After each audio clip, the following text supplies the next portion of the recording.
Greetings and welcome to the Surf City El Salvador Pro presented by Corona. It's a great day to be a championship tour surfer here in El Salvador. This morning, we were greeted by a beautiful golden sun, top pros in the world, ready to head out there. What we expect to be an incredible day of surfing, live from Punta Rocas. There you see all the stars of our sport. Looking pretty happy. This post-cut landscape has treated them nicely.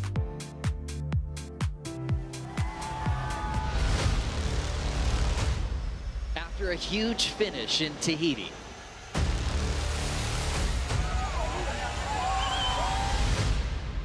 the World Surf League Championship Tour moves to Central America.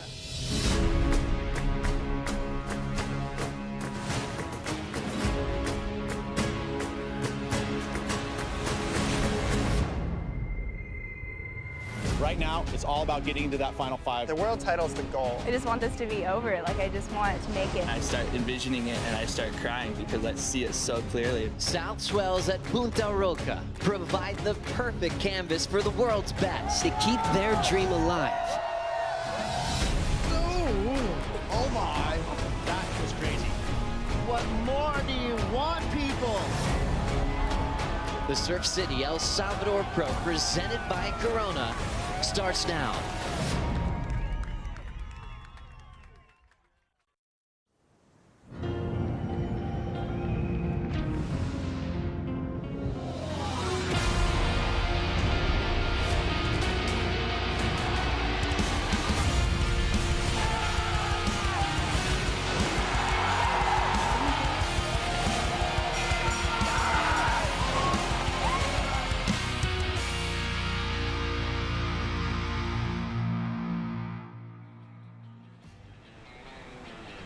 Buenos dias and welcome to Surf City El Salvador. This is the Surf City El Salvador Pro presented by Corona. If that intro didn't get you fired up, well, one look at the waves we have today absolutely will.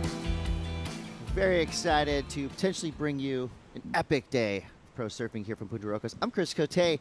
That's Mitchell Salazar. Mitchell, good morning. Buenos dias. Welcome back to Punta Roca. Yesterday was incredible. What do you think we're going to be in store for today? Well, it seems like not only are we on, but it's going to be a full day of competition for the men too. Waves are really fun out there, Chris, 4 to 6 feet on the sets, but most importantly, we do have an increasing swell that will be, solidified by those light winds that we're going to see this afternoon. That storm that was supposed to be a little bit closer yesterday afternoon actually backed off a little bit, so light winds this afternoon. I think it's going to be another great day. Well, my surf report is this. My neck is hurt because I keep going like this, looking over and seeing pumping right-handers flying down the line here at Punta Rocas. It's looking like it's going to be a beautiful day, but let's get the facts straight. Let's go down to the rocks with AJ. That's right, Chris. The event is on for today, and Ima just got out of the water. Give me the surf report from the break. The waves are really fun. It's super contestable. It's like comparing to yesterday morning, it seems like a similar size, which is good, and it's almost more consistent. So, yeah, just hoping for every heat gets a good amount of waves. There were a few slow heats yesterday, but yeah, as of now, the waves are super fun. Lots of waves. All right, so with the consistency with the waves, just walk me through sort of how you're going to attack your day today. Yeah, just get out of the sun for a little bit. I think I'm heat 6, so go get some breakfast and come back a few heats early, watch the waves, and get amped up. Awesome. Good job, Ima. We'll see you in a little bit. Good luck today. Thank you. Love to hear it. Thank you, AJ, Imai Kalani Devalt, giving us a surfer's perspective as to what we're going to see today. Mitch, there will be eliminations today. Hopefully it's not one of us. But for the surfers taking to the lineup, this is going to be a do-or-die day of surfing. And for those still in the hunt, potentially in that sprint towards the final 5, this could be a huge day or a bad day at the office for some of these surfers. We're going to be in that elimination round, and then we get to see more of the surfing superstars as we head into the round of 16. That's where the surfers who won their heats yesterday are already being seeded, so they'll find out who they're going to be matched up against after we finish this first round. There's an overview of the waves. Mitch, low tide right now, as you said. It's going to be coming up for the majority of the day, I believe, and I feel like that sweet spot, most likely mid-morning, midday, medium tide. I would agree. Yesterday, light winds as well. I'm just going to go ahead and knock on wood, and hopefully I didn't jinx anything there. I don't have that power. But guess what? It's on. We just heard the horn blow. And let's talk about elimination round Heat 1. Italo Ferreira, your winner from Tahiti, going up against an incredibly talented wild card, Brian Perez, the pride of El Salvador. This is exactly how you want to start your day. Italo with everything to lose right now as he is finally cracked up into that top 5 spot, number 5 in the world. And here we go, our first wave of the day. It's Italo Ferreira on his backhand. Couple big whips there. So this is going to be a good scattering report for the conditions we have. You can see, you know, these spinning rights. They have a couple little ribs that if you can get over them at the appropriate time, they could give you a slingshot down the line. Decent start for Italo. Doesn't look, you know, sometimes when we see Italo in his first couple of waves, overamped, maybe a little too fired up. I'm liking the tempo we're seeing from Italo right now. Yeah, bring it down a little bit, especially coming off of the victory, which is not only a huge contrast to the conditions we see right here as we look at Italo, 2019 world champion, won the last event of the year against the number 2 seed in that event too, Gabe, in the final. But it had been 3 years since he had won an event, and we're talking about somebody who not only won his world championship, also Olympic gold medalist at Tokyo 2020, somebody who has really elevated their performance in a different type of wave. And going into the event in Tahiti, a lot of people didn't expect him to win. Ended up defeating John in the final. As we look at the replay here, Chris, a couple really strong snaps on the outside. Really good down carve right there. Once again, kind of setting up for the send section. And it's not perfect out there right now. The good thing is that this wind will calm down, but as you can see, it's still a bit broken up. There's that devil wind we did see from the storm last night. But as I said before, Italo, he's just so complete in terms of his attack, his progression, and he comes from a right-hand point break in the northeast of Brazil too, in Bahia Formosa, which is quite similar to this wave here at Punta Roca. So a lot of good things that Italo is benefiting in terms of where he's from, but also has to carry that momentum of a win into this event here, Chris. Well, pro surfing is a roller coaster ride. Italo literally on top of the world in Tahiti. I mean, you saw the emotions. You saw the feeling he had, like, I'm back. And then yesterday, you saw the loss. Bro was shook. I mean, you could tell that was an emotional loss that he took in that opening round. Just sat alone on the rocks for a good 15 minutes after his heat, trying to regroup, trying to kind of figure out what went wrong. The good news for Italo and the rest of the surfers is they do have a second chance today. Remember, in those opening rounds, you win, you skip this round. Nobody wants to be in the ER.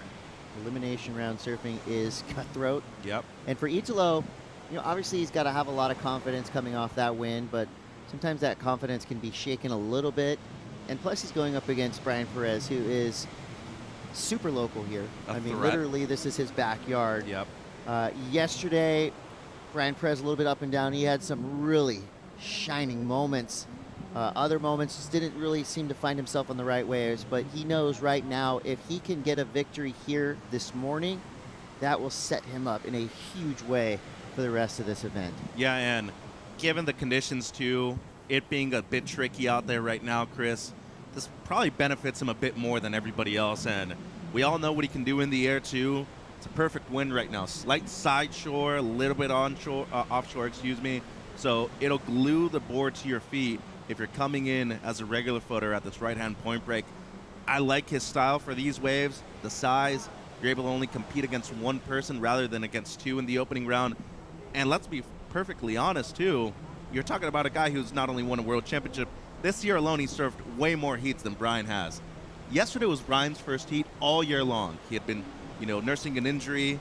He had been in recovery mode the whole time. He looks like he's in great shape, but he hasn't been in that competitive savvy or mind space that Italo's been all year long. Yeah, straight into the fire going up against the world's best. Well, Italo Ferreira starts with a 6.5, which is, I mean, it's good. For him to go what looked about 65, 75%, already dropping 6.5s. That's a big number to start for Italo Ferreira. With 30-20 to go, we got our man on the 50-yard line, Strider Wasilewski, live from the channel. Good morning, buenos dias, Strider. Good morning. Beautiful morning out here on the water. A little texture, but wow, the waves are pumping when they come. It's unbelievable. A little more size today. We're pretty excited about that. I wanted to just get back to the heat and Italo Ferreira and, you know, him coming off a win and his, you know, his pace through that event and his pace on his first wave out here. You know, Reynos Hayes is his coach, and Reynos, if you know him, very mellow. They actually call him the turtle because he just cruises super hard. But that juxtaposition to Italo's just speed and energy and everything that he's got coming out of him is the perfect mix to keep him right on the line, right in the middle. And so it's a really good, you know, relationship and a symbiotic thing that's happening between the two to keep him, you know, the plus minus and get him right there perfectly equaled out. So I think that's what we're seeing in the water, and I feel like, you know, Italo's benefited from Reynos, and we saw that in Tahiti, and I feel like, you know, we saw that on that first wave. So I like what I'm seeing out of that relationship. Absolutely, Strider. You know, in Tahiti, Italo was saying he had Red Bull pulsing through his veins, so maybe Reynos is limited to 2 Red Bulls an hour for Italo. But I agree with Strider there. Great tempo on that opening wave. You know, again, to be, if somebody says about you that you're overamped, I mean, that's a compliment in ways, because it just shows you how bad you want it. And here we go again. Italo, I mean, so strong, so powerful, very consistent. You know, obviously this guy's built for speed. Right there, that wave is gonna outspeed Italo, which is not easy to do. Here we go, our first look at our local wild card. Brian Perez, Olympic qualifier, the Pink Panther, finds himself on a runner straight up in the lip. Airdrop floater right there, so kind of a 2-for-1 snap float combo. There's his family, Chris. Love to see it. Crowd's out early. What is it? It's only 7:11 a.m. here local time in El Salvador. Stands are filling up. So Mitchell, as a surfer, do you want to surf early in the morning here? Do you want to wait till midday? You're going to be dealing with a couple different things there, but what would you pick if you could? Midday. Midday. Yeah. Given the tides, I'd prefer surfing at midday right now. Get that tide coming back up. Great opening snap right there by Italo, right in the pocket. And as you said, for this wave to outrun Italo, that doesn't always happen. He's one of the quickest surfers on tour. Good transition snap right there at the end. Should be a decent backup by today's standards, Chris. This wave, though, kind of mistimes the first one a little bit. Gets slightly hung up right there. Maybe didn't want to push too hard. Much better recovery with the down-the-line carve. And really love the kind of punctuation mark right there, Chris. Airdrop out of the sky from the last one from Brian. Look at the size of the wave, too. This kid's 6'3". So for that wave to be double overhead for him, it means that it's big out there this morning, Chris, and especially with the tide still dropping a little bit, it's going to get even heavier on these end sections right there. That should be a solid score to open things up for Perez. Yeah, just adding a little bit of drama to that finishing turn, getting some air under his board. Quick snap there. Perez goes down. Chill out. You got a lot of time. He's lost twice in this elimination round already in the first 2 wildcard appearances that he's had, Chris. Make sure that you're not making the same mistakes that you had made the previous 2 times. Want to learn from them and use them in your favor right now against somebody who's a perennial contender for another world championship too. A lot of experience on the side of Italo, so whatever you can do to minimize the damage from the Brazilian surfer, that's what you want to be looking at if you're Brian. Much easier said than done. Yeah, I mean, it's almost like physically Italo may be unbeatable on many days. Yeah. I think it's more of a, maybe you'd have to play a tactical game. You know, obviously wave selection is going to be critical today for all of our surfers, but especially for Brian Perez. I mean, Italo can make 9s out of nothing. Yeah. And if you kind of take your eye off of him and let him get the best sets of the morning, you're going to be in trouble. So if I'm Perez, I'm really going to get out there and try to just assert some kind of local dominance, you know. Yeah. Italo will not be intimidated. I don't care who you are. No one will intimidate Italo in a heat. But if you could try to rattle him, that could help. So anything you can do to get a tactical advantage is something that you should do. And when we talk about the people that have won world championships the last 10 years, all of them are capable of doing that. And I think that's why they've won those close heats in the end. But still waiting for his opener, Chris. Feel like it should be competitive with at least a 4-5 that we're seeing from Italo as his backup right now. Yeah, I fully agree there. I mean, the good news is it's super consistent. It's pumping. See those lines filtering in from around the corner there. Here at Punta Rocas. Low tide. meaning the treacherous walk out to the lineup It's difficult. to even where you start to paddle can take you 3 or 4 minutes. But it is quite fun sometimes to watch pro surfers struggle a little bit, make them earn it. Well, here goes the first wave for Brian Perez. Judges taking their time to digest what they saw. Maybe BOH, Chris? Could it be right around the best of heat? Ooh. Yes. Judging terminology right Too there. early to use those terms. And here we go. The first score comes through for Brian Perez. And Mitch, you were right again. Right on the money there. 6.5, so matching Italo's opening ride. Now Perez is going to either hunt for the backup or go swing for the fences and get himself an 8 or a 9. Saw a lot of good, juicy numbers up in the excellent range yesterday, but we also saw tons of medium numbers. A lot of 6.5s. Yeah. 5.5s. So I like that the judges are leaving the top of that scale wide open. They know that we're going to see some surfers absolutely going off today. Yeah, You know, we're going to see 8s and 9s today for sure. Especially considering that you have the guy who just won the last event in the water, too, in the first heat of the morning. So you want to leave some room open for the rest of the scale, as you said, Chris. Already in the good range, both of them, though, 6.5, and the average came out exactly the same, but some judges went up on certain waves, some went down on the other, and I just think it's the contrast of styles right there, goofy versus regular. Also, the size of the wave, to me, from Brian Perez really impacted the score, especially when it comes to that last airdrop turn. Seems like we got a couple waves incoming here, Chris. Yeah, I mean, wave quality counts. It's not everything, but the wave that Perez got was pretty undeniable. I mean, it was a perfect double overhead, streaming right-hander. Made full use of it there. I love that, you know, power's never going to go out of style. If you're doing big power turns, you're going to get rewarded. But yesterday we saw technical surfing. And our first tube ride of the event. Pink Panther in and out there, now flying down the line. Big section in front of him. Cranks it off the bottom, straight into a big hack.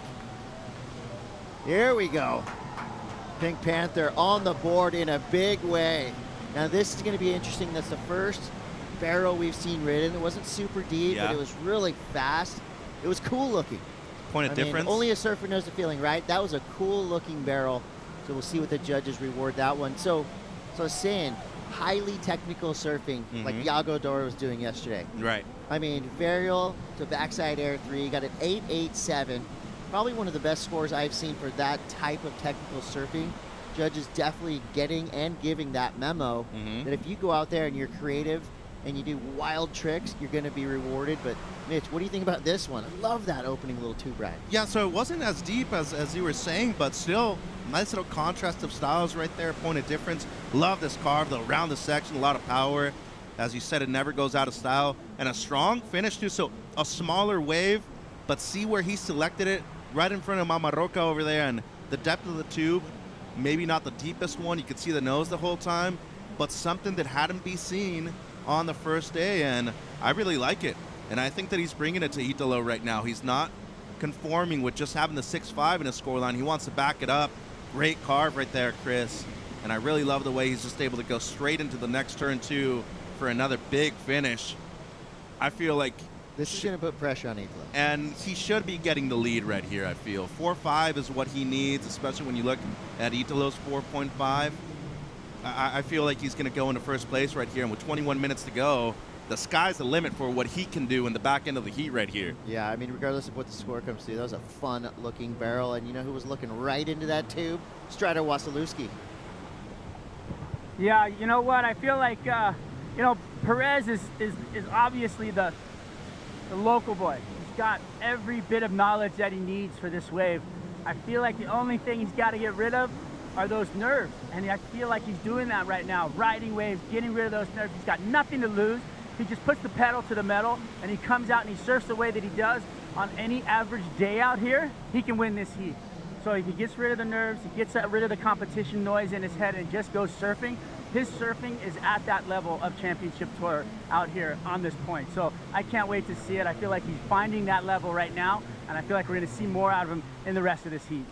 100% agree with you there, Strider. I feel like that little pocket tube ride that he got, while it wasn't hugely rewarded, he came through with the 5, which does give him the lead, but I feel like what that did is just kind of remind him, this is his wave. He's having fun, and if he starts having fun out there, watch out. And let's take a look at this. So side-by-side comparison, These are 2.65s. They're vastly different, Mitch. I love that we get to see this. This is what the judges have to compare here. I think they were spot on with these numbers. Yeah, a bit more down the line surfing when it comes to Italo's backhand prowess. Look at the size of the wave from Brian, though, and the airdrop right there at the end, especially when you consider the wind factor. That is a major turn, and we talk about combination of major maneuvers. Italo had a few at the beginning. Everything else was just kind of setting up down the line the whole time. Never fully committed to his deep bottom turns like Brian did on his last one. So the average comes out exactly the same, depending on what you like a little bit better. But in the end, this is a really close heat, Chris. 11.5 heat total for the heat leader, Perez. 11 points for Italo. But Italo has only caught 2 waves so far, and we have seen him get into a rhythm and into a roll when he starts catching more waves. Can you do that right now, though, especially if you're number 5 in the world and you're in a position where you're going into Brazil afterwards and then into Fiji, where he hasn't historically had his best results? Next 18 minutes and 54 seconds are going to be very fun to watch. I think the entertainment value we're going to see all day is going to be at a very high level. We're here for it. Can't wait to see what happens next. We'd love to start the day off with a tight heat like this. Brian Perez has the lead. Italo just needs a 5. I mean, that's one big turn from Italo. We know what he's capable of. He has so much firepower and every trick in the book in his arsenal. So with 18:24 to go between sets here, we're going to take a quick Bonsai brew break, but we will be right back. Can the local wild card hang on? You're going to have to stay tuned to find out.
El Salvador es un país súper bendecido, un país que tiene olas por todos lados. Una ola perfecta, tenés el tubo, tenés para hacer aéreos, o sea, tenés tantos spots y que los puedes surfear en un solo día. Aquí está Punta Roca, ahí está el Conchalillo, que es un beach break muy divertido, el Cocal, que es una ola increíble, una derecha, la Bocana, ahí está el Sunsal. Si quieres surfear olas de beginner para aprender, hay olas. Si quieres olas intermedios, también puedes encontrar olas. Si quieres olas ya de élite, o sea, hay olas de todo tipo. Es una oportunidad y poder crecer en este país lleno de olas tan buenas me ha llevado a poder estar compitiendo con los mejores surfistas del mundo.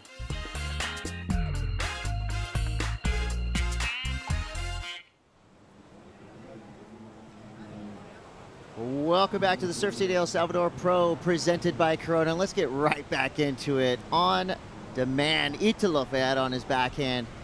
Big whip out the back. Here you see building speed. What do we have on the inside?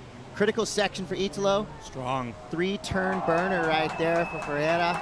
Surfer in red, but watch out. Deep bottom turn for the Pink Panther, Brian Perez. 2 big turns already, setting things up. This guy's got a massive air game. Is he going to go to it? He does. Make it. Whoa! Come on now. Good morning. Buenos dias, everybody. Let's go crazy. Brian Perez flying through the sky. Did you see that coming? I did not, but he needed to Man, I throw got that. chills. Bro, I got chills, and it's not even 8 o'clock yet. Wow. That's the wake-up call we wanted. We knew this heat was going to be an entertaining one, and it is. Homies are going off in the stands, as they should be. Might have buckled his board, Chris. Best buckle ever. Who cares? Yeah, doesn't matter. By any means necessary. You love to see it. Look at Strider. Strider, what? Can you hear the crowd going wild or Dude, what? That was insane. The energy, the silence when he was in the air, flying through the air, and then all of a sudden he landed and he was in the water and he came out, the beach went crazy, and Italo's looking at this one, and he's gonna come down the line, go to, I think, you know, oh, and he goes over the handlebars. But let me tell you, Brian Perez, whose point is this? Let's go, this is insane. That was some incredible surfing. We talked about it a little bit as this heat got rolling, but that's the confidence we want to see him surf with, and that's the surfing he can do out here, and he's just as good as anybody on this point. This is Brian's point. That was a stunner. I mean, you saw the windup, you knew it was coming. Let's take one more look at it. I mean, this is everything, speed, power, flow, and technicality, Mitch. Well, and variation of maneuvers, too. Great first carve right there, then the little setup. And I thought he was going to select something different. Goes for the double grab air right there. Gone. And as I said, side offshore wind, that is really difficult. But the one thing that it does, Chris, it just attaches your board to your feet. Look at the height on that thing, though. And look at where he lands, literally on the lip. That was radical. We should be seeing a high score right here. You know what? You're yelling, and I'm here for it, Mitch. Dude, Why wouldn't you? That was insane. Because we have to consider that Italo responded back. He took the lead with his previous wave, and then this guy just goes out and does this. Look at it. Look. So you think about the critical section of the wave. It does not get more critical than that. And I'll tell you what, the judges love to see a disappearing act, regardless, tube, air, whatever. When you do something like that, you make it dramatic, you make it exciting, you're going to get rewarded. And get this, Brian Perez with a near perfect score, an 8.83. That's how you rattle Italo. But Italo is going to answer back. Smaller wave here. I mean, it's going to be really hard for Italo to get the attention back from Brian Perez. That's great surfing, but we've already seen Italo fall in his last two waves. What is happening right now? Your 2019 world champion, your winner of the Shiseido Tahiti Pro, Italo Ferreira right now, I would say up against the ropes, potentially a little bit rattled. But Brian Perez, I'm not going to say that was a miracle because he looked like he was in complete control the whole time. He knew exactly what he was doing. Yeah, and I mean, not only did he execute it perfectly, but the size of that wave and the end section, as you said, too many factors that were against him, and he still succeeded, Chris. That whitewater explosion when you're coming down from air like that, landing on the lip line, the degree of difficulty is extremely high, well rewarded right there, near 9. We still can't forget about how good Italo is, his accomplishments, and most importantly, the victories that he's had, who he has beaten, at which locations too, Chris. John in Tahiti, Gabe at Pipeline, and we obviously can't forget about his first major win over at Bell's over McFadden in the final. No doubt, and I'm just excited for the next 11 minutes. Well, speaking of excited, you know it's buzzing in the Red Bull Athlete Lounge. Kaipo Guerrero, what's going on in there? How was the response from that air?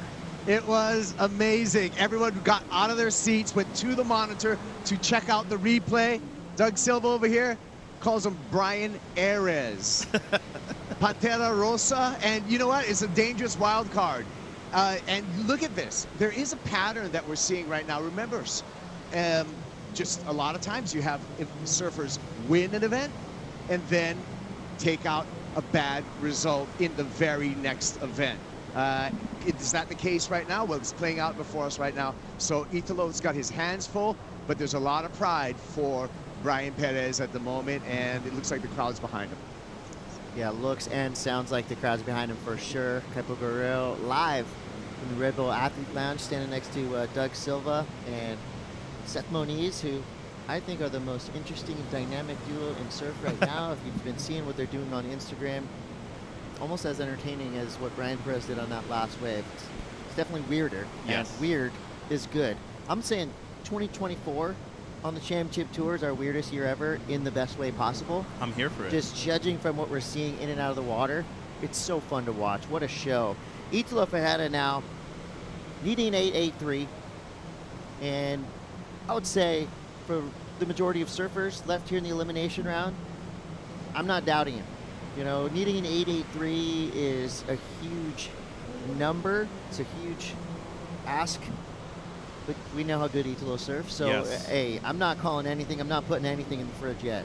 But if you're Brian right here, using priority well on this next wave that you catch is vital to the way you compete in these next 9 minutes, Chris. Italo listed his accomplishments before, the win at Bell's, the final in Jeffreys Bay in 2019 against Gabe. Oh, his resume is 18 pages long. Yeah, and we have to consider, you know, what he's done outside of the jersey, too. Free surfing clips. He's got an amazing air game, and he has the one equalizer, too, which is the backhand rotor. He has on lock. I mean, 8 out of 10 times I'd say that he's landing that with ease. He needs to be on the right wave right now, though. He needs a near 9, and that's a big number by today's standards, just given how good the waves are. Well, and he's usually so stoke-ed. He needs to lean into that. This is one of those heats, though, where you said it was competitive at the beginning. They were basically even at one point, and right now, a near 9 is a huge number. Yeah, this was a nice heat at the beginning. It was fine, and then things exploded. Yes. The Pink Panther went off. Biggest error we've seen of the event yet. And here we go. Italo trying to get back into this one. He knows what he has to do, and he does it. How the heck did he stay on his board? Look, that was dynamic, interesting, pretty wild. Is it going to be rewarded? A little bit. Well, not a lot. It was radical, that's for sure. It was super cool, and that's a video part wave, but the judges want to see a combination of major maneuvers. Like, that's going to get some points, but had he done a big snap, carve, and then we're looking at potentially that 8.83. Yeah. But a one maneuver wave is going to have to be, I mean, out of this world to get anywhere near an 8.83. Yeah. It was a sick rotation, that's for sure, but I think he got a little ahead of himself, Chris. He was looking down the line. Nice rotor, I mean, especially considering that his front foot completely came off too, and have no idea how he was able to pull this, especially with all the environmental factors. It came off again. He was barefoot too. water skiing right there. Not a lot of people in the world can do that. Maybe 2 or 3 people in the world can do that. And he's probably 2 out of those 3 people right there. That was wild. That's what I'm talking about. He comes from a place, Bahia Formosa, maybe doesn't get as big as this on the majority of days. It's a right that has a lot of similarities, though.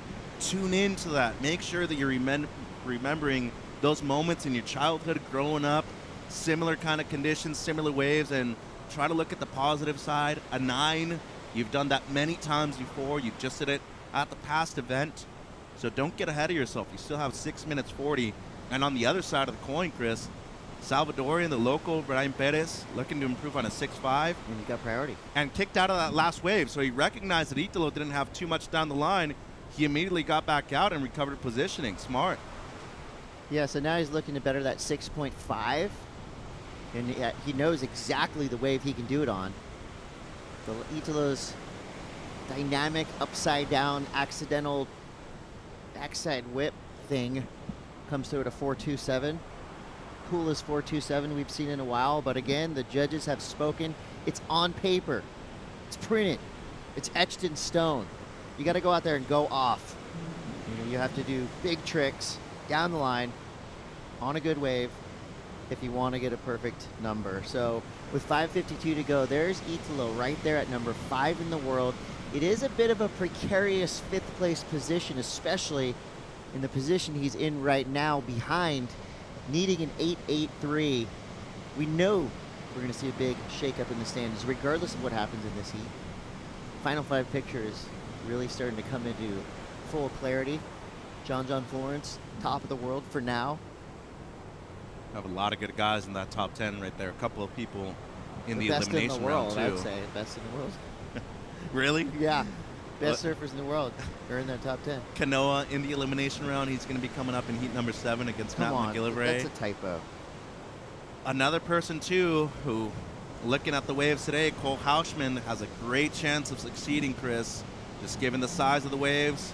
But Italo right now, less than 2,000 points separating him and Jordy, who's in 6th place, and Jordy's already into the round of 16. So best case scenario, if you're the South African, 4:50 on the clock, Chris, and Italo with deeper positioning. And look at the improvements that Brian has made competitively on the outside right now with priority. Yeah. Smart stuff. Well, look, if this was a football game or basketball or whatever, Italo would be saying, timeout. Let's get a little regroup here, but this is surfing. We don't have that luxury. Italo, he's just got to find that magic wave. Here's how it started. Both these surfers dropping 6.5s, kept it dead even. It looked like Italo was gaining the momentum, and then Perez just shut it down. Yeah, and he hasn't surfed a bad heat either, 12.4 heat total. But this is the opener for Brian, the 6.5. Kind of a slower start on this one, much better carve right there. But then the impact of the single maneuver here at the end of the wave, much larger, the airdrop given the strong wind that we're seeing too. And then right here, one of the highest scores of the event so far, Chris, an 8.83. Get calm at the beginning, but it all comes down to the major maneuver right here at the end. Hang time, click it, and guess what? Lands it with ease. Look, that one right there was power and progression. The opening carve was really Solid. nice. Yes. Really good turn. I mean, but the air, that was just right there. That's just classic, right? That air, if you would have seen it in 99, would have been sick. If you would have seen it in 2009, still here in 2024, I mean, I'm claiming We're big straight fans. air like that. That's always going to be awesome. And here we go. Italo, 3 minutes, 14 seconds to go, needing an 8.83. Big wall to work with here. Nice opening snap. Rooster tail on the opener. He goes to the air. And an accidental kickflip attempt goes awry for Italo. Here we go, Perez now. We go to the air again. Make it. He was close. This is just a straight up slugfest now. Both of these surfers doing it for different reasons. Italo maybe a little bit panicked. You saw him kind of indecisive on that last wave. Not exactly sure what he was going to do when he was approaching the lip. And meanwhile, Brian Perez looks like exactly what we said he needed to do. Forget he's in a jersey. Go out there and have some fun. If Brian Perez starts having fun out here, You better be careful. come on. He's going to be dropping 8s like nothing. Yeah, and right now, just over 2 minutes to go, Chris. Italo still hasn't gotten anything better than the 4.27 on his last 3 waves, and Brian once again had the alley-oop attempt right there, straight back to the outside. It seems like he's going to regain priority with 2 minutes to go. Strider Wasilewski, we know Italo Ferreira as an emotional creature. What are you feeling from him right now? Well, we've seen the wheels come off on multiple waves. That's, you know, he's pushing really hard right now. He knows what he needs. He needs to go hard. He needs a big score. And for Italo right now, it's going to be tough. Brian did retain, you know, the priority out the back. There's only a minute and a half, 2 minutes left. So it's go time right now. But there are waves coming. You can never count Italo out because he can do multiple airs on one wave. But you can feel that wind coming up the face. It is sticking yourself to the actual board, but you have to do almost a straight air into it, because if you over rotate, the board gets taken away from you. So that's what we saw. Here we go, Italo's last chance. So Italo now. Good start. Looks like he's calmed down the nerves a little bit. 3 turns there. All right, starting to build speed. I mean, here's where we got to build the excitement, build the drama. Make it happen. It did not. I mean, we're seeing something that we rarely see right now. I feel like Italo is falling apart a little bit. Last 3 waves, we've seen him fall. Again, rare. And when I say an emotional creature, obviously he surfs with a lot of passion. And if I'm in and around the beach area right now, I'm giving Italo some space. He's going to be angry. And that's fine. Yeah. We know how much he loves this. We know how much this means to him. He's coming off a win. You talk about the highs and lows of competitive surfing. The sport humbles you. He's going through it right now. Yeah. But for Brian Perez, I'm looking at the first line of the judging notes, the criteria they sent out in an email every single morning. combinations of major, innovative, and progressive maneuvers on more critical section of the waves. That's exactly what Brian Perez did. And we've just seen a shocking upset. Number 5 in the world, taken out by our local wild card, Olympic qualifier, the Pink Panther, AKA Brian Perez, with an 8.83, flying through the sky to a huge victory, his first heat win here in El Salvador. More to come, stay tuned. Woo! We're in for a good one, folks.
Seems like just a few days ago we were celebrating Italo Ferreira's big victory. Now we are reeling Italo out the elimination round. Brian Perez gets the win. Now let's get right back into it. Ramsey Boukhiam going up against Leonardo Fioravanti.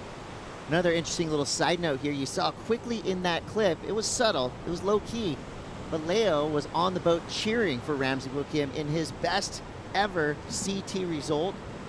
Ramsey Boukhiam got the longest tube ride of the event in Tahiti.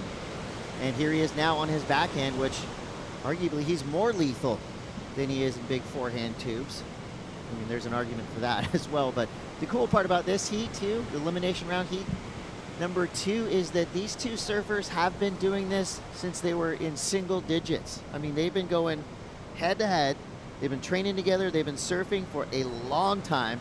Chris Cote here with Mitchell Salazar. Let's set this one up. Ramsey Boukhiam from Morocco, Leonardo Fioravanti representing Italy. And that is something that you wouldn't have seen 5 years ago. No, not at all. Love the depth we have of this international field. Ramsey v. Leo. Give us the tail of the tape, Mitch. Who's going to take this one out? Well, great friends. They both rode for Quicksilver for a long period of time. Number 11 in the world coming into the event was Ramsey. Number 20 was Leo. And not only are they great friends, they're also awesome rivals. And they've spent a lot of time in the jersey competing against each other. Took Ramsey more than a decade to qualify for the championship tour. And Leo, just an amazing surfer, good in every kind of condition, and really expecting to get a result from him here. He's got a tough heat, though, in Ramsey Boukhiam. First time competing here for Ramsey. You know, third consecutive time that we've seen Leo compete at this venue. As we look at the local boy, the Pink Panther, here's an amazing stat for you. We have just seen the first Salvadorian ever win a championship tour heat, Chris. Write that one down. Lock that in. Post a picture of yourself locked in. Half of y'all are gonna skip. Talk about locked in. Ryan Perez. I mean, I almost feel like I have to apologize. Oh, he might be nervous. We'll see what's going to happen. Obviously, we were giving him the credit that he deserves, but he went above and beyond that. A chemistry surfboard under his arm. Jason Bennett. There is a slight concern because 2 or 3 times we saw him flipping the board over and looking at it. It looks like an absolute magic board. I believe it was shaped in Oceanside, California. Yep. Like you said, by Jason Bennett, great surfer himself. We'll see what's next, and I'm sure we'll be getting some words from him in the post-heat interview. But Leonardo Fioravanti starts off strong with a 6.67. And so in observing that first heat, I'm sure both of these surfers got the memo. Yeah, look, wave selection is going to be crucial, but it's also mainly based on performance, because even yesterday we saw some of the medium-sized waves. It didn't necessarily look like the biggest, best waves of the day, but kind of seems like, think of Yago Dora's 887, right? Yeah. That wasn't the best wave of the day, but he made it one of the best waves of the day. It's just exciting, fun to watch. I feel like today the biggest waves are the best waves, though. With this tide, they stand up more. Yeah, the Perez wave was a big wave. Here we go. We'll see if your statement is true. That was an amazing turn. Wow. 6.67 on this one, Chris. Great opening cars right here by Leo. That's kind of his trademark move, and cleans it up well on the inside too. Little bang right there, and then finishes it off with a nice little layback. So close to a 7. Good start right there for the Italian surfer, and then Ramsey right behind him. 5.67 on this one. So not only contrast of styles, but also of stances. Strong start right there for the Moroccan, then wraps it back all the way through. I just don't think that we saw the kind of series of maneuvers that we saw on Leo's wave on this one for Ramsey. Got a nice little touch right there to finish things off, though, but really the meat of the score came based off of the 2 turns on the outside. Leo's wave was cleaner, gave him a really nice pocket to work with, and I can't get enough this Punta Roca the cup, you know, on that takeoff. Yeah. And I think Leo's suits this wave perfect.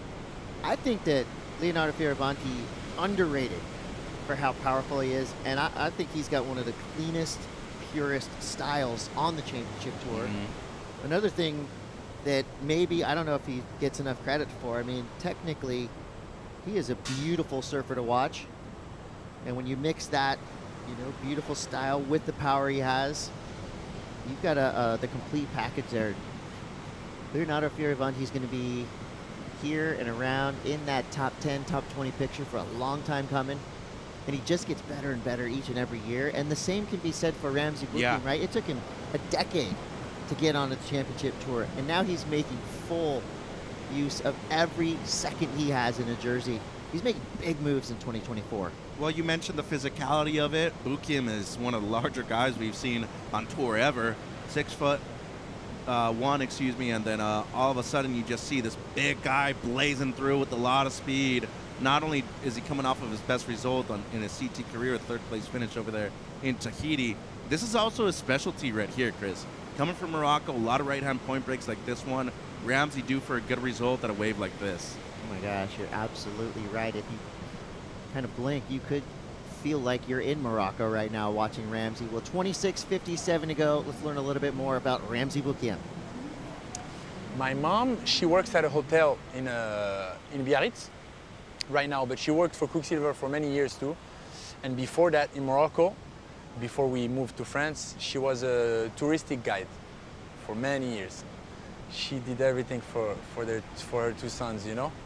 So yeah, solid. When we lost my dad, you know, when I lost my dad, she had to take care of everything, and it's difficult, you know. You have a life for 25 years in Morocco, and then all of a sudden, you have to pack and go to France and do everything you can for your kids to come, you know. She's a rock, man. She's so solid. If I could be this, just she gave me a little bit of her toughness, I would be, wow, somebody else. It's crazy how much she had, you know. I don't know if I could have done that, you know. It was hard for her, and that's why we are so tight, you know. Me, my mom, and brother, it's pretty much us 3 now. Shout out to Ramsey's mom. What a story right there. I mean, he is a true sportsman, right? I mean, he's a gentleman in and out of the water. Here's a wave that happened during that piece right there. It's a medium insider. But as a goofy footer, you watch this and you just wish you could do that. I saw you do that a couple days ago, Chris, on a Yeah, ride over maybe there. about an eighth of that. Yeah, it's going to come in as his backup right now, but we see the potential that he has. He gets on the right wave in these next 25 minutes, and he's dropping, you know, something at least in the excellent range. And shout out to all the parents around the world, especially parents that are involved with their children in sports, too. How many of them are we seeing here just at this event alone? John Marshall, Jake Stad. We see Jesse Simmers, his grandfather, too, out here. Katie brought the whole fam. Yeah, like, it's so rad to see this be a community sport. It's not just about yourself, despite you competing individually out there in the water. There's a lot more involvement when it comes to outside of the water, Chris. 100%. 24:50 to go. We see a potential pulse on the horizon. We got Ramsey Boukhiam versus Leonardo Fioravanti. Taking a look right here. Good little medium-sized double-ups on that inside. I feel like those waves could really slingshot you down the line. But it is low tide. There's the rock right there. Mama Roca, watch out for that one. Well, El Salvador, rise up. We've just seen an incredible victory by the Pink Panther, a.k.a. Brian Perez, on the glass now with A.J. McCord. An incredible victory indeed, Chris. You came in here, Brian, calm, cool, collected, looking nothing like all the energy we saw from you this morning. Just talk to us about the way you attacked that heat. Yeah, I was. I just know they want to be with one of the best surfers in the world. I just go and catch the best wave and do my surfing. You know, I've been surfing so good the last couple years, and then I just want to show my surfing, and I just focus on my surfing. I don't care about what he was doing in the wave, but yeah, it was super fun, and then it's beautiful to see this happen, and I'm super grateful to be here again and with my family, with the people from El Salvador supporting me. It's so beautiful to see all the country come to support me, and yeah, it's just another day in the paradise. The first El Salvadorian to ever win a heat on the championship tour, and you did it with some style. Give us the mental play-by-play through that 883 in the massive air. Yeah, I've been working so hard, like every day, waking up early, putting my mind in the right spot. I have my coach with me.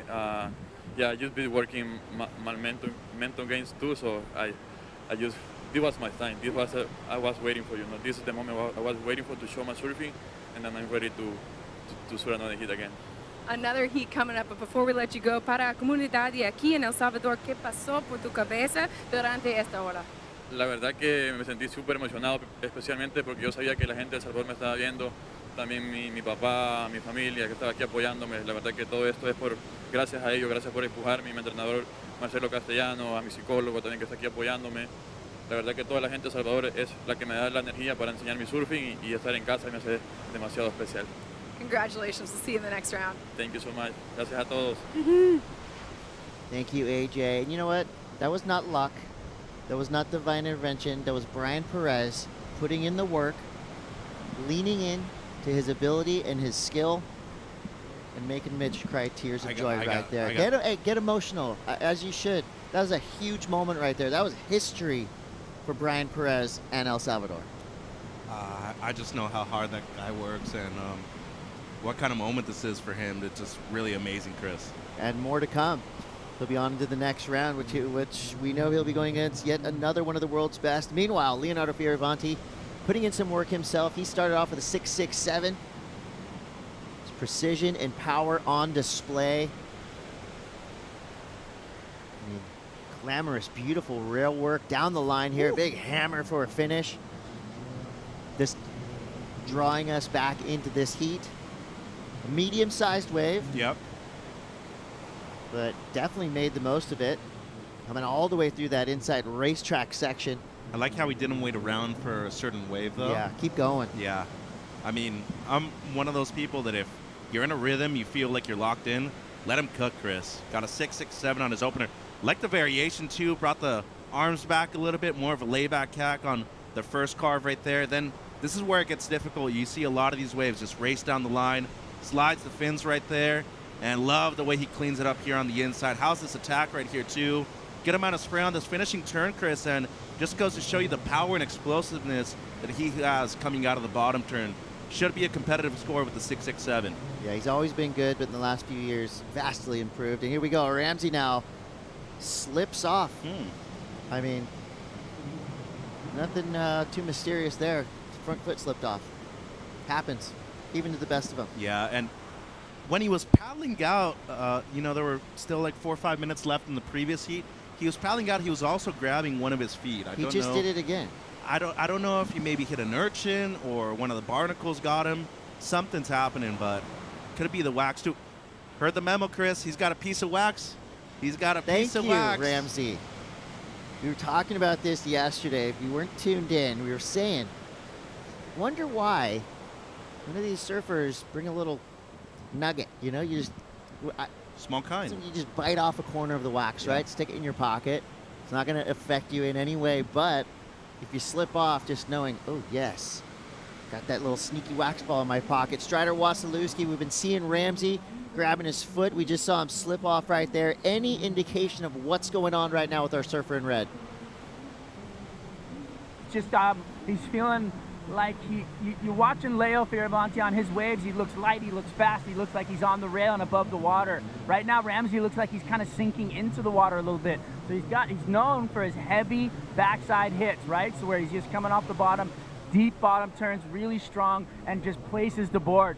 And he rides smaller boards, which with less foam than you would think. So he did it. It worked well for him Tahiti, where he's riding the barrel and riding through tubes. But out here, I feel like the board looks a little bit small. It looks like he doesn't have enough foam in his board for the occasion.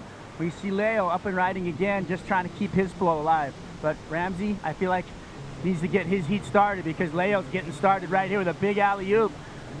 Solid surfing right there. This man is on fire. He loves it. He's in a flow. He's on top of it, and he's coming strong. Thank you, Strider. And right there, that is a rarity in surfing, a section-clearing alley-oop. Yep. Generally speaking, the alley-oop, not as hard as it looks. I think in the grand scheme of things, especially for a guy like Leonardo Fioravanti. But that being said, if you can do a functional alley-oop, I mean, that right there, that's like snowboarding in a half pipe. Sectional clearing alley-oop. This is rarity right here. Enjoy this one, Mitch. And he clears a good amount of distance too, Chris. I mean, literally across the whitewater section right there, and then goes straight into the next floater. A couple of nice turns down the line too. So not only landed the alley-oop, cleaned up the rest of the wave extremely well, and that had a lot of froth on it too. Give him credit, because where he landed wasn't necessarily the easiest landings either. But I mean, he has to cover at least 10 to 15 feet on that alley-oop right there. Really great projection down the line, Chris. And as you said, the alley-oop might not be the hardest of rotations. It's still very difficult. Not many people can land that, especially the way he did. It's more of a natural rotation with your body, though. Like an air reverse, you're kind of going against your instinct. An alley-oop seems like it's actually working with you rather than against you. It's almost like alley-oops now are considered old school. But when you do it like that, that's new school. That's highly technical. Transitional. Yeah, I mean, it was the way that he landed and was able to get right back, cut his fins in, dig straight into that bottom turn to get around that section.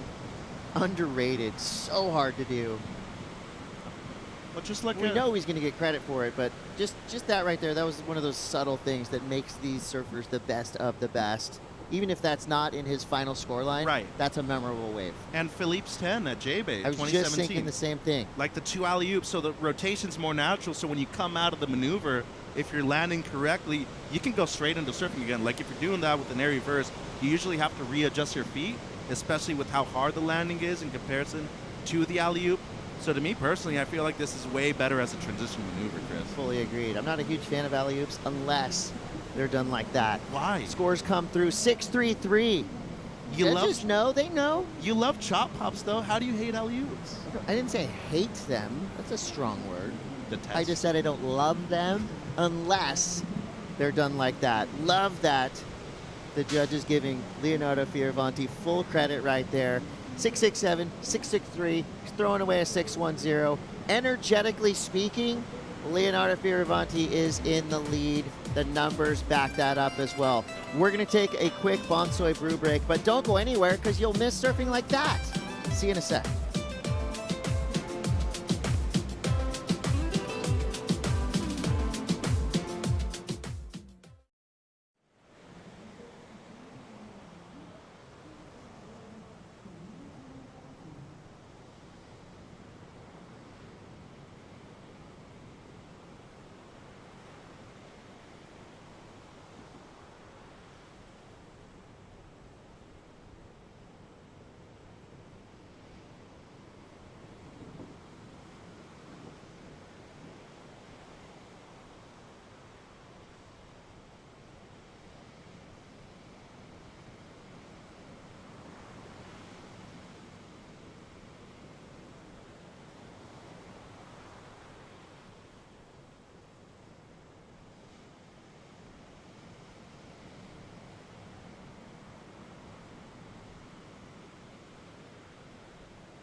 Buenos dias. We are back. It's the Surf City El Salvador Pro presented by Corona. Chris Cote here with Mitchell Salazar. Mitchell, we're looking at the Surfline forecast.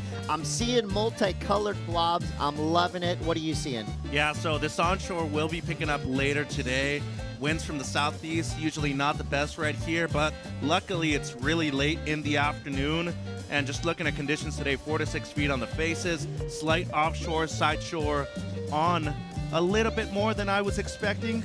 Slight onshore this afternoon. It ain't horrible though, and looking at the long range forecast, not only for today, but for the weekend, new south-south swell that's moving in with a little bit of west in it. Looking like Saturday, Sunday, great days, especially when you consider offshores in the morning. I like the size for tomorrow though, Chris. Look at that 5 to 7 feet.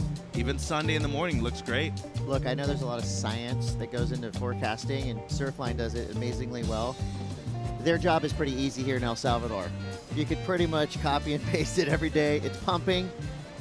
To me, this is one of the most consistent coastlines on the planet. I've been here now over a dozen times. Every single time I've come, there's always been waves. I've never seen it flat here. Have you? No. See? And I've been here probably around a dozen times too. Well, thank you, Surfline, for that forecast. That has us very excited, and so does this. Leonardo Fioravanti flying down the line. Huge speed float. Gets around that section. Another setup turn here. Ooh. He's kind of been fighting against this wave the entire time. A fun wave to ride, but you see a little bit of frustration for Leo right now.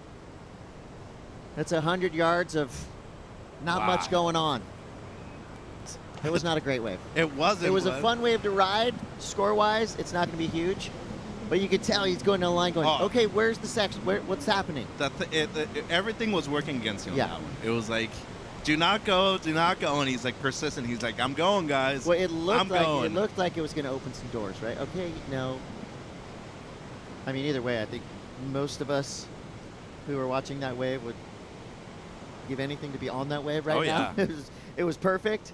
But in the context of this heat, I feel like you're looking for those waves that are almost slowing down a little bit. Yes. That one was so fast. They back off. It's a bullet train. Yeah. You're looking for a freight train. 11:30 to go. Strider Wasilewski from the channel. We watched Leo streaking down the line. Strider, was that wave just too fast? You know what? It wasn't. He just actually took that wave because Ramsey was right on the shoulder of it down the line in a better spot. So he would have been able to execute probably 2 to 3 big hammers on that wave and come up with a massive score. It was a solid set. So I feel like that was just a maneuver to keep his opponent off the wave so that he didn't get that score that he needed. So smart move by Leo, but you know, Ramsey back out there and showing signs of frustration. There were some words you don't want to hear coming out of him after he kicked out of his last wave. So I like that. It was a 2-for-1. It was a defensive maneuver and also maybe rattling Ramsey a little bit out the back. Yeah, 100%. Well, not so much rattling him, but Ramsey had the leftover, right? There was another wave behind it, but it was smaller, kind of hugging the rocks. It had a good shape, but it had a lot of white water on it, and so he kicked out with frustration, and you could feel it. And as he kicked out, as he came out the back, there were some words that you don't want to hear. Yeah, we don't want to hear them. We don't want to be fined by the FCC, so we're going to go ahead and take your word for it. You know, Ramsey, again, he is a passionate, powerful surfer, physically and mentally. Yep. Loved to see the success he had in Tahiti. And I was on the boat doing post-heat interviews. I'm putting Ramsey on my list of favorite people to interview after a victory. And even after a defeat, you might not want to run into him in a dark alley because he is an intimidating figure, but I will tell you, an absolute gentleman, one of the nicest guys you'll ever meet. I'd say one of the most interesting surfers in the world. Yes. Always speaks to me in Spanish whenever I see him. He's always like going that way. But looking at his results so far this year, 9th to start off at Pipe, the 5th in Portugal, really impressive. 9th in Margaret River, survives the cut and then gets his best result over there in Tahiti, where a lot of people didn't really expect him to be a front runner for the championship over there. Had to beat Kelly in the quarters though, which not only was a great feat, did it with a 9.8, which to me could have easily been the heaviest wave throughout the entire event. The only person that, maybe one of the only people in the world that can rattle the goat, and did that in a heat. Said in his post-heat interview, I'm going over on my shield. And he meant it. He was ready to give everything to Chihopo, and it gave him everything back. He got the longest tube ride of his life and probably the longest tube ride of the event. But right now, in a bit of trouble, needing a 7.33. And just looking back at his results there, I'd say he has had one of the most sporadic results lists that we've seen yet. Right. I mean, all over the place. So he needs to finish strong here. Well, he doesn't need to, right? He made the cut. Will he make the final 5? It's a long shot, but this is Ramsey Boukhiam we're talking about. Within striking distance, and for forget sure. about it. Him, Cloud Break, if it's pumping. Right. We're going to see the Ramsey tube ride show again. Made a final in Saquarema, too, at the Challenger Series level. Has experience competing there. Look, he is the complete surfer. Right now, again, energetically, and it just feels like the momentum is all with this guy right here, Leonardo Fioravanti. He's taking off on these medium runners. So this wave with a little bit better of a tempo. Just a little mistimed on that last air. And here we go. The answer back, the clap back, if you will, from Ramsey Boukhiam. Another kind of strange wave through the mid portion. Builds up a little bit. I mean, he already was engaged into that wave. So no reason to give up on it. Got a solid finish. 7:35 to go. Depending on what he did on the outside of that wave, could even things up a little bit. That was his 7th wave ridden. Leonardo's last comes through to 5.77. Nice start there for Ramsey. Yeah, did some great work on the outside, especially that floater right there. That's a major maneuver. Critical floater alert. Airdrop out of it, too. So great connection with this lip, but as you've said, he's caught a lot of the same waves throughout this heat. The 5.67, the high mark, that was his opener, and then might as well commit to the inside if you've already had a couple of great snaps on the outside section, because he loves it. There's still enough time, too, 6 minutes 50. I really like the way we're seeing Leo not only surf, compete in this heat, too. That was a second sick turn right there on the outside section. Little down the line snap, and tried to force the reverse up until to this point. He was throwing away a 6.1 and a 5.77, so if you're having one of those heats where you're throwing away a 5 and a 6 and you'd still be leading with those scores, you're in a good spot right now. Yeah, that last wave for Leo comes through to 4.7. It was like a split second off time from the jump. Waiting for that score to come through for Ramsey. 6 minutes, 15 seconds left. Both surfers making their way back into the takeoff zone. We'll see who earns that priority. I believe it's going to be Leonardo and Red Bull Athlete Zone. While hot is very cool. All the cool kids are hanging out there, including Felicity Palmatier. Yeah, guys, I'm in the Red Bull Athlete Zone, and I've been doing a little bit of sniffing around and, you know, seeing if I can get any nuggets this morning. And coming up in the next heat, we actually have Zhao and Baron, right? So this is friendly fire for Channel Islands, and I managed to talk to Britt Merrick, who obviously Channel Islands representation down here, and he has said that, you know, the boys are actually riding 2 different models, right? Which is pretty interesting because they're wanting 2 different things out of the boards. So he told me, but I forgot, so I got him to message it to me. And Baron's on a 6.1. It's a 2 happy with a lower rocker, and his goal is speed and hold. And then Zhao is on his version of the CI Pro, and that's a 5.11, lower rocker in the front and lots of curve out the back. And another thing he mentioned to me too, which I thought was pretty interesting, you know, these guys and women have been buckling boards like crazy down here. I mean, I've heard it from everyone. And I was asking him, you know, why is that? And he said, you know what, I feel like it's because these boards are made with so much flex already. They're really light glass for these guys and women. And here, the water's so hot, so it's just that added extra flex that he feels that these boards are buckling. But no problem for these surfers because they have got so many boards on offer. They're literally traveling with about 12 to all World Tour stops. Couple of little nuggets. I love it.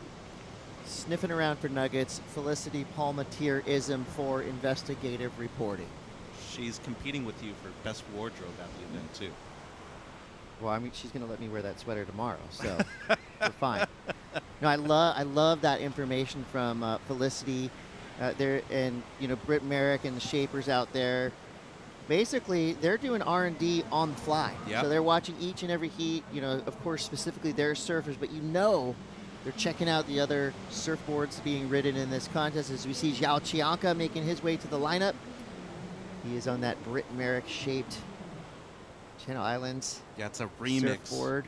So basically a CI Pro that's kind of customized to his style of surfing, Chris. I'll tell you what, you see the top of the board, you come from my generation, and you just see a nice, clean white surfboard with that Almeric logo on the bottom third. It gives you good feelings. I mean, that's Kelly Slater black and white all day. Here we go, Ramsey Boukhiam.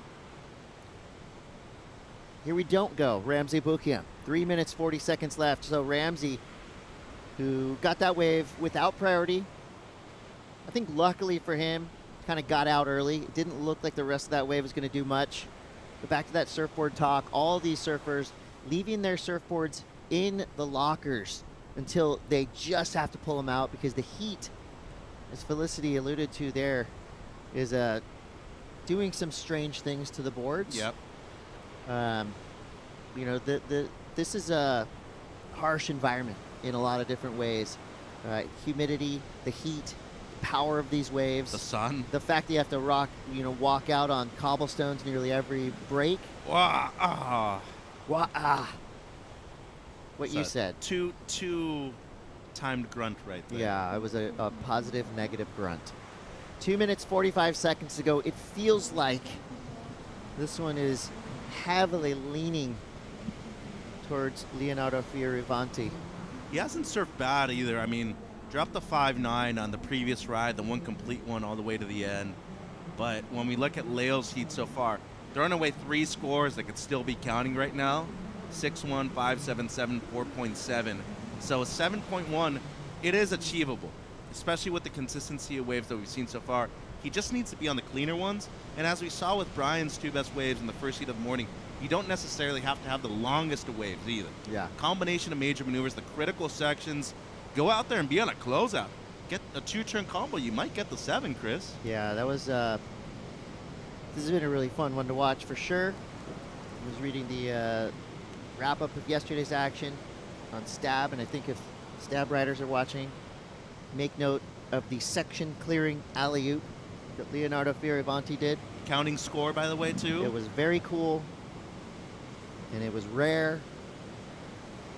I love it. And I love your work so far. Here we go, Leonardo Fioravanti, back at it. Same size wave. I mean, he's been picking out these medium runners. There you see a little double up there. That was a foam climb to goat boat tail slide on accident. Oh, watch out for the fins right there. Hey, this ain't over yet. 710 is the requirement for Ramsey. Big snap to start. Yep. That's the frustration station he just entered. That's his palms 10th to the wave. sky. What's going on? What happened? Yeah, he's had bad luck. He's fallen on his last 3 or 4 waves. It happens. I mean, the same thing just happened to Italo, right? Coming off on a win. Mm-hmm. Ramsey coming off his best event ever in Tahiti. It's a roller coaster. And the 2 goofy footers that have paddled out first thing in the morning, both of them going to get knocked out. Say it ain't right so, here. Mitch. Especially after coming off of 2 victories for goofy footers over there in Tahiti, too. It's a tough one. But, you know, all in all, 2 events to go for Ramsey. As you said, it could potentially make a push for the final 5 right there. Coming into the event, he was number 11 in the world. Great heat by Leo, though. 6 waves, very efficient, very effective with the surfing, too. And nice to see the creativity and a different aspect of the surfing, too, at a point break like this. Not easy to do, Chris. You know, and it's always fun to see good, clean style shining through. As a purist, you gotta love what Leonardo Fioravanti did in that heat. It was all rail surfing. It was all power, super smooth. I mean, give the man a lot of credit for how good he looks on a surfboard. It was all power that got Leonardo Fioravanti through that heat. Ramsey Boukhiam, coming off his best event of his life, now falls in the elimination round. But guess what? There's going to be more drama. There's going to be more action. Pretty sure we're going to see more big airs. Guaranteed we're going to see a lot more power surfing coming up in this next heat. You've got Baron Mamiya and Chanka. You've got Kaipo. You've got Felicity. What more could you want? It's the Surf City El Salvador Pro, presented by Corona.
The Surf City El Salvador Pro, presented by Corona, is brought to you by Surf City El Salvador, home of the right surf.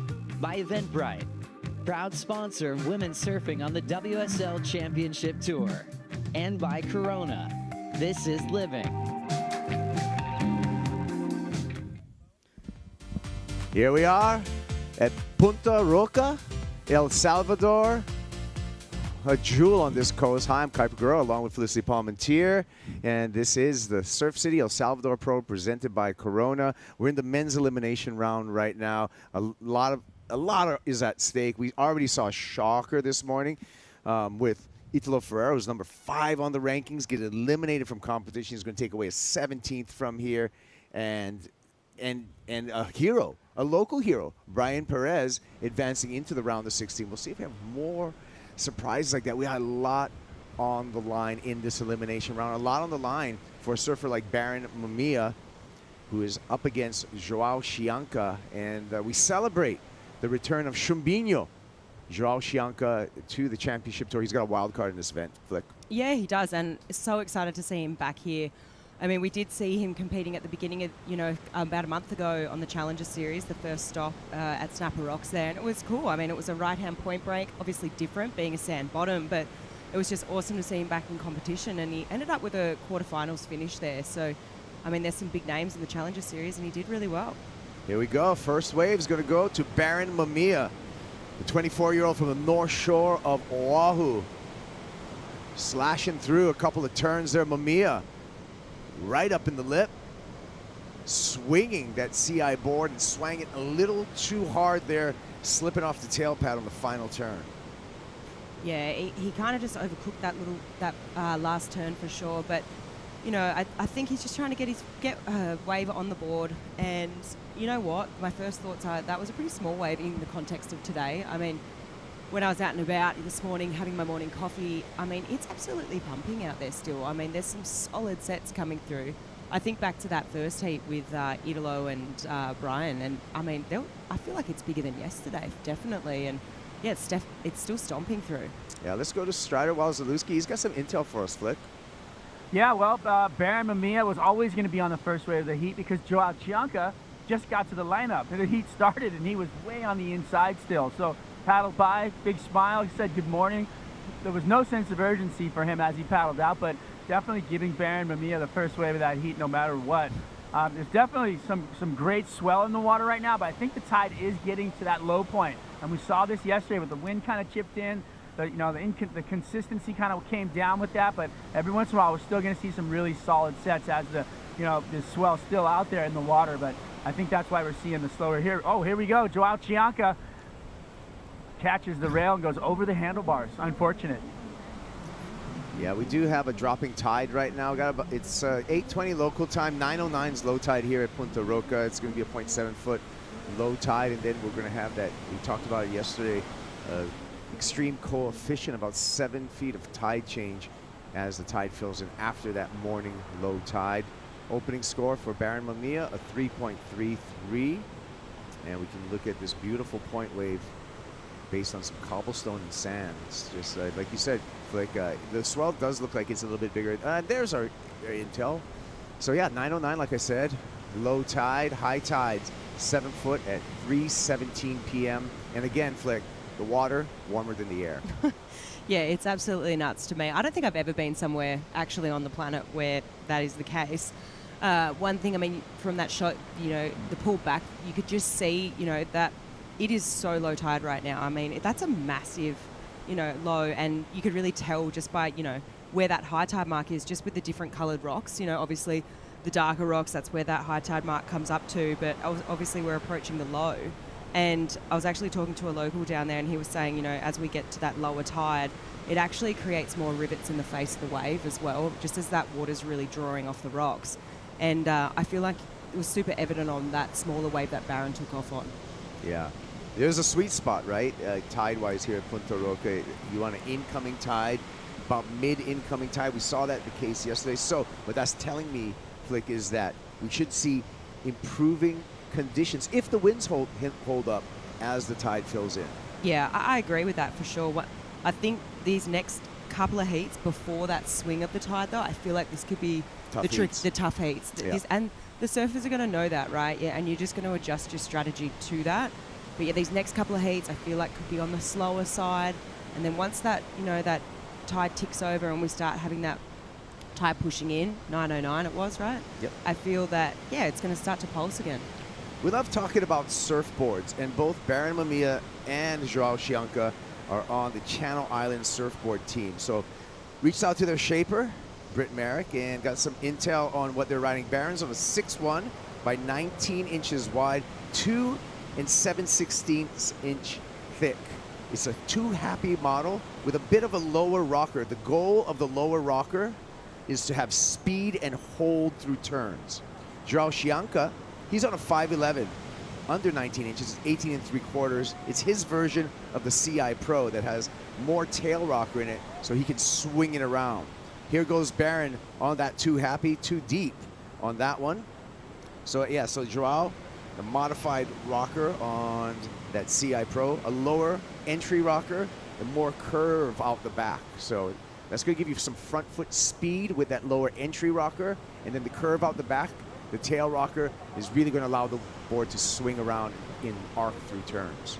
Yeah, I feel like, if I was competing today, I'd be leaning to what Baron is riding. I mean, for me, this point break can be really fast, right? Like, it's a really down-the-line wave, and I feel that because you can build your speed so quickly, when you want to lay into that rail and bury the rail, you want it to hold. Here we go, Joao.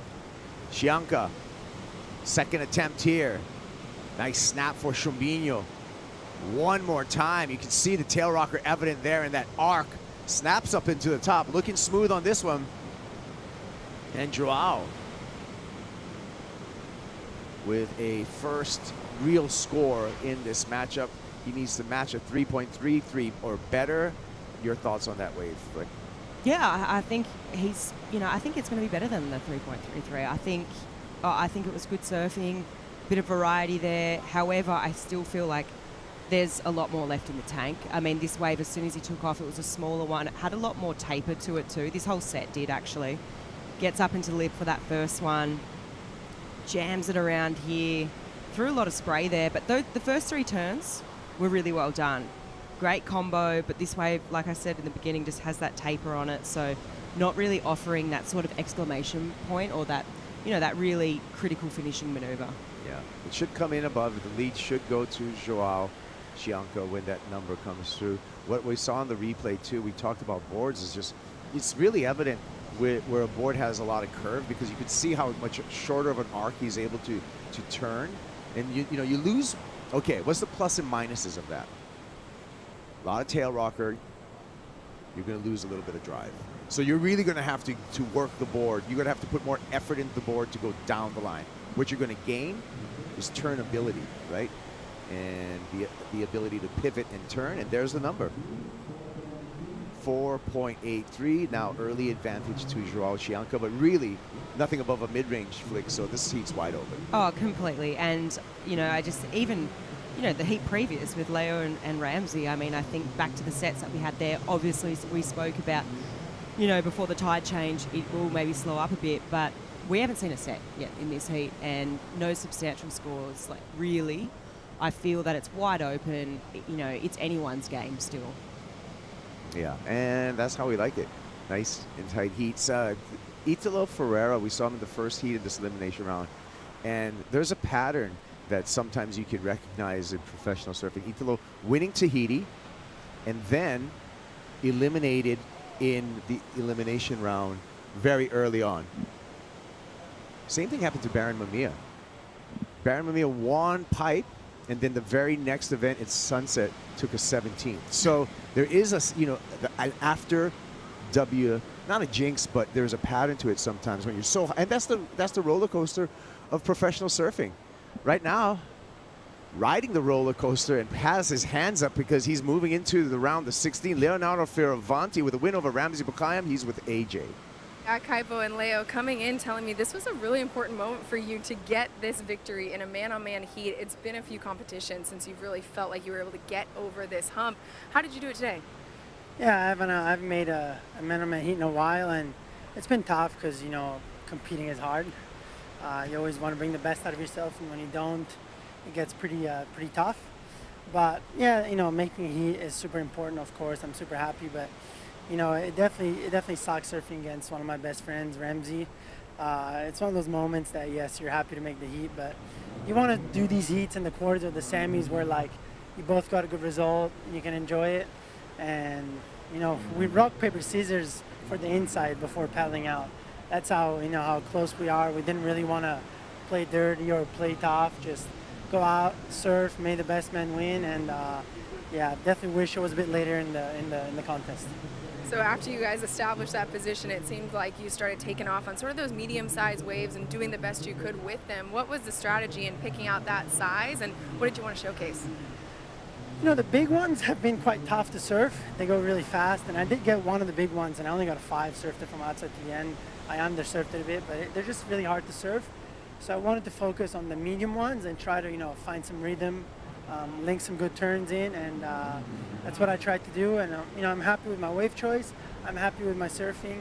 Definitely thought I could have finished a couple of the waves a bit better, but hopefully do that in the next round. Something to build on. We'll see you then. Thank you. Grazie.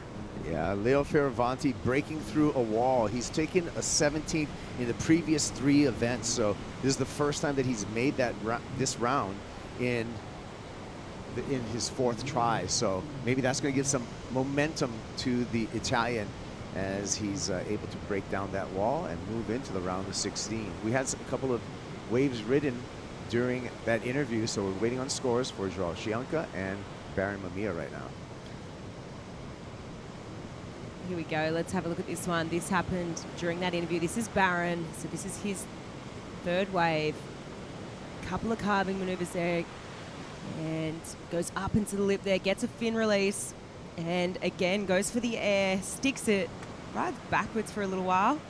And gets a little finish on the inside. So not a bad wave there for Baron. Now check this out. This is some technical stuff. Fakie riding.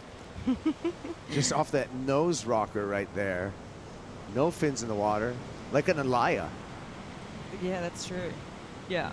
That's a certain skill set to be able to do that and then engage the fins and kind of revert out of it. And he reverted straight into a 6.67. Here we go with Joao and his attempt. Yeah, so Joao, this wave here is definitely more of a down-the-line wave, but he kicks out, definitely not what he wanted. Yeah, I feel like right now you can really see that wind's picking up a little bit more, and I feel like what I mentioned before with that tide getting really low, there's a lot of lump and bump in the face. I mean, we even heard Leo say it too. So that last score, it's just come through for Baron, and it's the best one of the heat. Yep. That's going to give a seesaw battle. So back to Baron Mamiya, favor with Baron. Now Joao needing a 5.18. We see the wind blowing. We have that receding tide. So it is it's a little bit, it's actually probably a lot harder out there than it looks from land. Yeah, that's exactly the point that I was kind of going to mention. I feel, you know, Leo even said it too. The big ones in theory look good, but you know, he got one and he said it was really hard to surf. I mean, there is a lot of lump and bump, and I feel like when you watch this at home and even us, you know, calling it, it kind of does a good job at sort of, masking just how difficult it is in any sort of conditions. And I mean, because that's a lot of texture on the face of the wave right there. I mean, that's a lot of lump and bump, and I mean, these guys just make it look so good, and they, you know, their boards hold and they cut through it, but yeah, it's a lot harder than what it looks. Here comes Baron under priority. And holding the rail through the chatter, no problem so far. Tosses the fins again, but the fins toss him back and he goes incomplete. Chumbinho right behind him, skips that section V of a floater. One more section clearing floater, lip glide, one more time. And one more, just a little extra punch at the end of that. Pretty horizontal, but speedy down the line and showed a lot of flair in that final maneuver. Yeah, I really liked that wave from Joao. The last turn was super exciting, really got a great fin release there.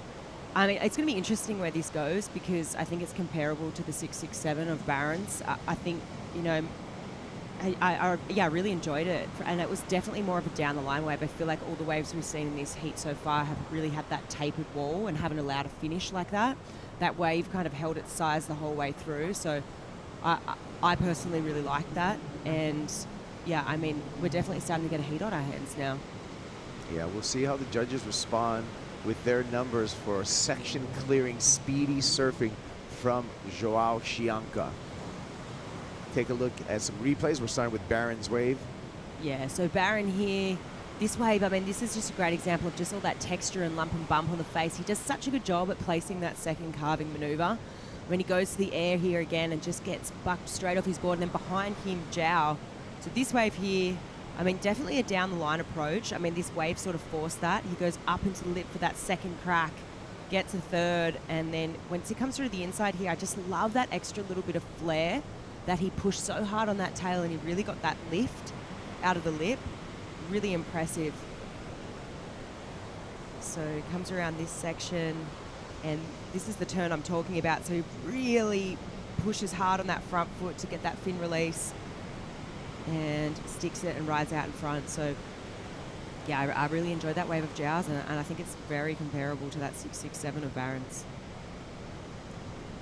Joao on the paddle back out. And we're excited to know that Joao Chanka will get a wild card for the 2025 season. So we're going to see Chumbinho. You know, he was 4th in the world in 2023, and it's going to be good to see him back full-time on tour in the new year. The score comes in at a flat 5 for Joao Chanka. So not enough to take the lead. What did he need?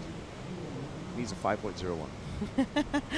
Okay, so, you know, I think it's to your point, you know, you kind of mentioned it when you were calling it. I feel like that was a very down-the-line wave, you know, it sort of forced that sort of horizontal more approach, as, you know, Barron wasn't really able to just drive off that border and really square up with the lip, you know, when you just compare it to that 667 that Barron had. But, I mean, this heat's pretty tight right now. I mean, there's, you know, only less than a point separating these guys, and I feel like it's just, we're still just waiting for that one big set to come through and someone to sort of break away. Yeah, in the Red Bull Athlete Zone, we have Mitch Salazar. I understand you caught up with Luis Pinga, who's been really kind of the godfather of Brazilian surfing talent, Mitchell. That's right, Kaipo, and he's very enthusiastic about not only the joy that he's seeing out of Joao right now, but really the positive signs out of his surfing. Surfing with a lot of pride and honor right now. Most importantly, though, great amount of spark within his surfing. We've seen it within this heat already. I remember he had a 9th place finish here last year, looking just as good, if not even better. Strider, what are you seeing out there in the water from Joao? Yeah, thanks. You know, Mitch, he looks amazing. He looks really comfortable and calm and loose. You know, we saw the finish on that last wave, even though it was a lateral wave, like really horizontal surfing down the line. You know, we could see that he was ready to go vertical when he could. So I think he just has to have a good wave selection, find those better paced waves that are slower, that allow him to come up into that pocket and break those fins free. Looking really good, looking comfortable. Hey Strider, we're seeing a bit of texture on the face of the wave out there. Have you noticed that, you know, the wind's clicked up a few knots? It has. You know, it was out of the east earlier, and now it's kind of swinging around more like east-southeast, so there's a little bit more coming from the back of the wave and pushing over it. And with that, those texture on the face makes it a little harder. You know, up in the lip, they can break the fins free and do some work, but as they come back down onto the face, there's that lump on the face. And you can catch a rail really easily. So executing your maneuvers, coming out of them, is the hard part right now. Cool, thanks, Strider.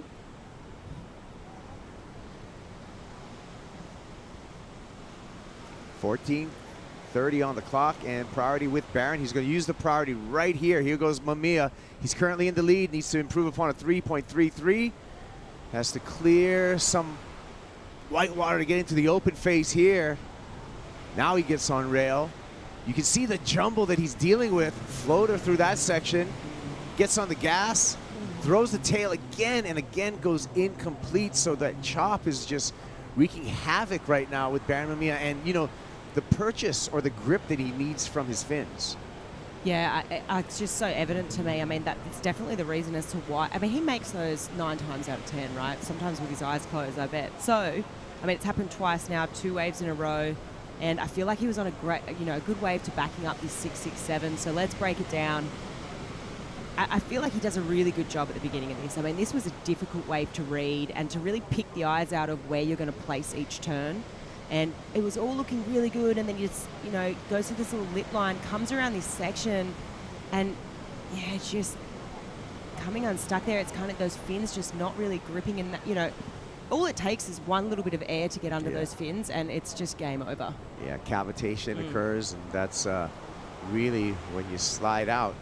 We're going to take a break right now. We'll be back with more action. Who's going to go into the round of 16? Is it going to be Baron Mamiya, João Chanka? We'll find out. Seth Moniz, he's getting ready to battle.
That's right, all your official World Surf League gear available at WSLStore.com. João Chanka is activated here at Punta Roca. Slides up in the lip, clears a lot of area with that floater. Big hack for João. Finds a nice wave with a smoother face out here at Punta Roca and just taking it apart. Chanka looks on the inside section here. It doubles up over the cobblestones, throws a full rotation, puts it down. That's what we were looking for. Chanka's going to take the lead with that, but wanting to answer back here. Baron Mamiya, a little hung up on that first turn. Mamiya off the bottom, throws the fins himself, pokes the nose, goes down. So João Chanka will take Mamiya at the 10-minute mark as Kaipagura, along with Felicity Palmentier. Wow. Chumbinho, wow. That was so explosive. I guess like that's the kind of set and exchange that I was hoping for. I mean, Baron obviously fell on his one, but I mean, João, that was so incredible. I mean, the way he put that wave together, the size of the wave too, just helps with that criticalness of those sections. And, you know, to put it all on the line and go for that air at the end. I mean, let's break it down here. I just love, this is the first real set we've seen. Digs that rail, and you can see how hard it is to hold that just through all that chatter. Up into the lip there, big layback hack.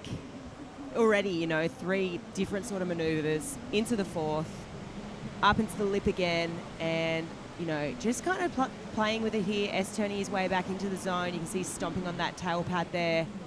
Gets the speed and spins to win. Wow, that was great. The pop and the speed of rotation, we're going to watch that right here, is so impressive because it's the pop, the ollie, catching it in air, rotating his body, and then being able to land again on the toe side rail. That's a full rope. Well, he even went into that with not too much speed. So the body mechanics, once he actually left the lip, was impressive, right? Because usually, you know, going into something like that where you're going to do a full rotation, you'd want as much speed and torque from your body, but that was so impressive. Let's have a look at what happened to Baron here. He got a little bit hung up on that first turn. I feel like that's kind of what he's fallen 3 times now on that sort of similar kind of fin throw or air maneuver. But yeah, the first turn, I feel like from that moment onwards, if you don't stick that, it's always a bit difficult. Too hard sometimes, and sometimes you got to pull it a little bit back. Go out to the water with Strider Wazalewski. That was a board change? There was a board change, and you know what? After an 8-point ride, you go excellent, and then you change your board. whatever. If it's working, it's working. He said he got on a smaller board and he's doing some board testing. He's in a heat, doesn't care. He's all about it. I love it. Get back out there. He's on my fantasy team, by the way. So I'm rooting for him. And was there any damage to the board he was using, or he's just experimenting? Yeah, he's just experimenting. He said no damage, no buckle. Just was ready to get on a different board and try a new board. So I'm not exactly sure what the difference in the two boards are, except for the size is a little shorter. Maybe that's it. Maybe he's just trying to see which one works better in these conditions. But he's getting back out to the peak now and going to do some more damage, I think.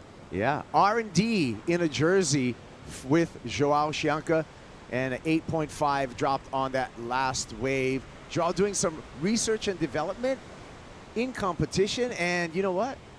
It's probably because his shaper is right here in the Red Bull Athlete Zone, Britt Merrick's second-generation surfboard builder. So now Joao, no pressure, right, as a wild card? Do some R&D, why not? You got the lead, and it's a big lead. That's exactly right. I mean, of course you're going to do that. I mean, he's here as a wild card, less expectation. I mean, why not? I know he's got the wild card for next year. There's Britt. Yeah, there he is, watching intently. Friendly fire between surfers. Yeah, I mean, Britt Merrick, ever since he's really taken the lead over at Channel Islands, has poured so much energy into developing his team's boards. They do multiple field trips a year. He's really on top. I mean, that's a guy that really cares. And that's a unique thing when we talk about surfing as a sport. Our sporting equipment is handmade, and handmade by people who want to make a special piece of equipment just for you, just for your feet. Yeah, here we go, Joao. Chanka on the new board, just feeling it out with a couple turns. Floats there, seeking some open water, finds a little snap there, and and just takes out the fins on on the new board. So we'll see how that goes. Wow, hopefully it's all right. Brand new board, first wave. I'm sorry to yell, but anytime I see someone run over rocks with a surfboard, it kind of hurts me just a little bit. No, it's never a good Every feeling. surfer has that feeling, right? Watch it again.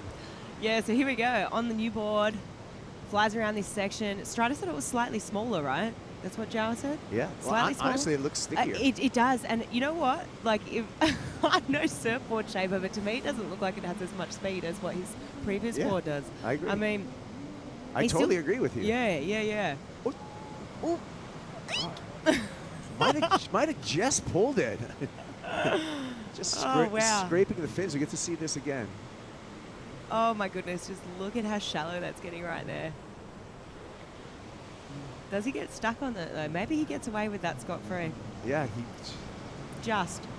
I mean, it literally would have just been millimeters. Yeah, what are fins? Like 4.5 inches, So that's how much water you need to clear.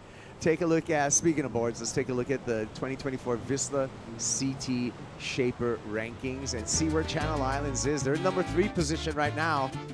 Well, it's friendly fire in this heat, so they're going to guarantee a rider into the round of 16. However, you don't get points until the quarterfinals. So another round by either Baron Mamiya or Joao Chanka for Channel Islands to gain some points. Yeah, of course. And I just can't go past Lost. I mean, Matt Biola's sitting right up there pretty at the top, 128,000. I mean, well and truly out there with that lead. I mean, that's going to be hard to knock off that perch. Someone send Matt Biolas a yellow lycra for him to wear right now when he's watching every competition. I would love to see that. And there's Britt Merrick from Channel Islands again, and Joao on the paddle back out. 4.87 was the last score for Joao, so he did not improve upon his situation. The need for Baron Mamiya with priority a 6.84. So still within grasp of the Hawaiian to take this heat with 4 minutes remaining. Yeah, it's definitely achievable. A 6.84, I mean, he's already locked in a 6.67. So I think, back to your point, you kind of mentioned it before, Kuiper, it seems like maybe he is pushing a bit too hard, just kind of rein it back a bit. Maybe, let's not try and get too crazy, too progressive. Let's go back to the foundations here because, I mean, yeah, okay, sure, Joao locked in at 8.5 and he did do an air on, a full rotation on that end section. But I feel like Barron's, rail surfing and his foundation surfing is so strong, just kind of needs to sort of sit, relax, and easier said than done. 3 minutes 20 on the clock. Next good set wave that comes through, maybe the second wave of the set, a little bit cleaner. Yeah, that's what kind of go back to basics. You almost read my mind. I was thinking, hey, a 2-wave set comes through. You have the luxury with priority to actually wait for that second wave, which oftentimes, as you pointed out, is going to be a cleaner wave because that first wave kind of clears out the lineup, right? So maybe we got the Hawaiian flag right on the rocks there, sending some mana to Baron Mamiya in these final 3 minutes. Let's see if Kanaloa, the Hawaiian god of the ocean, can send him a set wave and a nice smooth one at that. Yeah, he's definitely going to need a smooth set wave, 100%. I mean, right here, you can even see it now. There's just that lots of texture. We're even coming closer to that, that low tide, not too far away from it. So things are tricky for sure, and it sort of has been playing a little bit of havoc for Barron. I mean, Zhao seems to be sort of really being able to figure out, because these rivets and that texture, it creates like another little lump in the face of the wave. Yeah. You've really got to place your turn. You can't go too high or too far above it. You can get caught really easily. So sort of forces, better judgment, or even better judgment than, cleaner conditions for sure. And it almost forces you, unless you're just like super exceptional, to actually have to do shorter turns in between the bumps. Because if you're trying to do a long turn, your rail's going to skip out because of all that lump and bump. So you're trying to fit those turns in between some of these chops. Yeah, definitely keeps you honest, that's for sure. We touched on it a couple times. It's way harder than it looks. This is a mirage because it's a right-hand point break, right? Yeah. So you see the wave peeling evenly down the line. It looks, oh wow, look at how beautiful it is, But these are challenging conditions. Yeah, no, without a shadow of a doubt. And you know what though? We'll get through this next heat. Heat 4 is going to be tricky. But once that tide switches, I feel like it's going to start pulsing again. I agree with you. So, and with that big tide switch, that water's going to move in really fast through the back half of the day. Here we go, set wave opportunity for Baron Mamiya. Baron, is he in position? No. He's going to let Joao take this one. Chumbinho looking down the line. Looks like he's looking for a ramp.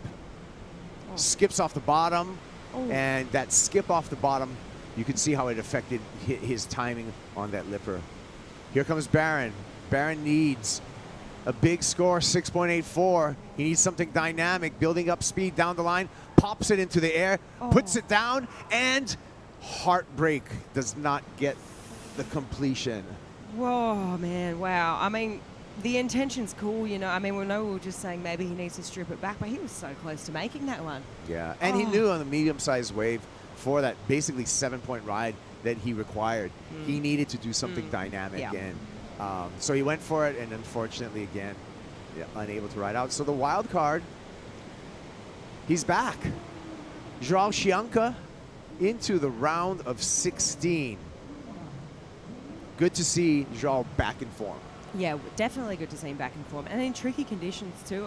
We've spoken about it so much in this heat, but it's really hard out there, and it's just going to be great for his confidence moving through another round of 16. Well, good. Next heat is going to be Indonesia's Rio Waida coming up against Hawaii's Seth Moniz here at the Surf City El Salvador Pro, presented by Corona.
men's elimination round out in the water. And we have Indonesia's Rio Waida coming up against Hawaii's Seth Moniz. Man on man. And winner goes into the round of 16. I'm Kevin Guerrero along with Felicity Palmentier. On the call here in beautiful Punta Roca that we're seeing from above. And we come down to a straight-on view here to see Rio Waida. Waida, quick snap there for the Indonesian surfer. One more time up in the lip, so fitting some turns in between the chops here. Swings through a nice carve, loads up here. Has to just check a turn to stay in front and peeling down the line on this cobblestone point break. Waida floats for that inside section and gets a finish. So nice start for Rio Waida. Seth Moniz behind him, wanting to answer back. Moniz has to skip through that section. Moniz, long bottom turn, big carving turn off the top. Regains composure, one more carve for Seth Moniz. Foam to deal with here on the face. And Seth, power gouge there, punching the fins, some variety with a short radius snap. Again, down the line speed, and Seth gets the finish. So beautiful opening exchange between these two surfers, Flick. Yeah, that was really awesome to see. I mean, obviously Seth took off, but that first little one was, you know, really a nothing score, and then Rio using that, you know, using the priority, got his wave. But I feel like this is going to be awesome to break down. I feel like, you know, there were a lot of similarities there, but it's going to be good to see the differences because there is some for sure. I feel, you know, Seth maybe had a couple of big moments, but there were, maybe the flow between turns was a little bit off. I feel like just a little bit of the texture of the wave was maybe catching him. But yeah, I can't wait to have a look at these because, you know, it all happened so fast at the start of the heat. It's hard to get a read on, you know, really who gets the jump here. So let's have a look. This is Rio. Flies around this section, goes straight up into the lip. Okay, already I love this from Rio. Twice, that's two big turns. Follows it with a third carve. And brings it through to the inside. He's doing a really good job at reading where to place these turns with, you know, just that little bit of texture on the face of the wave. Those rivets, those lumps and bumps, they're hard to read, and he's done a really good job here. So the flow for me was really there with Rio. I really love that. And then out the back here, this is Seth, straight behind him. So he waits for this section here, which I think is a smart decision. Lays into that rail there. Really pivots on his back foot. This wave, a little bit of whitewash, a little bit more texture on the face. Carves back there, straight back up into the pocket. So for me, I feel, you know, Rio gets the jump ever so slightly just because of the flow aspect. But great opening exchange, and I think, you know, great way to start the heat for both of these guys. Yeah, so Rio gets the jump by a little bit more than a point. A 6.67 for Rio Waida, a 5.33 for Seth Moniz. Talking about boards in this heat, we got more friendly fire when it comes to the board count. Both Rio Waida and Seth Moniz on Sharp Eye surfboards. So good news for Sharp Eye. One of their surfers is going to go to the round of 16. Bad news is they're going to lose the surfer. So we're seeing more. We saw friendly fire between two CI riders in the previous heat between Chanka and Baron Mamiya. Same story in this heat. Yeah, same story. But, I mean, yeah, these guys right now, I mean, for me, it's difficult conditions right now. And I feel like it comes down to wave selection, right? And we already mentioned it in the previous heat, but I feel like taking off on that second wave of the heat is just going to be so important because, well, I mean, I know Rio had the one before Seth, but there was actually a wave that came through before that, so Rio's wave was actually a little bit smoother, but it comes down to wave selection. These guys all surf so good, you know, they're obviously getting the best boards in the world, but I really do feel that wave selection and where you're placing your turns is so critical today. Yeah. I mean, you can really easily overcook it by going too high or not placing it in the right section. And point surfing flow, be able to predict what is going to happen in the future of the wave and be able to be prepared to match the tempo and pace of the wave with the appropriate maneuver. That's the skill set on points. Here we go, Rio Waida. Look at the size of this one. Clears that section, beautiful float, lip glide there, catches the toes. And that was tragic because I felt he was really on his way. Yeah, he was definitely well and truly on his way. It was interesting to see what happened there. He's just inside rail got caught and he hit like a little bit of a bump because the way that wave was starting to bowl and it was probably the smoothest wave face we've really seen in the last sort of half an hour. Let's have a look here. You can really start to see that this one's going to look at this bowly section. Look how clean that is. I mean, we haven't really seen that. He identifies that section, hits it, grabs that rail as he's coming down. He just baubles there. That wave also ran off without him, but he looks good to me. He looks like he's in good form, and he looks like he's in the flow. Well, Rio Waida, this is his second year on the championship tour, but he's got some momentum this year. He's had his best result in 2 years on the championship tour. We look back into Bells, where he made the semifinals there. So he's maturing, right, as a world-class championship tour surfer, just 24 years old, has the pride of Indonesia on his back, 45. The 45 in his jersey number stands for 1945. That's the year that Indonesia won its independence as a nation.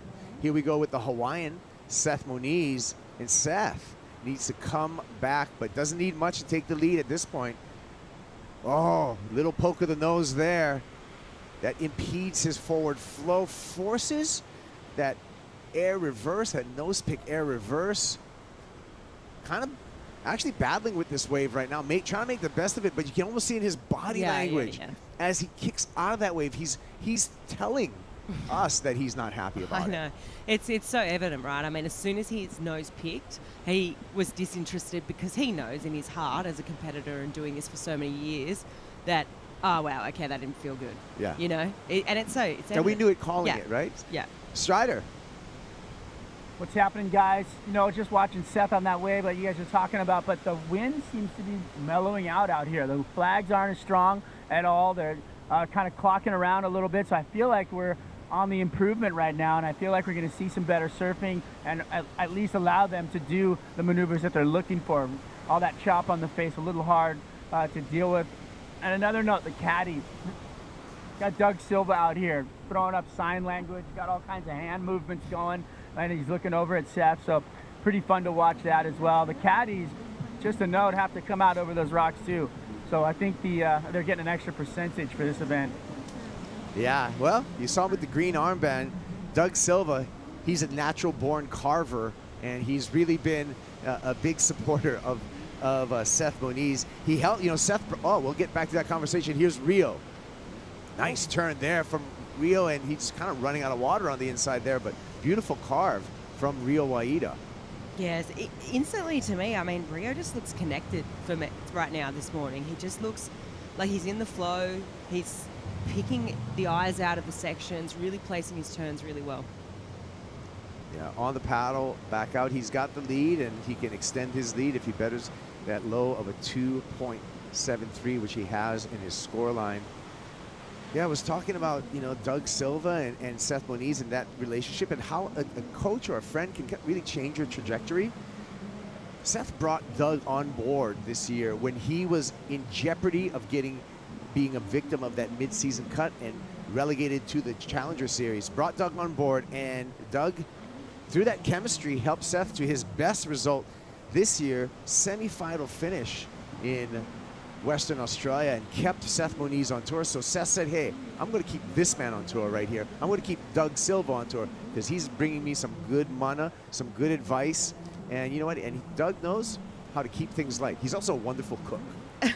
That always is a plus. I mean, you got to be really selective about who you bring it on tour, and someone that can cook good, I mean, that's always a win. Let's hear from Chumbinho, Joao Chanka. He's into the round of 16.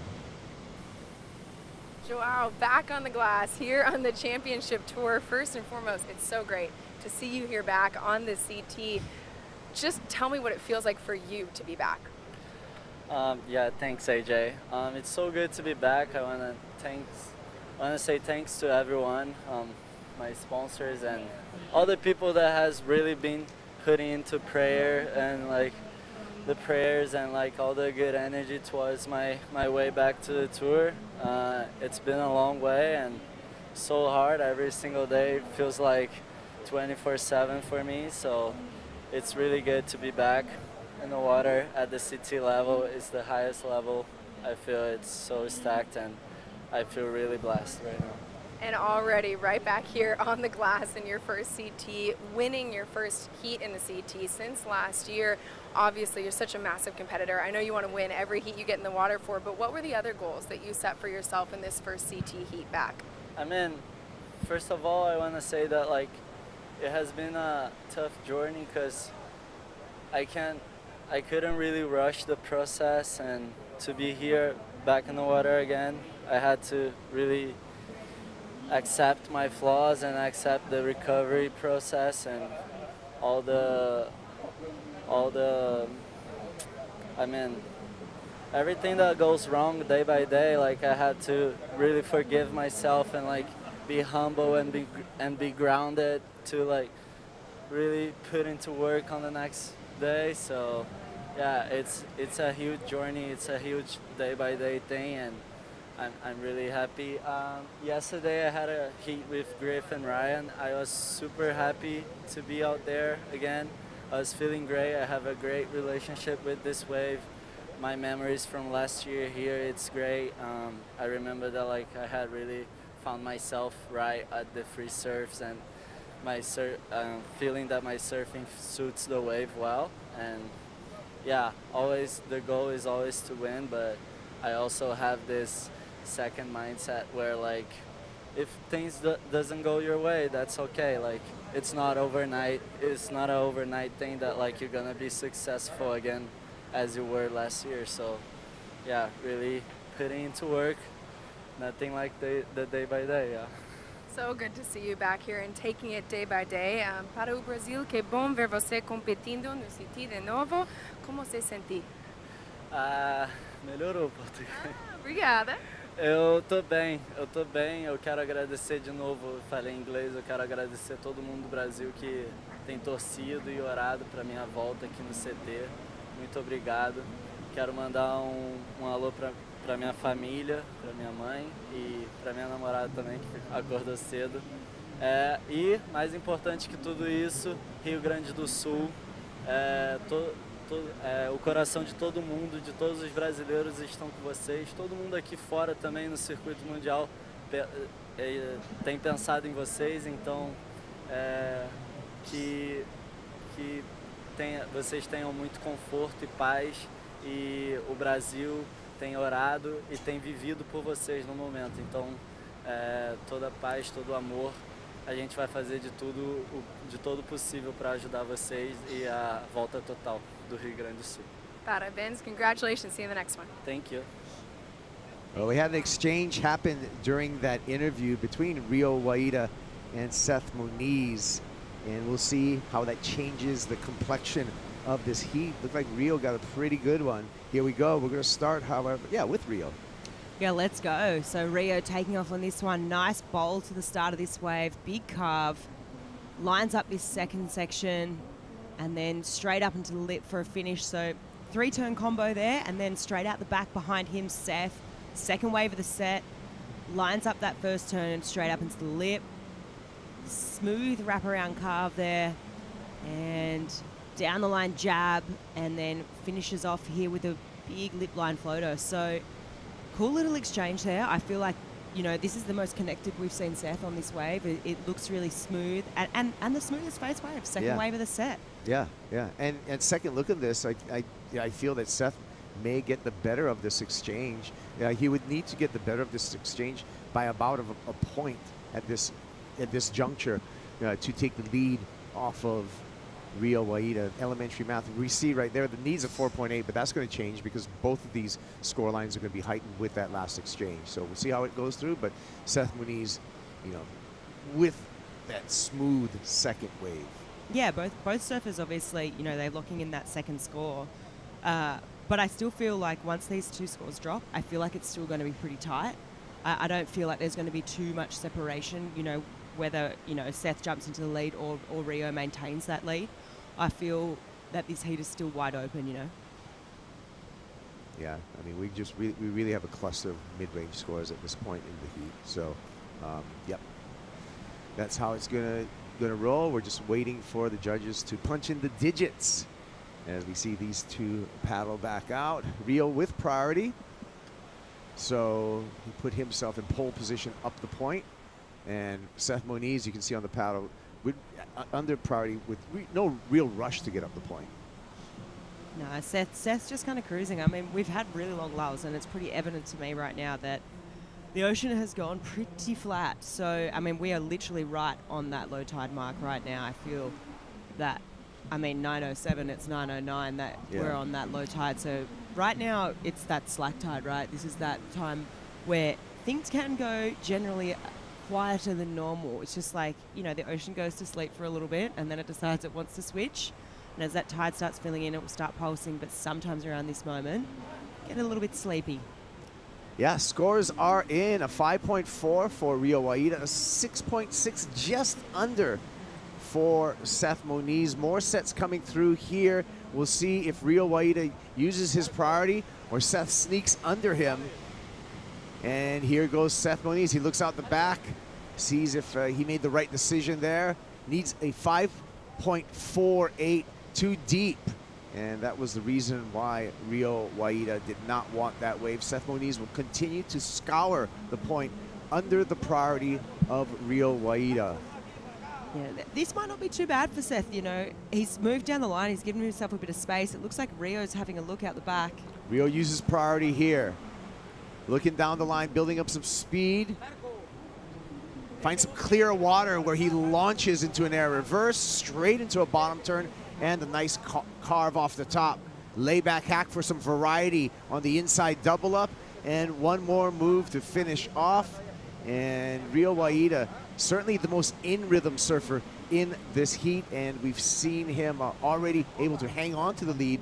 Will he extend the lead when this score drops? Wow, I mean, the transition from that air straight into that next maneuver was seamless. I mean, that was so well done. I feel like he could improve on his lead for sure. I just got to commend him. His wave selection's great. He's really picking those ones that, here we go, we'll get back to that. Looks like Seth's having a crack. Steph looking for a ramp. Punches it in the air and comes down incomplete. You can see him just really forecasting and looking down the line for that air, and just a bit of a forced air. Forced air and the error. I feel like, you know, sort of similarities to Barron in that last heat, maybe just overcooking it that bit much. Let's get back to Rio. This wave I really liked from him. Gaining speed, little transition turn there, and goes straight into the air. And this is the moment I'm talking about. He just pivots off that back foot and goes straight into that carve. Pretty seamless. And jams on the layback there. Another little hack and lip. I feel like he should improve. Yeah, I feel like he's going to improve. Yeah, I agree with this as we look at the replay, because that was a high-risk maneuver, and the connectivity after that high-risk air reverse falls into really highly into the flow aspect when we look at the judging criteria. Whoa, literally did that turn. Watch your toes, Seth. Seth's head. This moment here, this was just so well done. I mean, so tail high, lands here, and then stomps straight on the back foot. There's little transition between that moment there and when he laid into that second turn, the third turn, sorry. It was just really well done. We're going to take a Bonsoy brew break, and when we come back from that brew break, we're going to give you the scores for Rio Waida. We're going to give you more. It's all on the way, so stick around here at the Surf City El Salvador Pro, presented by Corona.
Back in El Salvador, Kuiper Girl, along with Felicity Palmentier. How do you use your fingers to surf, Flick? Well, you download True Surf, either the Apple Store or Google Play. Let your fingers do the dance on your smartphone, and you can virtually surf Punta Roca, do airs, get barrels, all that stuff. Download True Surf, play True Surf. It's a gas.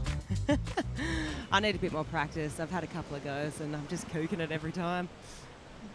I'll be your True Surf coach. Here we go. We had Rio Waida when we went to break. We were waiting on a score. He scored a 7.17. So Seth Moniz, who's surfing right now, needs a big number. He needs a 7.24.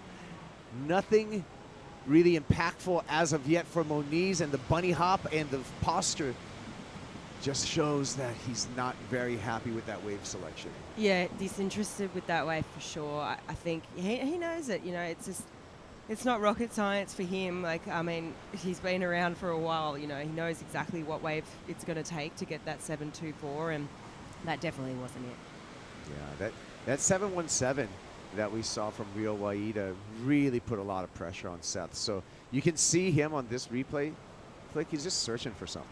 Yeah, he is, and from this moment here, I mean, the stance changes. He's looking for an air. He was right there. I mean, when Rio did that first turn on the 7.17, I mean, Seth, I'm not sure if he turned around and, kept watching that wave, but, I mean, it's kind of likely that he might have, and he might have seen Rio go to the air and been like, okay, well, knowing that Rio kindly only did those 2 to 3 turns, got this 7.17, maybe if I go to the air too, possibility of getting up into that 7 range. Well, Flick, we got eyes in the lineup with Strider Wazalewski. What are you seeing, Strider? I think, we saw it in the last heat. We're seeing it in this heat. I feel like Rio is just a better student of the situation. He understands, he had to adapt coming into this heat. And riding up above on your board and kind of like skating across the water and not trying to dig your rail in too deep out here right now. And that's what's, kind of gone against Barron in that last heat, and Seth in this heat. I feel like they're so used to that style of surfing that it's hard for them to break out of it. And you see Rio skating across the top, doing really light-footed maneuvers and picking his moments in the lip line that are going to give him the opportunity to throw the tail a little bit, then coming out of it and getting right back on that above the water skatey look.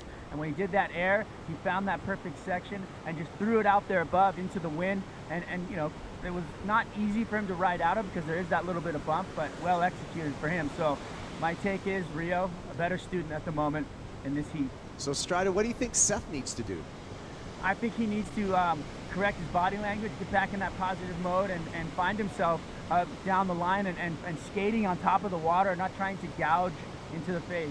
I feel like he's got the ability to adapt, and all he needs to do is find that lip line. Once he gets to that lip line, throw that tail, throw those fins, let it glide, and then re-engage, and then get back to that skate moment. So there's it just needs to be on the right wave as well. So that's basically every heat is being on the best wave, but he's got the talent. He can adapt. He just needs to do it. Well, he has the challenge of being under the priority of Rio Waida. Rio with the lead as well as priority. So heat control in the final 9 minutes to Rio Waida. Put himself in a good situation. Yeah, he's in a great situation right now. And, I mean, looks like there might be a little bit of movement here. So it's going to be interesting to see.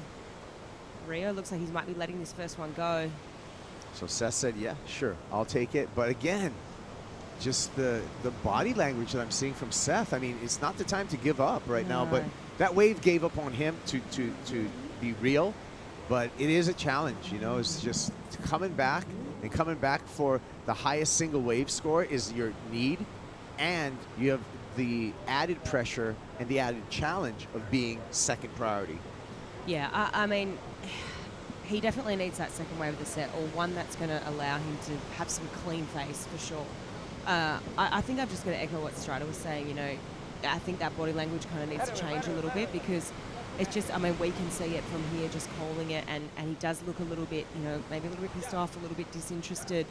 But, I mean, there's only so much you can do when the ocean's only providing you that. I mean, that wave was definitely not going to be the 7.24.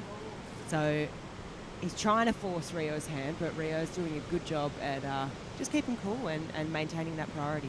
Yeah, and Rio's really, I mean, when we look at man-on-man matchups, Rio's had the best of the priority rotation. There's been no shortage of waves in this heat. You know, it's been 7 waves ridden by Rio Waida, 8 waves ridden by Seth Moniz. So there's been a lot of reps out there, but there hasn't been that many quality waves. And when Rio had priority, it seems like the quality waves have come through. Yeah, I agree with that. I think sometimes, I was talking to Molly Picklum about this yesterday, and I heard Joanne mention it as well. Sometimes you can be in that right rotation, you know, and things just flow. And sometimes it can be a little bit of luck. But other times you can sort of manufacture that for yourself, you know. Obviously it comes down to ocean analysis before you go out, you know, how long, timing the sets, how long, you know, how long between sets. Looks like maybe Seth having a look here. Here goes Seth. Lumpy face there, punches it out into the flats, and that looked brutal. The splits on that air reverse. That was a forced air reverse. We'll see if he comes up. He comes up, and hope he's okay on that one, because that was an awkward landing attempt. Yeah, that didn't look good. Hopefully he's all right. Sometimes the ones that look bad, maybe you don't get hurt on. It's the ones that you wouldn't even blink an eye at, and you're like, oh, I have my worst injury ever. Yeah. He looks to be okay. Yeah. Here, we'll take a look at it. So let's have a look here. It's as he lands is what we're talking about, straight out into the flats. Just landing so, with so much energy. It looks like he put his knee straight into the deck of that board as well. So there's definitely going to be a bit of an indent there. And I think that, you know, the important thing about those wipeouts when you watch them is that both of his feet at least left the board at the same time. I think the really bad ones are when one foot stays on the board and the other one comes off the board. And only a surfer knows a feeling, right?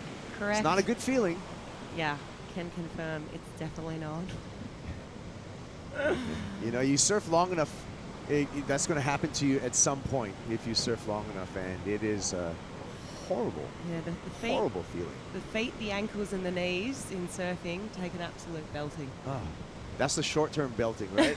And then the long-term belting is the shoulders, where like you keep on putting more miles on the body, or kilometers in your case. It's just it starts wearing those shoulder and hip parts. Oh, here comes big Cole Houshmand. And he's going to come up against another tall character in the way of Connor O'Leary in heat number 5 of this elimination round. 2 goofy foots going to be going at it here. So I look forward to that matchup of the 2 goofies. Same. I feel grab your popcorn. It's the battle of the big goofs. Seriously. It's going to be cool. I love it, yeah. It's going to be a great matchup. And they're so different, you know, like Connor has that real like coiled approach where he has a lot of spring, and then Cole just has that power snap, right? He has that long bottom turn power snap combo. So yeah, that's gonna be, even though they stand the same on a board, they definitely have different mechanics involved in their surfing. So that contrast is gonna be really, really cool. That's coming up next, so you don't want to go anywhere. 4:40 on the clock. In control with Rio Waida. He's got the lead. He's got priority. He's controlling the pace. He's willing to just drain the clock at this point. The tide's drained, and so we've had, you know, limited opportunity with many waves. Here goes Seth. He's under the priority. He's going to keep on swinging, and that one does not eventuate at all.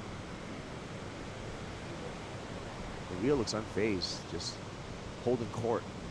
Yeah, it's always nervous times when you see your competitor, you know, under priority, sharking around, trying to make something happen. But I mean, things are playing out pretty well for Rio. I mean, that clock's going slow for Rio. It's going fast for Seth right now. But I'm hoping that we get one more set for sure. I mean, that would be really nice. And that tide has clicked over now, so it's starting to fill in. Yeah. Get through the doldrums. I call it the doldrums, you know, when either at the high or the low. It's kind of like that parallel on the globe where the wind stops. And if you were just to be in a sailing ship, it would take you forever to get past the doldrums back into good wind. I see. So now we're just waiting for it to get back into some good waves as we pass the low tide mark. I don't think it's too far away. There's always another wave coming, Cops. Always another wave coming? There's always one coming. There's always one on the horizon. Tide's always changing? Yeah. The wind's always changing. Oh, here we go. This is going to make things interesting right now. Okay, time to make a choice. Rio Waida, you got priority. Here comes the first wave of the set. Are you going to let Seth go? There's a couple waves in the set. It looks like Seth, is he going to keep Rio honest? Sure as he's going to take the, oh, he's not even going to take the first one. Rio is stealth-like in his approach right now. Not even having a look. Did not. Okay, second wave of the set. Yeah, these are not waves for the liking of either of the surfers. Let's take a look here. We have a better, wider perspective on why they're making those choices. Maybe there's another, some better waves out the back. I feel that Seth just had a look at that, and Rio knew as well, like, this isn't that 724. I mean, they're the questions you've got to be asking yourself, right? Here we go. Maybe these waves will hit the point in a more favorable angle. Seth Moniz does not want that one. Look at the second wave of the set. Pretty sizable. Lifts up that WSL buoy. You see both surfers starting to scratch a little further out. I feel Rio may pull the trigger here. Well, let's see. If Rio's going to play defense, okay, Seth forces him. Here we go. Rio Waida now on the offense.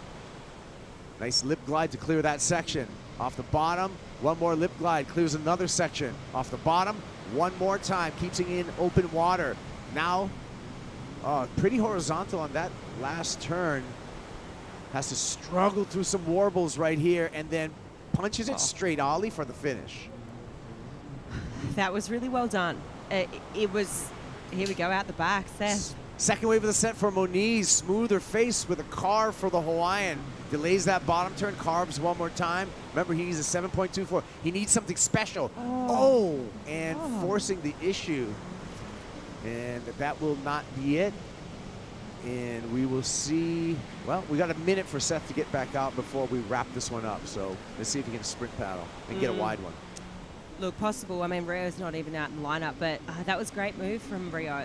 He had to go it, right? I mean, he was obviously blocking Seth, but, you know, also with the opportunity to improve on his situation as well. I mean, he surfed that wave pretty well. It had a bit of lump and bump, but I feel like he carried great speed throughout those first turns. So we'll see if Seth maybe gets another opportunity. It looks like there might be a couple of little lines, but he's already pretty far down the point.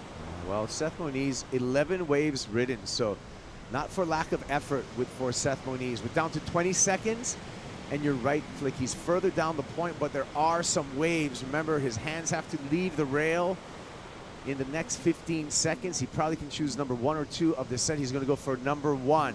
One more opportunity for Seth. Way down the point. Needs something giant right here. Can't find the section so far. Punches it in the lip, goes down again, and that will make it official.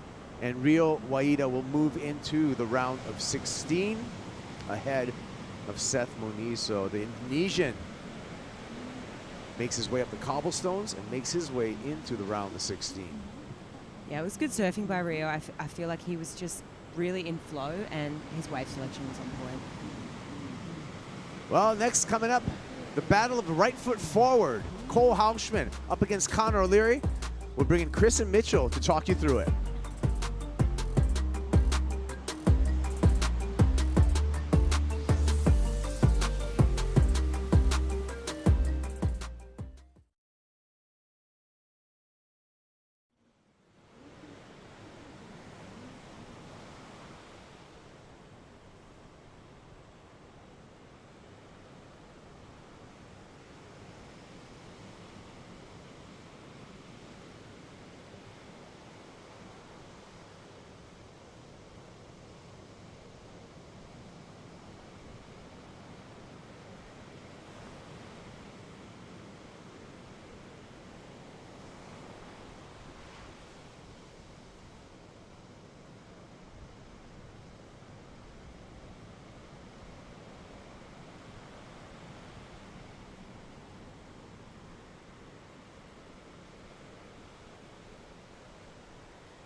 The Surf City El Salvador Pro presented by Corona is brought to you by El Salvador, land of hosts, by Yeti, built for the wild, and by Bonsoy, the official milk of the WSL.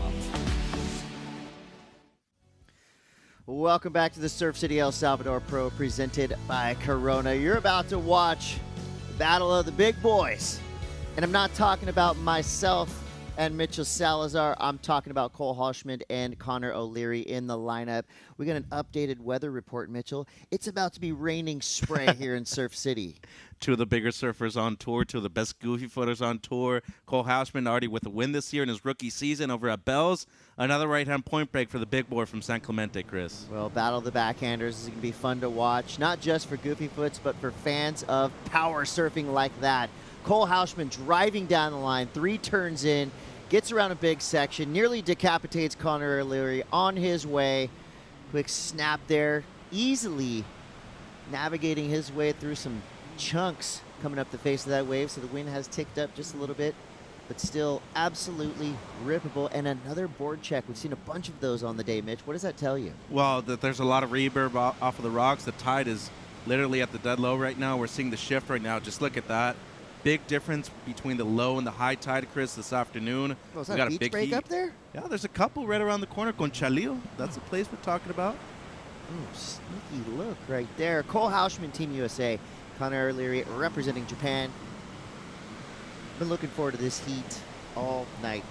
Last night when I checked the lineup, who was going to be going up against who, this was one that I was hoping going to be calling. It stood out though, didn't it? Definitely. I mean, both of these surfers, abundance of power. Yep. Similar frame. And I feel like a similar game just in the way that they are known to go straight off the bottom, straight off the top every time. I will give a little bit of the speed over to Connor O'Leary, though. You're just a little bit whippier. Right. But power-wise, I'm going to say Cole. Pretty even, though. I mean, when you look at it, but the speed factor. It's very close on both ways. Right. Minimal. And the exchange right there. So great wave to start off for Connor. Much smaller wave in comparison to this one. Strong combo the outside by, the kid they call Rodman for a reason. Dennis Rodman was known as the best rebounder in the NBA. Got to consider Cole Houshmand as maybe one of the best backhand surfers on the planet out of this generation for sure, Chris. Backhand rebounds, say that. Yeah, a lot of flow on that one. I feel like Connor probably going to get the better out of the exchange, though. Bit more flow on that one. Seems like judges agreed, Chris. Yeah, it comes through pretty even, though. 4.5 for Cole Houshmand. Connor O'Leary, a 5.33. A good start for both of these surfers. In that last heat, we saw Rio White get a 13.84 total. Seth Moniz with an 11.93 total. I feel like if you're in the 13, 14, 15 range, you're making the heat. You're going to make the heat. Unless, of course, we both just go out there and start going off. Then we see some 16-point heat totals, which we want. But so far, it's been so good. We've seen some big airs, power surfing, great style on display. We're expecting all of that and some. I like this matchup right here. This wave doesn't necessarily force you to bring out a different aspect of your surfing that we don't necessarily see. It brings out the best in their own capabilities, right? Like out of these two guys, Connor's made the quarterfinals here before. He's dropped a couple excellent scores in his appearances here. Whereas Cole, first time competing at this venue, we've seen him really elevate his performances, and the amount of spray that he throws as always. Timing is a big important factor right here. Let's see who's going to have the better timing out of these two, Chris. Well, Cole Houshmand is firmly entrenched in the conversation for Rookie of the Year 2024. That one's not called yet, but hey, whatever Cole did on the Challenger Series was incredible and memorable. Here is Houshmand's journey to his first CT win, 2023, in the Cabaret Pro QS 3000. That was his first QS win. And then in April, smashed it in Barbados, QS 5000. But big things really started to happen when Cole got into the Challenger Series, where he won the Sydney Surf Pro, went on to win Bolito, got a 9th at the US Open, and boom, qualified for the 2024 Championship Tour. Kind of made it look easy, and we know qualifying for the CT is one of the hardest things you can do in all of sport. So not only qualifying, surviving, and thriving. Won the Rip Curl Pro at Bells Beach against his homie and one of his mentors, Griffin Colapinto. How's that for your first championship tour victory, to do it at one of the most iconic spots on tour? Against Bells the rankings Beach. leader. Exactly. Here we go. Connor O'Leary now. Connor so sharp and precise. Adds just an element of flair to every turn he does on his backhand. Quick snap right there. Looks unaffected by the chop coming up the face of that wave, but now he's got a front row seat to the Cole Houshmand power show. 2 big turns out the back, but you just see on the first wave of this set that Connor got, there was just a little more cup on the face, a little more, I don't know, better bowl to work with. Cole Houshmand's wave, just maybe it's a little flatter on the face. Right. So I think in the wave selection war right now, Connor O'Leary's got the edge. We're going to leave that one up to the judges. But it felt like Connor just had a little bit more electricity down the line on his wave. And as you said, it seemed like the pocket was always standing up a little bit more on Connor's wave. Great finishing turn by Cole, though. Definitely surfed that wave up. It wasn't easy to surf whatsoever. O'Leary, though, more experience at this certain venue. Definitely in the better priority rotation right now, too. And out of the opening exchange, not only did he win that by close to a point, too. So going to see right here what the judges think about these last few waves out of each surfer. Well, as we wait to hear what the judges think, let's go to Strider Wasilewski and hear what he thinks. I think that we got 5 of the best goofy foots in the world happening right now. 2 in the booth, 2 in the water, or 3 in the water, sorry. I'm throwing myself in there. I love it. It's all goofy foot affair right now, and it's really fun to watch. You know, dissecting these backhand attacks and the pivotal moments are happening, I feel like, on the wave choice today. So, you know, you guys called it out. I think O'Leary had that wave, it had more of a cup on it. Also his timing, his combination of off the bottom, off the top surfing was just so fluid. The fundamentals in it were just perfect. So, you know, I really love the way that he's attacking from bottom to the top, and there's nothing in between. Cole's wave had a different pace on it. It had an outside section, slowed down, then it had the inside section. But Cole's going to get back out there first, so he's going to have priority. He's going to be able to pick the right wave, and we'll see that what his off the bottom, off the top combo looks like, and his fluidity and flow through the wave. Because they both have power, they both got technique. We'll see how the flow goes. Strider, next exchange. You mentioned the fundamentals of Connor O'Leary when he made his debut in 2017. Are you seeing kind of the similar shades that we're seeing from Cole Houshmand right now that we saw from O'Leary back in the day? Well, you know, these guys are working men. They go out, they put their muscle into it, and they make it happen. And that's the kind of surfing, you know, that we're talking about. That's the fundamental, just off the bottom, powerhouse into the lip, and bluffing tail. So there is a huge similarity in their workflow. But you know what? I feel like oh, sorry. We're still here. All good. I feel like the workflow from the veteran has got him with a little step up right now. Thank you, Strider. This is the only sport where you will actually hear a duck dive mid-analysis. We love it. We're here for that. Thank you, Strider. Lip like hit him when he was talking that whole time. He might have been barreled. I mean, who knows? Strider is he gave us a big compliment, though.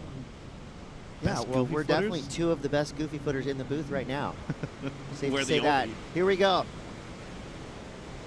There's going to be some blasters from Cole Houshmand. 2 big hooks out the back, building up some speed.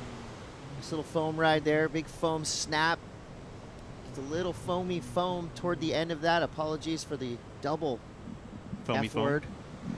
But Cole Houshmand right there did some work on the outside section. I like what Strider just said right there. They're just men at work. It's almost like you could put that yellow sign up on the rocks. Men at work right now. Both these surfers, super powerful. You're going to hear that word a lot in this heat.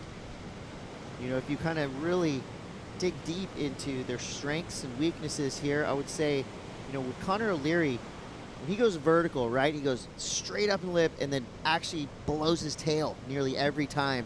Whereas Cole, you'll see right here, pure power. I think Cole throws more spray. Connor may just have a little bit more whip in his turns. And again, in the eyes of the judges, that's probably dead even. That combo at the beginning of this wave was pretty gnarly, Chris. Feel like he should be competitive with his best ride right here, but last exchange, O'Leary winning it by nearly 2 points right there. So a strong lead for the surfer from Japan right now. Yeah, Cole Houshmand right now needing a 7-1-7. We like the looks of that last wave. We'll see what the judges say there. At the moment, Rio Waida comes through with a victory. He's on the glass now with AJ McCord. Yeah, Rio coming in victorious and also trying to recover from the heat out there in the water, but the waves are pumping, as you told me just before this interview. So how do you balance that, making sure that you conserve the energy for those waves when they come through despite the conditions? Well, first thing is, I have every time I go social media, everyone send a message and just saying, oh, Rio, this is the event, for me to win or something, It's definitely getting my head, but I was like, shush, and I just want to surf, just surf every day like I'm always do, because of this event. I'm not going to try do more, just be me every day. And waves are fun, it's kind of bumpy, but, every set come is lined up perfect. So there's most of the time I had first prior, sets come I had first prior, so it was good for me to choose the right one, and it was fun. I wish, I can surf more, but I think I'm going to surf again later, so that's it, and I can't wait for more. Well, and with the way you're surfing, it's understandable why you're getting those messages here in El Salvador. You finished with a 9th place here last year. It was one of your best results of the year up to that point, but now you're coming right back here to Punta Roca with a few 9th place finishes, a 3rd place finish, a 5th place in Tahiti. How much has your surfing grown since you were here on the rocks last year? I think first thing is mentally. Last year I was kind of figuring out. I was a rookie, so still, just figuring out. But this year's like I can expect more. What's gonna happen. The weather or the example here is hot. I can expect more. And example going to Portugal. It's cold. I can expect more. So I think first mentally. I got stronger. There's a lot of things that I work on, and physically maybe I'm strong, but I feel like I'm still a small guy in the tour, so I know I'm gonna work harder to grow and bigger, and the power with John and Griff or Ethan and stuff. So it's still learning. I still feel like I'm a baby, in this tour, but man, this year's been fun. Getting 3rd, 5th, a lot of 9th, and in this event, I wanna keep going, but I don't really care about other results for right now. I just wanna do my best, just surf like I'm always do every day. So that's it.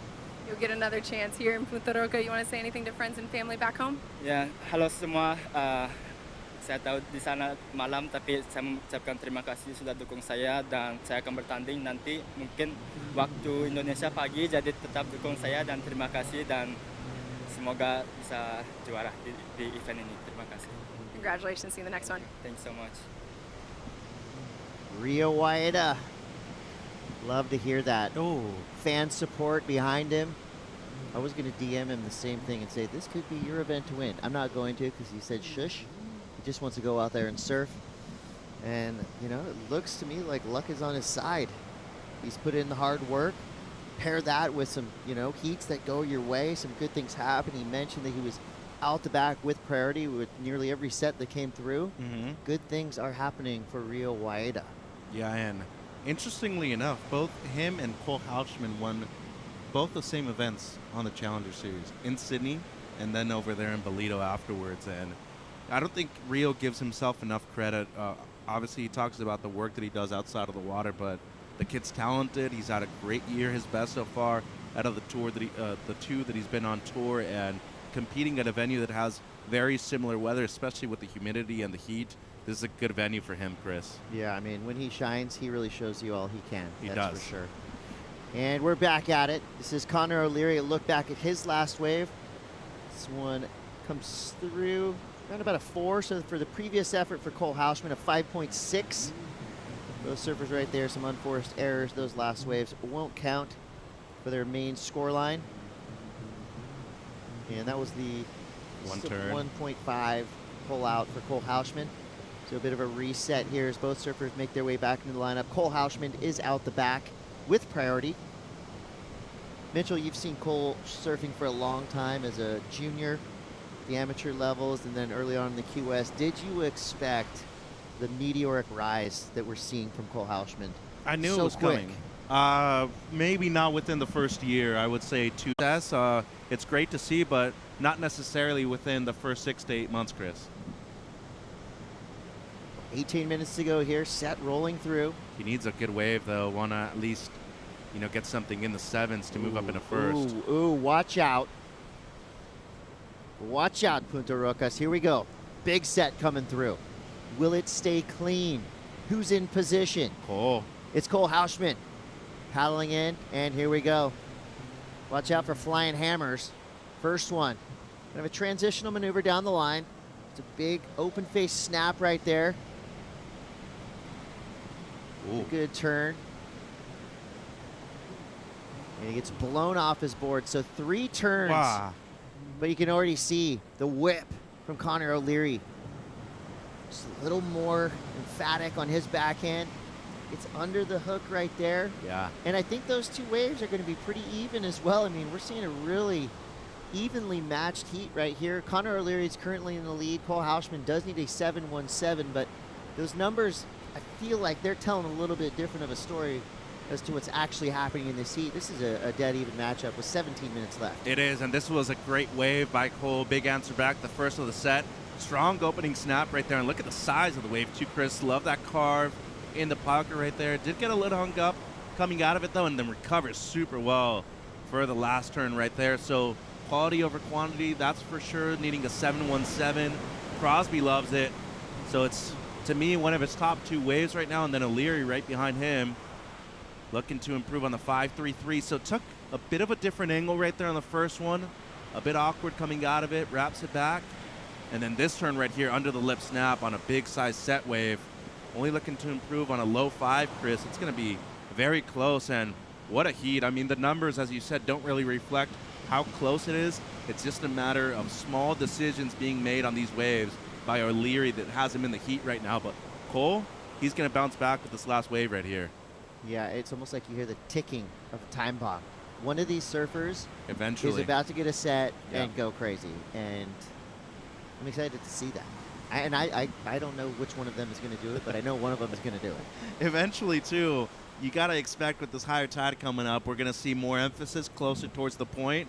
Not a lot of those waves that are just going to be running down the line. So expect in these next 15 minutes to see some more concentration further up the point. And especially for Cole, if he recovers first priority here, next exchange is going to be really important for his success, Chris. Yeah, it looks like he's got the paddle battle lead out there.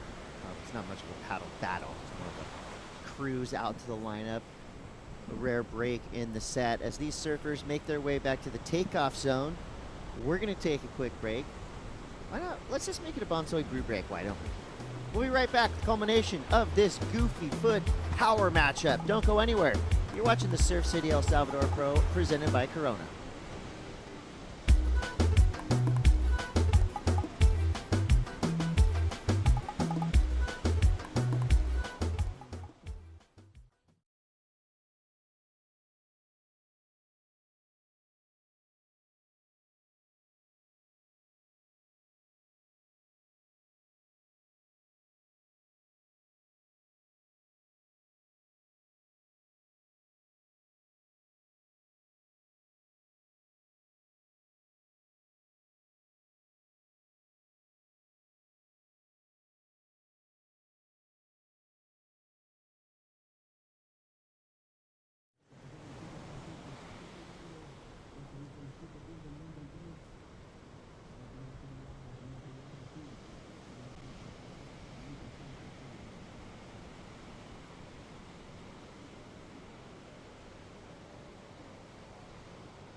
Ding dong. Hell's Bells. It was a backhand blowout. Cole Houshmand, pure power.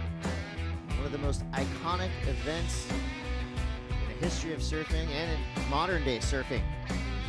Shades of Mark Akalupo in some of his incredible bells runs. Shades of Matt Wilkinson. Italo Ferreira.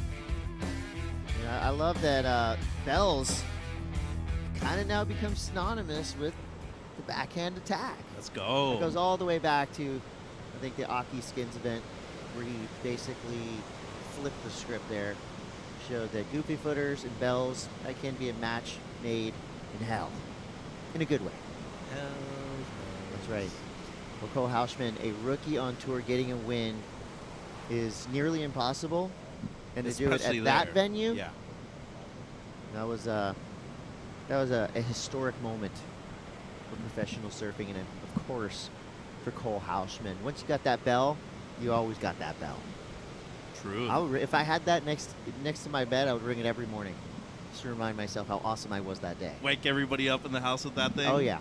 Just be like, breakfast is served. Ring that thing. 12 minutes to go here. A little break in the action in the water gives us a chance to catch up with Connor O'Leary. I just still think I've got more to give. Like, it's funny being 30 and going, I'm old. Like, I was talking to a Fred and Ryan the other day, and we're like, where are the old guys now on the tour? Like, when I first qualified, you looked at Mick, Joel Parker, Joel, bloody Taj, all those guys were the old guys. And I'm like, now I'm that guy. But I don't feel like I'm that guy. I feel like the last 2 years I've really felt like I've settled into the tour and kind of been confident in what I'm good at and running with that and running with confidence on that.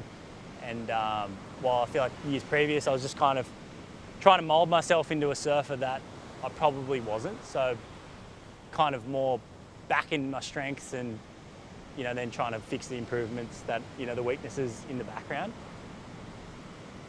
One of the best goofy footers on the planet, and don't get it twisted, that is in fact a mullet. It's low key, it's subtle. That's a mullet, folks. I don't know if it's that subtle, but it's not a trying too hard type of mullet. It's the business in the front, party in the back, full. He's a great surfer, and the fact that he just said that 30 is old. It's not. I mean, Kelly Slater, 52, still surfing as good as ever. 30 last month, and I after turned that, 30 last month. Now I feel We're on the super same old. boat. This is crazy. 10:20 to go. This is a replay of Connor O'Leary's last wave. This was a 6.67. Cole Houshmand matched it with a 6.57, but Cole still needs a 7.93. I really like the combination on the outside there, Chris. A lot of speed in these turns too, and I think it's been the major point of difference. A lot of emphasis on that last one right there too. Another angle for O'Leary, deep bottom turn, and I think it's when he comes around the section, Chris, it really just emphasizes the depth of the bottom turn and how long it is in comparison to when you get those shorter maneuvers in. They're not as high consequence that you're seeing with that kind of pivot that you have off of the deep bottom turn right there. It's one of his signature moves. 14.5 heat total right now. He's looking good, and remember, O'Leary's 6 years on tour. Outside of that bad result in 2021, he's had 2 years in a row where his worst result on tour has been 11th in the world. Strong stuff by the Japanese surfer. Yeah, solid surfing right there. So those last 2 waves you saw of Connor, the first one a 7.83, second a 6.67. 9 minutes, 15 seconds to go. And again, it feels like, emotionally at least, that this heat is super tight, but then you look at the scoreboard and Cole Houshmand needs a near excellent wave, 7.93. Yeah, he needs an 8. And as of right now, 9 minutes to go. Capable, there's no doubt about that. Especially what we saw at Bells. Margaret River's another good event for him too, but his success outside of those venues that we expected him to do well at, a couple of waves over there in Tahiti that not only he described as the best barrels of his life, he had a charge in the moment too. Like, he literally got thrown into the deep end of the pool right there, and they're like, okay kid, good luck, have fun out there. And next thing you know, dropped a couple excellent scores, had a 9 in one of his heats. And to be able to see that kind of success, as you alluded to earlier on in this heat, to have that within the first year competition at the championship tour level, beating Griffin, who was the rankings leader at that time over there at Bells, coming back in that final two. Like, there's been a lot of big moments so far in the young career of Cole Houshmand, and as of right now, needing close to an 8, do not count him out in these next 8 minutes here. Definitely the front runner for the Rookie of the Year. Yeah. Right there in the running with Crosby Colapinto. Yep. Both from San Clemente. Good friends. Speaks volumes about the talent pool coming out of SC right now. But Cole with the victory, I mean, that's just the next level. It does go based off of rankings, though, so whoever has the higher rankings before the If there's finals. no emotional If aspect that goes to it? I were allowed to vote, I'd probably say yes. But no. Who would you vote for right now? Cole. Okay. Yeah. Because of the victory. That and the bounce back that he had Overall. after Pipe and Sunset, really big bounce back if you consider, him losing in the elimination round at Pipe, then getting the win at Bells afterwards. Yeah, I'd say that massive shift was really the catalyst. Crosby's been very consistent, though, number 14 in the rankings right now. Well, we're going to be able to compare and contrast because coming up next, we have Crosby Colapinto going up against Imai Kalani DeVault. That's going to be a fun heat to watch. These guys surf together quite often. There's Imai. So, Chris. Yes, Mitch. Only surfer in the event riding an epoxy is Imai Kalani DeVault the next heat. It's an OG flyer, by the way. Okay. A model that you probably wouldn't expect right out here, but saw him during the free surf this morning. He looked great. Thing flies down the line. I love an epoxy. I don't think I'll ever go back. Here's the hot walk across the rocks. You get a little bit of everything. You burn your feet, and then you get to the slippery part where you can twist your ankles, and then you get a little bit deeper where you can really bust your toes up. Barnacles. This is it's the El Salvador welcome mat to a lot of spots. But guess what? It's totally worth it. Because once you get into the water, I think it was 89 degrees in the water yesterday, 85 in the air. It's paradise. And if this is the worst thing you have to deal with at your place of work, you're living a pretty good life. Mm-hmm. The flip side of that, though, if these athletes have a bad day at the office, we all see it. We're all there for it. Yeah. Most of us have a bad day at the office. Shake it off, head on home, start again tomorrow. But they are under a microscope. And I give a lot of credit to all of these surfers.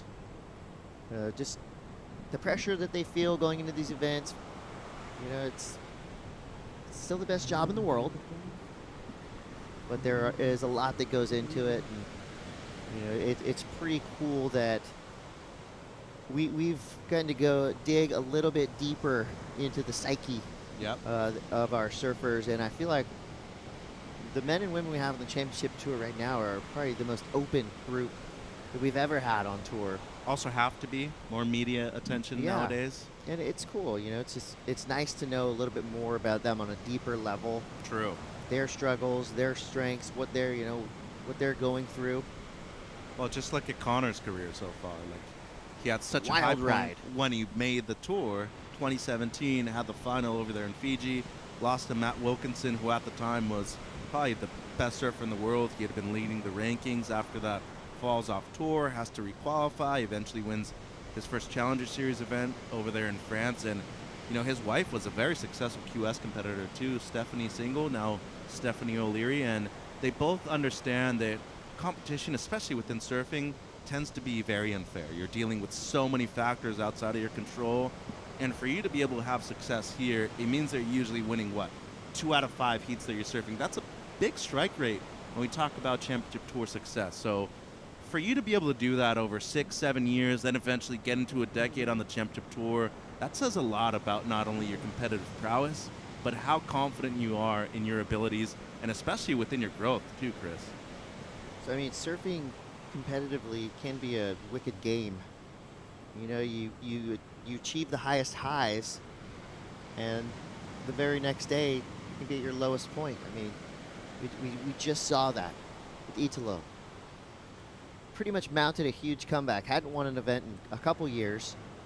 Was up and down in the rankings. People were questioning, does he still have it? Mm-hmm. gets a win in Tahiti over John Florence, who was absolutely firing on all cylinders. Comes down to El Salvador. You think that him at this wave is just a perfect match, action-packed, and he goes down to our local wild card. I mean, that right there is, you're at the peak of the mountain and all of a sudden you come tumbling down, you're back at the bottom again. Yeah. Good news for Italo is he will rebound. He's going to Brazil.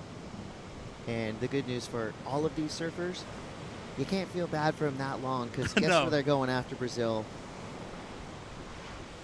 Fiji. Still truly is, as you said, the best job in the world, but there needs to be a balance of things, just like there is the highest and the lowest points in terms of your success in competition.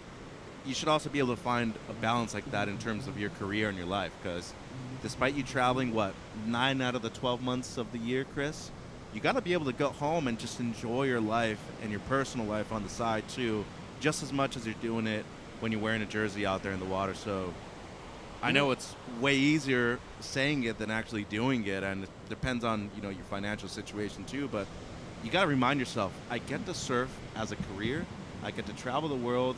If you count certain people that have been able to do this for a long time, there ain't that many of them, Chris. And you know what a lot of them do on their off time? They surf. Really? Yeah. You believe it? Golfing's also been a big thing for a lot of these guys lately. Thankfully, not as much anymore. Personally, it's way too stressful for me. I can't do it. Like, I mean, there is a parallel, right? From the few times that I've been golfing, right? Out of the 100 times you hit the ball, you do it one time, and somehow everything goes right. You hit it straight, it goes that way, and you go, oh, I just need to do that again. And then the next time you hit it, and it goes awry. Completely into the bushes, different way. whatever. It's like surfing, right? One wave, you're so on, you're feeling it. The next wave, you just slip, and you go, what did I do different? Yeah. Well, same thing's being questioned right now in these last 60 seconds, Chris. A minute to go. Here we go. Ooh. This is how you want to end a heat. We got a set coming through inside of 1 minute to go. Connor O'Leary's in the lead. He's got a 7.83 and a 6.67. Cole Houshmand out the back in the driver's seat with priority. Mitch, do you have a seatbelt over there? I do not. If so, fasten it, because we're in for a big finish here. 43 seconds left. Got to go on the first one, Chris. Got to go on the first one. It doesn't look like there's much behind it either. And here we go. Is this Cole Houshmand's 7.93 goes to the air. And he's out. Big buildup. No reward. But that wave did not look good after that section. So I like that he had to just go for it. He's got another wave here. Yeah, with 19 seconds left. I mean, he's going to hope this one's the grower of the day. No go. That heat had a big start. Both surfers with solid scores. But at the end of this powerhouse goofy foot duel, Connor O'Leary gets the win. Going to make his way out of the elimination bracket, back into the main round. Cole Houshmand with a 6.57 and a 6. Solid start there for him. And don't go anywhere. Surf City El Salvador Pro presented by Corona, and we will have a very, very special guest in our next heat. Stick around. We'll be right back.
sentir este aire, esta brisa.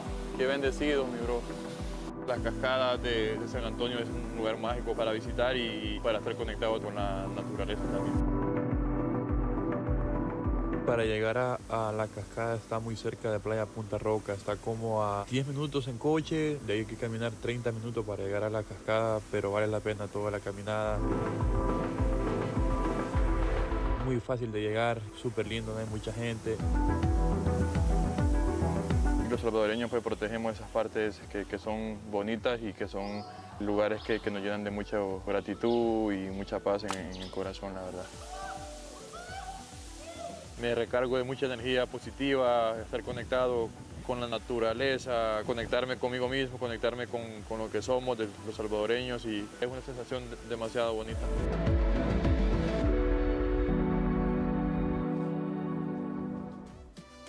Well, if sitting in that waterfall is going to do anything to help me surf like our guest, I'm right up there.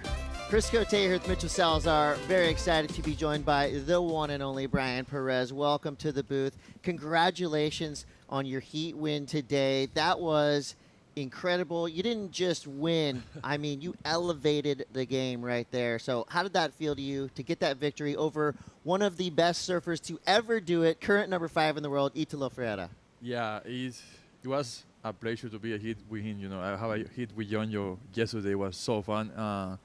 And today I knew I need to go big. You know, I need to go big to win that hit because Italo is gnarly surfing. And yeah, I just was working really do the ice bath and then looking for the wave for like 30 minutes, and then yeah, just getting ready in my mind, my body, the surfboards, and just enjoy every single wave in the water. We almost broke the internet because we were screaming in here.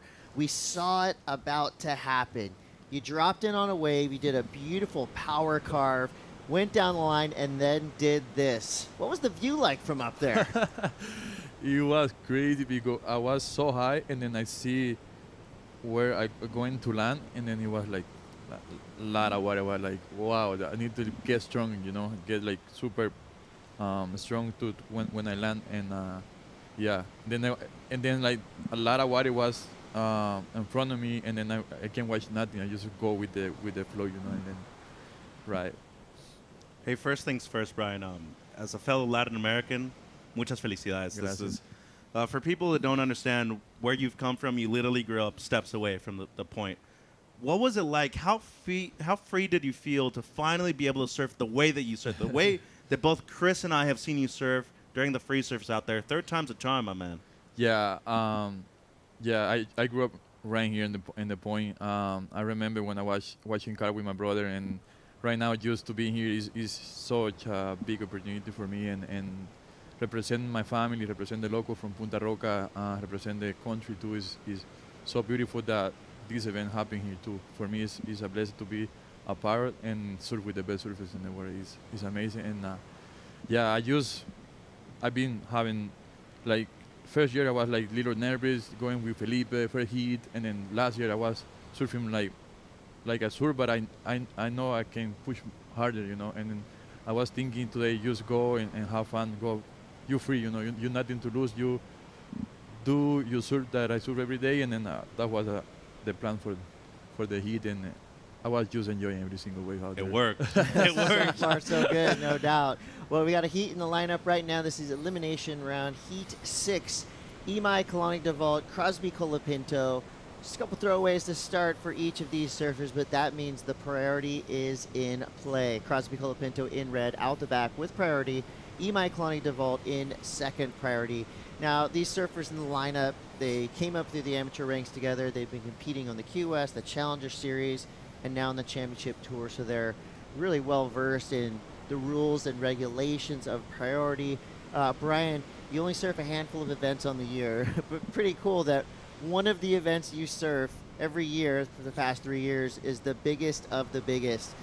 This event right here, a Championship Tour spot, literally in your backyard. When you go out there and you know the rules, but you know that these surfers do this all year long. Do you play into that whole priority thing? Do you think of strategies, or do you just try to go out there and surf how you surf?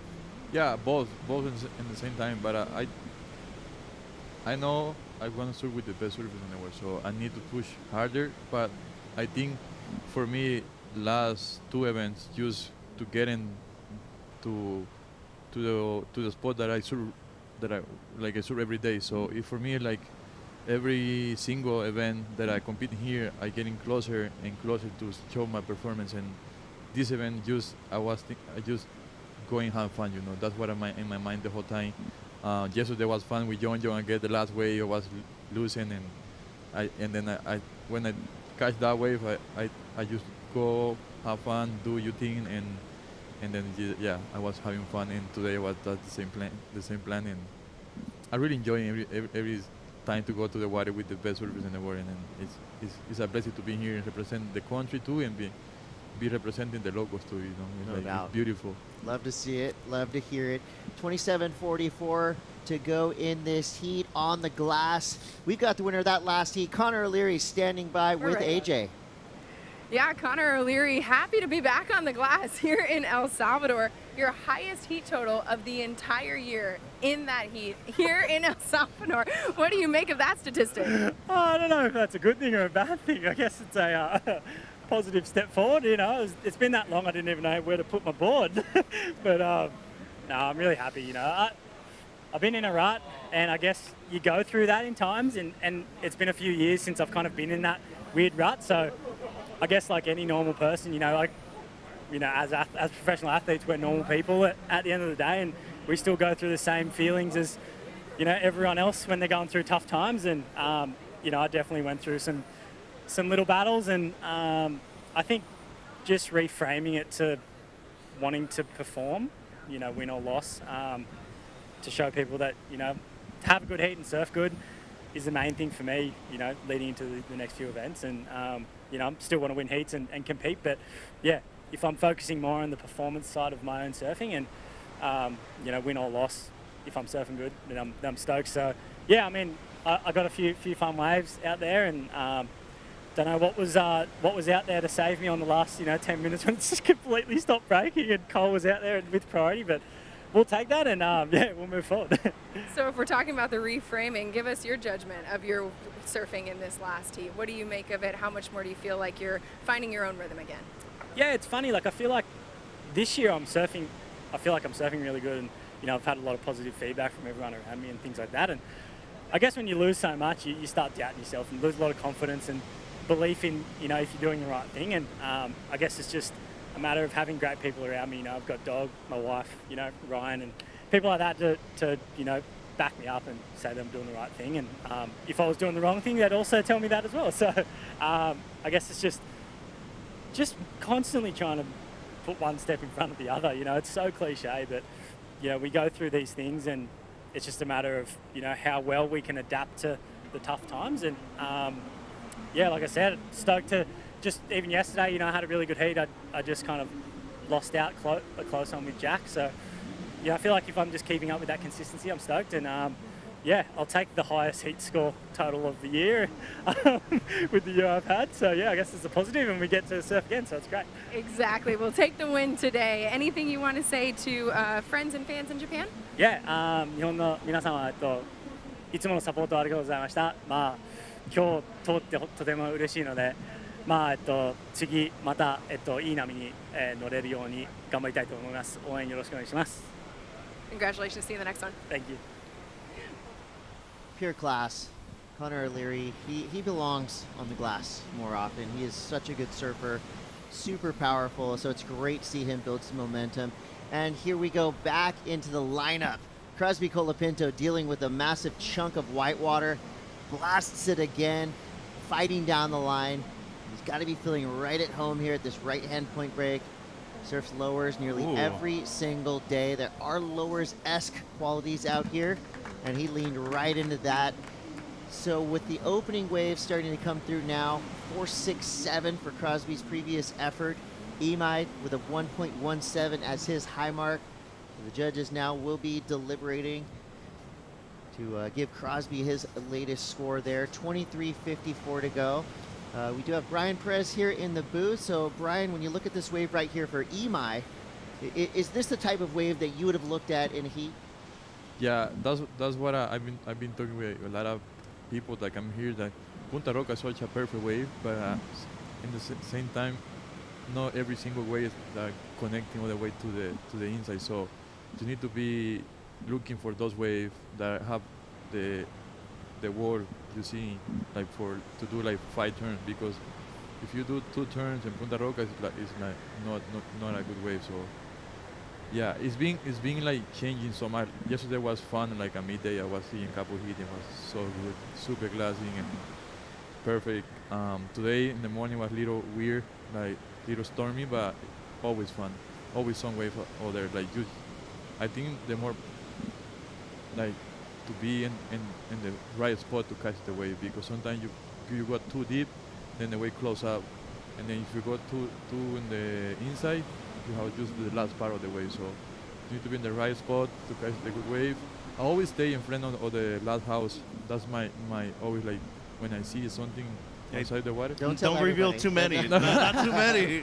But that's like in front of the rocks. But you can stay wherever you want. The wave is so perfect. You can go deeper, but so if you go deeper, it's harder. This is one of the reasons why I love Brian Perez so much, and the gracious hosts that we have here in El Salvador. We've been coming here. Mitch, you've been coming here as well for over a decade now. Every time we come, the welcome that we get, the international surfing community, of course, and in the last 3 or 4 years, 5 years, I mean, it has been, the welcome mat is out, right? The first thing you see at the airport is a big barreling wave. So it's just so cool. And right there, you showed it that, yes, you have the world's best surfers coming down here. You are competing against them, but you're also open with information and open with the spots. I mean, you literally drew us a map to that awesome waterfall. So what is it about El Salvador that, the people here are just so gracious and so welcoming to everyone around the world, not just surfers, but all travelers now? Yeah. That's the beautiful about El Salvador. When you come to El Salvador, the people that are really, really friendly, they have a big heart. And then I've been traveling a bunch of places around the world, and then it's not the same. When you come here, it's so different. Like the energy, the people, the love the people have is different. And we have everything here too in El Salvador. It's a beautiful country to live. I think we have everything. The country is so small. You can go surf all the point you want, all the spot you want in the same day. You can go to Punta Mango and then come a midday and you can surf Punta Roca again. It's so close. You can surf the best way in the world, like in one day. So, and the people's really nice. The food is good. The water is super warm the whole year. The waves are amazing too. That helps. Brian, first of all, Chris, got to give more props to yourself, Brian, because he's basically translating in his head right now from Spanish into English. You've only been speaking English for a few years, so not only congratulations on that, congratulations on being the first Salvadorian to win a CT heat. 3rd time's a charm. It's incredible, though. Incredible that yesterday was your first heat all year long, and this morning you just beat the number 5 surfer in the world. What was that like? I mean, not competing all year and then going straight into the CT event. Yeah, yesterday I was like just stuck to put the jersey on again. It was like 6 months of our competition, and yesterday I was just go with John, and then I need to go big too, because I go with John, best surfer in the world. For me, it's the best. Just a little. And I knew I need to be in the right wave and the good wave, but I started with the small wave, and then they catch the big ones. But this content, you learn. And today we changed, and then I was just waiting for my wave, taking my time. I know what the good one, what not, and and it's crazy how everything passed so fast. I was just recovering for that injury in my knee, and then I'm here right now surfing with the best surfer in the world, and then first contest of the year, and then seeing all the surfing, be with them surfing is incredible. Thanks for that, Brian. We saw a quick wave right there for Imai Kalani Duvall. A lot of energy down the line here, blowing the tail out there. A couple of quick snaps. Looks loose, Chris. Yeah, so right now he's trying to throw away a 2.5 and a 1.17. We do have 18:50 to go. Crosby is in the lead. His last score came through a 6.83. And here he goes again. Nice little cut on the takeoff. Comes around this section. Belts it. Beautiful carving snap there for Crosby. Kind of the textbook trademark maneuver for this young surfer from San Clemente. Blows the tail out, quick frontside reverse. Bit of a nose pick there, just adding the technicality of that maneuver. Comes around a big whitewater section, big foam climb there.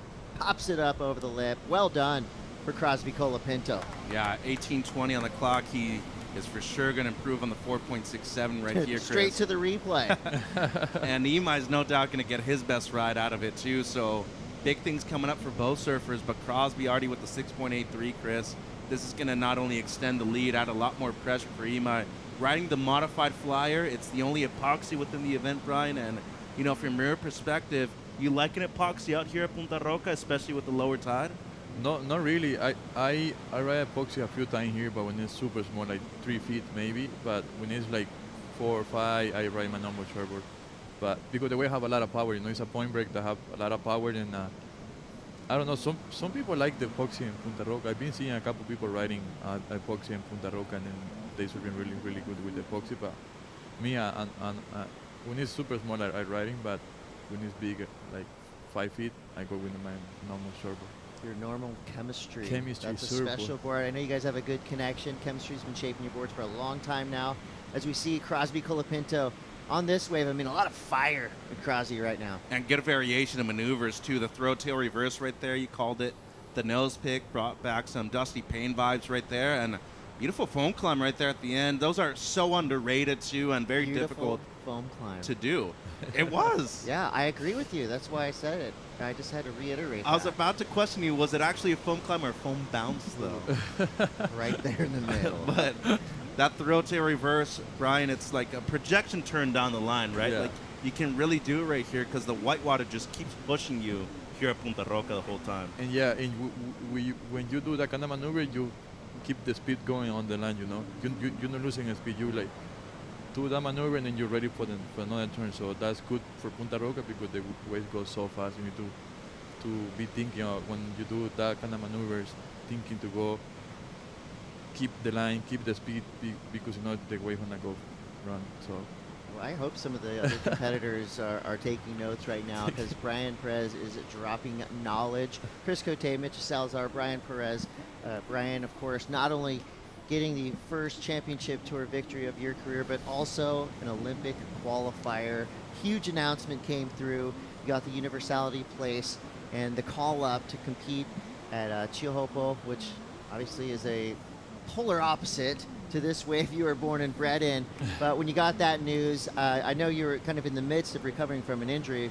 How much did that fire you up, knowing that you're going to get the wild card here at the championship tour event and you got that Olympic qualification slot? Yeah, it was crazy because I used do the surgery in my knee, and then the doctor said I want to be ready for like in 2 months. So I was thinking like get ready for the CT and then thinking about the Olympics too. So in the same point, I was waiting to get the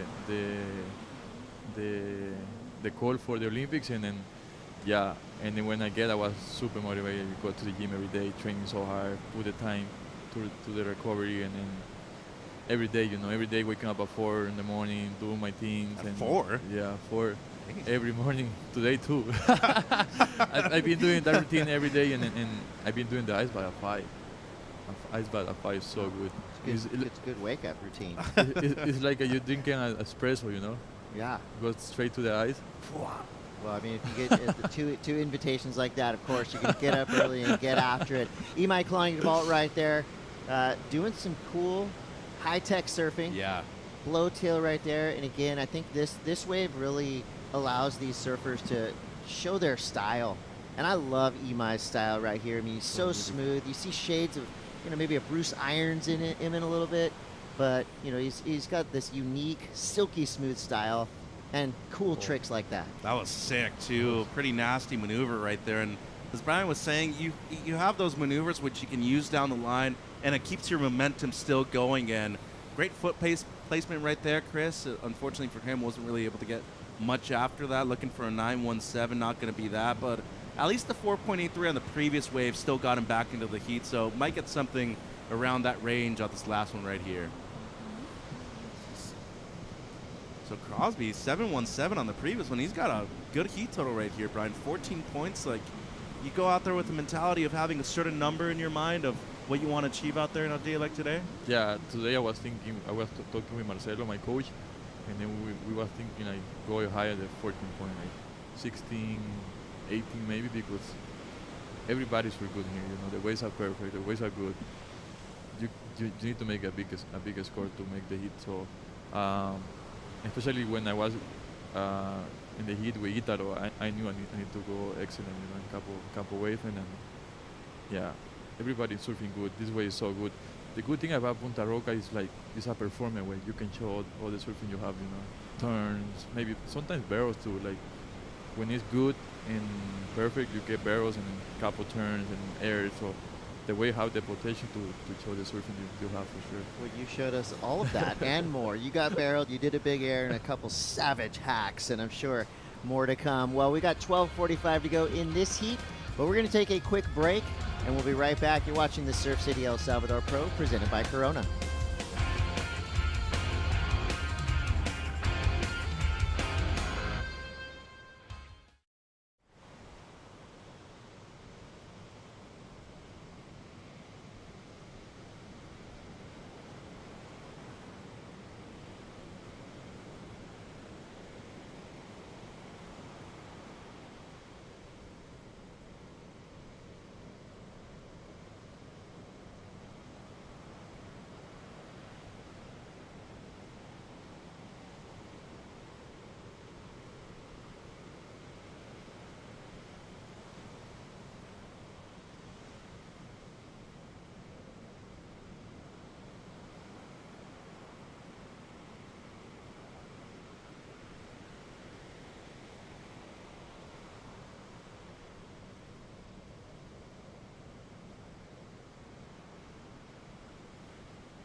It's just such a strange sensation to stand on top of water and be able to glide across it. I think that's the first thing that hooks you.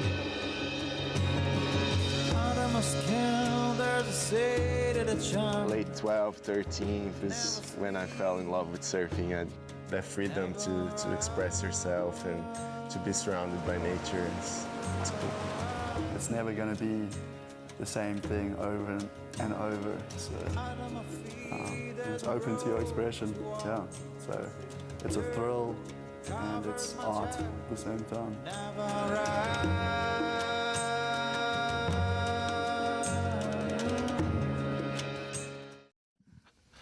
Just a little taste right there of El Paricio, a video that showcases some of the incredible waves up and down the coast here of beautiful El Salvador. You can check it out on worldsurfleague.com, along with a lot of other amazing films and cool content. Inside Pro Surfing is another great show you can watch. Road to Paris. I mean, there's so much to see and do on worldsurfleague.com. But right now, we know you're all locked in, because we got a great heat in the lineup and a great guest here in the booth. Chris Cote, Mitchell Salazar, Brian Perez. Let me just go back to the very basics. When did you get the nickname, and why did you get the nickname the Pink Panther? A lot of people be asking me that. And when I was a kid, we are like 10 kids watching car with my brothers, my younger brothers, and another 7 kids that from Punta Roca too. And I was the taller kid of the group and the skinny. And then I was super slow, you know, like a Pink Panther. And then they start me calling Pink Panther, Pantera Rosa en español. But yeah, I get that nickname. What is it? Pantera Rosa? Pantera Rosa. That's cool. That sounds cooler than the Pink Panther. You know what's so Pantera rad? Rosa. But you embrace it. You put pink on every single one of your boards now, though. And it looks cool. And then I have my own model. The chemistry just put in the website. The name is Pantera Rosa. that's the board I'm running right now. That model, Pantera Rosa, is so good. Well, surfing like that, you're going to sell a lot of boards, tell you that much. And I love that you're chilling, you're drinking from the coconut, hydrating. I mean, obviously, you're going to be the most used to the elements around here. When we say this is your backyard, when we say you're from right up the street, I mean, how close did you actually grow up to this break? I grew up right here in front. Like literally right there. Yeah, that's the parking lot. My house is like 2 minutes walk from that parking. So I always like in the morning waking up and then I just open my window and see the wave, and stuff. But I remember when the first time I go surfing.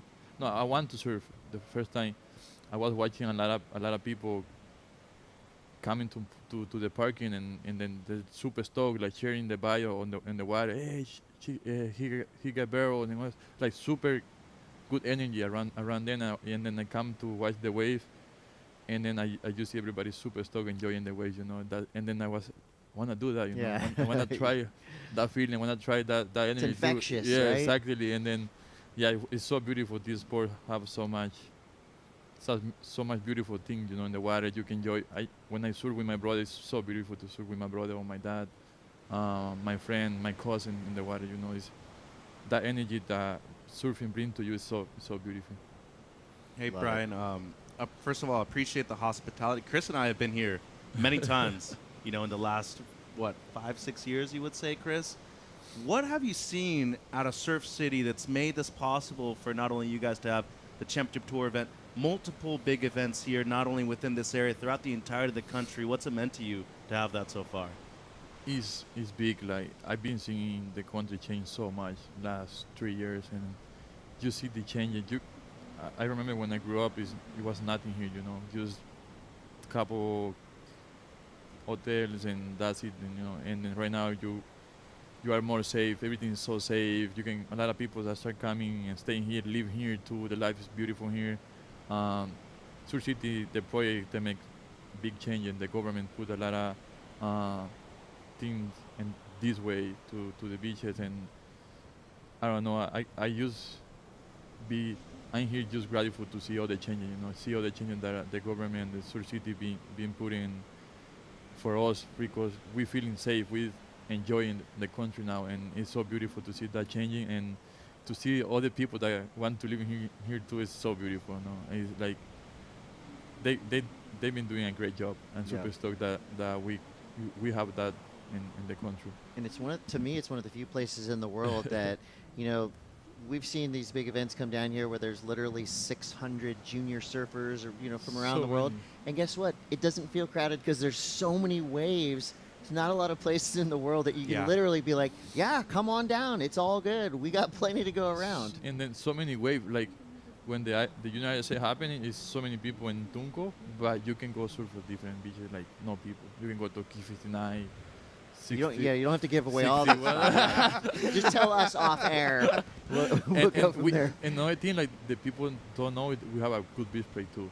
We have such a fun beach break. I've been surfing last month, couple beach break, like incredible. No people in the water, big barrels, and we have a lot of different waves. Like we have a Punta Roca and then beach breaks and ways to people want to learn to surf too. We have everything. So it's a good country to live. Place rules. Well, we got inside of 5 minutes now. Let's get back to the action in the lineup. Mind the sports cliche, but Crosby Colapinto has a 7.17 and a 6.83, a commanding lead over Imai Kalani DeVault, who's got a 4.83 and a 4.5. At the moment, he needs a 9.17 to get out of this second place position. Let's take a look at Crosby's last two waves. Starting with the 6.83. What a way to do it. I mean, he looks right at home here at Punta Roca. Yeah, and as you said, too many resemblances to lower trestles at this wave right here. Beautiful carves, great use of the lip line too, and diversity maneuvers is difficult out here, as Brian has pointed out, but we're just seeing somebody who's very comfortable in these types of waves right now, Chris. The 6.83 and the 7.17, which not only was beautiful surfing, chaotic at moments too. Look at the amount of white water around him, the many different sections that he had to manage to pull off, and the variety of maneuvers was great too. Love the throw tail reverse right there. And I guess we're going to go with a foam climb right here at the end rather than the foam well, bounce. interesting too, because the second wave, which was the higher score, was a little bit smaller, but you could see right on the takeoff, it almost had that little double up. And again, the most perfect pocket to work with. Brian, I know you can attest to this. When you take off on this wave, you can literally just open your book of tricks, right? And go, okay, what do we want to do here? Because it has one of the most perfect lip lines that we see on the championship tour. Yeah, that's the good thing about Punta Roca. Yeah, the wave have so much like thing to do. When I partner the wave, I see what I want to do. You know, like I can do a carve in the first turn, and maybe an air or maybe a barrel, and then another turn and another air, because the wave is so long. You can do a bunch of different maneuvers.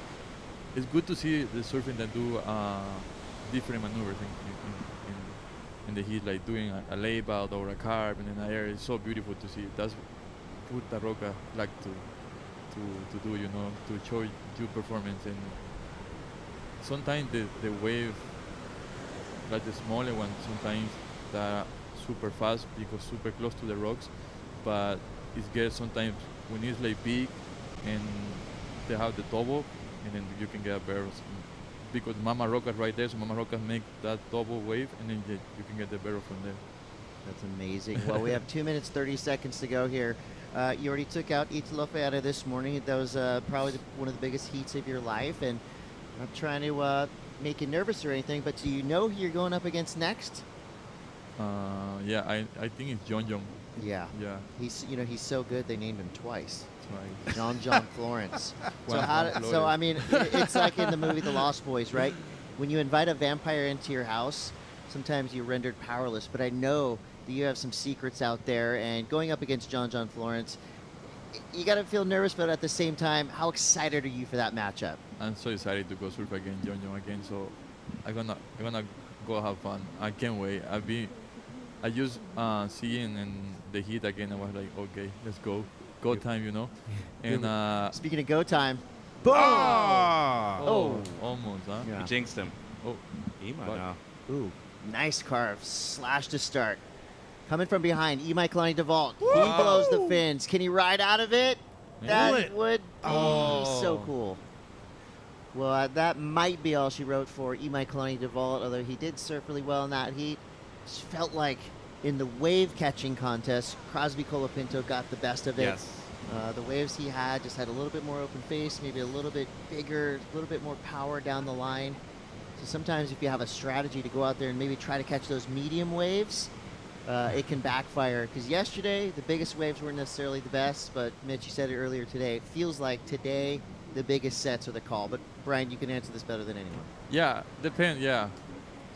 Like today in my heat, the bigger wave was the good one. It was the medium size. The medium size was the good ones, and sometimes the small one is better because they have more wall because they are close to the rock, so it's more line and more opportunity to hit the lip. So you need to open your mind. You know, is this way is good. I go and then making some points or waiting for the big ones, and sometimes the big ones not good. You know, so you need to play with both. Well, we got 20 seconds left here. Crosby Colapinto is going to get the win. Thank you so much, Brian Perez, for coming into the booth and dropping some knowledge in here, and of course being such a gracious and epic host to all of us here in El Salvador. We're very excited to see what you do coming up against current world number 1, John Florence. That is going to be a must-see heat. So congrats on your heat win this morning. Good luck on him against John. The Pink Panther, Brian Perez, has entered the chat in a big way, and we can't wait to see what you do next. Thank you so much. Can't wait too. Thank All you. right. Gracias. Well, we're going to take a quick break, but we will be back with more coming up next. Kanoa Igarashi going up against Matthew McGillivray. Don't go anywhere. It's the Surf City El Salvador Pro presented by Corona.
The Surf City El Salvador Pro, presented by Corona, is brought to you by Surf City El Salvador, home of the right surf.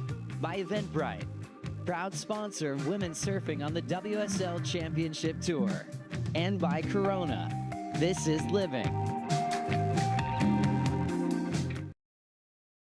Elimination round, heat number 7, Kanoa Igarashi activates at Punta Roca. Igarashi smooth off the bottom and keeping the rails clean on that sharp eye surfboard for Kanoa. Lip glide to finish, and that's going to be the first score for Kanoa Igarashi. Thank you again for joining us at the Surf City El Salvador Pro presented by Corona. It's been a great day so far.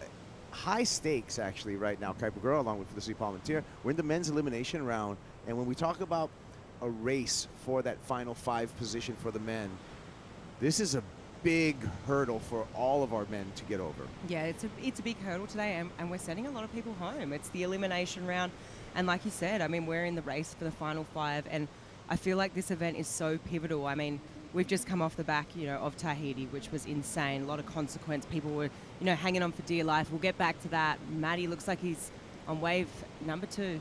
Second wave for Matthew McGillivray. He opened up with a 3.33. The South African from J Bay knows how to surf a point, and we will be on standby for 2 scores now for Kanoa, one for Kanoa Igarashi and one for Matthew. Here's second wave for Igarashi. Comes around this section. Beautiful float to clear into green water. Nice carve again for Kanoa.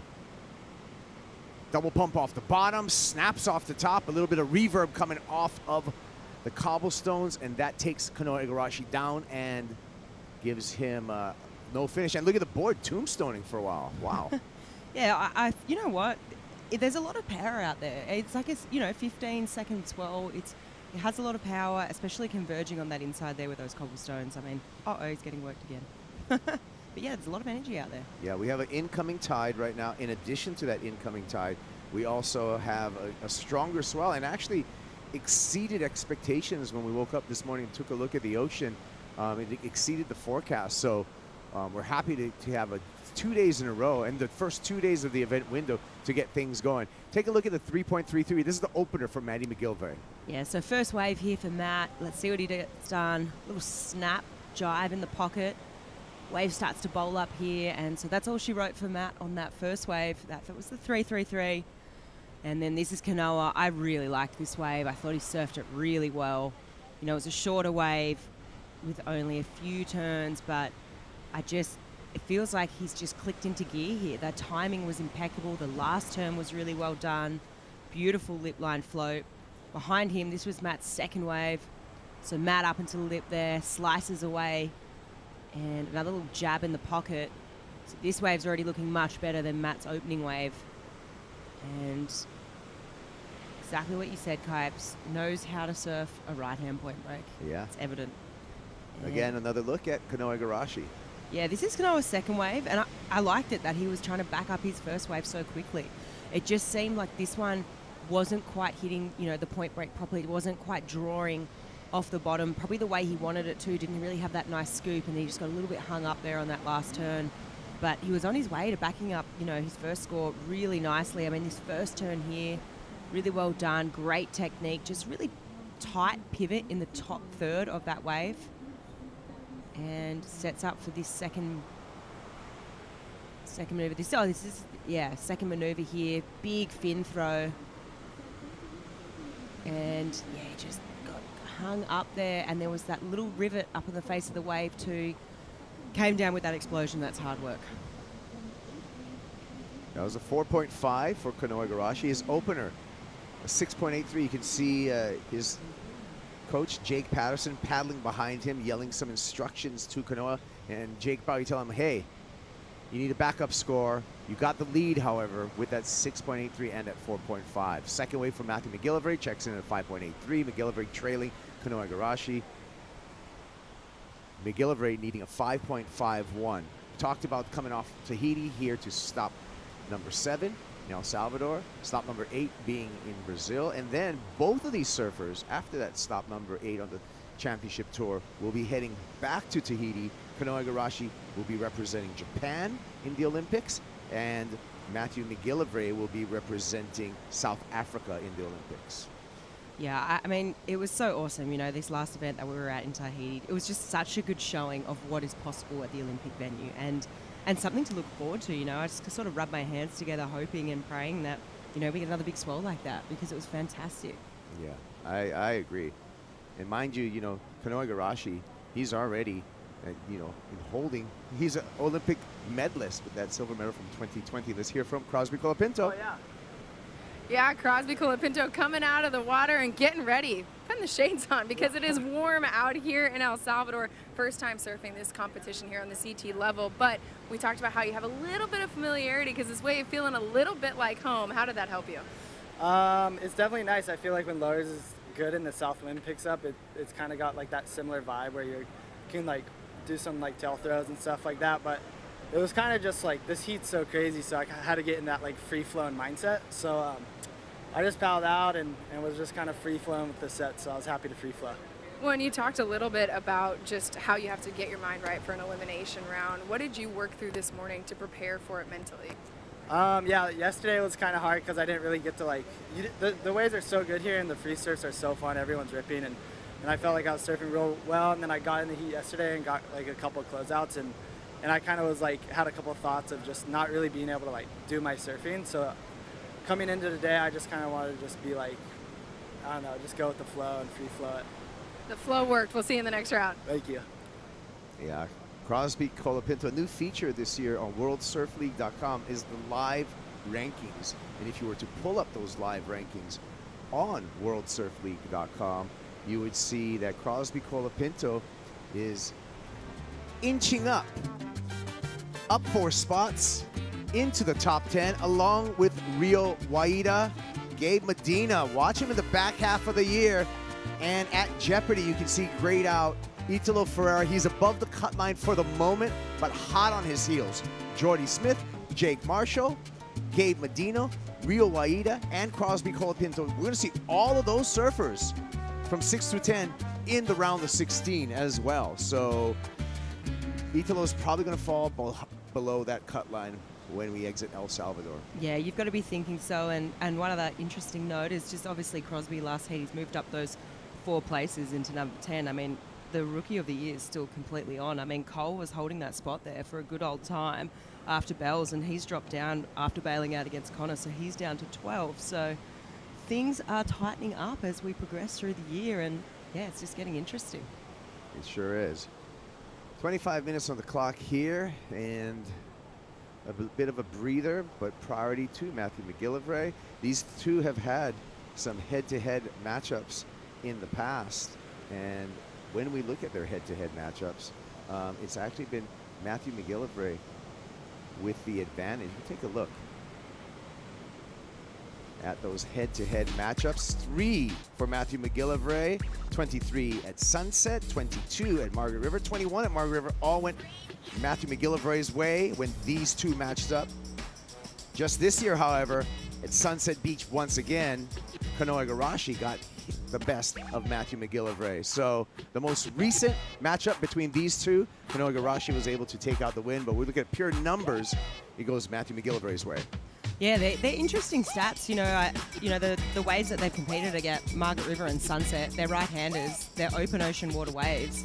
And yeah, I mean, they have a lot of energy, and obviously Matt just getting the jump, and these guys would know that too going into this. And I mean, it's just funny because when I look at this on paper, I mean, my brain goes towards Kanoa. I think it's just time on tour, the experience, and then obviously he's already had a showing in that Final 5 a couple of years ago, and you know, he's won CT event and win, and yeah, it's just interesting. Obviously, Matt getting the jump though, so Matt would know that, have a bit of confidence, right-hand point break, similarities to back home, so he's feeling good. Yeah, so Kanoa Igarashi, out of the two, you said he got a little bit more experience, 8 years on the championship tour. 1 win to his name, that was 2019 in Bali. 3 times runner-up as well. Let's hear from Kanoa Igarashi. You know, I've been on tour since I was 17 years old, and you know, I felt like I was always kind of doing better, taking baby steps, getting better and better and better. But become world champion, you can't just be taking baby steps towards becoming the best in the world all of a sudden. So instead of taking those little baby steps, I felt like I needed a breakthrough year. And I feel like the only way a breakthrough year is going to happen is by taking risk and taking different kind of approaches. And that's kind of what I did last year. You know, whether it was trying different types of boards and, you know, trying new coaches. You know, a lot of things I wanted to try out. And I mean, a lot of things didn't work, but I think that was the kind of almost the affirmation that I needed, knowing that, hey, I was on the right track, you know, I had the right mindset. I just need to step it up, you know, a few percent. You know, these next maybe 3, 4, 5 years of my career are going to be those years where I really want to go for a title. Yeah, Kanoa Igarashi, really raised to be a professional surfer. Dad Tsutomu and Mom Misa moved from Japan, migrated over to Huntington Beach to give Kanoa and his younger brother Keanu a lot of tools to become a professional surfer. And you know, Kanoa won his first ever surf contest at the young age of 7, 2-time US Open winner. I mean, there's so many accolades to Kanoa Igarashi, and we've watched him develop. We forget that Kanoa is only 26 years old because he's been on the scene for a long, long time. Yeah, completely. And I think he mentioned in that soundbite, you know, he's been on tour since he's been 17. It's so young. Here he goes now. Igarashi double pumps off the bottom, slides the tail in. Good read because the wave slowed way down. Looking for a ramp, searching for a section, gets a snap section instead. Tough wave to ride. Steps, ridges, warbles. He has to weave the sharp eye through all of those. And a big snap to finish. His goal, just to better that 4.5. Matty McGillivray on the second wave of the set. Big layback hat for the South African. Swooping through a carve. Matty with a second carve. Reads down the line, meets that oncoming whitewater, slashes off the top. Nice exchange between the two. Yeah, that was a great exchange. I feel I was really impressed with the way that Matt just absolutely laid into that first turn, and the layback was absolutely just gouging into that first section. But I mean, both waves slightly different. I feel like Matt's was a little bit bigger set wave, sort of held that same size throughout. And then Kanoa's sort of had a little bit more of a taper on it, but his read on that wave was just really well done.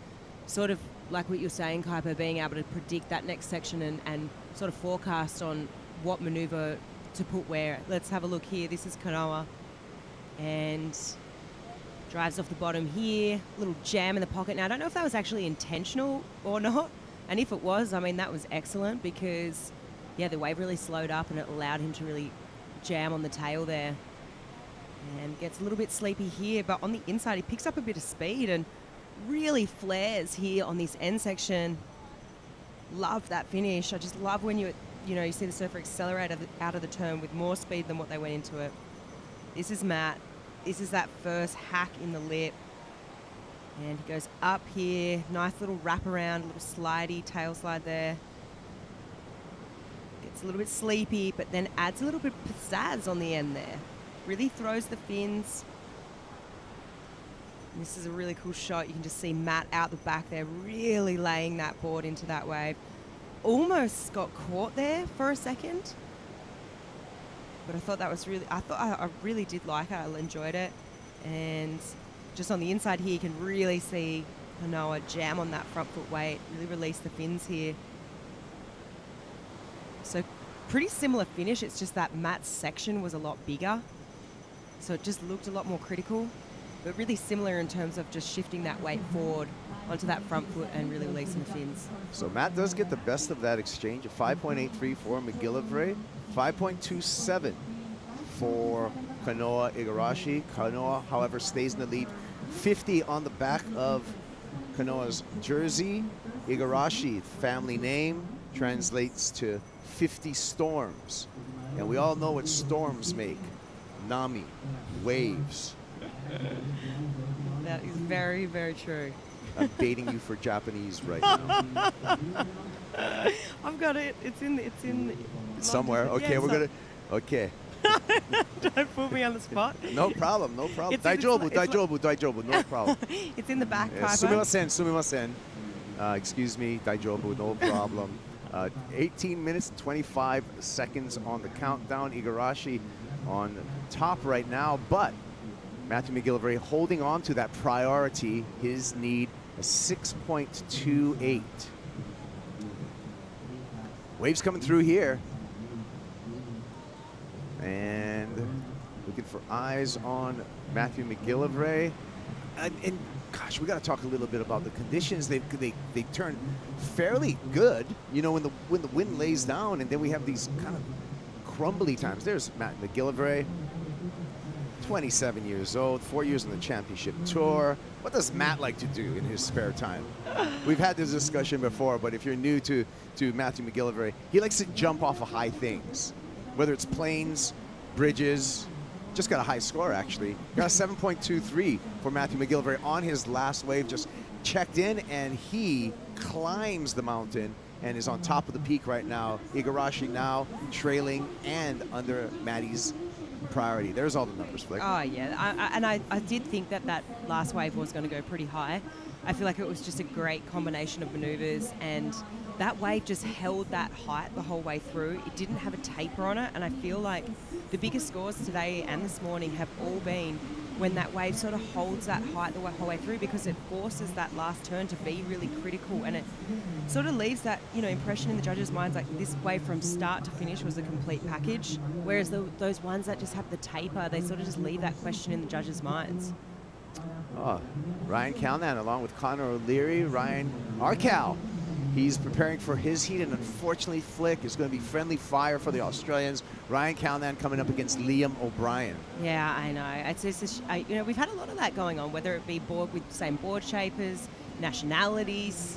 Yeah, and actually that heat number 8 of the elimination round, Ryan Calnan, Liam O'Brien, it's a rematch from last year's elimination round where Liam beat Ryan Calnan. So Ryan Arcal right there, maybe he's thinking about a little bit of revenge. Maybe that's the thought bubble that's going through his head right now. Look, yes, but I actually highly doubt it. Ryan It's too is nice. Like those two guys right there on the screen, Ryan and Connor, are honestly two of the nicest guys on tour you will ever meet. They're always up for a good time, always up for a good laugh. Yeah. They'll always say hi too. They're awesome people. The most genuine Aussie blokes. Yeah. Blokes with a capital B right there. All right, well, here we go. McGillivray uses his priority. Swoops a long bottom turn, carves off the top. Nice leverage on the Channel Island surfboard. Changes it up with a little layback hack, dragging the hand. Back up into the lip for a quick snap. Triple pump around there. Can't make it around that section. Matthew McGillivray looking to better a 5.83 right behind him. Kanoa Igarashi, look at this wave. Has to ease a cutback as that wave slows way up, hoping for it to steepen up. Quick snap. Looks like he's looking for a ramp. He's going to settle for a carve. And still, the bounce is kind of getting to Igarashi on this wave. More chances down the line. Chucks it into the air, fights with the foam, and is going to claw his way out in front of the whitewater for a completion. Whoa, that was it was impressive. But it was a battle, that whole wave. From the moment he got sort of off footing after he hit that bump, everything was just kind of a bit, how are you going? And he kind of just muscled his way through it, you know? He did a good job, but that wave was also just a really tricky read. It kind of was just breaking down the line so fast that he was trying to fit maneuvers in and trying to jab him in the pocket, but I'm looking forward to breaking it down. First, we'll break down Matt's. And I mean, I really like this big jab. That was a Geordie-esque carve, that first one. Little jab in the pocket, lay back for good measure, and then up into the lip. The finish for me, that finishing turn was great. Tries to get around that section, but just runs off without him. But yeah, for me, it was all about that finishing turn. Let's break down Kanoa's. This is what I was talking about. This section just so tricky to read. You can really see that texture on the face of the wave. He does a good job at placing these little maneuvers, just biding his time, waiting for this wave to get steeper. It does. Jabs it in the pocket. He's off balance here, right? Footing just slightly off, goes to the air, lands. It just did such a good job to hold on to that. It's just, yeah, okay, he ended up riding out of that maneuver with control, but you know, as he goes through this maneuver, I think there will be a few question marks, you know, in the judges' minds. I mean, there was a little bit of lump and bump. Well, he has to use his body really to lay into it right there. You see, he's kind of like almost body surfing with his board pushing under his feet. I mean, the degree of difficulty is high. Oh, so high. But we'll see, you know, what the judges think about the completion. It impressed the crowd. Those ones, you know, where you disappear for Now a you second. see them, now you don't. Yeah, it's always a bit exciting, isn't it? Well, Matt McGillivray, though, did make it a little bit harder for Kanoa. We're waiting for his score, but Matt on that last wave, 6.73, so he heightened the requirement for Kanoa Igarashi. Igarashi, you can see, needs a 7.14. We're still waiting for the last score for Kanoa Igarashi and see if he did enough on that wave to flip this heat. Yeah, I'd say probably not, because, you know, you just got to think back to Matt's 7.23 and just there wasn't much work done on the outside. You know, that first maneuver, those first couple of combos, yes, he did that air and it was like, okay, is he making this thing or not? But yeah, there just wasn't that much work done on the outside, and it, you know, Kanoa did a good job at surfing that wave, but it was just the wave quality itself sort of let him down. Yeah, judges taking time to review last wave for Kanoa Igarashi. Big implications with that wave. It could flip the heat if it's over that 7.14. Swell lines sweeping through. Tide filling in here at Punta Roca. Chilama River, you can see right behind the point. And that big building there is our event site. Going all the way into a beautiful boardwalk that's past us on the inside there. Ferris wheel, food vendors, all kinds of good stuff. Yeah, all kinds of fun stuff. There's so much to do here. Look, don't know if we're going to get a lay day anytime soon because the waves are absolutely pumping, but there is lots of fun things to do. Waterfalls, adventures, volcanoes. I'm hanging out. You'll get a few lay days. Yeah, I'm definitely hanging out. Meet me in El Salvador. Let's take a Bonsoy brew break, foam it up. I'm going to use the almond Bonsoy this time. We'll be back after that brew break.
Sentiste aire, esta brisa, qué bendecido, mi bro.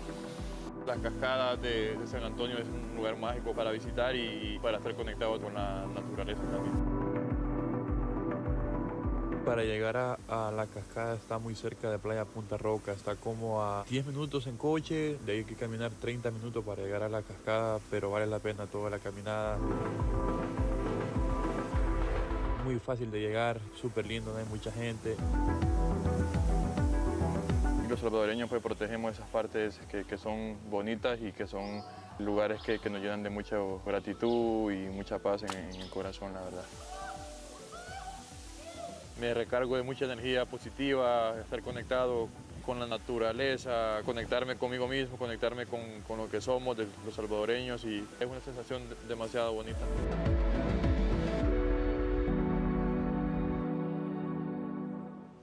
Back at the El Salvador Surf City Pro presented by Corona. I told you there's fun stuff. This is right down the boardwalk from Punta Roca, the playground, roller coaster, Ferris wheel, Kai Pagura along with Felicity Palmentier, and we may be on that roller coaster after competition concludes today. I might go on my next break, just get some adrenaline going. 8 minutes remaining. Matthew McGillivray up on Kanoa Igarashi. This is the elimination round, heat number 7. We have 8 heats in the elimination round, and we're scheduled to roll straight into the men's round of 16 after heat 8 of the elimination round. So buckle up. We got a full day of surfing. It's on the plan for today. We got swell here at Punta Roca. We've seen some outstanding surfing and some outstanding stories coming out of today already. We started the day with a big upset. Local boy Brian Perez, the wild card, takes out the 2019 world champ Italo Ferreira just to start the day. That shook things up. Yeah, that did. And you know what? Hats off to Brian, because that was an incredible performance. And to, you know, put it all on the line on that wave, 8.83. I mean, that's big moves. And I mean, that means so much for the community right here. I mean, this is the wave that he grew up surfing on. And it was cool just having him in the booth for that last heat with Mitch and Chris and just getting to sort of hear his insights on that. But I mean, he's got, you know, another big heat coming up, and I mean, he's going to draw confidence from that. Yeah. You know what happens when you're in the wild card and we reseed into the round of 16? We go against ranking number 1. So we're going to see Ryan Perez, Pantera Rosa, coming up against John Florence. So good they named him twice John. He's having a good year too. Oh, he's having a great year, John. It's just been cool to see him in good nick and in good form, and, you know, touch wood, there's some right here, injury free, you know? Yeah. Like, it's awesome, and I feel like he's very deserving of that, obviously.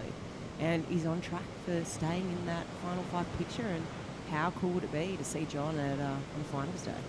Love to see him. Love to see him at the WSL Finals. John going down at Lower Trestles in September. Set coming through here. We'll see if we have any takers. Yes, it's Matthew McGillivray, heat leader. Let's see if he can build upon his score line. Just smooth down the line surfing, effortlessly skipping through sections here in some difficult water with some jumble, but no problem connecting all of the aspects. Lines up for the finish. His mission to better a 6.73, however. Kanoa Igarashi behind, second wave of the set. Igarashi taking the high line through the upper part of the wave. Glides through that. Triple pump bottom turn, slashes. One more time. Throws the fins. Gets back up in the open face, lip glide finish, and the fist pump for Igarashi. Kanoa 7.14 to take the lead. If Matthew McGillivray did not improve upon his scoreline, and I don't think Matty actually did on that last wave, but I go to my expert analyst for that. What do you think? Oh, I think it's going to be touch and go, because one thing I was going to comment on Matt's, let's break it down now, is his board looks great. Like, just, there's a lot of lump and bump on the face, but it's just carving straight through it. His read is really good, hits that lip there, glides over that section, and then there's so much lump and bump on this face, but yeah, I mean, for me, his board just looks really great. Like, it's just, those rivets aren't really phasing him, goes up into the lip, gets the finish. You know, when I compare that to Kanoa's, I feel like Kanoa's wave instantly, a lot more bowl, a lot more clean face. He, you know, waits for this moment here, and I feel like it was a good decision. Gets that little lip float, and then layback jam in the pocket, threw a lot of spray, but it was more of a paced approach compared to the other waves that we've seen from Kanoa. He gets around this section, gets a little finish. I feel like he's definitely improving on his situation. How much? I'm not sure. I feel like it's just a really close heat, this one, for me, to really split. Yeah, but we're looking at Matty right here, and I'm glad that you asked about his board, Flick, because I'll give you some details on Matthew McGillivray, what he's riding. It's a CI Pro from Channel Islands. 6.0, 19 inches wide, 2.5 inches thick. Now, the profile of that board that Matthew's riding is Joao Chanka's modified CI Pro. So he's taking the same specs, the same rocker line from Joao's modified version, which is the lower forward rocker, lower entry rocker, and the more curve in the tail rocker. And it's almost like the two competitors are helping each other out with design. Well, yeah. Because they're on the same team. That and you also, yeah, exactly. And then I think back to the heat with Barron and Joao, and they, obviously both running for Channel Islands.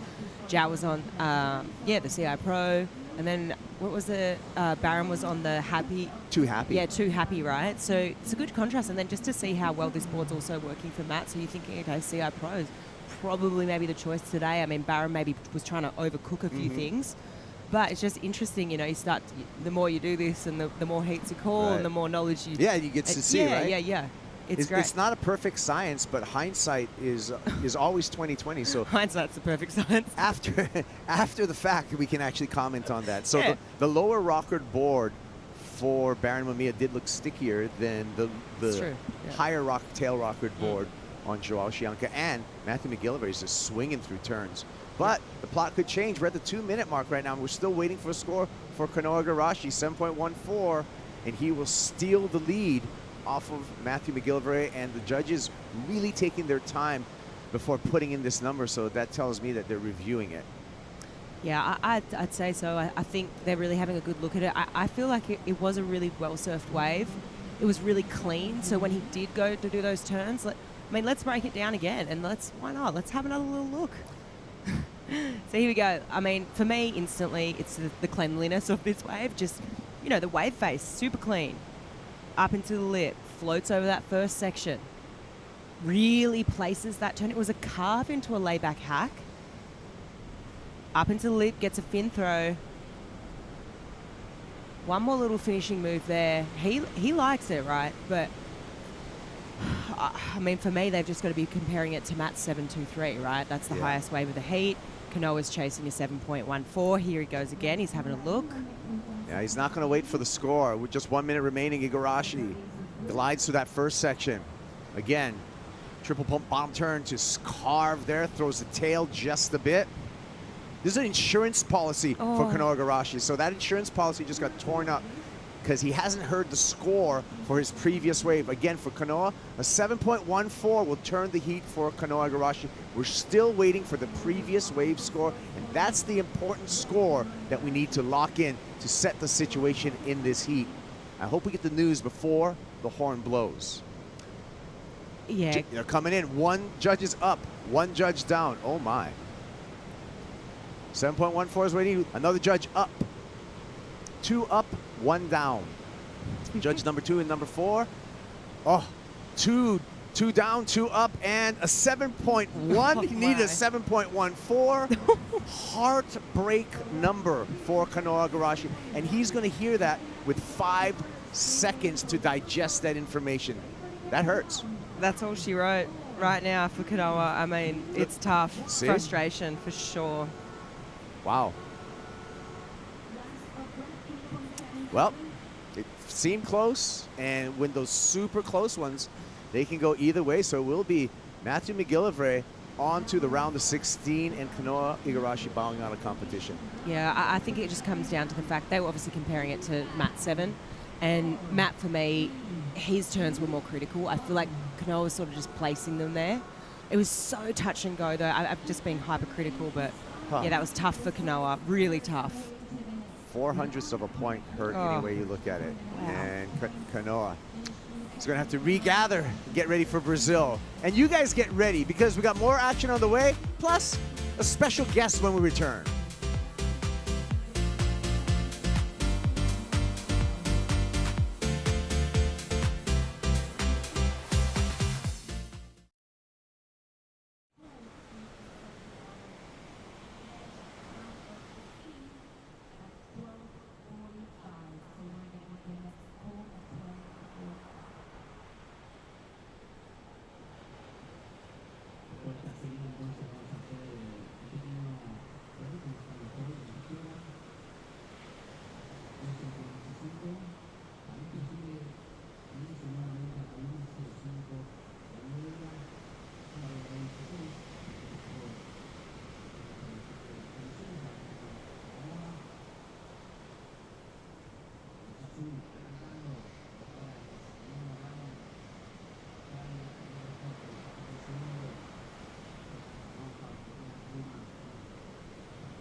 Sensation to stand on top of water and be able to glide across it. I think that's the first thing that hooks you.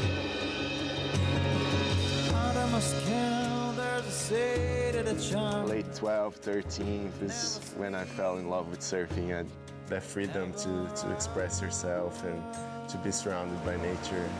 It's cool. It's never going to be the same thing over and over. So it's open to your expression. Yeah. So it's a thrill and it's art at the same time.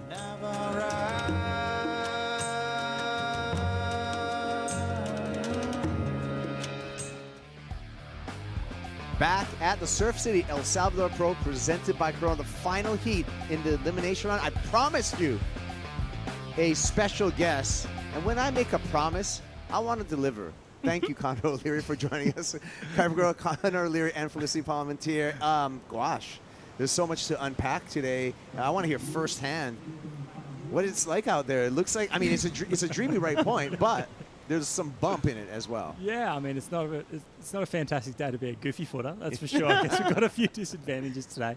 I guess that wind just makes it a little bit trickier for us backsiders to kind of fit in the pocket, and it's like, reminds us a lot of that J-Bay wind, that up the face vibe. But yeah, I mean, there's definitely still a lot of opportunity. At least it's consistent, so we were able to roll on a couple and make some mistakes, but also put it together. So yeah, it's at least there's waves, and we're going surfing pretty good waves, so I can't really complain. Well, you were able to advance into the round of 16. Now you can root on your good friend Ryan Calnan, because he is in this final heat of the elimination round. Our Cal coming against Liam O'Brien. We saw this last year. This same matchup. We did see this last year. We were actually laughing about it yesterday. We were like, oh, it's a rematch again. But I'll have to be going for Sweaty this one, which is Ryan. We call him Sweaty. Sweaty. Here's a quick start flick by Liam O'Brien. Lob. Yeah, Liam up and riding first wave, pulls the trigger, and sort of a little taper on this wall, so forced to sort of go a little bit more horizontal here. And let's see if he gets a little finish on the inside. Oh, goes for a little air right onto dry rocks. Lovely. Oh, watch the fins. Why do we call him Sweaty? Is it an on-air conversation? Yeah, it is. It's an on-air conversation. I feel like Dogs, our coach, Richard Marsh, Dog, everyone knows him. He's really good with nicknames, and I guess, in our little crew, he gave everyone a nickname, and Ryan's was kind of like, we had a few for him, but they kind of got stolen by Dog, because we had Smiles, because he smiles a lot. Yeah, so like Smiles, but then it was like kind of like what we're seeing right now. We saw a live webcast of him when we were at home one event last year, and he was smiling and grinning, and we're like, that's Smiles Marsh. So he got taken away from Ryan, and just kind of ended up being Sweaty, because he does sweat a lot. Okay. What's your nickname? Yeah. They call me Rig. What did you just... Big Rig. It's right. shocking, and I'm not a huge fan of it, but yeah. Okay. I'm just way bigger than Dog, so he just calls me Big Rig. What do you think, if you could read Dog's mind right now, what is he thinking? Look at him. He's thinking he can't wait to get home and open a bottle of wine and sit in the aircon, I think. After Ryan wins his heat. Yeah. Oh, man. That is so good, yeah. Felicity called you and Ryan like two classic Australian blokes. And I kind of agree with her. Here's our Cal right here. Off the bottom, slashes off the top there. Skips this section, wide lip glide on the backhand. Was on his heels for just a second, but able to apply a lot of leverage into these top turns. Now he just has to go through a series of carves, setting up for the inside here. And Ryan Calnan, always so loose on the backhand, and gets a difficult finish before diving off. Your thoughts on that, Connor? Huge score for Sweaty, that's for sure. He made the waves look really easy to surf. So yeah, that's a good score. It's a great start for his campaign. And the lobby, Liam O'Brien actually disengaging for a bit and goes down. So he's going to race back out to gain priority. So we'll be waiting for really the first meaty score of this heat flick for Ryan Calnan. Oh, I think it's going to be a meaty one. I think there's going to be a crazy good score. It was incredible. And I feel like he's just found that diamond in the rough out there. I mean, that one literally was so clean, the face of that wave, and it just allowed him to just do some smooth surfing. And I think, back to your point, Connor, I feel like it's just so hard to find out there, especially on your backhand, and he just did like the perfect job. Yeah, I think, you know, just there are opportunities out there for the backsider's. It's just a matter of just looking at the wave a little bit different and trying to find a wave that's maybe shorter but bowlier, and he definitely found that. Because look at this thing. Yeah, you can talk us through it. Yeah, I just think, you know, as a backsider, I guess our point of difference is trying to square up as much as we can, and you know, the frontsiders have their carve, and I guess for us, you know, our vertical, and trying to find a bit of steep face to go in the pocket is a huge one for us. And yeah, he managed to find a clean wave for how bumpy it is out there, and also, you know, able to square up at the back, which is, you know, what they love. Yeah, slow motion, we're checking this out, and I'd love to kind of see what Ryan Callahan's approach flick. As a goofy footer, I think one of his skill sets is being able to surf backhand in difficult conditions. One of his outstanding results of his CT career was a runner-up finish at Bells, and he had to get through some really squirrely winky pop to make the final in 2023. Yeah, you know, I just go back to, I mean, we're all similar ages, myself, Ryan. We'll get back to that in a sec. Liam just up and riding. Liam, a little bit of a catch rail on that first turn, but now smoothing it out as the wave smooths out on the inside. O'Brien with a big layback hack tosses it into the air. And an aggressive finish, but he goes incomplete. That was twice on dry rocks, dry cobblestones. Yeah, I guess Lob, you know, he'll feel pretty at home in waves like this, you know, growing up in Burleigh and surfing Burleigh every day. I feel like he's definitely feeling, yeah, comfortable in waves like this. And, you know, the surfing he's been doing has been so good and, you know, aggressive and attacking, and that's, you know, the Lob we love to see. And yeah, hopefully he just keeps it up and stays on his feet on a couple. Yeah. This was a good event for Liam O'Brien last year. Semi-final finish at Punta Roca, and his road to the semifinals wasn't an easy one. Round of 16, he beat Ethan Ewing. Quarterfinals, he had to take out Baron Mamiya. Took a loss in the semifinals to Griffin Colapinto, but this should be a pet event for Liam O'Brien. But something went wrong on this wave, Flick. Yeah, I feel like even just from that first turn, his nose kind of picked, and also had quite a crazy taper on it. So I think he just knew by this stage, well, I've just got to throw caution to the wind because I kind of haven't really had that crazy big moment yet. Let's just throw a Hail Mary, you know, and just see if something sticks. Got to pay off a score. Opener for Ryan Callahan, an 8.17. So both of you guys were impressed by it, thought it was going to go into the excellent range, and you guys were on the same page as our 5 judges. 8.17 for Arcal, so strong start for the Novocastrian. Yeah, that was just epic. And back to what you were saying before, Kaipo, I mean, why do you think he's so good in waves like this?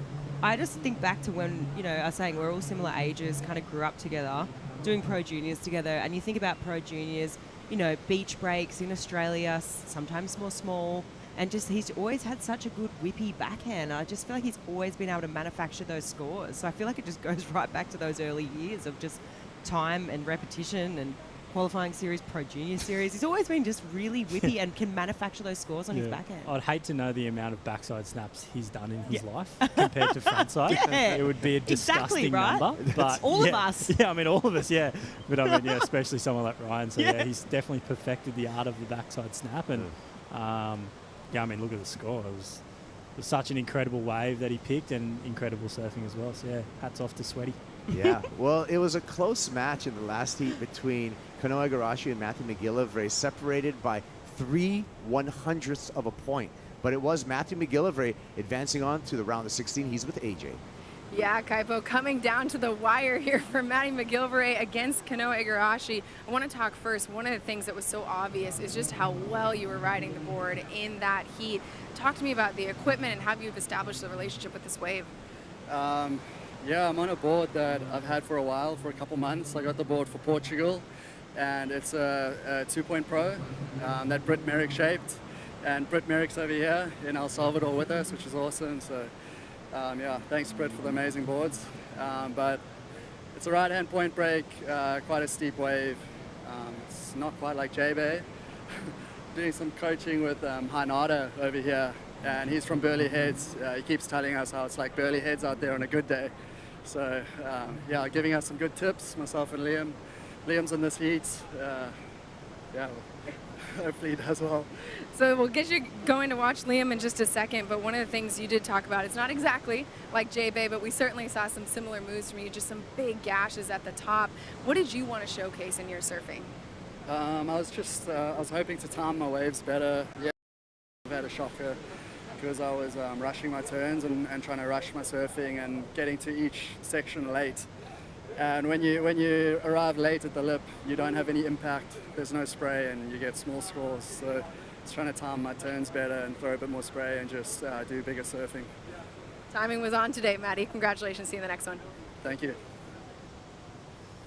Well, during that interview, we saw the backup wave for Ryan Calnan. We're waiting for that number, but our Cal did the backside boogie once again in some really, a warbled dance floor and absolutely smashed it. Talk us through this, Connor. Yeah, I mean, like I said before, it's these are the worst type of conditions as a backsider could have. So he's got a huge, I guess not a huge disadvantage, but yeah, definitely a little bit more of a disadvantage as a natural footer. And he's just finding the right waves that suit a goofy footer. A little bit more curve, maybe shorter, but I guess he's just focused. And we've been pretty focused on quality, not quantity out here, and just being able to just pick when to really attack and then kind of be centered and wait when we have to. And especially for this wave, it's pretty important for us. So yeah, he definitely did it on that wave, and he's on fire. He's on fire. Love it. We love to see it. We love to see Arcal at his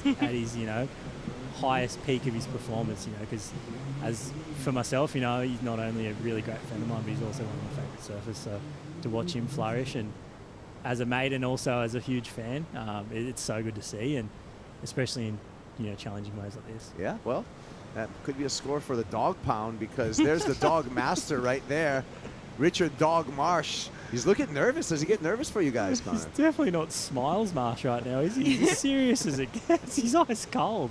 Usually, it's funny with him.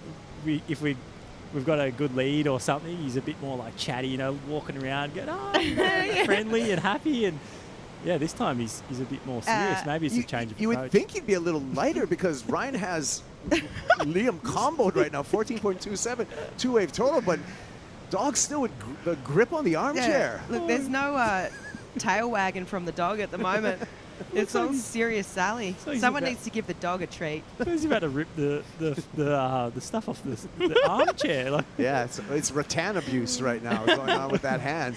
Well, that's enough dog jokes as we go. We've had enough of that. We're going to get back to the action at 1945. And, hey, talk about Connor, Tahiti. I mean, that was some serious stuff over there. That was some seriously scary stuff. How do you adjust going from basically life or death situations to a pretty friendly right-hand point break? The only dangerous thing about this wave, I feel, is getting in and out of the water. Yeah, for sure. It's funny, when Ryan and I first came here, we were feeling pretty sluggish and slow, and then you think back of what you've been doing for the past 2 weeks. We've just been going dead straight. Yeah. for 2 weeks, and the paddle out's really easy and things like that. So yeah, we're definitely working a lot harder for this event. So it took a few days to adapt for sure. Oh, Liam O'Brien tosses an air reverse, getting right back into the game, looking to break the combination. I think he's on the way to breaking the combination with the performance of this wave. This wave should be his highest scoring ride so far. He'll seal the deal with a nice finish on the inside here. And this wave has a nice line right next to the cobblestones. Throws the tail, brings it back around. So right out of combination goes Liam O'Brien, Flick. Yeah, and I think that's why Dog is not relaxed right now, because you've just got to go back to Liam's past performances out here, his past results. And he comes from, the land of right-hand point breaks. And you just can't count him out, even though Ryan's sitting out there with an 8 and a 6. I mean, that is just a great demonstration, of just how good a surfer Liam is. The read on the wave, that fade after he landed that air just to get back in the pocket was really cool. I mean, he might not score too many points, but just in terms of style, great to watch. Just good read, and it looks like Ryan's gonna have a crack. Ryan up again. High line, down the line. Looks at something further down the point. Setting up here for the first turn. Still, it's kind of a check turn, and that he's just going to give up on that wave and maybe race back to gain priority over Liam O'Brien. Waiting for the score for Liam O'Brien, and the feeling is that he's going to break that combination. But we'll go back to the conversation with Connor O'Leary. Actually, Connor, I'm going to let you talk through this replay of Liam O'Brien. Yeah, I mean, Liam's on, you're riding Darren Hanley's, which is the same shaper as what I ride, and his boards look incredible this year. I feel like I feel like last year there was moments of greatness with Lob, and I feel like, this year there's a lot more consistency in great moments that we've seen this year from him. So it's so good to see him. It just looks like he's comfortable on tour now and knows, he's got a bit of belief in his talent that it's worthy, and I think he's one of the best surfers in the world. So it's cool to see the confidence come out in him, and like I said, growing up in Burleigh, he probably feels pretty familiar with the waves, and I think his point of difference that he thinks is, the variety of manoeuvres, and I mean, look at that. That's, the advantages of what a natural footer has, and I think he's identified the fact that that's going to be his point of difference, and he's just running with it. So it's good to see that he's taking risks and attacking, and it came together in that last one. Yeah. Both yourself and Liam working with Darren Hanley, how good is that working with Darren? Because it seems like not only is he a great shaper, but he really tweaks construction on the board, the way it's glass. He has the tiger claws in the back there for extra strength, little secret sauce for you folks. Yeah, I think he's, everyone's riding the DNA, but they're all personalised versions of it. And, the amount of, I guess, interest he has in every single rider that rides for him, and the passion that he has. He's got so many team riders, and it's so easy for him to just kind of not be so interested in a few people, depending on where they are in their career and this and that. But, from the little kids he sponsors to, guys like myself and Lob and Ethan and that, he puts the same amount of attention and effort in. So it's such a testament to him, and I guess it's the reason why he's one of the best shapers in the world, because he loves it, and I think he's got so much passion to shape good boards. Even now, he could have easily just went, Nick and Steph, and even Ethan, I'm shaping great boards. That's it. But he really cares about everyone, which is so attractive about him. Yeah, he takes a lot of pride in his craft, is what I find, and I see him collecting some of your guys' favorite boards. I saw him grabbing a 6'4" that Ethan loved from Hawaii over at Margaret River, and he had it tucked under his arm, and he was going to, take that back to the laboratory, analyze that board, right? Yeah. Because he's a deep thinker. I mean, Yeah, you talk, for sure. with Darren Hanley, you talk about surfboards with him. It's not, he's not a full-on production shaper. Like, it's not just cogs to him. It's meaningful, and he takes pride in all the boards that he makes, especially for you guys. Yeah, I guess he's the thing that, I think 2 years ago I was in transition between Merrick and going to play with a few different boards. Got a few boards off Matt Bowles, which was great. And I guess with Darren, he's just so passionate in why a board doesn't work. It's like, tell me the bad things about it, but if it's great, then I don't need to know. I only need to know if it's bad. So that passion now that he's still got is a testament to him, and the boards that he's been shaping from Lob, myself, Ethan, and Molly, and people like that. I feel like they've been really good, and we might not be winning the shaper rankings, but as much as he takes that to a lot of seriousness, he really wants that title. What's the yellow jersey? Maybe next year we can get him on top and a get him the title. few more events to go. A few more events to go. Well, we're going to step away for a little while. Our Cal's on top. Liam O'Brien needs a 7.48, and we're going to continue our conversation with Connor O'Leary right after this.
Welcome to the last heat of the elimination round here at the Surf City El Salvador Pro, presented by Corona. It's Ryan Callanan out in the water up against Liam O'Brien. And here on set, Kaipo Guerrero, Felicity Palmentier, and our special guest, Connor O'Leary. Thanks again for joining us, Connor. And we just got some news, by the way, from Tourism Comp, is that it's about 11:38 local time right now.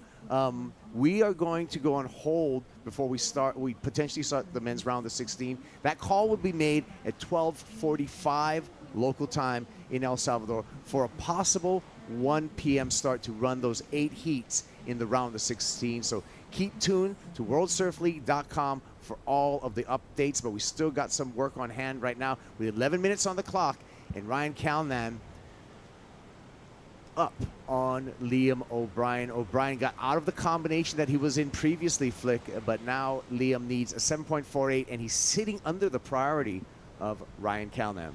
Yeah, he is. But, I mean, the 6.8, it's a good score, right? Because it's higher than Ryan's backup, which means that he doesn't need it. I mean, yeah, it's okay. It's a big number. But when you just think back to, I still feel like Liam's got a few more gears to click into, right? I feel like he surfed kind of a C-grade wave up into a B-grade score, you know, like he surfed that up, and I feel if he can get on a great looking wave, because I feel like he hasn't had that yet, could be dangerous times for Ryan. Yeah, but looking at the ocean, you can understand why we're going to, after this final heat, we're going to take a break, go on hold, and see with the incoming tide if that improves conditions. So you can see it illustrated right now in front of you.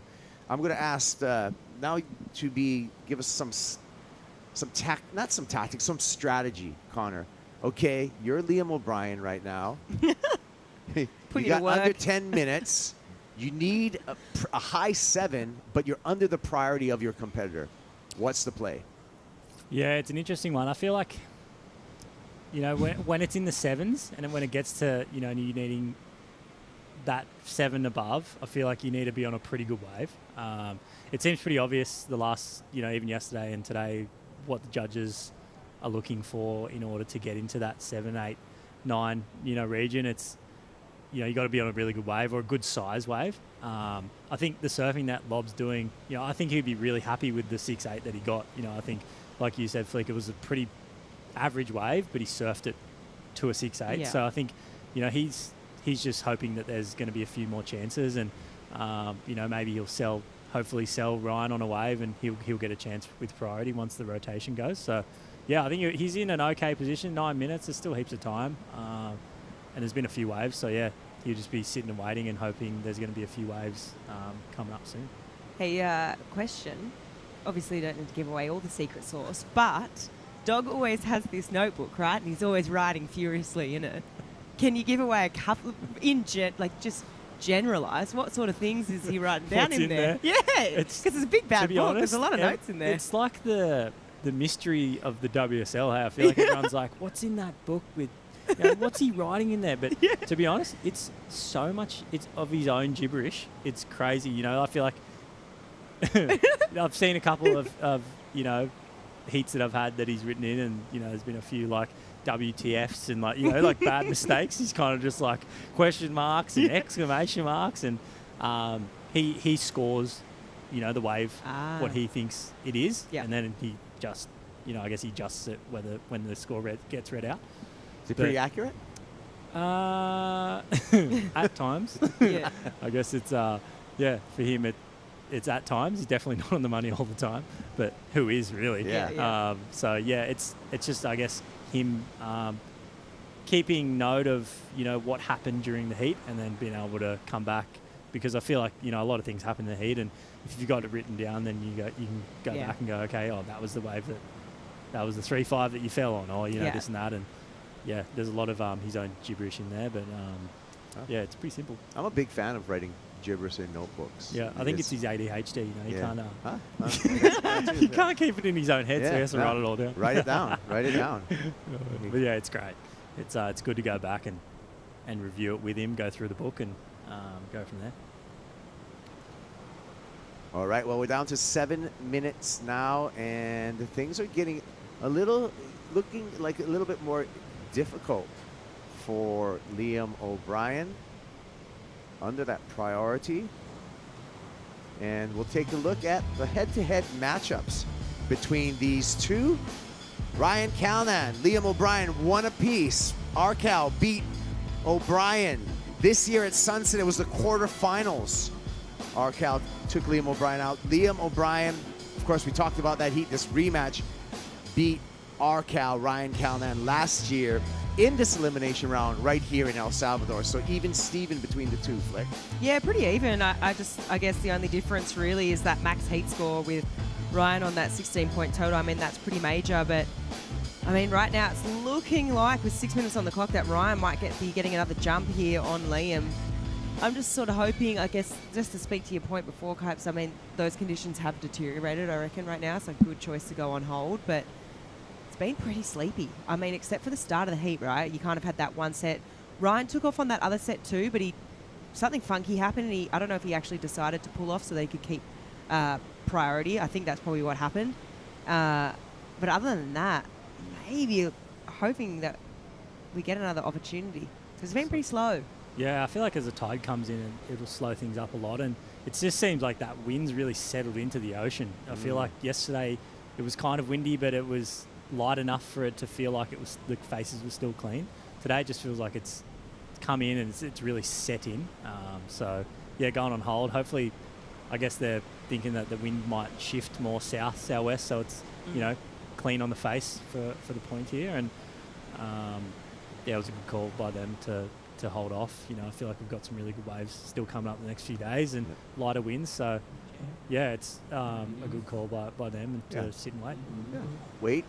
We are actually at a head start right now. We had a full day of competition the first day of the event window. We're getting through this, so we're chipping away at it, and we're looking at the men's round of 16. Speaking of the men's round of 16, Connor, you're going to be coming up against Jack Robinson in the round of 16. Your thoughts on the matchup?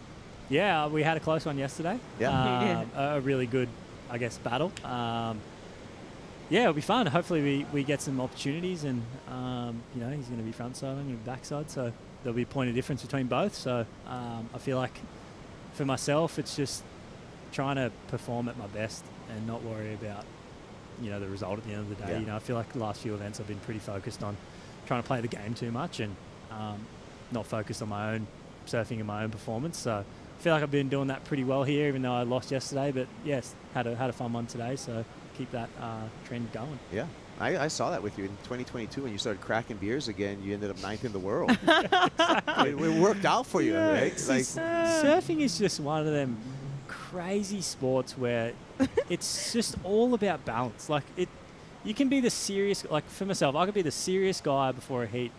No, I'm not doing this. I'm being serious. I'm going to surf early and this and that, and all the wheels fall off. Yeah. Or you could just be really, relaxed and read what you like, what you want to do and what you don't want to do, and just go off that, and you can win an event. So I guess that's the most addictive part of surfing. Yeah, it's definitely as much mental as it is physical. Here we go with Ryan Calnan. Uses his priority now. Highline floats over that section. What was that turn? That was a combo lip glide and fin ditch, but he got caught up in there, so that's not going to change the situation. He's going to hand over priority and an opportunity to Liam O'Brien in this final 3 minutes. Yeah, I feel like he had to go that wave. As a natural footer, that would have been a really good wave. So, I feel like as a goofy footer, you probably would have rather have laid down and been a bodyboarder. It's just one of them waves that you just, Flick, it's just so hard to find the pocket, and he did as well as he could. He found that one section, but yeah, I mean, he had to go and take that off lob. But him being able to adapt, like this turn right there. Yeah, that was sick. Improvisation, Yeah, I feel like if you had a little bit of a steeper section at the start for him to do any type of snap, and then he finished it clean, it probably would have been a pretty good score. This turn was A grade as a goofy footer. This is what you want to do as a goofy footer for a snap, that's for sure. Grinded across the top of that lip. Yeah, it's that whole, Italo, Gabe Medina, that flick drift that they do, that, I feel like we always try and aspire to do, but sometimes If you were sometimes don't. if your skateboard would be like a backside lip slide, Yeah. right around the corner of the bowl. But if you get it right, man, it feels good. Yeah. Sometimes it looks horrible still, but it feels so good. Yeah. So that would have felt pretty good for Ryan for sure. All right, 140 remaining, and so that was a little bit of defense by Ryan Callanan, utilizing his priority, and the clock is draining down just to 90 seconds. So this is about the time in the heat. I feel kind of need to pray, Flick. Well, both surfers will be. Ryan will be praying that there's not a wave coming through, and Liam will be doing the opposite. It's just that same thing. We've already spoken about it so much, you know. Time's ticking real quick for Liam, and it's going real slow for Ryan. But, I mean, I look over my shoulder right now, and I look up the point, because up the point's a bit of an indicator, you know, is there sets coming? It's never over in the doghouse right there until the hooter blows. So, Richard Dogmarsh, yeah. The whole heat, too. Surely there would have been parts that he'd be smiling and, you know, what's he surfing? But no, he's been steely the entire heat. Well, he's going to crack a smile in about 40 seconds, I have a feeling. So we're just going to watch this count on down. And really no waves up the point. Taking this long lens view.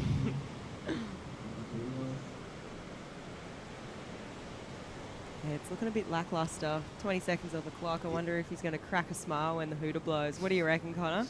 Should we put money on it?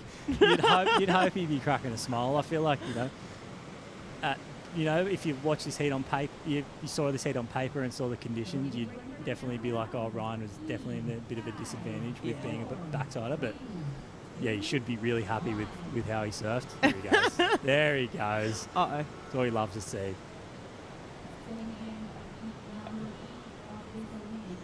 So I got a question mark because just at the speed that sound travels,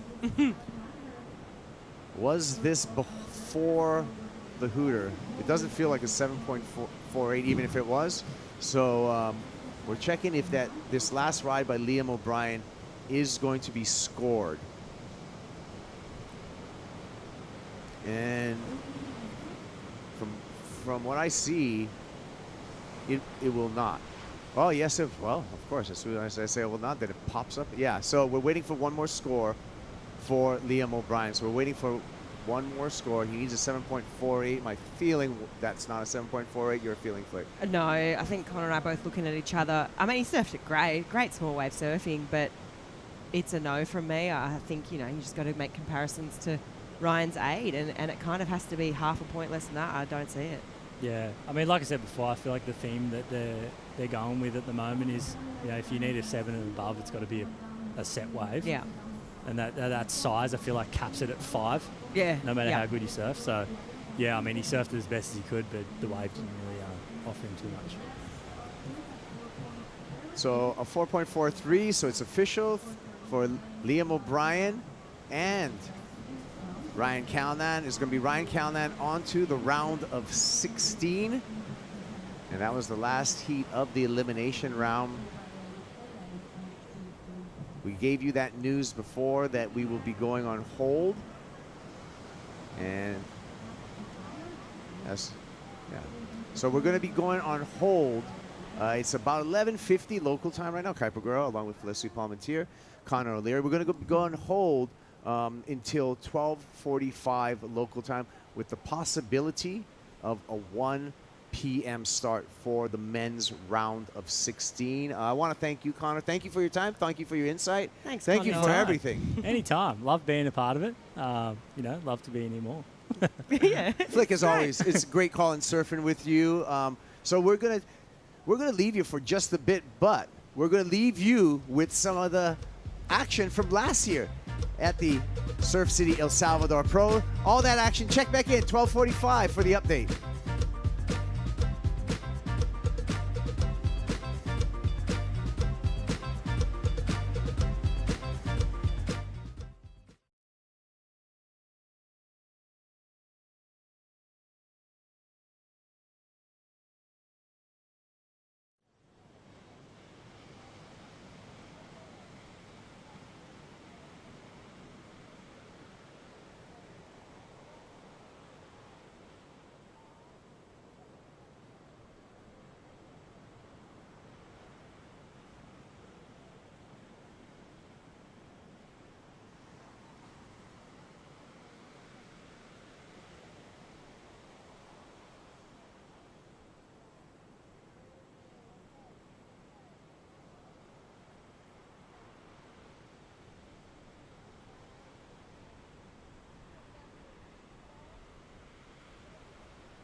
After a dramatic finish in California, the WSL Championship Tour heads south to Punta Roca for the Surf City El Salvador Pro.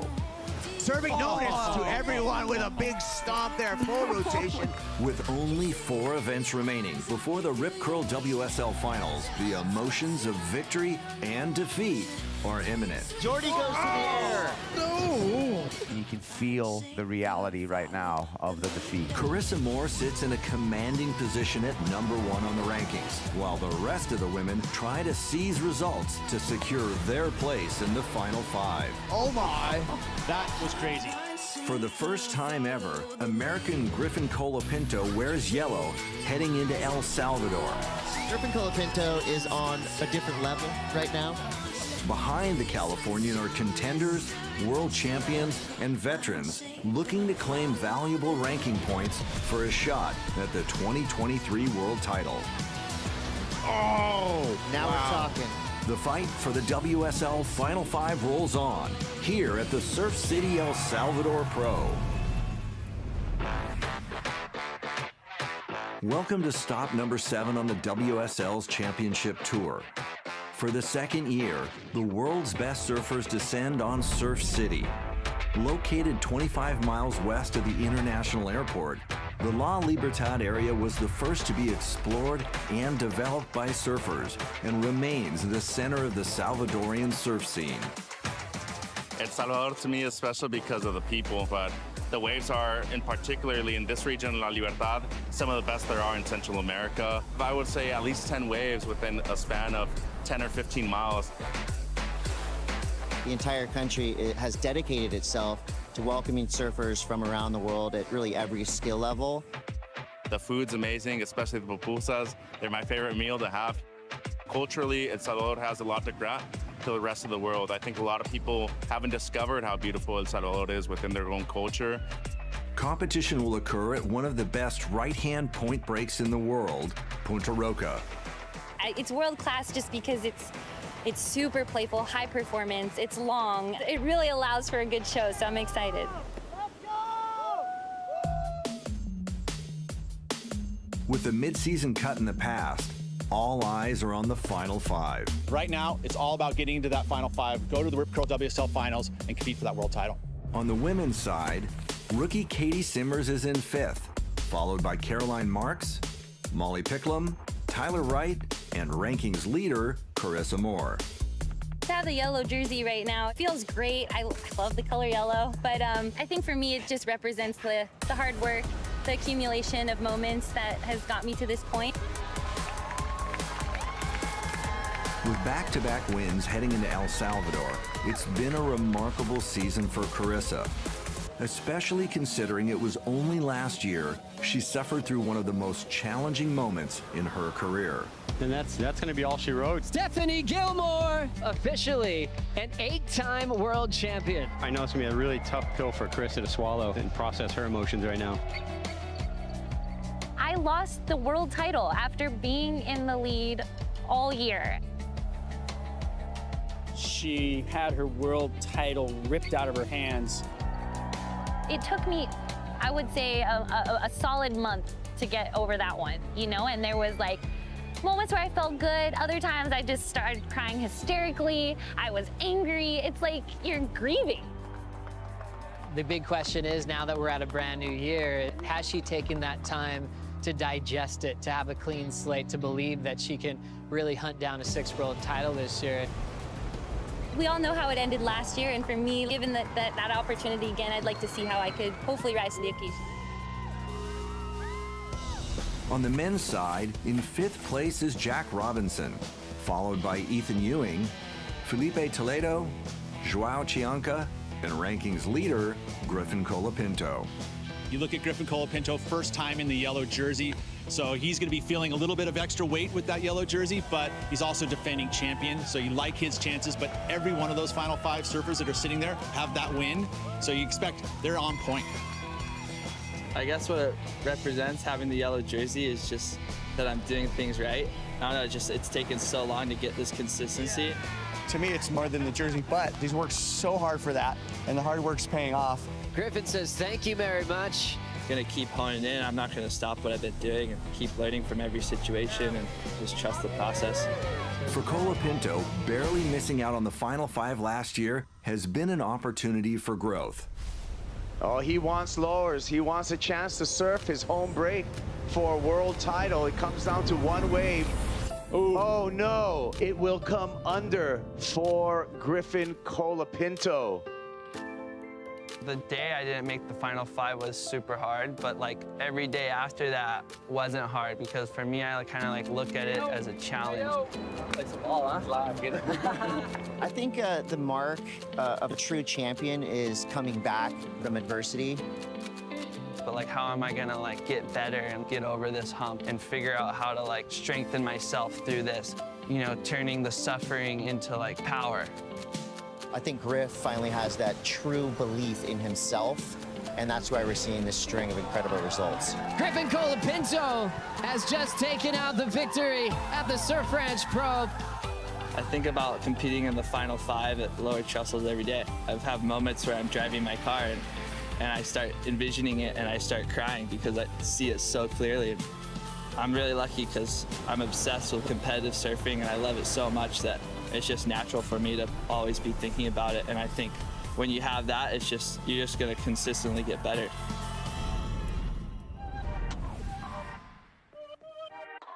As the men's competition is called on, Colapinto takes on the formidable wild card, Brian Perez. Brian Perez is gonna make you earn it out here. Definitely a contender to get a victory here in his backyard. This is Brian Perez, AKA the Pink Panther. Goes to show you that experience really prevails at a wave like this at Punta Roca. The local squad cheering loudly. Griffin Colapinto in the yellow jersey here at Punta Roca. Oh. Flying. Variety is the spice of life. It just doesn't seem like he's feeling any weight whatsoever. I actually think he's thriving in that yellow jersey. Flying down the line again, sees the ramp. Griffin Colapinto is on a different level right now. Colapinto holds the lead for most of the heat, but Perez finds an opportunity with 5 minutes to go. You got the Panther dropping in. It is on. Big hack, another one right into the corner. He's feeling it. Best wave in the heat so far. Lays it down. What more do you want, people? I don't know. He needs an 8. A 7.93, just held under. The Punta Roca local came up short, but pushed the rankings leader to his limit. So a big win for Griffin Colapinto. When people bring up the yellow jersey thing, I kind of just try and be like the humble guy, like, oh no, like it's all good. And then I kind of realized, like, oh, I just got to own this thing, you know? It's just fun, you know? Just joking about it and stuff. So, yeah, I like it. Coming up next, Kelly Slater faces Gabriel Medina in the elimination round. It makes it a special event anytime Slater shows up. Why not winning the next 4 events? This event, and why not? You're Kelly Slater. If I can beat Medina today, I'll talk to you about that tomorrow.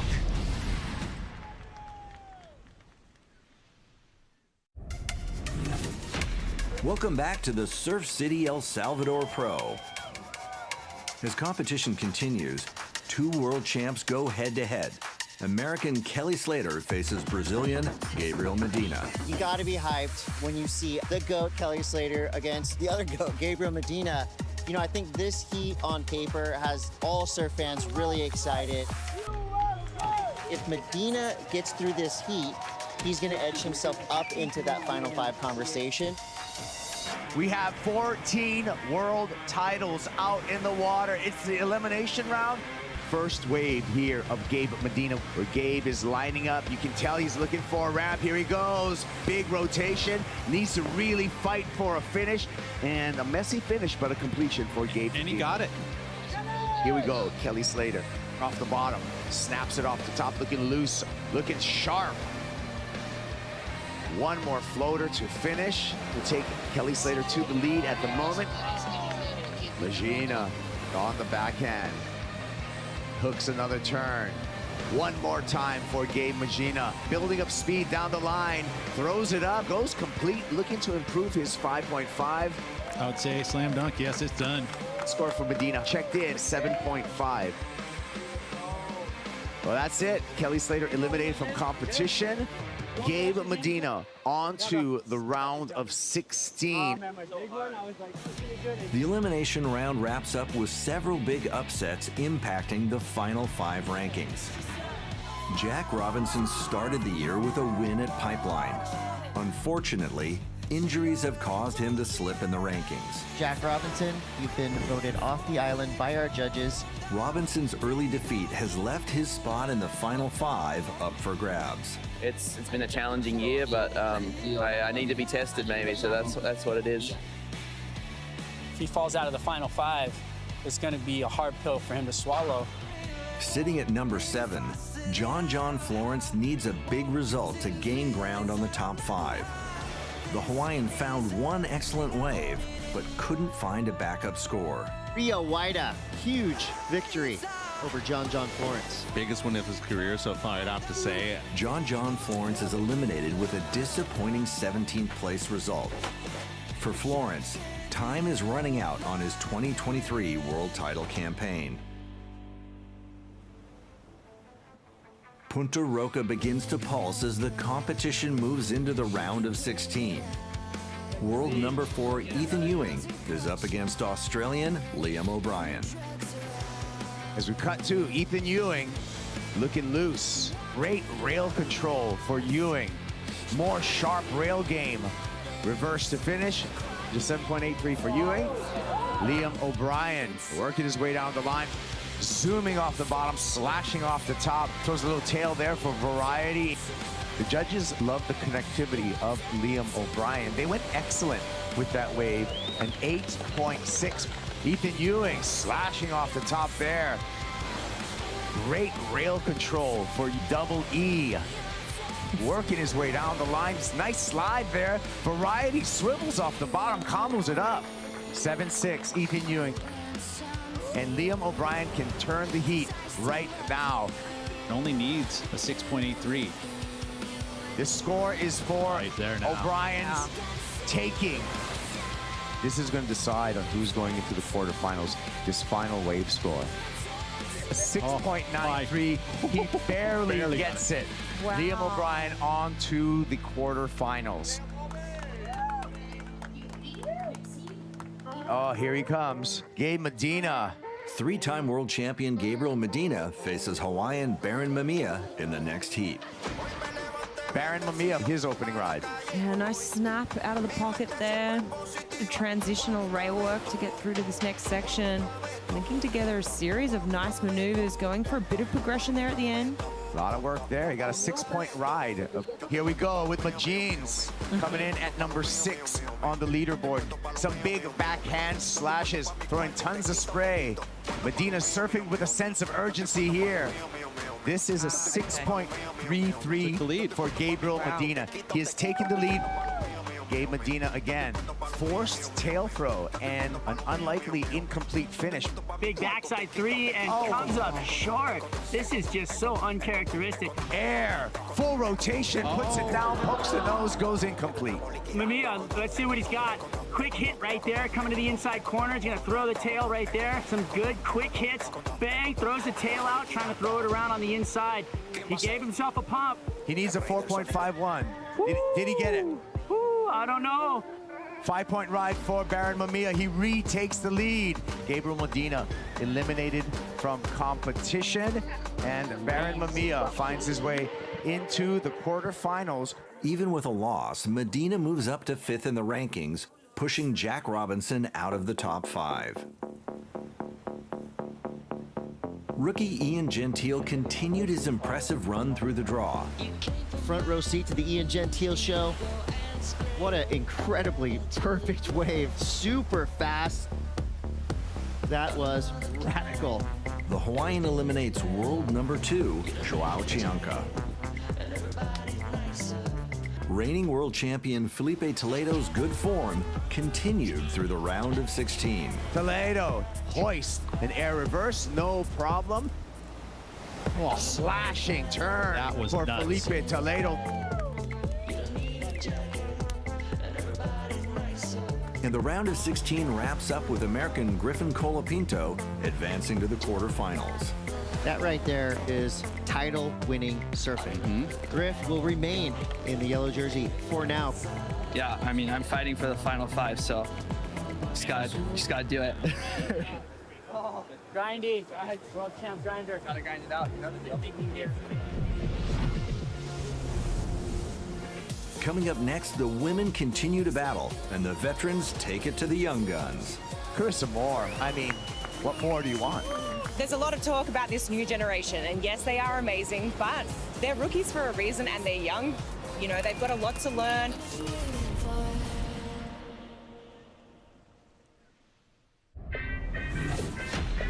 Welcome back to the Surf City El Salvador Pro.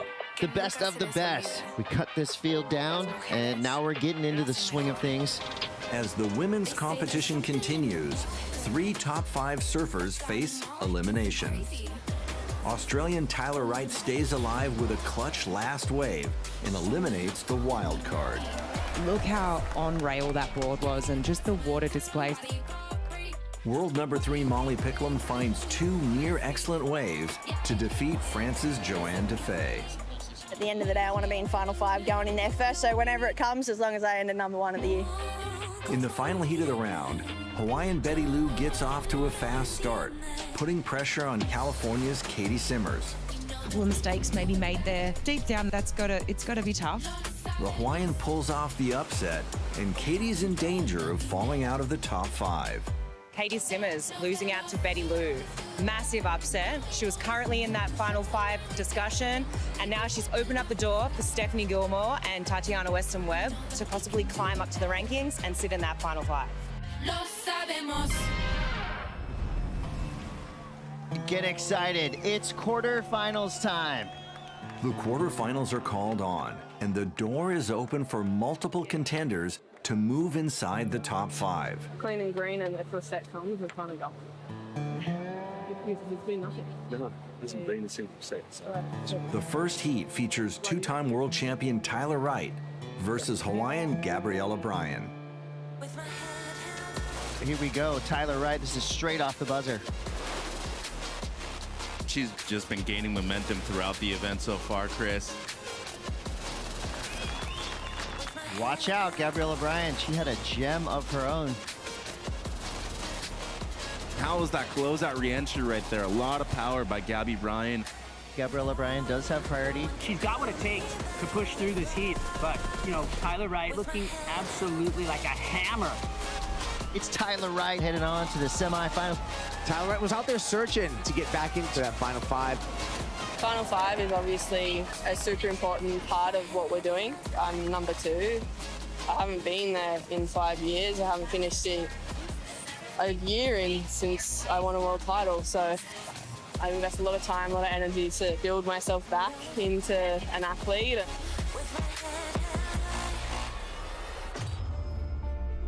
For Australian Stephanie Gilmore, a win at Punta Roca in 2022 was the spark that led to one of the most memorable days in surfing history. The 2022 season for me was a really challenging season mentally. You know, I wasn't getting the results. I was missing events. I almost didn't make the first cut, and then I almost didn't make the final 5. I was just constantly feeling this pressure like I'd never felt before, where I wasn't good enough. I finally got a result in El Salvador. She was sitting at number 7 on the rankings. She hadn't had an event win yet. It just basically set up the rest of her year. It catapulted her into the final 5. She's currently in number 7th spot again here. Will history repeat itself? It's looking good right now. As the number 5 seed at the Rip Curl WSL Finals, Gilmore needed a miracle to achieve an 8th world title. Wearing the orange jersey, number 88, Stephanie Gilmore. Leading into the event, no one really talked about me. I was like an underdog. There was a lot of, Steph's not going to do it, it's not possible, no chance. Stephanie Gilmore has a shot. It's a long shot. She has a huge road ahead of her as number 5. It was a really special event because it was so intimate as well. You know, after every heat, I came in through the crowd and I saw my friends and family and had like a real moment with them. Like, yeah, I got through that heat. All right, next heat, let's go. 15 minutes to reset and paddle back out and do it over and over again. Things just seem to be falling into place for me. I feel like I'm just getting better. Each heat's getting better and better. I'm so pumped. Let's do this. Stephanie Gilmore fans, here we go. What? Red Crown, WSL Finals champion and 8 world titles. Stephanie Gilmore, you are a weapon. Stephanie Gilmore is the GOAT. She now has 8 world titles and stands alone. The way she did it is uncomparable to anything she's done in her career. It's one of those moments we'll reflect on for the rest of time, especially when it comes to her legacy. I've won a lot of titles in different ways, and this, to be honest, was the best win I've had. It was such an empowering moment, proving this impossible thing.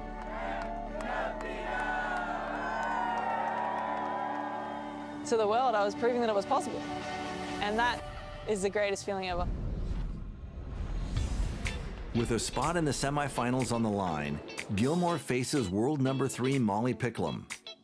For Gilmore, a win would move her inside the top 5. We're straight back into business here. Molly Picklum blows the tail in the finish.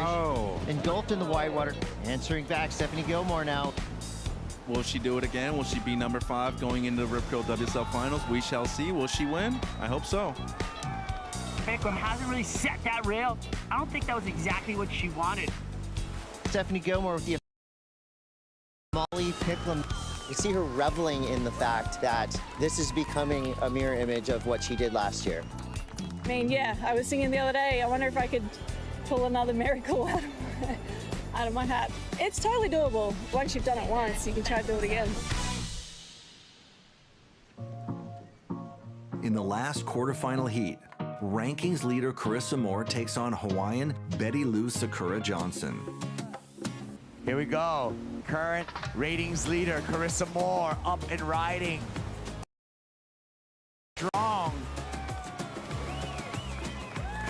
Straight out of the gates, Carissa Moore is going to put a ton of pressure on Betty Lou Sakura Johnson.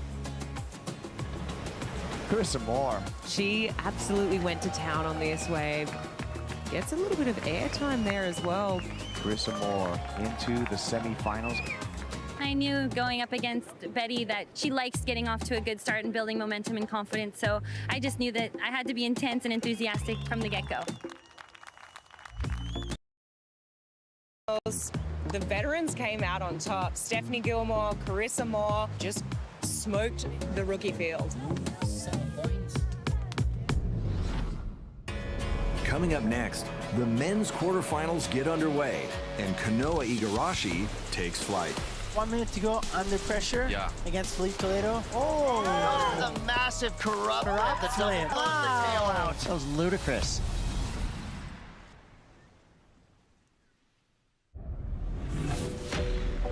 Welcome back to the Surf City El Salvador Pro. Earlier in the round of 16, rankings leader Griffin Colapinto and Brazilian Felipe Toledo continued to build momentum. Here's Felipe. Floats the roof over to clear that section. Slashing turn for nuts. Felipe Toledo. Griffin Colapinto flexing through that turn.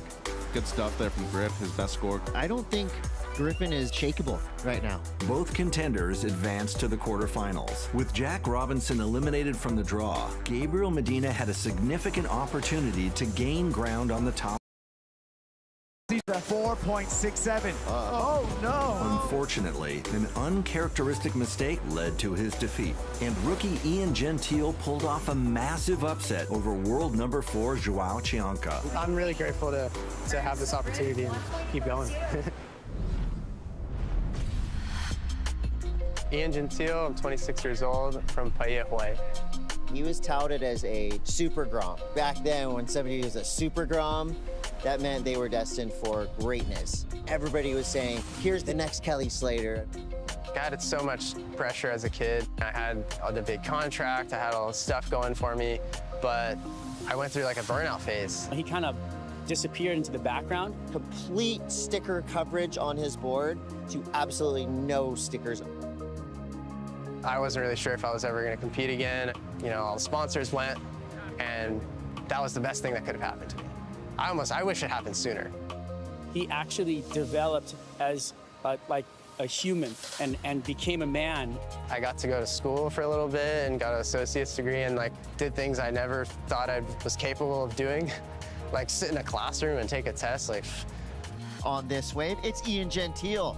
Huge opening snap there, looking to regain his star power, and that's how you started off a 7-1-7. Now that he's suffered through some things, been humbled, he's gonna relish every opportunity that he has, and that could be a really positive combination for him. I just want to learn all the pieces, you know, and try to be the best that I can be.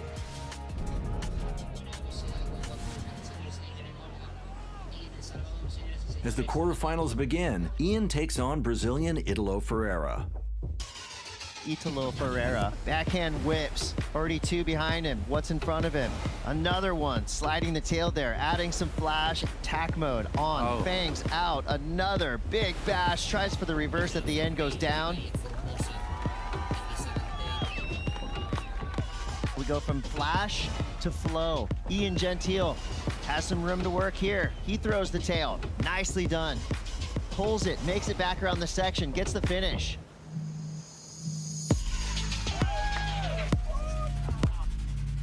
Here goes Italo. Throws the tail. Another quick snap there for Italo. He is absolutely relentless, milking everything out of that wave.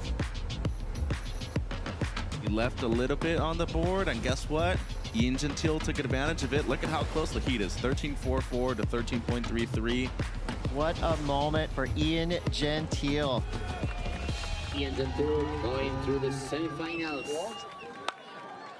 Ian Gentile on to the semifinals. How good does that sound to your ears? Sounds pretty good. I could get used to that. Quarterfinal 2 features reigning world champion Felipe Toledo against Japan's Kanoe Igarashi. The simple, no grab air, real cool, straight, and then opens up his shoulders again, wraps it back.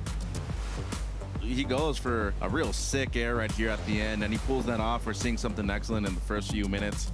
The score won't be too high. The wave wasn't that big. Now here's Kanoa's answer. Quick snap again. Now back onto the open face. Kanoa goes to the air. I knew today that he was going to be very hard to beat. Jinxed him. Inside of 20 minutes now. Emotions running hot in the lineup. Toledo with a 6.67. Igarashi, he's got a pair of sixes. Here we go with Felipe. His power surfing is as good as anyone on tour, and if he just does this, whoa, it's insane. What was that ender? That turn right there, I mean, 99% of the average surfers worldwide would not be able to do that. Is this an 8.74? Oh! Goes to the massive corrupt flip, the double grab, alley-oop, and blows the tail out. 7.67 for Kanoa. Just under. I don't know what happens, but every heat of mine is just gets slow, and it's always down to the last minute. I'm tired of it. Yeah. All warmed up, huh? Warmed up. Nose brass. The quarterfinals wrap up with American Griffin Colapinto facing Australian Connor O'Leary. Picking his spot, carves through there. One more big hack for our defending champ. Griffin with a nice start in this quarterfinal and a nice finish. Connor O'Leary. Beautiful first turn, whipping it out of the top. A little carve to set up this move here. Again, that tomahawk that he throws in the lip vertically, just whipping through each and every turn. That's that backhand attack. Open up with 8.17. Here he is. Colapinto looking sharp, bringing speed to the finish. Throws the tail, air reverse, no problem. Since last year's victory here, how do you think you've changed overall as a surfer? As a surfer, I think I'm always training, I'm always surfing, and I love what I do. So I think the progression is just going to happen naturally. Coming up next, we crown a women's champion on the final day of competition. Look at the wave that Stephanie selected, and this comes with experience from last year. Tyler Wright comes through. This heat is so close. It is basically wide open. Carissa Moore is going to take out her aggressions.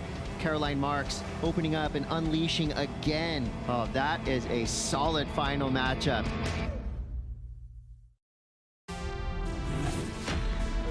Welcome back to WSL Presents, the Surf City El Salvador Pro. Earlier in the quarterfinals, Hawaiian Carissa Moore's good form in the contest continued. She absolutely went to town on this wave. Gets a little bit of airtime there as well. The rankings leader controlled the heat and eliminated Betty Lou Sakura Johnson. Australian Stephanie Gilmore continued to look like a standout at Punta Roca. You cannot intimidate Steph Gilmore. She's been through it all, and she's doing it again. Perfection, beauty. Gilmore is 2 heats away from successfully defending her title in El Salvador. To do it last year and was really special here, and there's just something special about showing up to a new location and being able to tap into the good energy of the place. As competition continues, finals day is called on at Surf City. Every heat win is a step towards the final 5 at the Rip Pro Finals with lower trestles, and that's the goal at the end of the year. You know, levels are high. It's actually a lot more intense up in the Red Bull athlete area. Welcome, surf fans. Tyler Wright versus Stephanie Gilmore. This is exactly how you want to start finals day. We see Tyler Wright now. Beautiful opening carve there. I love the way she adds just an extra 10% at the end of every turn. Stephanie Gilmore now. That was a beautiful section for Steph to work with early on.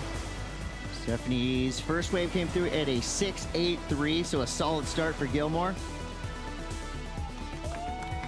Although Tyler does have the edge for now, it's a precarious lead. Great 2-turn combo. Exclamation mark at the end. Now Steph's still well within reach. She only needs a 5.91. The big finish there, attempted by Stephanie Gilmore. Just don't know about that decision making right there. Mistake free from Tyler. She is your first finalist here at the Surf City El Salvador Pro.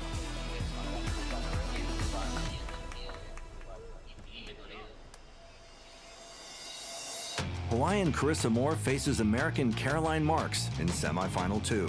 This right here is going to be a pivotal matchup in the final 5 picture. Nice 2-turn combo there for Caroline Marks. She's winding up through this inside. This wave giving her so much opportunity down the line, and it's official. She's going off. The advantage is with Caroline Marks right now, and so far, a rare lackluster performance from Carissa Moore. Now we're cooking, building momentum down the line. A 3rd turn there, throwing some spray. So Carissa Moore now already back on the comeback path as Caroline Marks opening up and unleashing again. Looking unstoppable right now on her backhand. Caroline Marks, 7.5. Highest single wave score of the day so far. Caroline Marks, a clutch performance when needed, going up against one of the greats of our sport.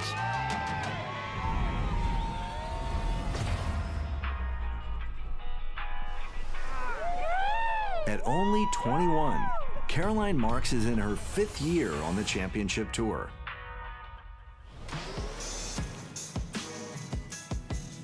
You know, the story of Caroline Marks is incredible. Came on as one of the youngest surfers to ever qualify for the championship tour, and then it was immediate results right out of the gate. In her rookie season, Caroline Marks claimed Rookie of the Year honours. She's so confident. I think she's ready to make a charge for a world title. Caroline Marks finishes on top. To go through, you know, some personal things off and on tour by her own volition, but to see her come back and just really grab the narrative and run with it is a really beautiful thing to watch. Schwack right off the top again. Buckets out the back. Perfection again. Caroline Marks is a real danger in this draw. With almost 2 years since her last final appearance, this is an opportunity for Marks to complete her comeback. The final is set as Caroline Marks faces 2-time world champion Tyler Wright. This is a massive moment for Caroline because it's not just about getting the win, but it's proving that she can break through against the best competitors in the world. It's a feeling she hasn't had in quite some time. It all comes down to this. Looks like we could have our first wave of our women's final. It's going to be Caroline Marks. This wave starting to build into this inside section. 12 o'clock snap there for Caroline Marks. Tyler Wright, so far no real scores of note. That right there was just her trying to work her way back into this heat to get things going. And here we go, Caroline Marks. Quick snap to start there. Another turn. Solid finish. Tyler Wright needs 2 waves to get this final in the back. Great first car, the right amount of speed to come out of that, and yeah. Maybe fin to the arm, it looked like. could have been, yeah. Tyler's wife in there a little concerned. An unfortunate way to finish. As Tyler Wright makes her way to the beach on her own power, but the good times never seem so good for sweet Caroline Marks getting the victory here at the Surf City El Salvador Pro. Feels good to be back, and yeah, we got the Olympics, the Final 5, and I want to be in both of those. I'm feeling good, and I'm really motivated. I feel like I put the work in, so I'm just like, let's do this. For her, this confidence has been kind of a slow build, but it's the perfect time to build because we all know all that matters is that you're in that top 5 come September. Now your women's champion from the United States of America, Caroline Marks.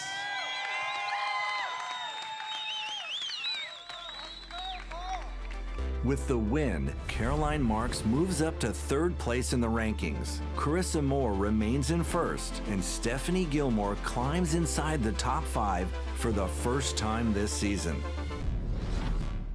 Coming up next, we crown a men's champion at Surf City. He's been dealing with a back injury. Even getting in the water is a massive task. Wow, what a final. Who's gonna win? We'll see.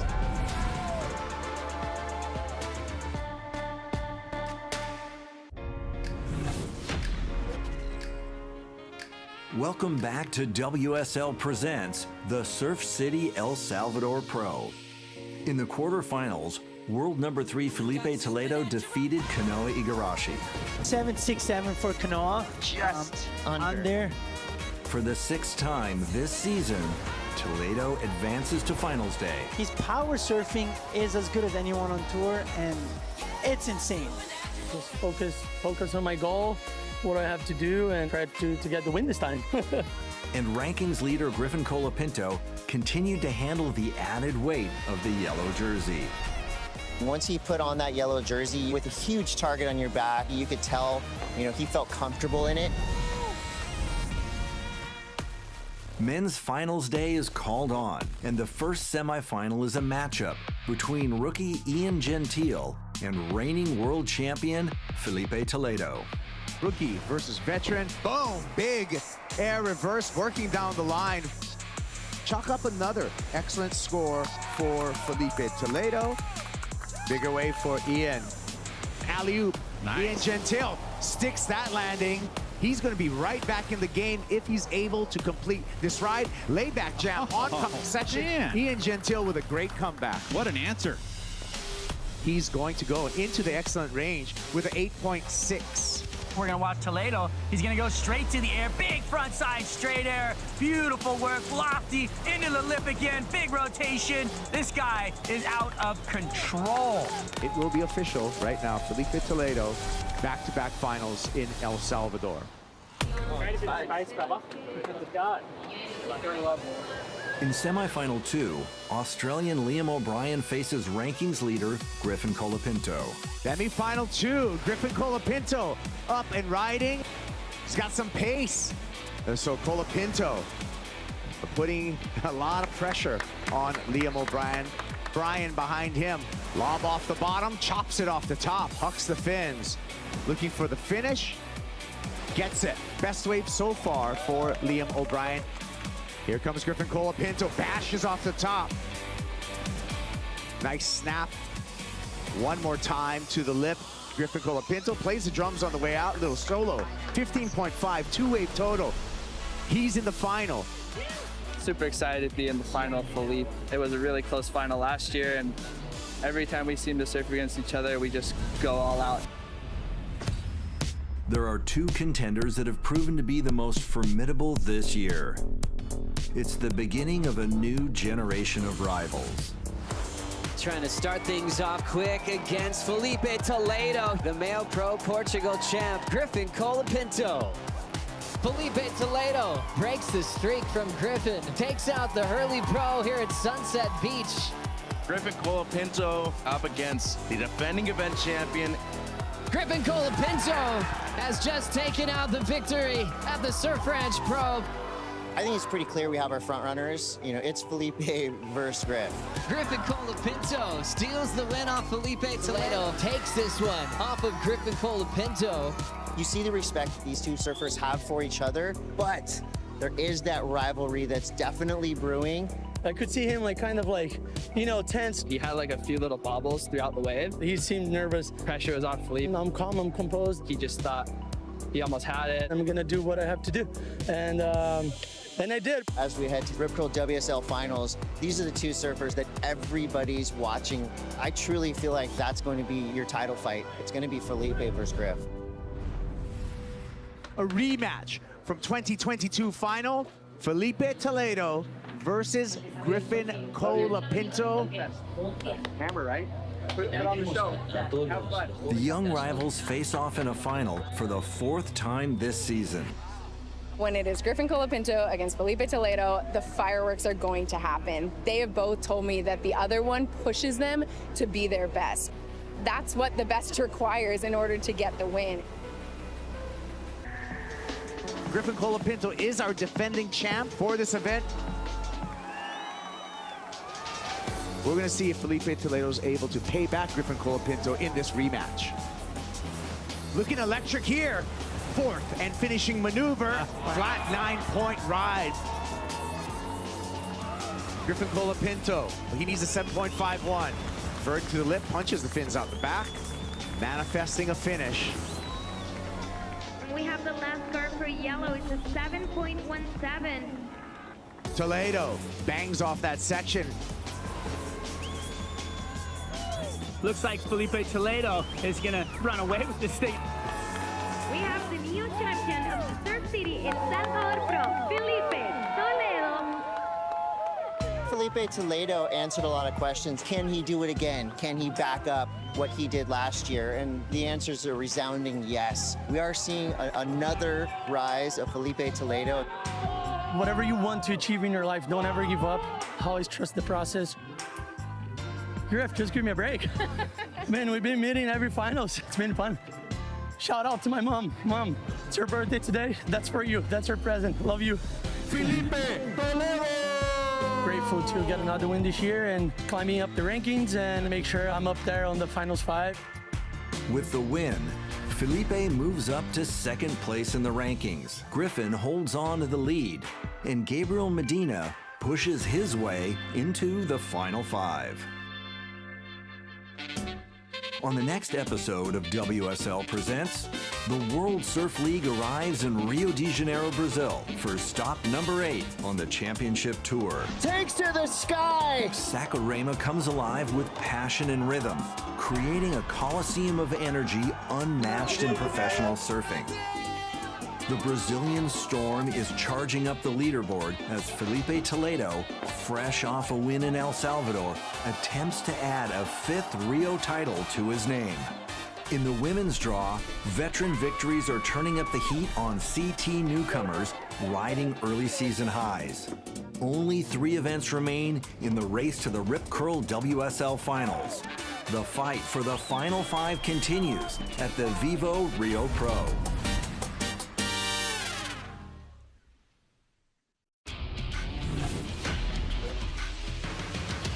After a dramatic finish in California, the WSL Championship Tour heads south to Punta Roca for the Surf City El Salvador Pro. serving notice to everyone with a big stomp there, full rotation. With only 4 events remaining before the Rip Curl WSL Finals, the emotions of victory and defeat are imminent. Jordy goes to the air. You can feel the reality right now of the defeat. Carissa Moore sits in a commanding position at #1 on the rankings, while the rest of the women try to seize results to secure their place in the Final 5. Oh my. That was crazy. For the first time ever, American Griffin Colapinto wears yellow heading into El Salvador. Griffin Colapinto is on a different level right now. Behind the Californian are contenders, world champions, and veterans looking to claim valuable ranking points for a shot at the 2023 world title. Oh, now we're talking. The fight for the WSL Final 5 rolls on here at the Surf City El Salvador Pro. Welcome to stop number 7 on the WSL's Championship Tour. For the second year, the world's best surfers descend on Surf City. Located 25 miles west of the international airport, the La Libertad area was the first to be explored and developed by surfers and remains the center of the Salvadorian surf scene. El Salvador to me is special because of the people, but the waves are, in particularly in this region, La Libertad, some of the best there are in Central America. I would say at least 10 waves within a span of 10 or 15 miles. The entire country has dedicated itself to welcoming surfers from around the world at really every skill level. The food's amazing, especially the pupusas. They're my favorite meal to have. Culturally, El Salvador has a lot to grab to the rest of the world. I think a lot of people haven't discovered how beautiful El Salvador is within their own culture. Competition will occur at one of the best right-hand point breaks in the world, Punta Roca. It's world class just because it's super playful, high performance, it's long. It really allows for a good show, so I'm excited.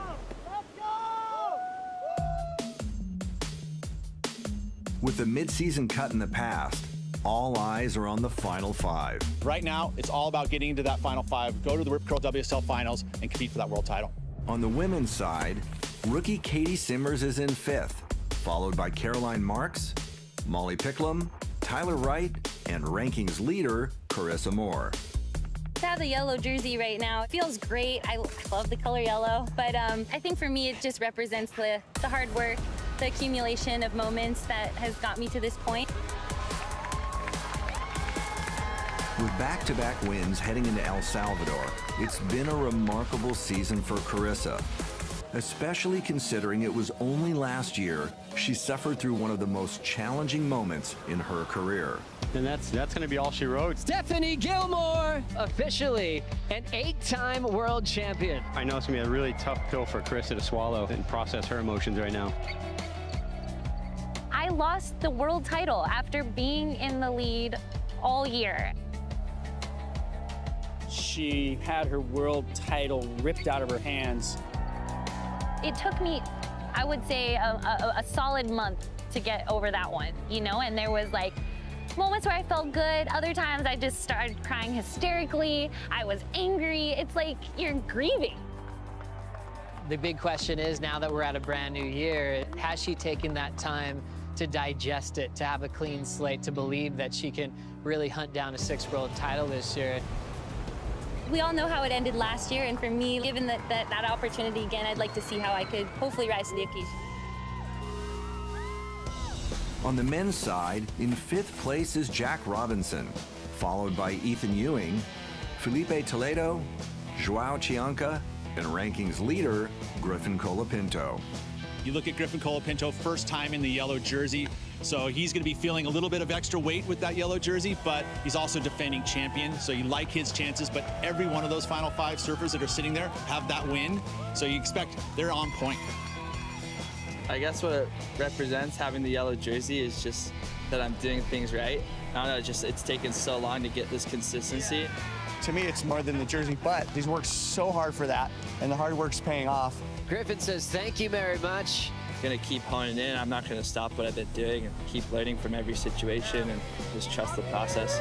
For Colapinto, barely missing out on the Final 5 last year has been an opportunity for growth. Oh, he wants lowers. He wants a chance to surf his home break for a world title. It comes down to one wave. Ooh. Oh no, it will come under for Griffin Colapinto. The day I didn't make the Final 5 was super hard, but like every day after that wasn't hard because for me, I kind of like look at it as a challenge. I think the mark of a true champion is coming back from adversity. But like, how am I gonna like get better and get over this hump and figure out how to like strengthen myself through this? You know, turning the suffering into like power. I think Griff finally has that true belief in himself, and that's why we're seeing this string of incredible results. Griffin Colapinto has just taken out the victory at the Surf Ranch Pro. I think about competing in the Final 5 at lower trestles every day. I've had moments where I'm driving my car and I start envisioning it and I start crying because I see it so clearly. I'm really lucky because I'm obsessed with competitive surfing and I love it so much that it's just natural for me to always be thinking about it. And I think when you have that, it's just, you're just gonna consistently get better.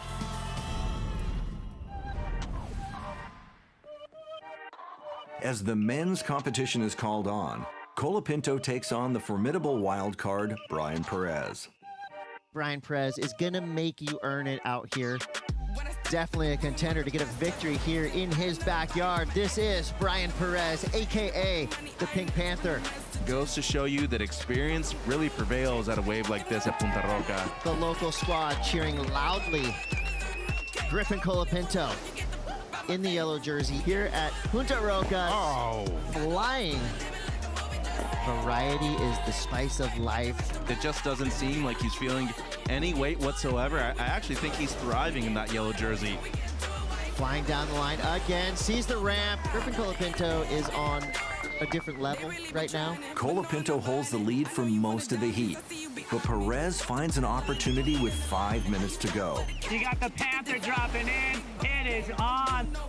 Big hack, another one right to the corner. He's feeling it. Best wave of the heat so far. Lays it down. What more do you want, people? I don't know. He needs an 8. A 7.93, just held under. The Punta Roca local came up short, but pushed the rankings leader to his limit. So a big win for Griffin Colapinto. When people bring up the yellow jersey thing, I kind of just try and be like the humble guy, like, oh no, like it's all good. And then I kind of realized like, oh, I just got to own this thing, you know? It's just fun, you know, just joking about it and stuff. So yeah, I like it. Coming up next, Kelly Slater faces Gabriel Medina in the elimination round. It makes it a special event anytime Slater shows up. Why not winning the next 4 events? This event, and why not? You're Kelly Slater. If I can beat Medina today, I'll talk to you about that tomorrow.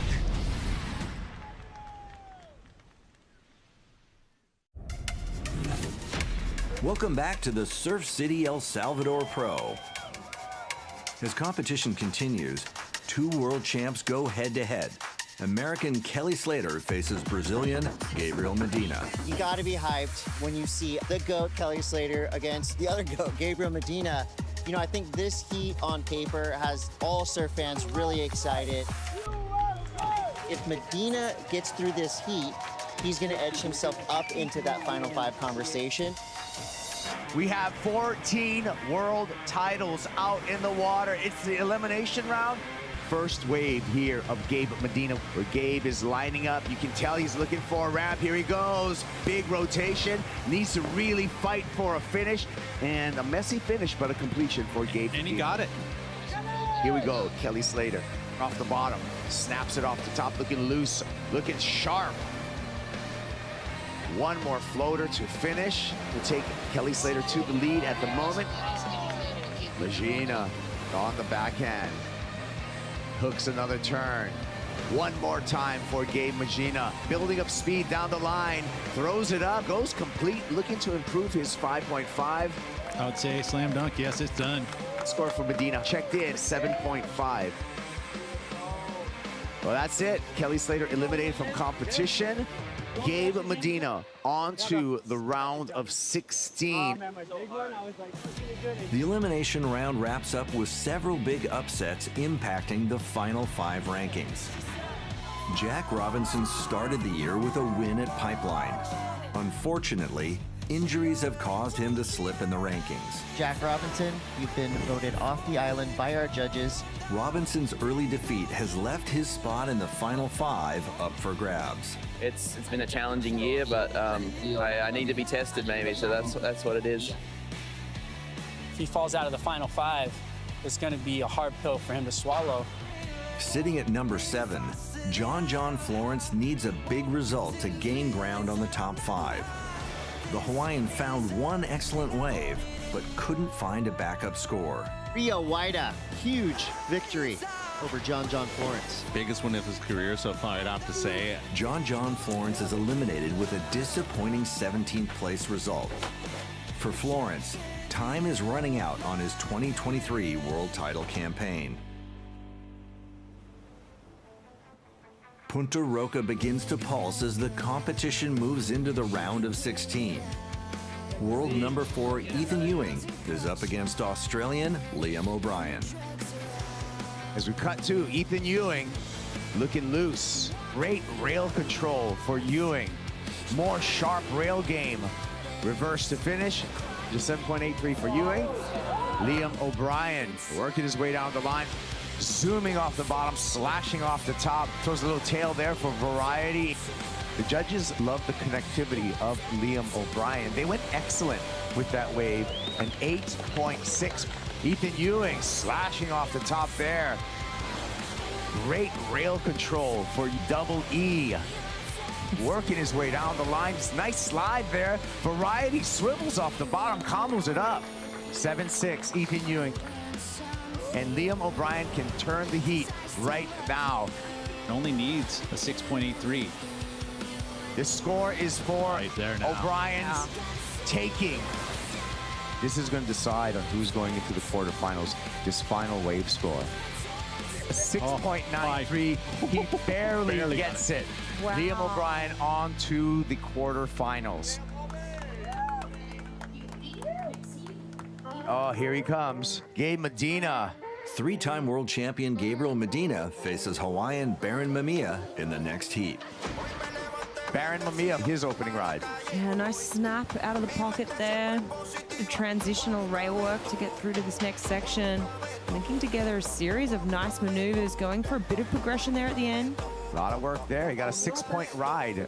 Here we go with Majins coming in at number 6 on the leaderboard. Some big backhand slashes, throwing tons of spray. Medina surfing with a sense of urgency here. This is a 6.33 lead for Gabriel Medina. He has taken the lead. Gabe Medina again. Forced tail throw and an unlikely incomplete finish. Big backside 3 and comes up short. This is just so uncharacteristic. Air, full rotation, puts it down, pokes the nose, goes incomplete. Mamiya, let's see what he's got. Quick hit right there, coming to the inside corner. He's gonna throw the tail right there. Some good quick hits. Bang, throws the tail out, trying to throw it around on the inside. He gave himself a pump. He needs a 4.51. Did he get it? I don't know. 5-point ride for Baron Mamiya. He retakes the lead. Gabriel Medina eliminated from competition, and Baron Mamiya finds his way into the quarterfinals. Even with a loss, Medina moves up to 5th in the rankings, pushing Jack Robinson out of the top 5. Rookie Ian Gentile continued his impressive run through the draw. Front row seat to the Ian Gentile show. What an incredibly perfect wave. Super fast. That was radical. The Hawaiian eliminates world number 2, Joao Chanka. Reigning world champion Felipe Toledo's good form continued through the round of 16. Toledo, hoist, an air reverse, no problem. Oh, slashing turn for nuts. Felipe Toledo.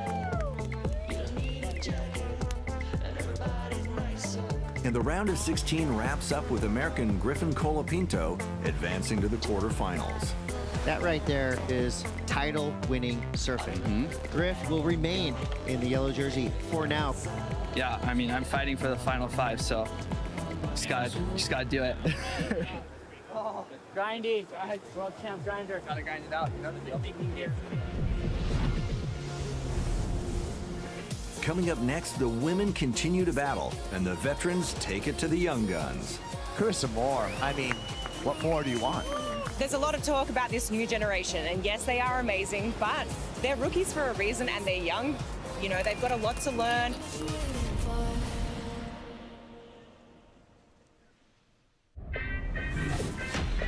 Welcome back to the Surf City El Salvador Pro. The best of the best. We cut this field down, and now we're getting into the swing of things.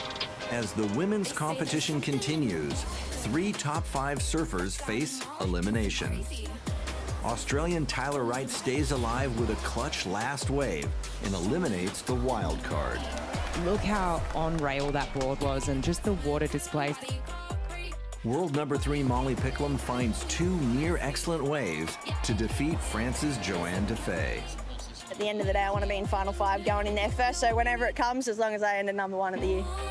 In the final heat of the round, Hawaiian Betty Lou gets off to a fast start, putting pressure on California's Katie Simmers. A couple of mistakes maybe made there. Deep down, it's got to be tough. The Hawaiian pulls off the upset, and Katie's in danger of falling out of the top 5. Katie Simmers losing out to Betty Lou. Massive upset. She was currently in that final 5 discussion, and now she's opened up the door for Stephanie Gilmore and Tatiana Weston-Webb to possibly climb up to the rankings and sit in that final 5. Get excited. It's quarterfinals time. The quarterfinals are called on, and the door is open for multiple contenders to move inside the top 5. Clean and green, and if the set comes, we're kind of going. It's been nothing. No, it's been a single set. So. The first heat features 2-time world champion Tyler Wright versus Hawaiian Gabriella Bryan. Here we go, Tyler Wright. This is straight off the buzzer. She's just been gaining momentum throughout the event so far, Chris. Watch out, Gabriella Bryan. She had a gem of her own. How was that closeout re-entry right there? A lot of power by Gabby Bryan. Gabriella Bryan does have priority. She's got what it takes to push through this heat, but, you know, Tyler Wright looking absolutely like a hammer. It's Tyler Wright heading on to the semifinals. Tyler Wright was out there searching to get back into that final 5. Final 5 is obviously a super important part of what we're doing. I'm number 2.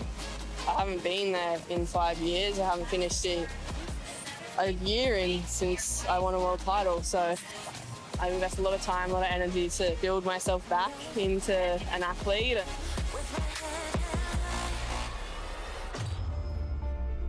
For Australian Stephanie Gilmore, a win at Punta Roca in 2022 was the spark that led to one of the most memorable days in surfing history.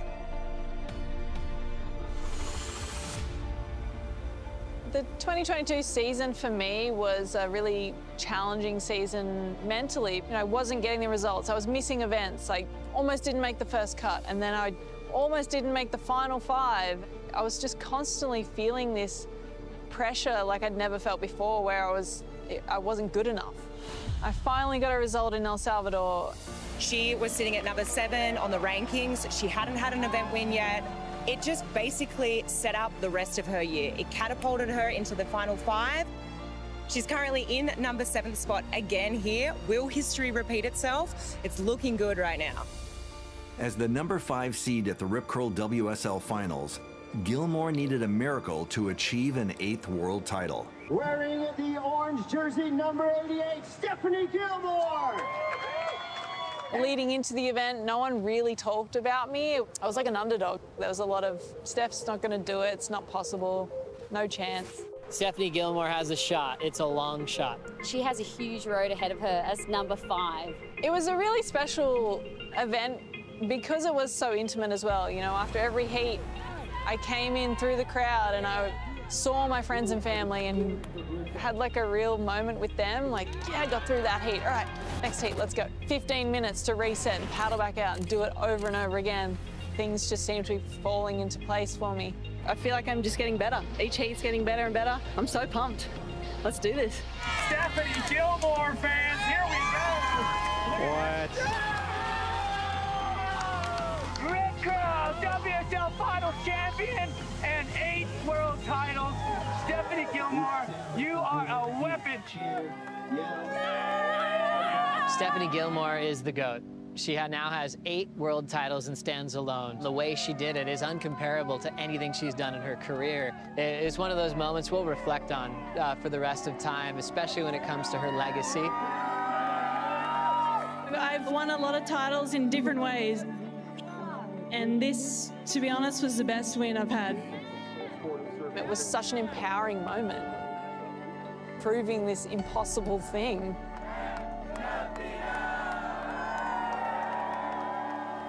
To the world, I was proving that it was possible. And that is the greatest feeling ever. With a spot in the semifinals on the line, Gilmore faces world number 3 Molly Picklum.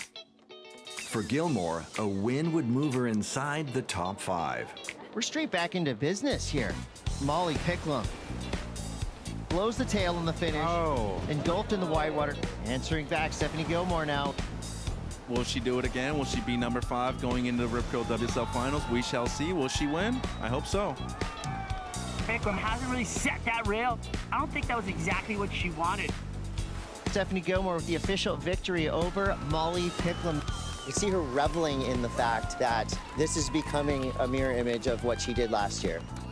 I mean, yeah, I was thinking the other day, I wonder if I could pull another miracle out of my hat. It's totally doable. Once you've done it once, you can try to do it again. In the last quarterfinal heat, rankings leader Carissa Moore takes on Hawaiian Betty Lou Sakura Johnson. Here we go. Current ratings leader Carissa Moore up and riding. Looking strong. Straight out of the gates. Carissa Moore is going to put a ton of pressure on Betty Lou Sakura Johnson. Carissa Moore. She absolutely went to town on this wave. Gets a little bit of airtime there as well. Carissa Moore into the semifinals. I knew going up against Betty that she likes getting off to a good start and building momentum and confidence, so I just knew that I had to be intense and enthusiastic from the get-go. Wrapping up the women's quarterfinals, the veterans came out on top. Stephanie Gilmore, Carissa Moore just smoked the rookie field. Coming up next, the men's quarterfinals get underway, and Kanoa Igarashi takes flight. 1 minute to go under pressure against Felipe Toledo. Oh, the massive corrupt at the double flip, the tail out. That was ludicrous.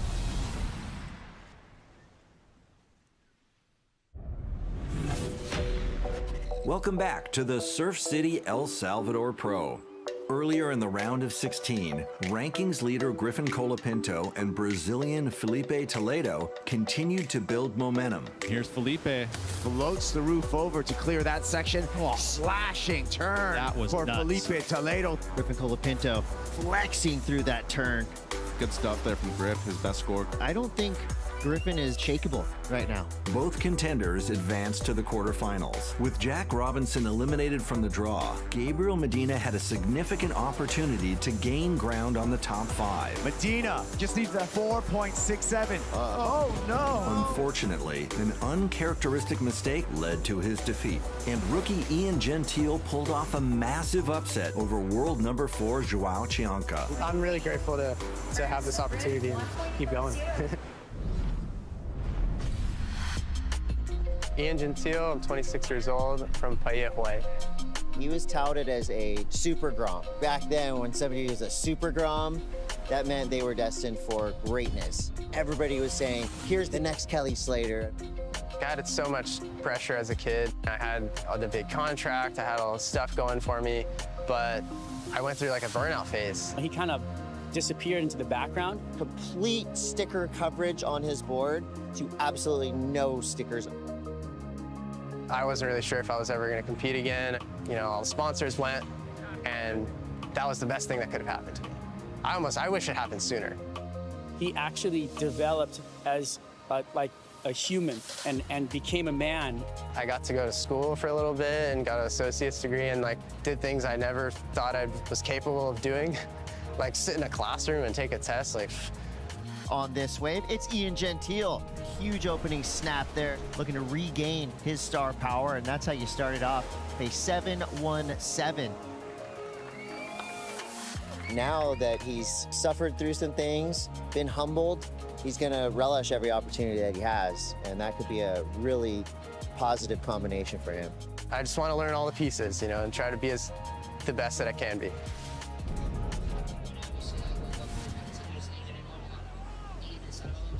As the quarterfinals begin, Ian takes on Brazilian Italo Ferreira. Italo Ferreira, backhand whips, already two behind him. What's in front of him? Another one, sliding the tail there, adding some flash, attack mode on, fangs out, another big bash, tries for the reverse at the end, goes down. We go from flash to flow. Ian Gentile has some room to work here. He throws the tail, nicely done. Pulls it, makes it back around the section, gets the finish.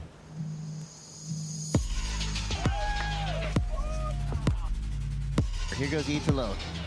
Throws the tail, another quick snap there for Italo. He is absolutely relentless, milking everything out of that wave.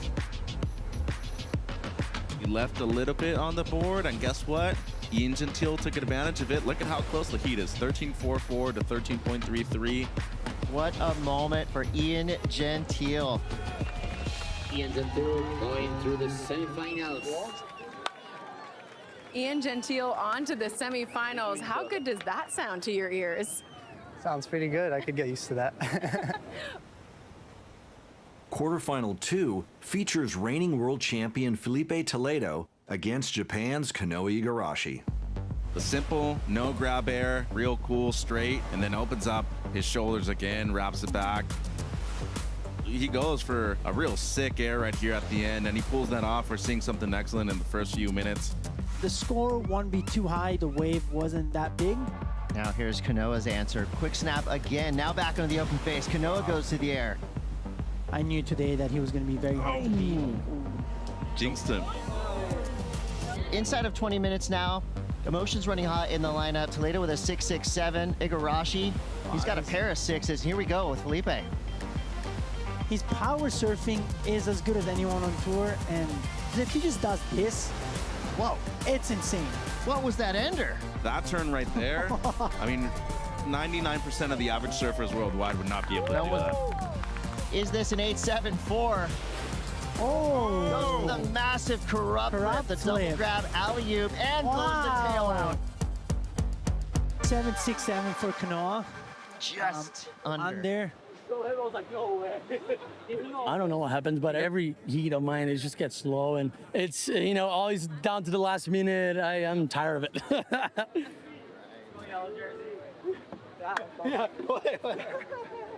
Yeah, you all warmed up, huh? Warmed up. Nose breath. The quarterfinals wrap up with American Griffin Colapinto facing Australian Connor O'Leary. Picking his spot, carves through there. One more big hack for our defending champ. Griffin with a nice start in this quarterfinal and a nice finish.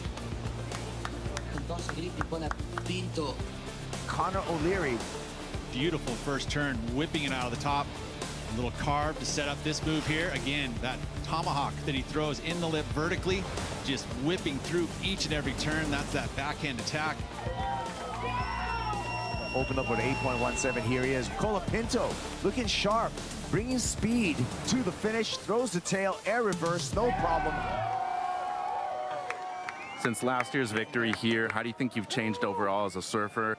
As a surfer, I think I'm always training, I'm always surfing, and I love what I do, so I think the progression is just going to happen naturally. Coming up next, we crown a women's champion on the final day of competition. Look at the wave that Stephanie selected, and this comes with experience from last year. Tyler Wright comes through. This heat is so close. It is basically wide open. Carissa Moore is going to take out her aggressions. Caroline Marks opening up and unleashing again. Oh, that is a solid final matchup.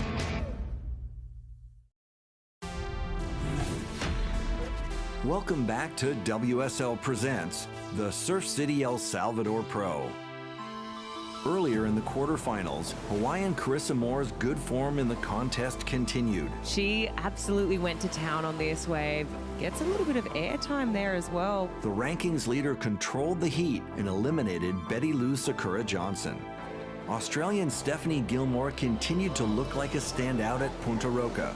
You cannot intimidate Steph Gilmore. She's been through it all, and she's doing it again. Perfection, beauty. Gilmore is 2 heats away from successfully defending her title in El Salvador. To do it last year and was really special here, and there's just something special about showing up to a new location and being able to tap into the good energy of the place. As competition continues, finals day is called on at Surf City. Every heat win is a step towards the final 5 at the Rip Curl Finals and lower trussels, and that's the goal at the end of the year. You know, levels are high. It's actually a lot more intense up in the Red Bull athlete area. Welcome, surf fans. Tyler Wright versus Stephanie Gilmore. This is exactly how you want to start finals day. We see Tyler Wright now. Beautiful opening carve there. I love the way she adds just an extra 10% at the end of every turn. Stephanie Gilmore now. That was a beautiful section for Steph to work with early on. Stephanie's first wave came through at a 6.83, so a solid start for Gilmore. Although Tyler does have the edge for now, it's a precarious lead. Great 2-turn combo, exclamation mark at the end. Now Steph's still well within reach. She only needs a 5.91. The big finish there, attempted by Stephanie Gilmore. Just don't know about that decision making right there. Mistake-free from Tyler. She is your first finalist here at the Surf City El Salvador Pro.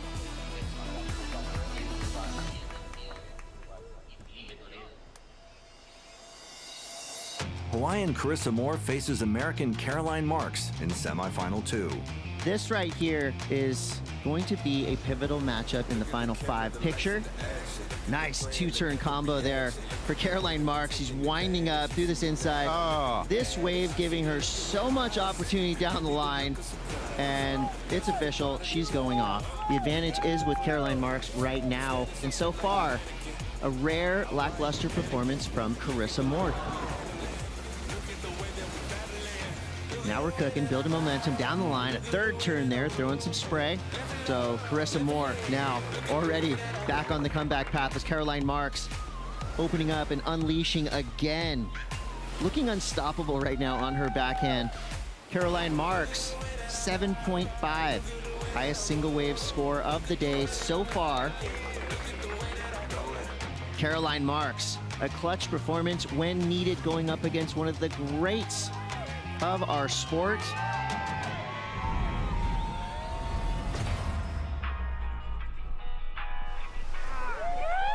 At only 21, Caroline Marks is in her 5th year on the championship tour.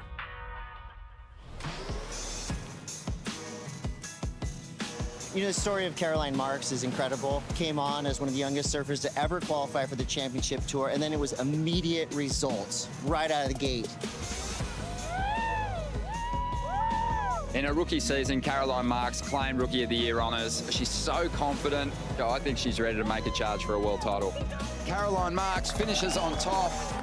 To go through, you know, some personal things off and on tour by her own volition, but to see her come back and just really grab the narrative and run with it is a really beautiful thing to watch. Schwack right off the top again. Buckets out the back. Perfection again. Caroline Marks is a real danger in this draw.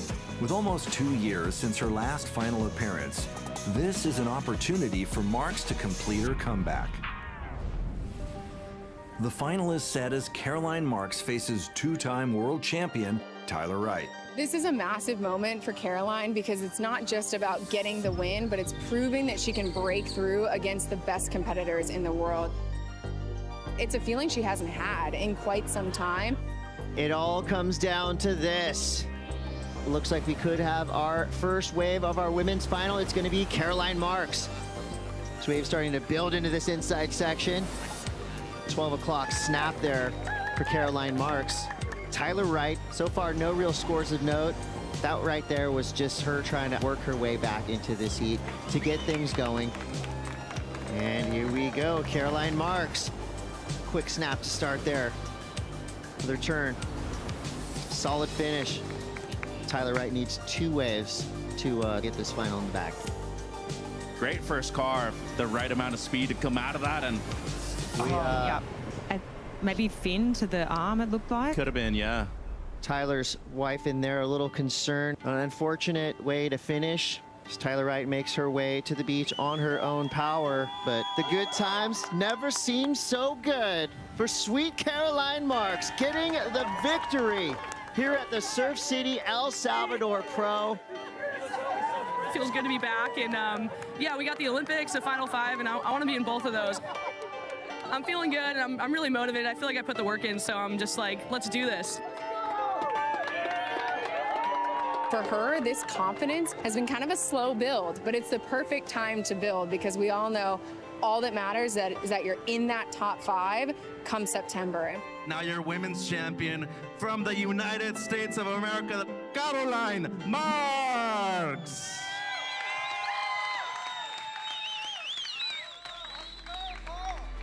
With the win, Caroline Marks moves up to 3rd place in the rankings. Carissa Moore remains in 1st, and Stephanie Gilmore climbs inside the top 5 for the first time this season. Coming up next, we crown a men's champion at Surf City. He's been dealing with a back injury. Even getting in the water is a massive task. Wow, what a final. Who's going to win? We'll see.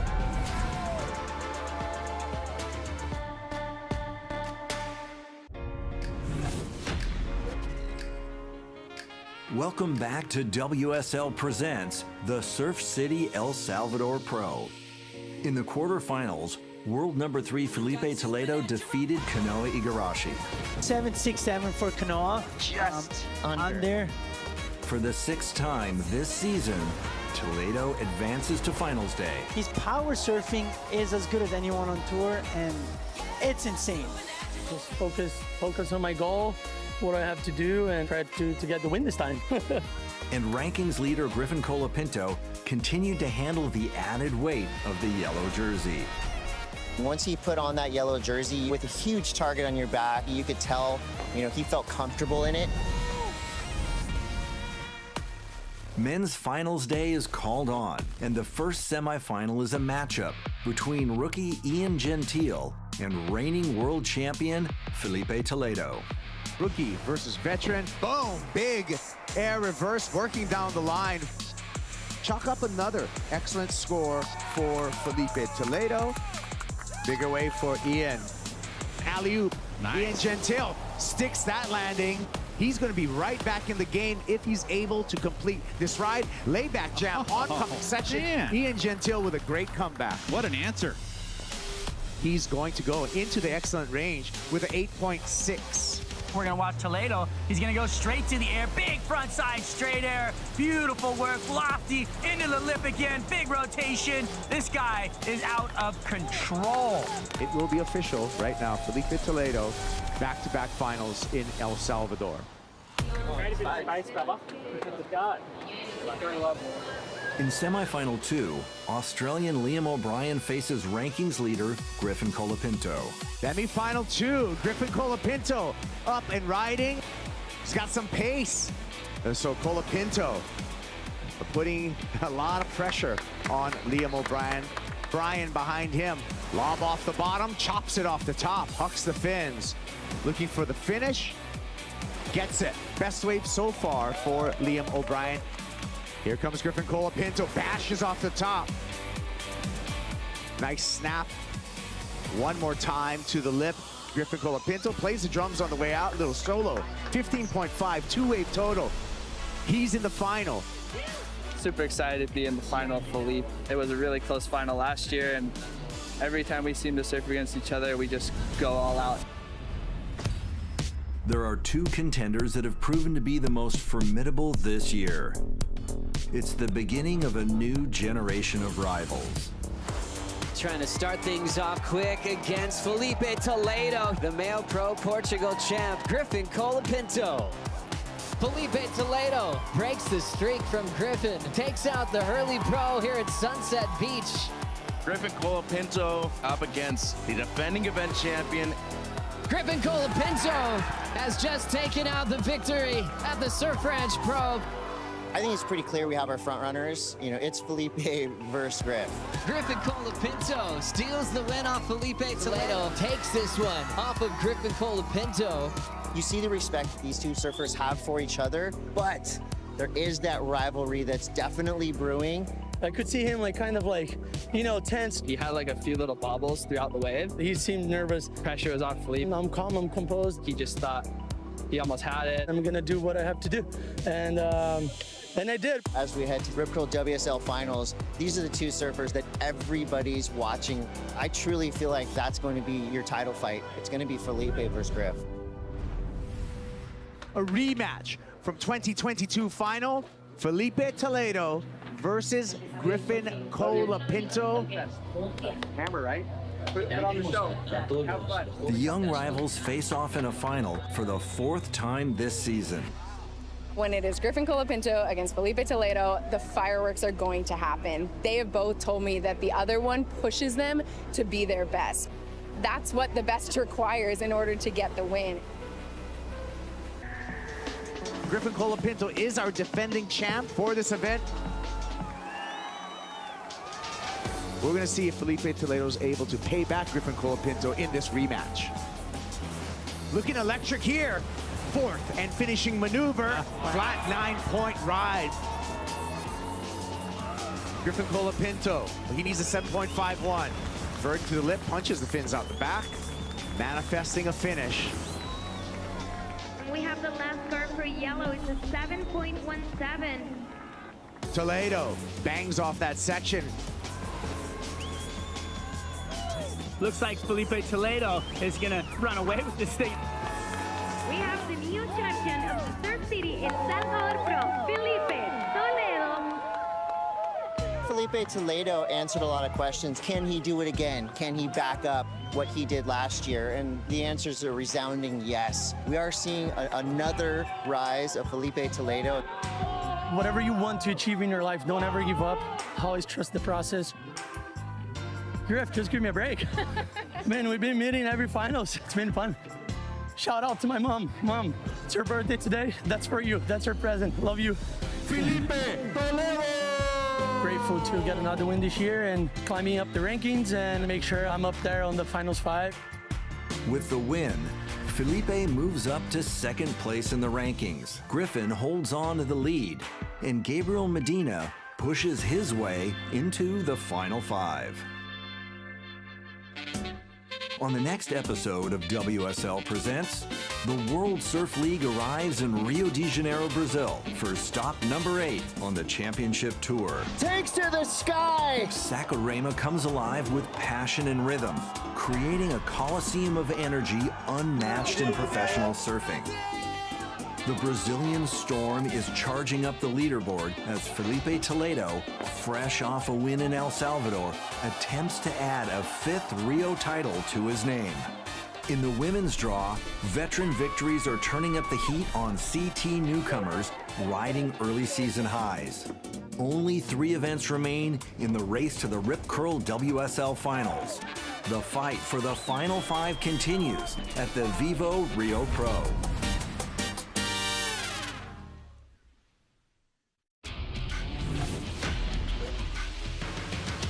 After a dramatic finish in California, the WSL Championship Tour heads south to Punta Roca.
And just like that, we had our engines idling in the parking lot, but it's time to throw it in gear and rev it back up again. We just took a quick lunch break, but we are back. This is the Surf City El Salvador Pro presented by Corona. I'm going to pull these socks back up. Let's run some heats. Chris Cote, Mitchell Salazar, Strider Wasilewski. Strider, you were sitting out in the water all morning long. Yeah. You came in, things kind of got discombobulated for a minute. Looks like they're cleaning up. What are you seeing out there that caused the machine to be turned back on? It's kind of like sitting on the tarmac and waiting for a weather hold, and you got, and then it clears up, and the next thing you know, it looks good. We're cleared for takeoff, so we're going to take off. There's actually clean. The tide's moved in. The wind is backed off a little bit, and we've got great performance waves out there. And we saw yesterday in the afternoon how fun it was. And I feel like when it gets closer to the rocks, Mitch, it just kind of like has that thicker kind of like more just more of a projection on you when it comes at you more, and you get that more of a ramp at you and more power loaded onto the cobblestone. So I like it.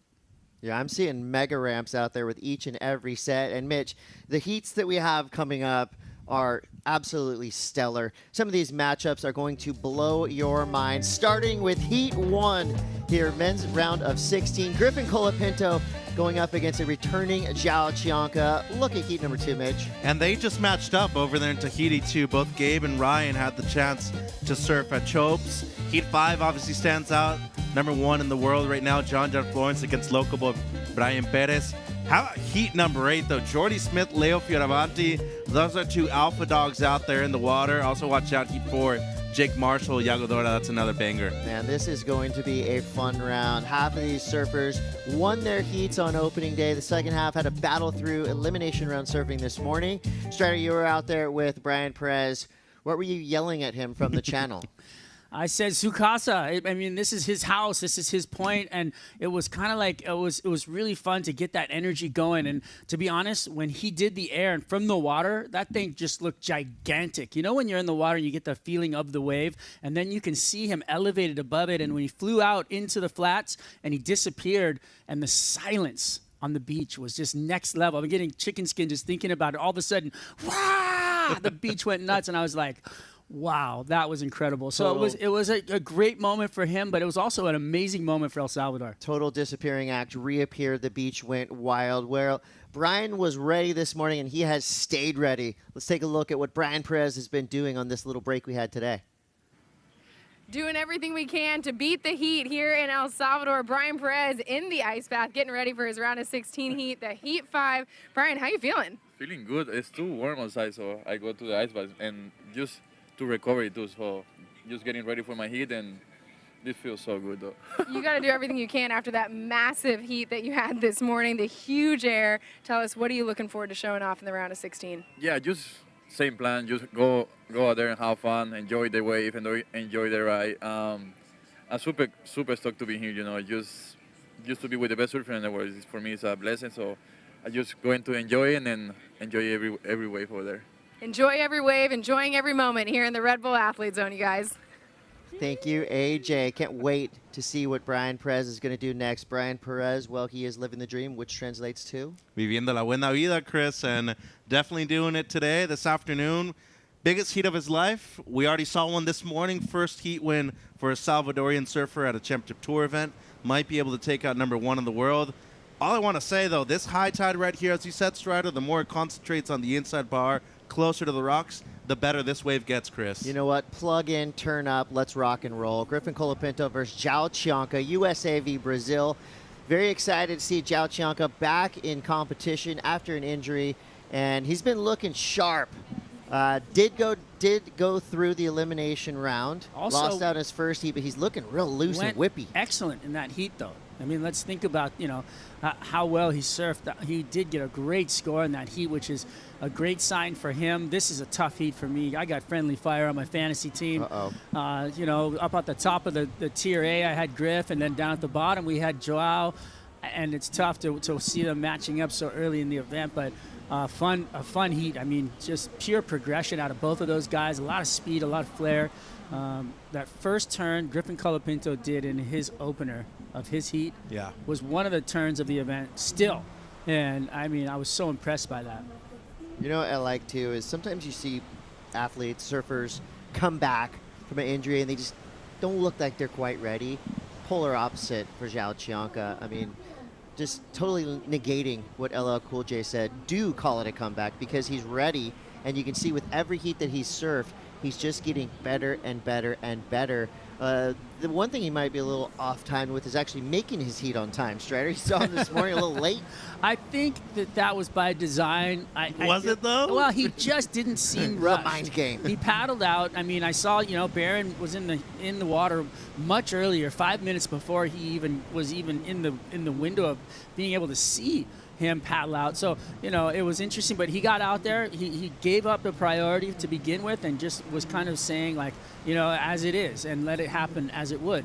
And it was fun to watch. I think this heat, though, to be honest, is going to come down to your wave quality choice. I think it is getting higher tide, and I feel like the swell is going to decrease through the afternoon just a little bit, so I think it's going to be really important to get some work done early. I think Griffin's going to do a giant air and seal the deal here, Mitch.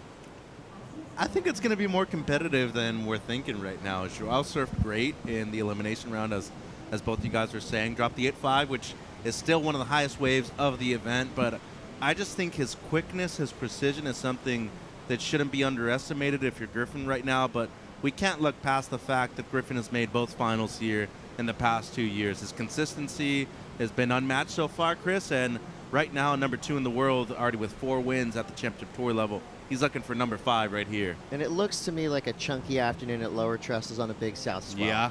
Maybe a little bit more bowly, a little bit more cupped out on the takeoff, but there's those sections that just look like they're popping up, and they just look like perfect ramps. Both of these guys are really good at airs.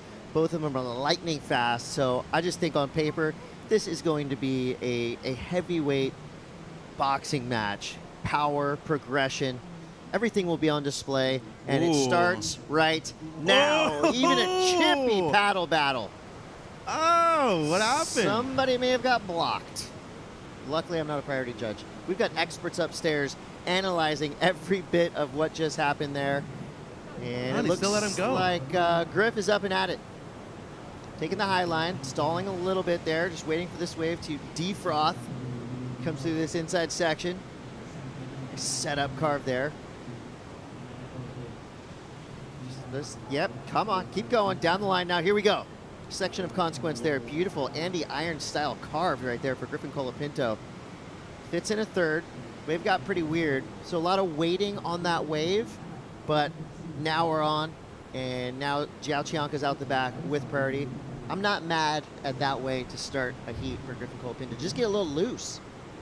I think that the looseness, it got stiff right in the beginning when they were, trying to position themselves for that first wave of the heat. That was got chippy. There's just something you want to see. 2 guys going after a wave. Why? And to be honest, Griffin was trying to catch the wave. Look, he's trying to get it, and then Joao's going back into it, so almost like going into the pit to go over the falls. It was almost trying to force an error there. But this man was trying to do the same thing. So I don't think there's no harm, no foul, I feel like, but it was a very aggressive paddle battle by both of them. I mean, I know back in your days that was something regular, but right now I feel with the priority rules, you got to be really careful, especially at the beginning of the heat. The 2 carves after the first little setup weren't bad, Chris, but it's going to be, I'd say, a mid-ranger score. Not a bad setup. I don't, at this round, though, given that Joao got 9th last year, Griffin's made both finals, I don't think a couple of 4s, a couple of 5s are definitely going to cut it, though, especially with the quality of the waves that we're seeing right now. The tide's still coming up. And as Strider said, the higher the tide gets, not only does it concentrate more, a bit closer towards the rocks, the best part about it, the pocket stays standing up the whole way through the wave. So that's really what we should be looking for in these next 30 minutes for these 2 gentlemen. And high tide, I think, is around 3 o'clock, right? Yeah, later today. So, we're going to run right through that, right? That's going to be really fun to see. You know what they say, the higher the socks, the downer the foo. 29 to go here. At the moment, Griffin Colapinto will have the lead, but Zhao Chanka's out the back with priority. And again, on paper, barring what could possibly be an incident in the opening seconds, this is a real even matchup. Even though Griff has a full season behind him, and there it is, interference. on Griffin Colapinto. Wow. Shock and awe. That's a non-priority paddling interference. And he's getting the news right now thinking, oh my gosh, what just happened? I mean, his title campaign right now could have been affected. And I don't know, just based off of our rules, I don't think that first wave for him will count either.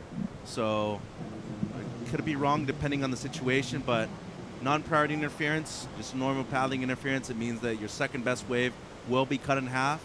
So counting 1.5 of your scores, Chris, against number 4 in the world last year, it's a major moment right here in this heat. Could be safe with 2 9s. That's not easy. No. Wow, that is a shocker right there. Let me tell you, that was 1 second in. Literally. That's a serious blow to what we've got going here.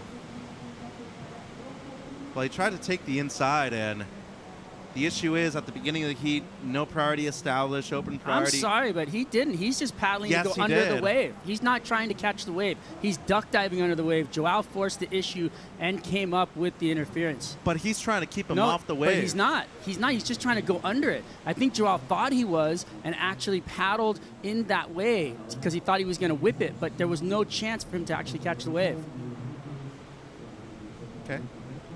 Different of opinions. Shocking turn of events either way you look at it. I think that, honestly, I think that's a bad. I mean, in my opinion, watching, I'm like, wow, that's a tough call. Well, as we always say, why put yourself in that situation to begin with? Yeah, It's completely avoidable. Yeah, I think that's what I think he was trying to avoid it by duck diving. Well, maybe that'll fire him up and he'll just go off. Yeah, that could happen. You just got to reset right now and just try to serve. Here comes that big air I was talking about. Let's go. Told you. Boom. Lands on the lip. Comes around that section. But he's rattled. I mean, you can tell. But Griffin has a really tough mind game. He can get back into this heat.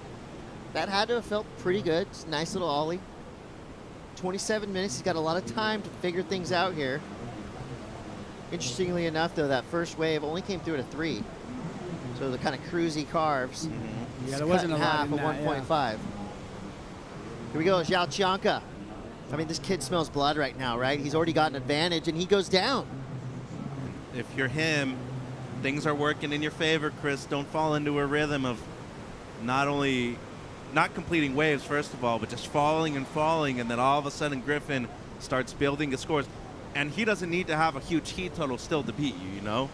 It's a wave, and then the second best wave will be cut in half. So even if you get 2 7s, that's more than 10 points right there. So if you're Joao, you're getting 11, 12 points.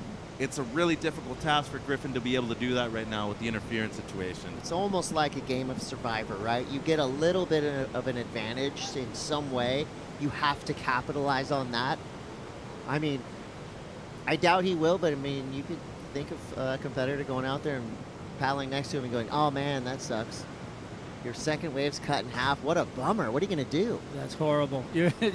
But you know what? You guys talked about it a little bit. Griffin's got a great mindset. Maybe he's just going to accept it and get to work. He'll meditate right through that. But Joao definitely has the benefit now. Yeah, oh yeah, I mean, full huge, advantage. Benefit. But you can imagine too, I mean, this is all foreshadowing, just thoughts coming out. If he does make it through this heat, that's going to give him a huge momentum and confidence boost here. But Zhao, oh, and he sprays him too. That was a nice That turn. was adding insult to injury. Couple big turns right there. All right, you can see he's feeling it now. Well, that's Didn't have to spray him. still be a Did pretty have big to spray score. him. I love that first turn. I mean, there was so much, rail and release and just carved right down into the power pocket of the wave. That was beautiful form right there from Joao. Well, I like the wave selection, Chris. I love the maneuver selection even better right here. Fully on rail, committed. Right in the face. And combination of major maneuvers too. What have we talked about all day? The text the judges sent out this morning. We got 2 of them right there started to me. Even if it's a shorter wave, only 2 maneuvers, this is really some highlight reel stuff right here by Joao. How tight was that arc? Coiled up, turned the shoulders. Everything was perfect on that turn. And a beautiful variation of the lip slide right there for the drop wallet. I love it. He's built different. It's got to go 7-5 at least, right? He's built different than the rest of the beautiful. Brazilians on tour, right? Completely different style. He's really whippy. I see some fanning in how he surfs. Hand positioning and he's too. so fast. I mean, he's even different than a Toledo. Obviously, Gabriel and Italo are different beasts themselves, but he's got this different look to him that's just so whip crack, quick. You know, up into the lip, and he has this kind of looseness to his surfing. I remember at the Vulcan Pipe Pro, he had a good heat. You know, he got a couple big barrels. The heat ended, and he was coming in on just a little kind of medium-sized backdoor wave, and he actually surfed it like QS style. And that was the first time I've really seen him do that, and I go, wow, this kid is special, because he will charge, too. Were you like, wow, or were you like, I was wow? like, wow. Wow. It is a Joao. I mean, I remember surfing in Saquarema, his home beach break, and I was surfing by myself, and he paddled out with his buddy. I sat right next to me, and I'm like, who is this kid, you know? Like, and he looks over, he introduced himself, and we were talking, and he said, I'll see you soon. Oh. And I was like, that was before he qualified. That was before I'll see he you qualified. at work. Yes, I'll see you at exactly. your work And site. it was so telling as to how, the confidence that he had that he was going to qualify and be on tour. And I'll never forget the moment, you know, and it was really one of those really cool moments where you see the confidence, and the kid was ripping, obviously, Right. and then all of a sudden, you know, here he is. He manifested it. He did. It was beautiful. Well, let's just be real. Him and his older brother are two of the craziest dudes on the planet, too. Lucas is just a madman when it comes to charging big waves, and Joao, no slouch when it comes to a lot of those heavy waves and barreling ones, too. And, you know, when it comes to talent over there in Saquarema, just with the waves alone, Chris, there's a reason why we've seen Leo Neves and Joao have a lot of success on the CT already. Yeah, I would say the Chanka Bros are the kings of Saquarema. Yeah, that's their house. I mean, there's literally murals of them all over the town. 22-28 to go, so the first wave comes through. It's not exactly a dagger, a 5, 6, 7. We Still liked good, it. though. It was entertaining. I loved it, yeah. But I think these waves have so much to offer down the line, so had he done those 2 turns and followed it up with a couple more, probably be looking at a 7 or an 8. So I appreciate that the judges are keeping the scale a little down right now, because there's some big waves out there. There's some huge ramps. There's some serious availabilities for those big maneuvers out there. But I guess we'll just have to wait and see. We're not going to have to wait long because it's pumping. Got some waves coming through, Chris. Griff looking to answer back with priority here. If you're Joao, you want to get into the double digits right now if you can. Put that pressure on. Yeah, early. Here comes a wedge, and it's going to be Joao Chanka. Comes from around this section, so a big chunk of whitewater ahead of him. That's the one difference we're seeing now than this morning. A little crumblier down the line, and I think if you get up and too deep, you're going to pay the price. Here we go. Could be a comeback story for Griffin Colapinto. Ooh, he's got a good section to work with here. Nice carving cut back. Look at the bowl in front of him. Big snapping carve there. I want to see Griff get angry here. I want to see him take out his frustration on the end section of this wave. Quick foam bounce there, comes around it, waiting for things to set up. Nice finish there. All right, steady, solid, good, clean surfing. Colapinto camp, loving it. Well, it's all you can do at this point, right? Just make sure you're having a good comeback, solid wave. For sure his best, especially when you compare it to the 383, the single air. And nice solid comeback. We didn't see nothing major on this one, but when it comes to technique, probably some of the best surfing we've seen all day long.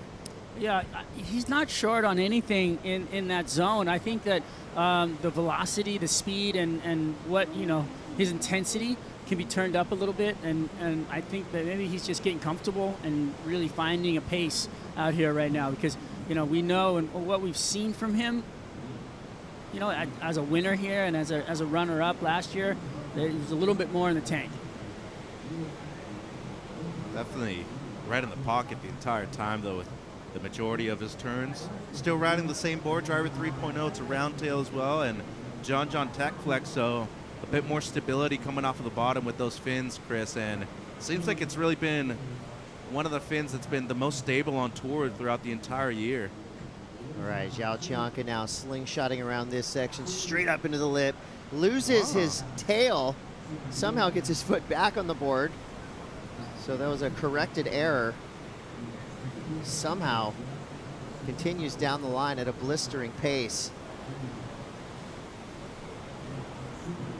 Big turn there. I mean, you see the fanning influence in the snaps that he's doing. So again, a lot of work down the line, but was it maybe a tad overworked? I just like the intensity. You like the intensity, all right. I feel like that's something that, that's what he brings. And he's always, that's how he got on tour. It's like a buzz, right, when he stands up. He really has a lot of energy and a lot of intensity and a lot of velocity in his surfing, and that's something that, is very noticeable. This first turn gets wild. Yeah, and he basically lost control and recovered throughout the second half of it right there. I mean, it's almost like he went as a bodyboard and went drop knee for a little bit. Yep. Recovered great, though, during the second half of this wave start. It's as you said, the intensity throughout every turn, you can kind of feel it through the screen. I like effort. I like passion. I like to see this. Finishing turn's great, too. I mean, I feel like there's when you do that on the beginning of the wave, I don't know how much of it you'll get of a score for the major maneuver on the out the back there. Takes away from the flow. I think that might take away from some of it, but the rest of it was pretty well done. So we'll see how that drops in. Score comes through for Griffin Colapinto's last wave. I think the judges are agreeing with the intensity question, because that wave only comes through at a 5.33, right? And he carved it, ripped it all the way down the line, but looking at maybe the speed, intensity is a word that now we've used a couple times. But either way, Griffin Colapinto is back in this. He does have the lead for now. We're still going to wait for that last score from Chanka. Anything's possible. It is. I mean, anything's possible. Back end of the year, though, he's been the most consistent surfer here outside of Felipe. Made both finals, victorious the first year we got here in 2022.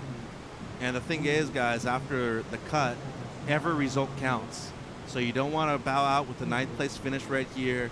You want to at least get into the quarters, especially considering the last year in Brazil, it was chaos with the top seeds too. So you don't want to go into Saquarema knowing that that's a possibility. You don't necessarily know what to expect with the swell forecast either. And then Fiji could always be an event that could be a major one too. You don't want to go into that one with a lot of pressure on your shoulders, Chris. Right here's where you got to make the magic happen. Well, he got a 17th in Tahiti too. Let's not forget, wild card took him out. So right now, this is not a good thing for Griffin Colapinto. There's still time though. 16:40, Chris, but we're still waiting on the last of Joao, which seems to be not only one of his top 2 waves, but he's going to move back into first place with a solid combination here.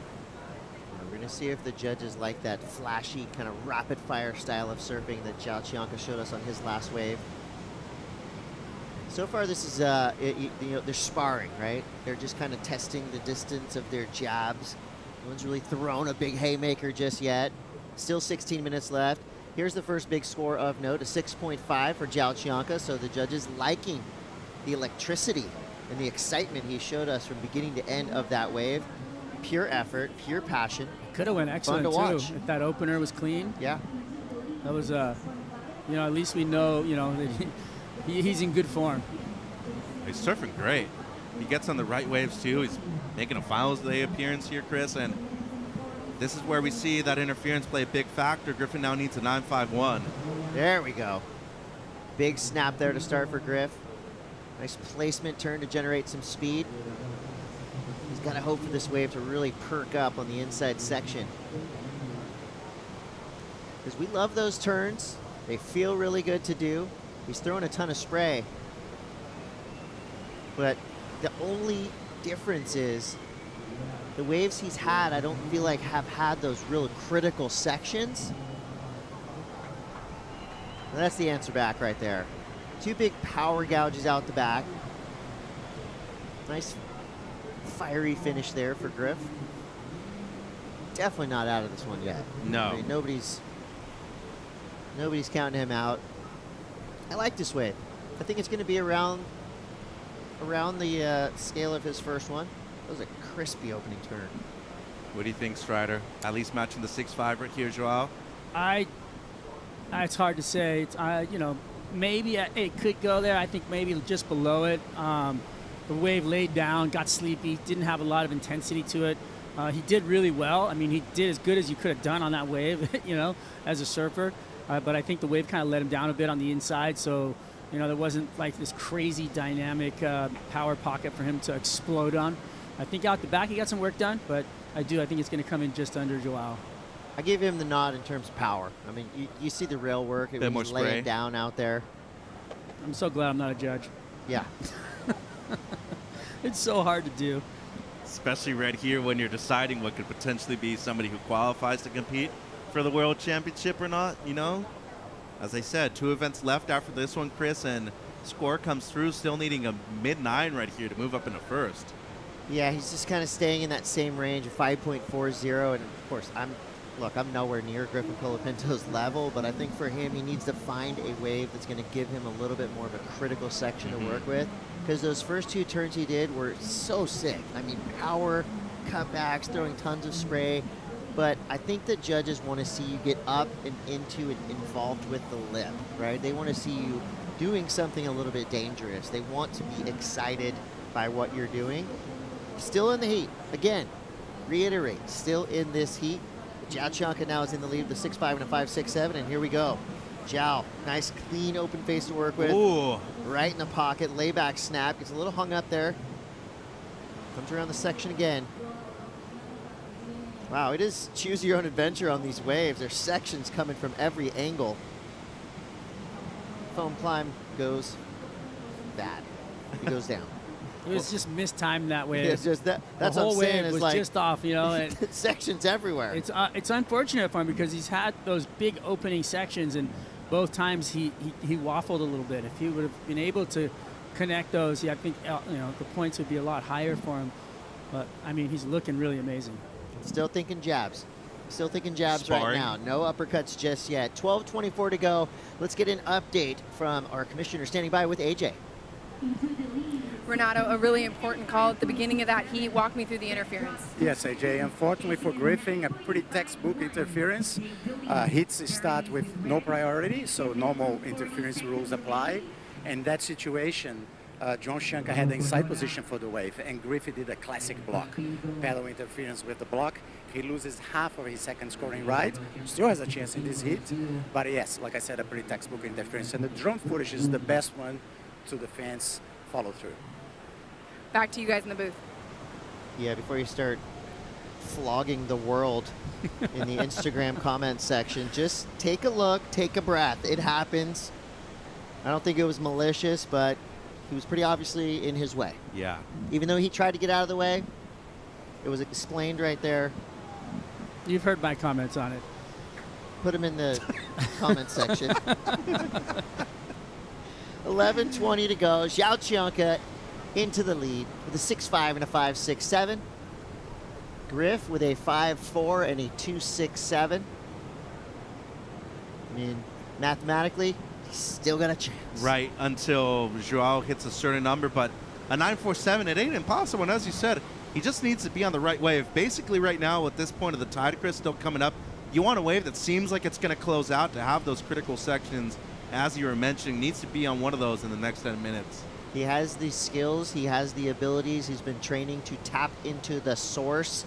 He needs to do that right now and surf above and beyond, because he's surfing great. I think the waves that he's been ridden just letting him down, you know, a little bit. So if given the opportunity, I think Griff's about to go off, and I'm here for it. Seems like a wave coming here, Chris. Just poking the bear right there with a little bit of a paddle battle. It's fine. Like to see it. Here we go. So where's the section? Where's the ramp? We're rampless. Give it to us. That was forced, but it worked. Kind of a strange takeoff zone for Griff. He knows it. That's not what he wanted. No. And that wave had a weird rib in it. You see it? The way he was following it, trying to get to that point to where it was going to allow him to, you know, get his maneuver in, and it was just never got that clean ramp zone. Yeah. I mean, he executed, you know, an Air 3, but it wasn't anywhere near what he wanted. Yeah, still a cool flat spin front 3, but I think the judges want to see you go upside down if you want to get an excellent score. Well, 9:30 left to go. We're going to take a quick Bonsoy brew break, but don't go anywhere. We'll be right back with more from round 16, Heat 1.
We're back, fired up again, straight into it. Chanka, current leader.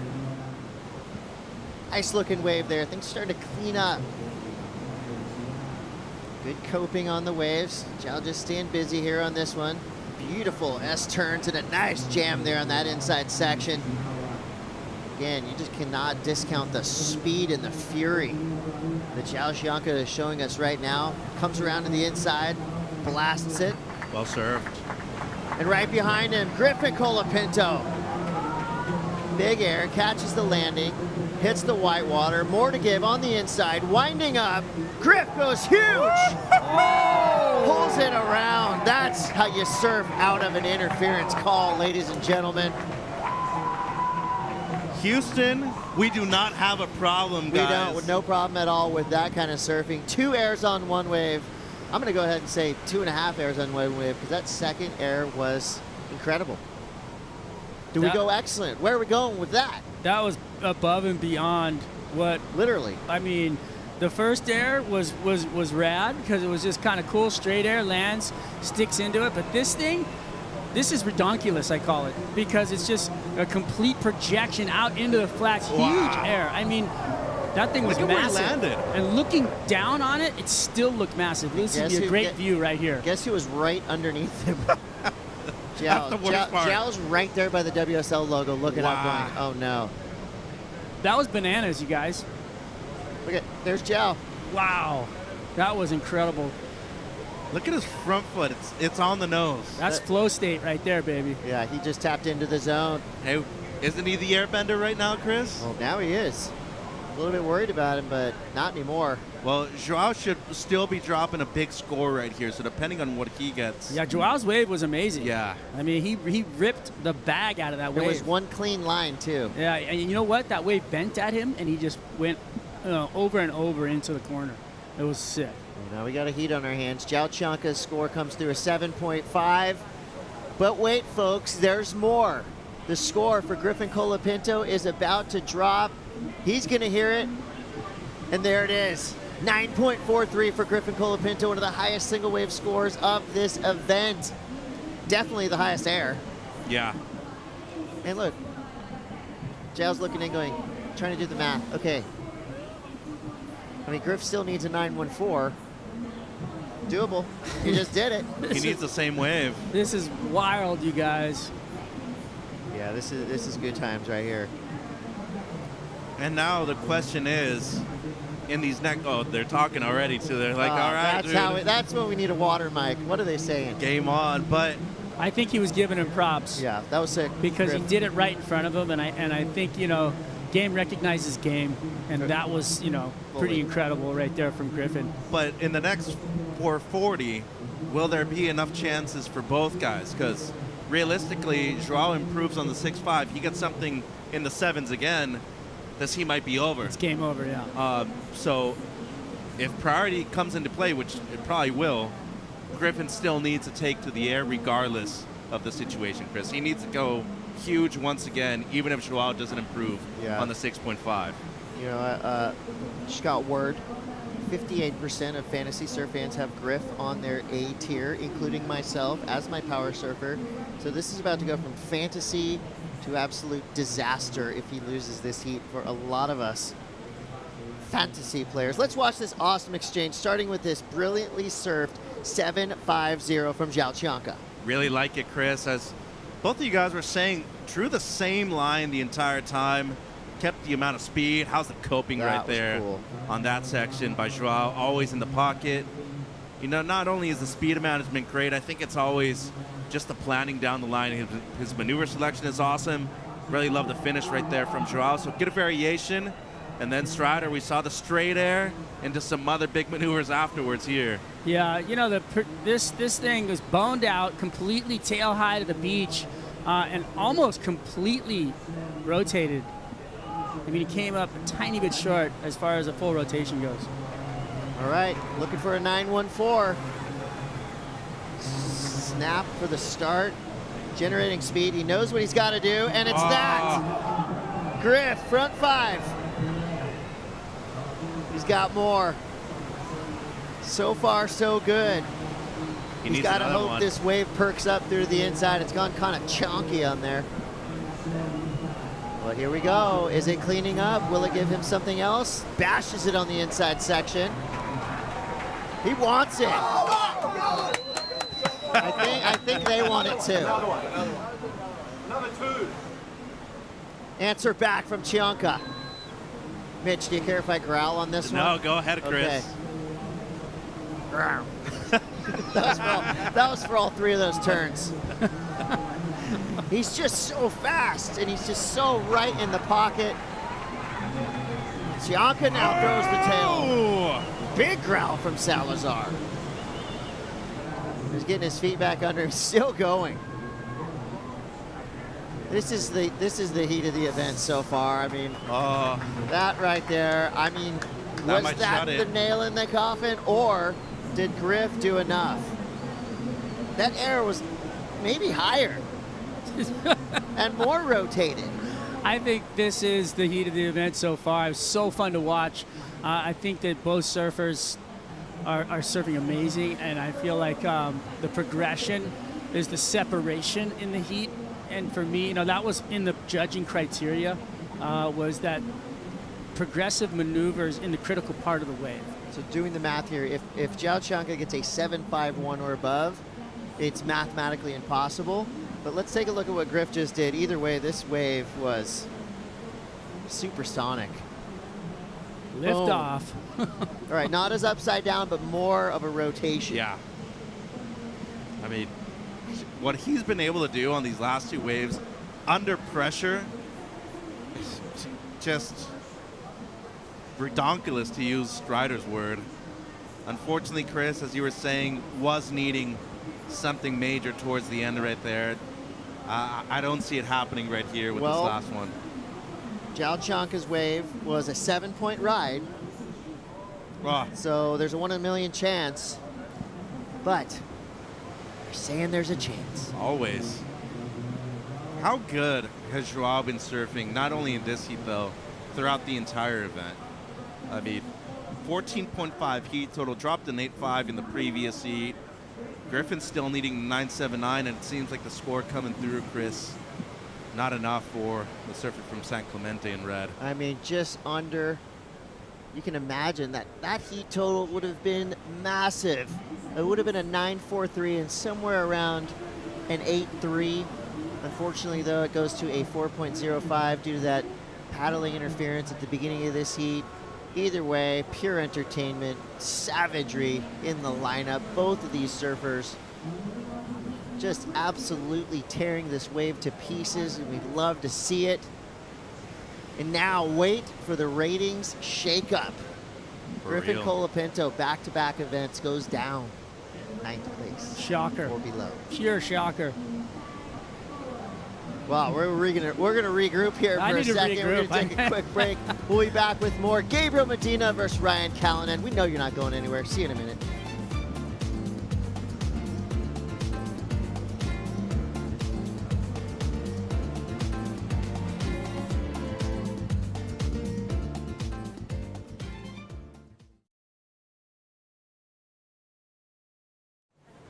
Yeah, what color?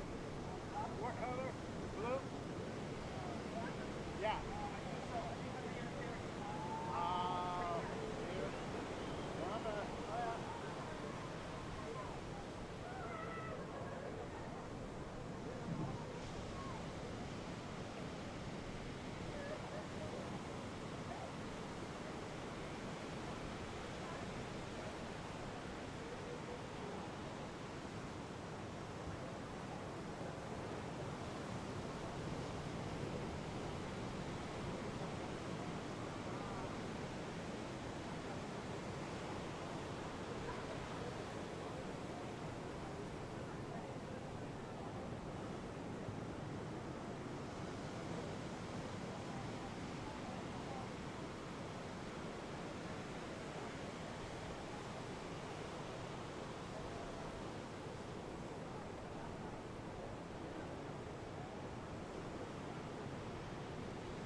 Sentiste aire, esta brisa.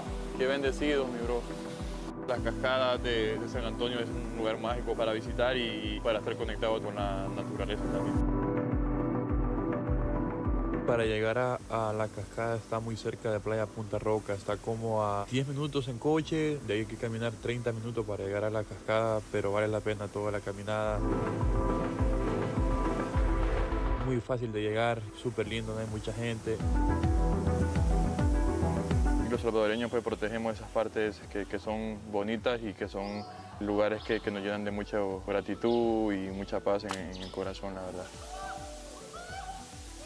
Me recargo de mucha energía positiva, estar conectado con la naturaleza, conectarme conmigo mismo, conectarme con lo que somos, de los salvadoreños, y es una sensación demasiado bonita.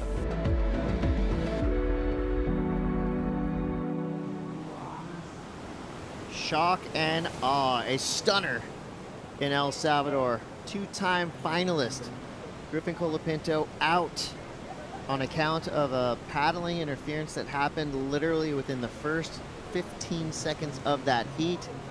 Tough pill to swallow. Got to be proud of the way he surfed, though. He went out there and absolutely ripped. But sometimes tactics get the better of you, and he was just on the wrong side of it there. But let's get back into the action here. And when I say action, I mean it, because Gabriel Medina has entered the lineup. He is, I would say, a surfer that revels the back half of the season. Not necessarily the best I've seen him surf out here yet. Just a little off-tempo and off-timed on this wave. Muscles his way through it. I don't know if he was going, yeah, that was not Gabriel Medina's finest moment, but I'm sure we will see it with 31:17 to go. Callanan, kind of in the same situation, but he cleans things up quick. Comes around this section, big backside whip. There we go. So Callanan now. Water cleaned up for him a little bit on the inside. Definitely not easy to surf, especially on your backhand with so many sections coming at you from different angles. And he's just waiting, a little stall there. Hoping for this wave to run. You see the bumps coming off the bottom of these waves. They're really kind of impeding the bottom turns. You're gonna have to maybe either cut your bottom turn short. A lot of bump on the face out there. So much more than you can visually see on the screen, I'm sure. A lot of reverb from the rocks, you know, and it pushing down, the swell pushing down off the top of the point there. So there's probably a lot to deal with on each and every wave. So it's Gabriel Medina versus Ryan Callanan, a battle of the powerhouse goofy footers yet again. We saw a heat like this earlier on today.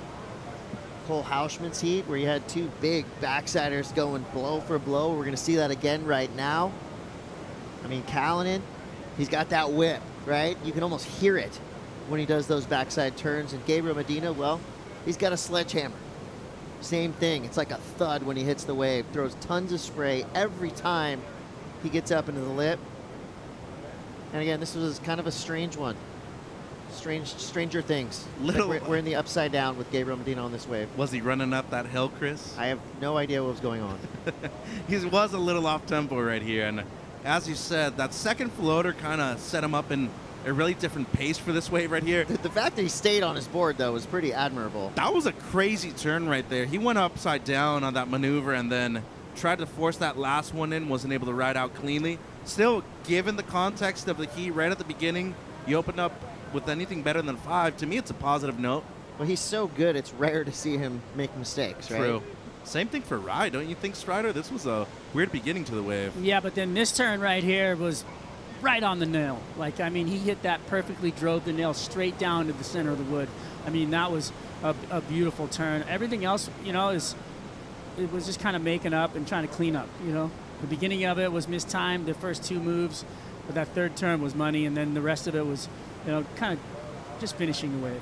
So, to put it into context for non-core viewers, people that don't necessarily follow surfing to a T like most of us do, an hour and a half hold isn't that long. It doesn't give you enough time to go out there and free surf, try to look at these conditions from a different perspective. It's a toss-up, right? So for these two guys, even the 2 guys in the previous heat, I know Griffin did paddle out during the hold, you're not necessarily always preparing for something to strike at a certain moment. For these 2 guys, imagine, hey, we get the call, we're on again. I need to go out there and prepare. So I need to go and meditate, do my thing, just kind of preparation that you're going to do throughout every single event all year long. Imagine this, though, Chris. Completely different conditions to what you surfed yesterday for Ryan a couple hours ago. Like, it's a different thing. It's hard being a surfer like this at this level. I mean, your scouting report's basically crumpled up and thrown out the window because we're looking at a completely different wave right now. It's a long right-hander, of course, but the way these sections are just kind of popping up and disappearing, it's going to take every instinct that these surfers have to make these waves work. It's still as rippable as it gets, and we've already seen some of the best air sections we've seen in this entire window. But backside's going to be tough.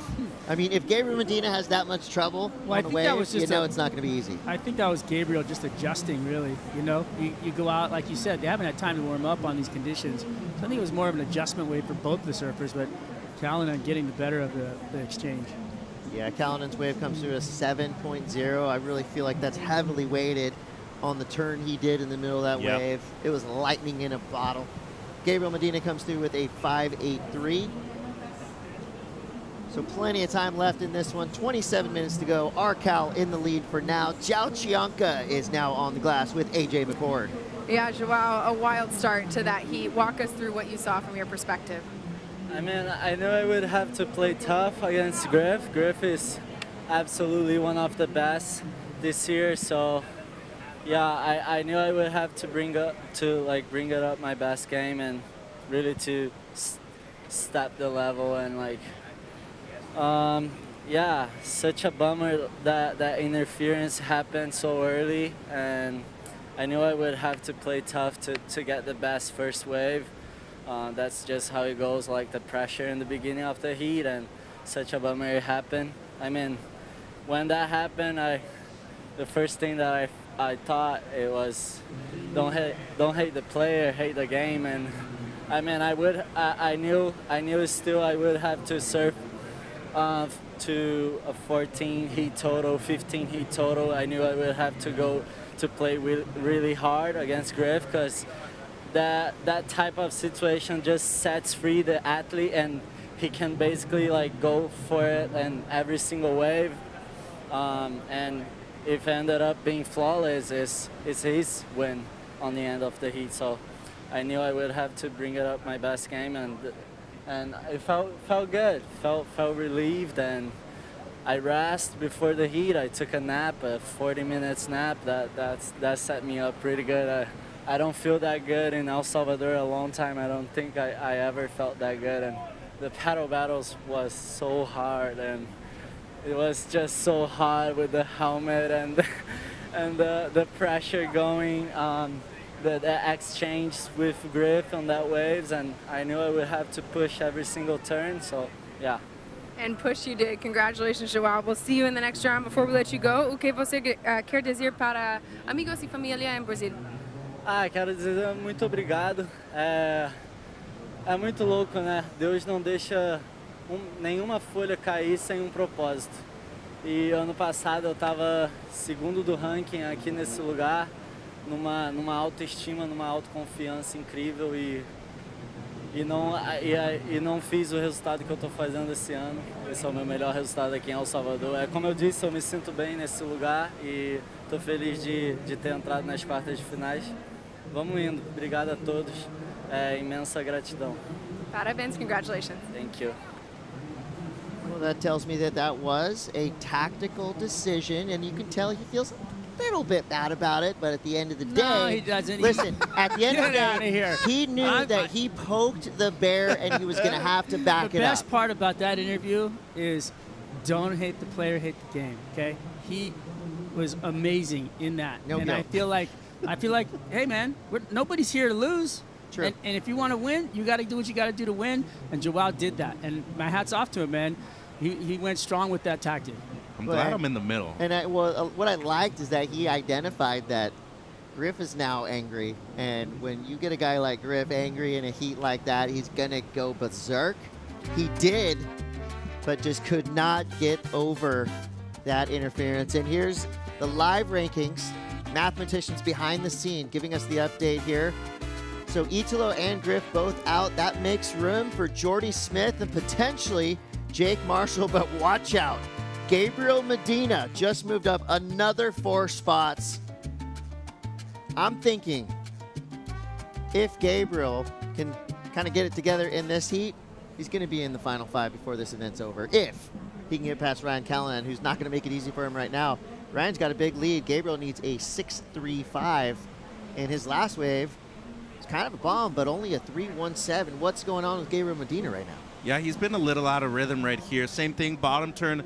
I just think most of these people didn't expect to surf this afternoon.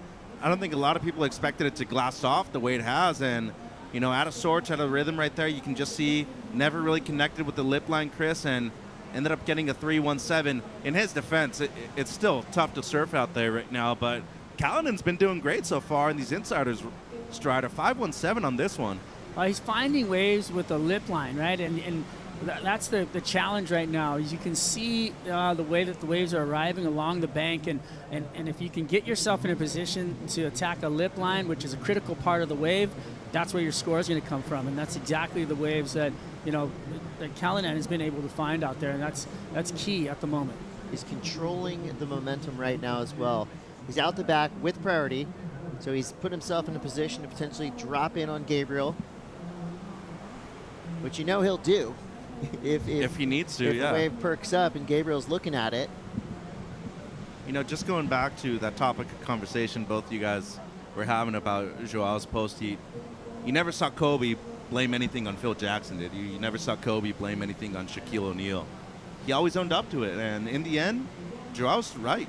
Don't hate the player, hate the game, and you're a professional athlete. You do this for a living, so if you put yourself in that own situation, you got to be able to own up to your own expectations too, Chris. We're talking about somebody it's well within the rule book. Exactly. You have the World Championship decided at your home break. You know the importance of the event. He doesn't make the call, right? He was just playing the game. You're doing his job, right? And the call was made by our tower, so it's a whole nother. It's out of his hands anyway. It made it exciting. Yeah, that was. That's for sure. That's the heat of the day so far. It's gonna make the next 2 events super exciting too, especially for the guy in red, as you're saying, Chris. He could easily move up into the top 5 with a big result here, and we've talked about it before throughout this week, throughout the entire year. If there's anybody that's capable of making a run in the last 5 events, it's that guy on screen right there. Well, Gabriel's one of the best to ever do it, but he's got to get it together right now. It's 2 waves in a row that he's looked really kind of discombobulated, which is very rare. Maybe you'll see him make a mistake on 1 wave. But back-to-back mistakes from Gabriel Medina. Then again, You know, we've seen this guy do incredible things. He's going just to like clean that. it up. He'll figure it out. He's going to clean it up and, We believe in it. and do some damage on his next rides. He's probably, you know, sometimes when you get frustrated, you can tap into that. I think Gabriel's an expert at switching things around. You're not going to rattle him either. You No. know? You're not going to, like, mess with his mind in any way. You try It's to do impossible. that, it works the other way around too. And Rhino has a good head on his shoulders, has a good heat total so far, 12.17, looking to improve on the low 5, Chris. And the good thing about Rye is that he has, you know, the experience of already surfing today too. Obviously conditions have totally changed. It's way glassier than it was earlier today. But Strider, as we've pointed out many times before, the experience plays off when it comes to not only strategic components in waves like these, most importantly, the ability to create certain scores like we've seen Ryan Callanan do it in the last few hours at this event. So the next 19 minutes, especially with priority, huge right now for the guy in blue. And I feel like the pace of the waves will slow, right, with the tide getting higher. It's just part of the ebb and flow of the ocean. So we'll see if, you know, how quickly these guys can stack up a few more waves, because I think that, you know, Gabriel, I feel like he just needs one really good wave and he's going to put himself, you know, into a great position. So where do we think creativity takes us today in terms of the scores? We saw the high tide afternoon yesterday. Iago have that incredible wave with not only the varial crisp, but also the backhand rotor to finish the wave off. Might be having to see it from the two goofy footers here this afternoon, Strider. I feel like not only both of them have that ability, they also have it on lock when it comes to consistency of actually pulling them off. It's going to be fun to watch this thing play out. I just feel like this is such a great platform as the waves move in, and we've got that cornering bowl coming at you. I can't wait to see some above the lip game from Gabriel. I mean, there are mega ramps out there. They're going to be a little hard to find. So the tide is going up to a 6.7 at 3:17 p.m. It's currently 2:30 p.m. So going up for another 45 minutes or so. And then it'll start to drain out pretty quickly. And we're going to go well into the evening today. Try to get through this entire round. 17:50 to go here. Your surfer in red is Gabriel Medina, representing Brazil, looking for his 4th world title. If anybody can do it, I mean, it's this guy right here. He still feels like he's in his prime. Paddled over that one, nothing out the back. That gives us an opportunity to catch up with Gabriel Medina. So yeah, I have 3 titles now. Yeah, another title would be crazy because I never thought I would be beside, you know, Mike Richards and of course Kelly up there. But it's a big accomplishment, yeah. But yeah, that's my next goal for sure. It's something that I don't think about, but talking now, yeah, makes sense. I really want to put it in my mind and start thinking about it and go for it, you know. Well, this is Gabriel Medina season. We always see this. The last couple of events of the year, historically speaking, is when he really starts to shake things up. And if he sneaks into the final 5, oh man. Oh man. Oh, that, I mean, what more can you say? Oh man. Oh my. Oh. Oh geez. 16:25 to go. Callanan still in the lead. So far, owner of the best turn in this heat. Big backside whip that I'm still thinking about. I'm dreaming about it. I want to do it later in our free again. surf. Man, he is, I feel like, one of the most underrated surfers on tour. He's complete too, is the thing. He's unbelievable. And the surfing he was doing at Tahiti, he's getting some incredible waves there. It's like, so well-rounded. It's one of the few goofy footers that have really come out of that area. Newcastle, New South Wales, where we've seen some amazing surfers, by the way, too. One of them being Luke Egan. But, you know, I had a trip with Ryan Mex a few years ago, and hanging out with him at a personal level, you get to know the guy and just really not only get to know him as a person, but the way he's able to surf without pressure. Woo. Well, he comes from a free surfing background, right? That's crazy right there. The blow-up sections, all those intersection things He were was like a straight-up video guy. Yeah. Videos, photos only, no jerseys for Ryan Callanan. he made the decision, you know, started training, getting coaching, put on a ton of muscle. Big. And now he's the complete surfer. You're right, a really friendly guy. Yeah, he's rad. But I can't believe they call him Sweaty, though. Like, Sweaty. that to me is... Did you have to tell everybody? They were talking about it a while ago with Connor. What's supposed to stay on the surf trip, Mitch. I call him Rye. Gabriel Medina. There he is. Hey, Gabriel Medina's back, ladies and gentlemen. Here we go. 2 big turns. This wave kind of gets a little weird on the inside, but there could be more.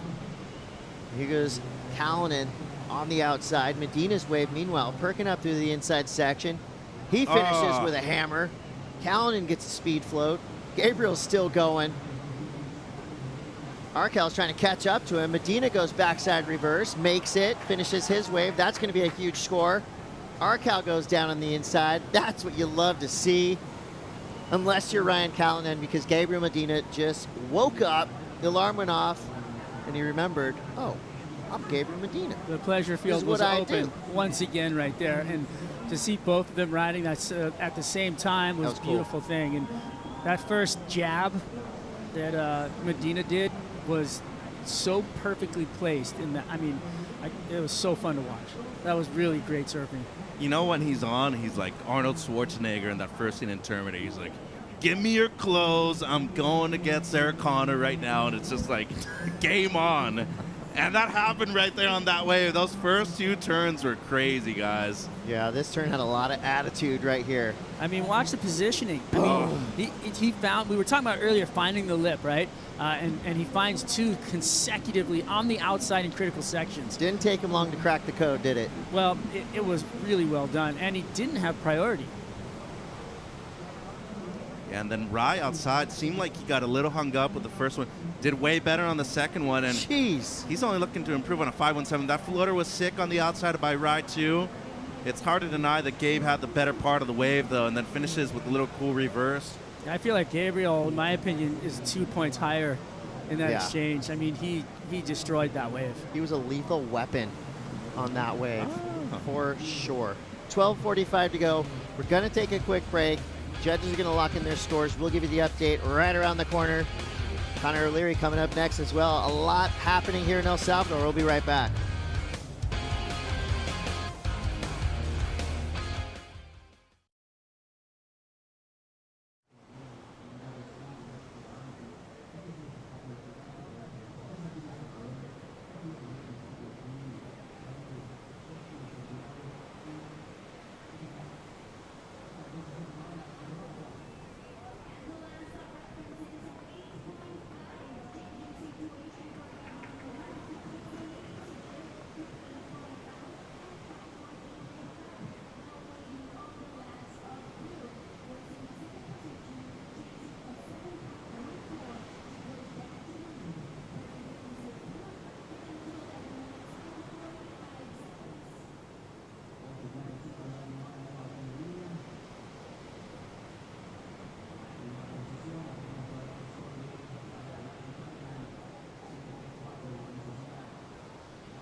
Well, you'd have to be a fool to doubt the prowess of one Gabriel Medina, who dropped a hammer a couple different times on his previous wave. The judges locked a big number in for Medina, an 8.5. That puts him in the lead. That means Ryan Callanan needs a 7.34 on that exchange just before the break. It was all Medina. Arkel's wave came through at just a 5.13. Good news is, for goofy-footed fans all over the world, we still have 10 minutes and 24 seconds left of this awesome right foot forward superheat. Chris Cote here with Mitchell Salazar, Strider Wasilewski. We're talking goofy foots all day long. We got 5 at of least them for in 10 this more heat. minutes. I mean, it's amazing. I love that you called Chris and I 2 of the best goofy footers on the planet. No, he said 2 of the best goofy footers in the booth. 2 of the only good footers in the booth. My You know bad. what we're saying. Here goes Arcal. Can he fight back for a 7-3-4? Battles through that first turn. Nice kind of drop knee carve, but just gets eaten in the lower corner of that whitewater section. 9 minutes, 43 seconds to go, and here's where Gabriel Medina becomes a menace. He's got priority. He's got the lead. There's 9.5 to go. You know, it's interesting watching Ryan Callan on that wave. You could just see that there was a bit of pressure and that the intention was there, but he just couldn't free himself of it, of the pressure to really surf that wave. He never found a flow. And I feel like that's just knowing you need a score maybe. Well, there's a need to perform now, you know, and he needs his best wave, a 7-3-4. The first turn wasn't bad, neither was the car, but you can see right there. No, he was never settled on that wave. He was always looking down the line. He was always thinking about the next maneuver, and it ain't gonna matter at all. And with 9 minutes to go right here. Plenty of time. Probably thinking a little bit about that 8-5-0 as well. And the thing That one is, stung. he's Well, looking to and only it was improve. not, he had priority, so that could have been him. Right, but it seemed like that wave wasn't going to be that good on the inside, though. He was waiting for one of the larger set waves, but now a 5.83, given the standards that we hold Medina to, well, that seems to be a score that he's going to improve on the next 8 minutes, Chris. And another point, too, how about the trust that he has in his shaper, Johnny Cabianca? Just give me the board, right? He doesn't look at him. He just takes him out and rides him, and he does this kind of stuff on him. It's like the board he rode in Tahiti he'd never even seen before until that trip. That's He pure goes, I like. trust. He said, he said, his feedback was, I like the color. It works really good. That's what he told me. I love it. 8 minutes to go. Don't count Arcal out just yet. This guy's an absolute powerhouse. A missile. And one big Callan and backside whip can change this whole story. So far, the narrative is Gabriel Medina started slow, turned on, and now he's tuned in. 8.5, one of the highest single wave scores of the day so far. And Gabriel Medina now is knocking on the door of the final 5. You know, when I had knock, knock. Who's there? Gabe. And watch out. The 3-headed monster. When I had the chance to compete here in 2012 at the QS level, I had a heat with that devil wind like we saw this morning. I had a heat with the high tide. And I mean, competing with the high tide, Chris, especially when it's a little bit smaller, it's so close to the rocks, you can hear everything that's going on in the stands like we're looking at right now. Gabe up and riding again. Quick fin drift right there. Look kind of like a backside lip slide. Oh. Somehow, under the lip snap, maintains his power. We'll have to watch his upper body. It doesn't move much. I mean, you see it's all in his hips and his legs. Bam, right there. I mean, his shoulders are staying square. Comes around the section again. Wasn't super clean, but the job was done. So that's called surgery with a sledgehammer. Not with the scalpel. No scalpel needed. Sledgehammer. Well, I think there's no doubt that he's going to improve on the 5.83 right here. And looks crispy, Chris. And not just that. After having that hold of an hour and a half, guess who's awoken? This guy right here. This combo at the beginning, not only strong, truly feel like the variation for a goofy footer right now is difficult to find, Strider. He found it twice at the beginning of this wave right here. That was a burnout under the lip. Yeah, watch this though. He identifies where the section's going to come, and then does this little down carve to meet it perfectly. You know, it's like, it's so, everything's foreshadowed on a wave for him, and he can identify what a wave's going to do way before most people. I mean, his reaction times are amazing, but he really can see what a wave's. He's got such a great read on what a wave is going to do, and that's what puts him into these positions. It's like the Nostradamus of surfing.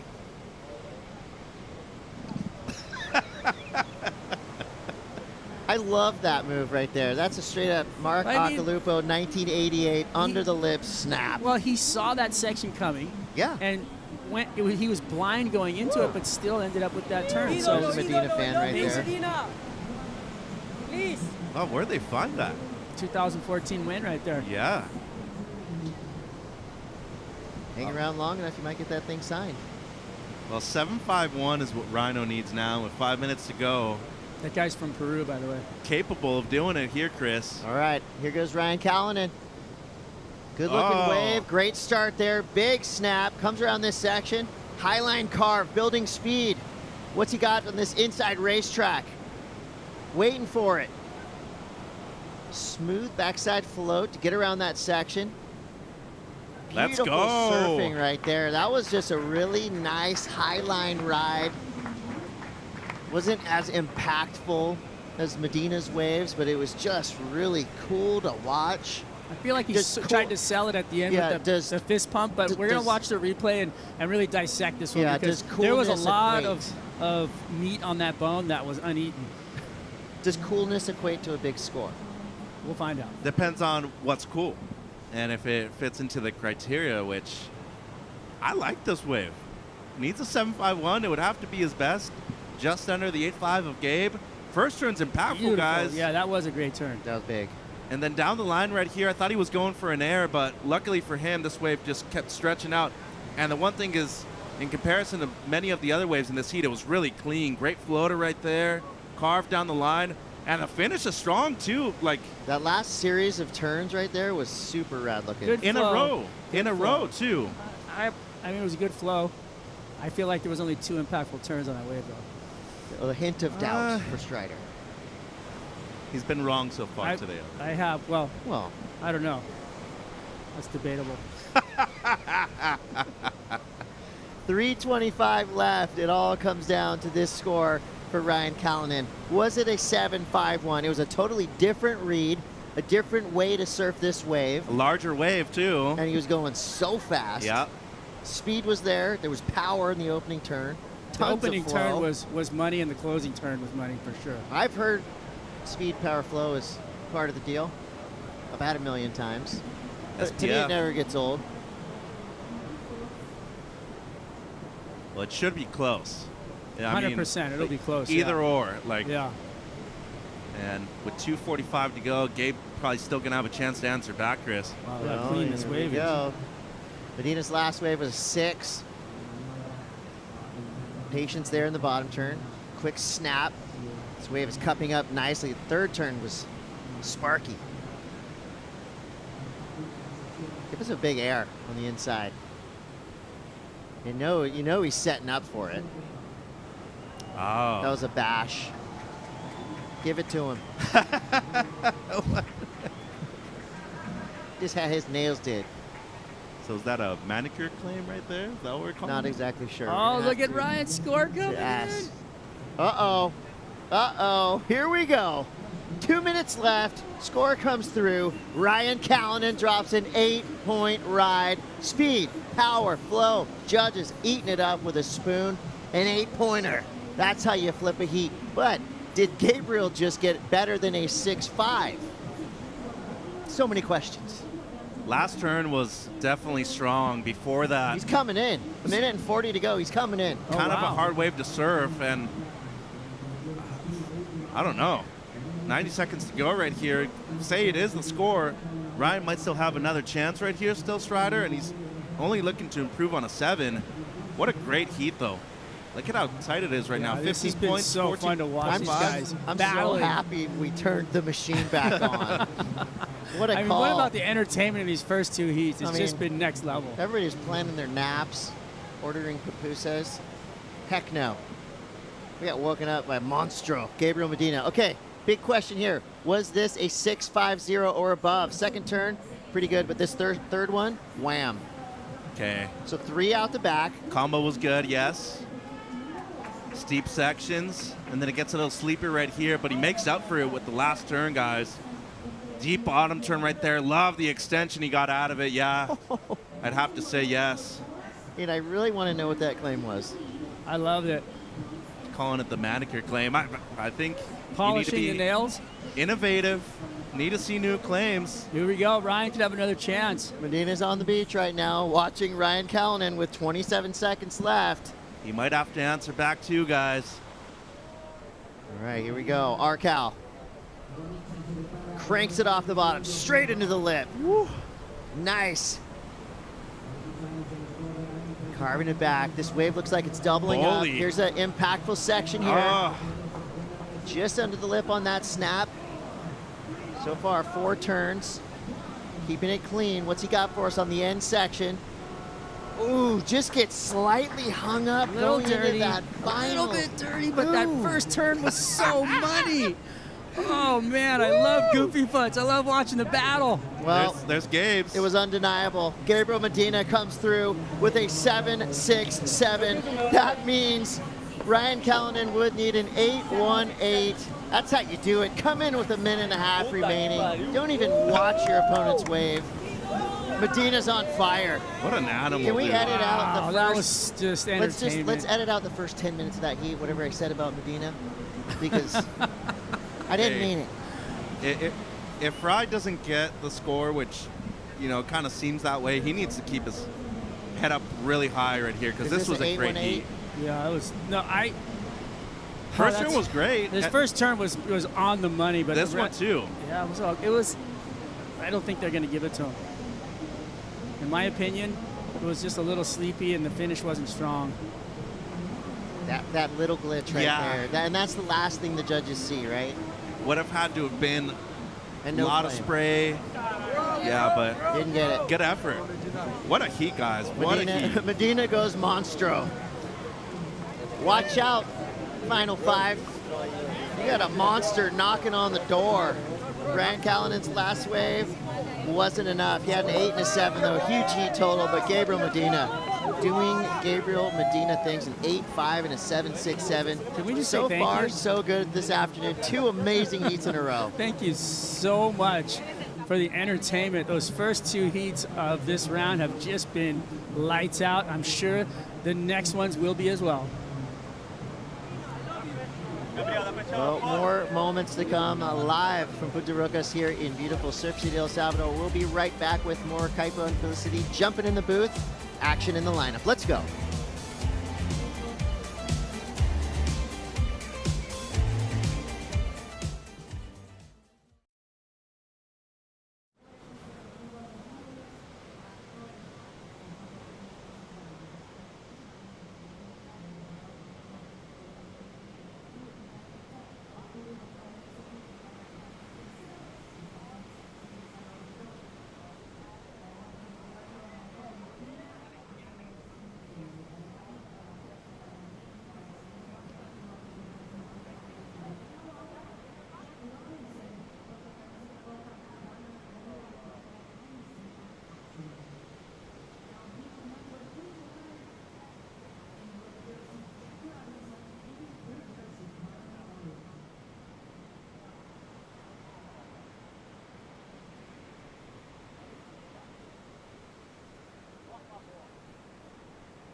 El Salvador es un país súper bendecido, un país que tiene olas por todos lados. Una ola perfecta, tenés el tubo, tenés para hacer aéreos, o sea, tenés tantos spots y que los puedes surfear en un solo día. Aquí está Punta Roca, ahí está el Conchalillo, que es un beach break muy divertido, el Cocal, que es una ola increíble, una derecha, la Bocana, ahí está el Sunsal. Si quieres surfear olas de beginners para aprender, hay olas. Si quieres olas intermedios, también puedes encontrar olas. Si quieres olas ya de élite, o sea, hay olas de todo tipo. Es una oportunidad y poder crecer en este país lleno de olas tan buenas me ha llevado a poder estar compitiendo con los mejores surfistas del mundo.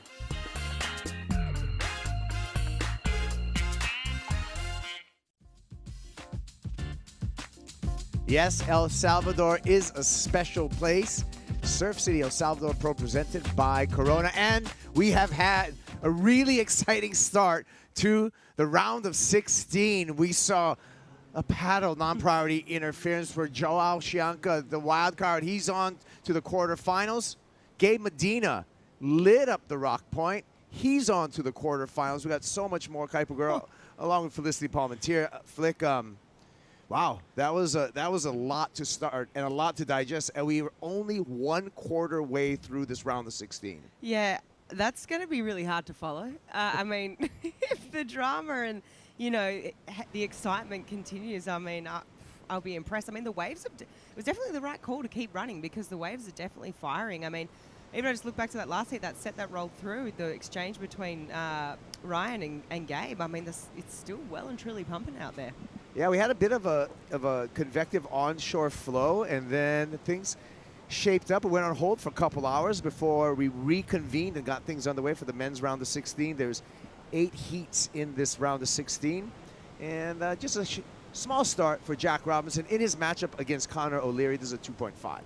Yeah, so Jack taking off here, kind of eyeing off something down the line, but obviously the small score, he's out of there. Looks like he probably doesn't make it around this section, or he does, and he's out of there. So Jack essentially handing over priority to Connor O'Leary. O'Leary, we had the pleasure of having him on the set with us. O'Leary now with priority. He's been looking good out here on the backhand. He's got a lot of leverage, a lot of coil, a lot of spring. The 30-year-old. He's actually number 22 on the championship tour right now, Connor. So I don't feel Connor has as much pressure on him as people were really in the race for the Final 5, like a Jack Robinson. Robbo, under priority, is able to get a nice air reverse there. Robinson off the bottom, slashes off the top. And just some busy work here for number 3, currently number 3 in the world, Jack Robinson. Eyes up the inside section.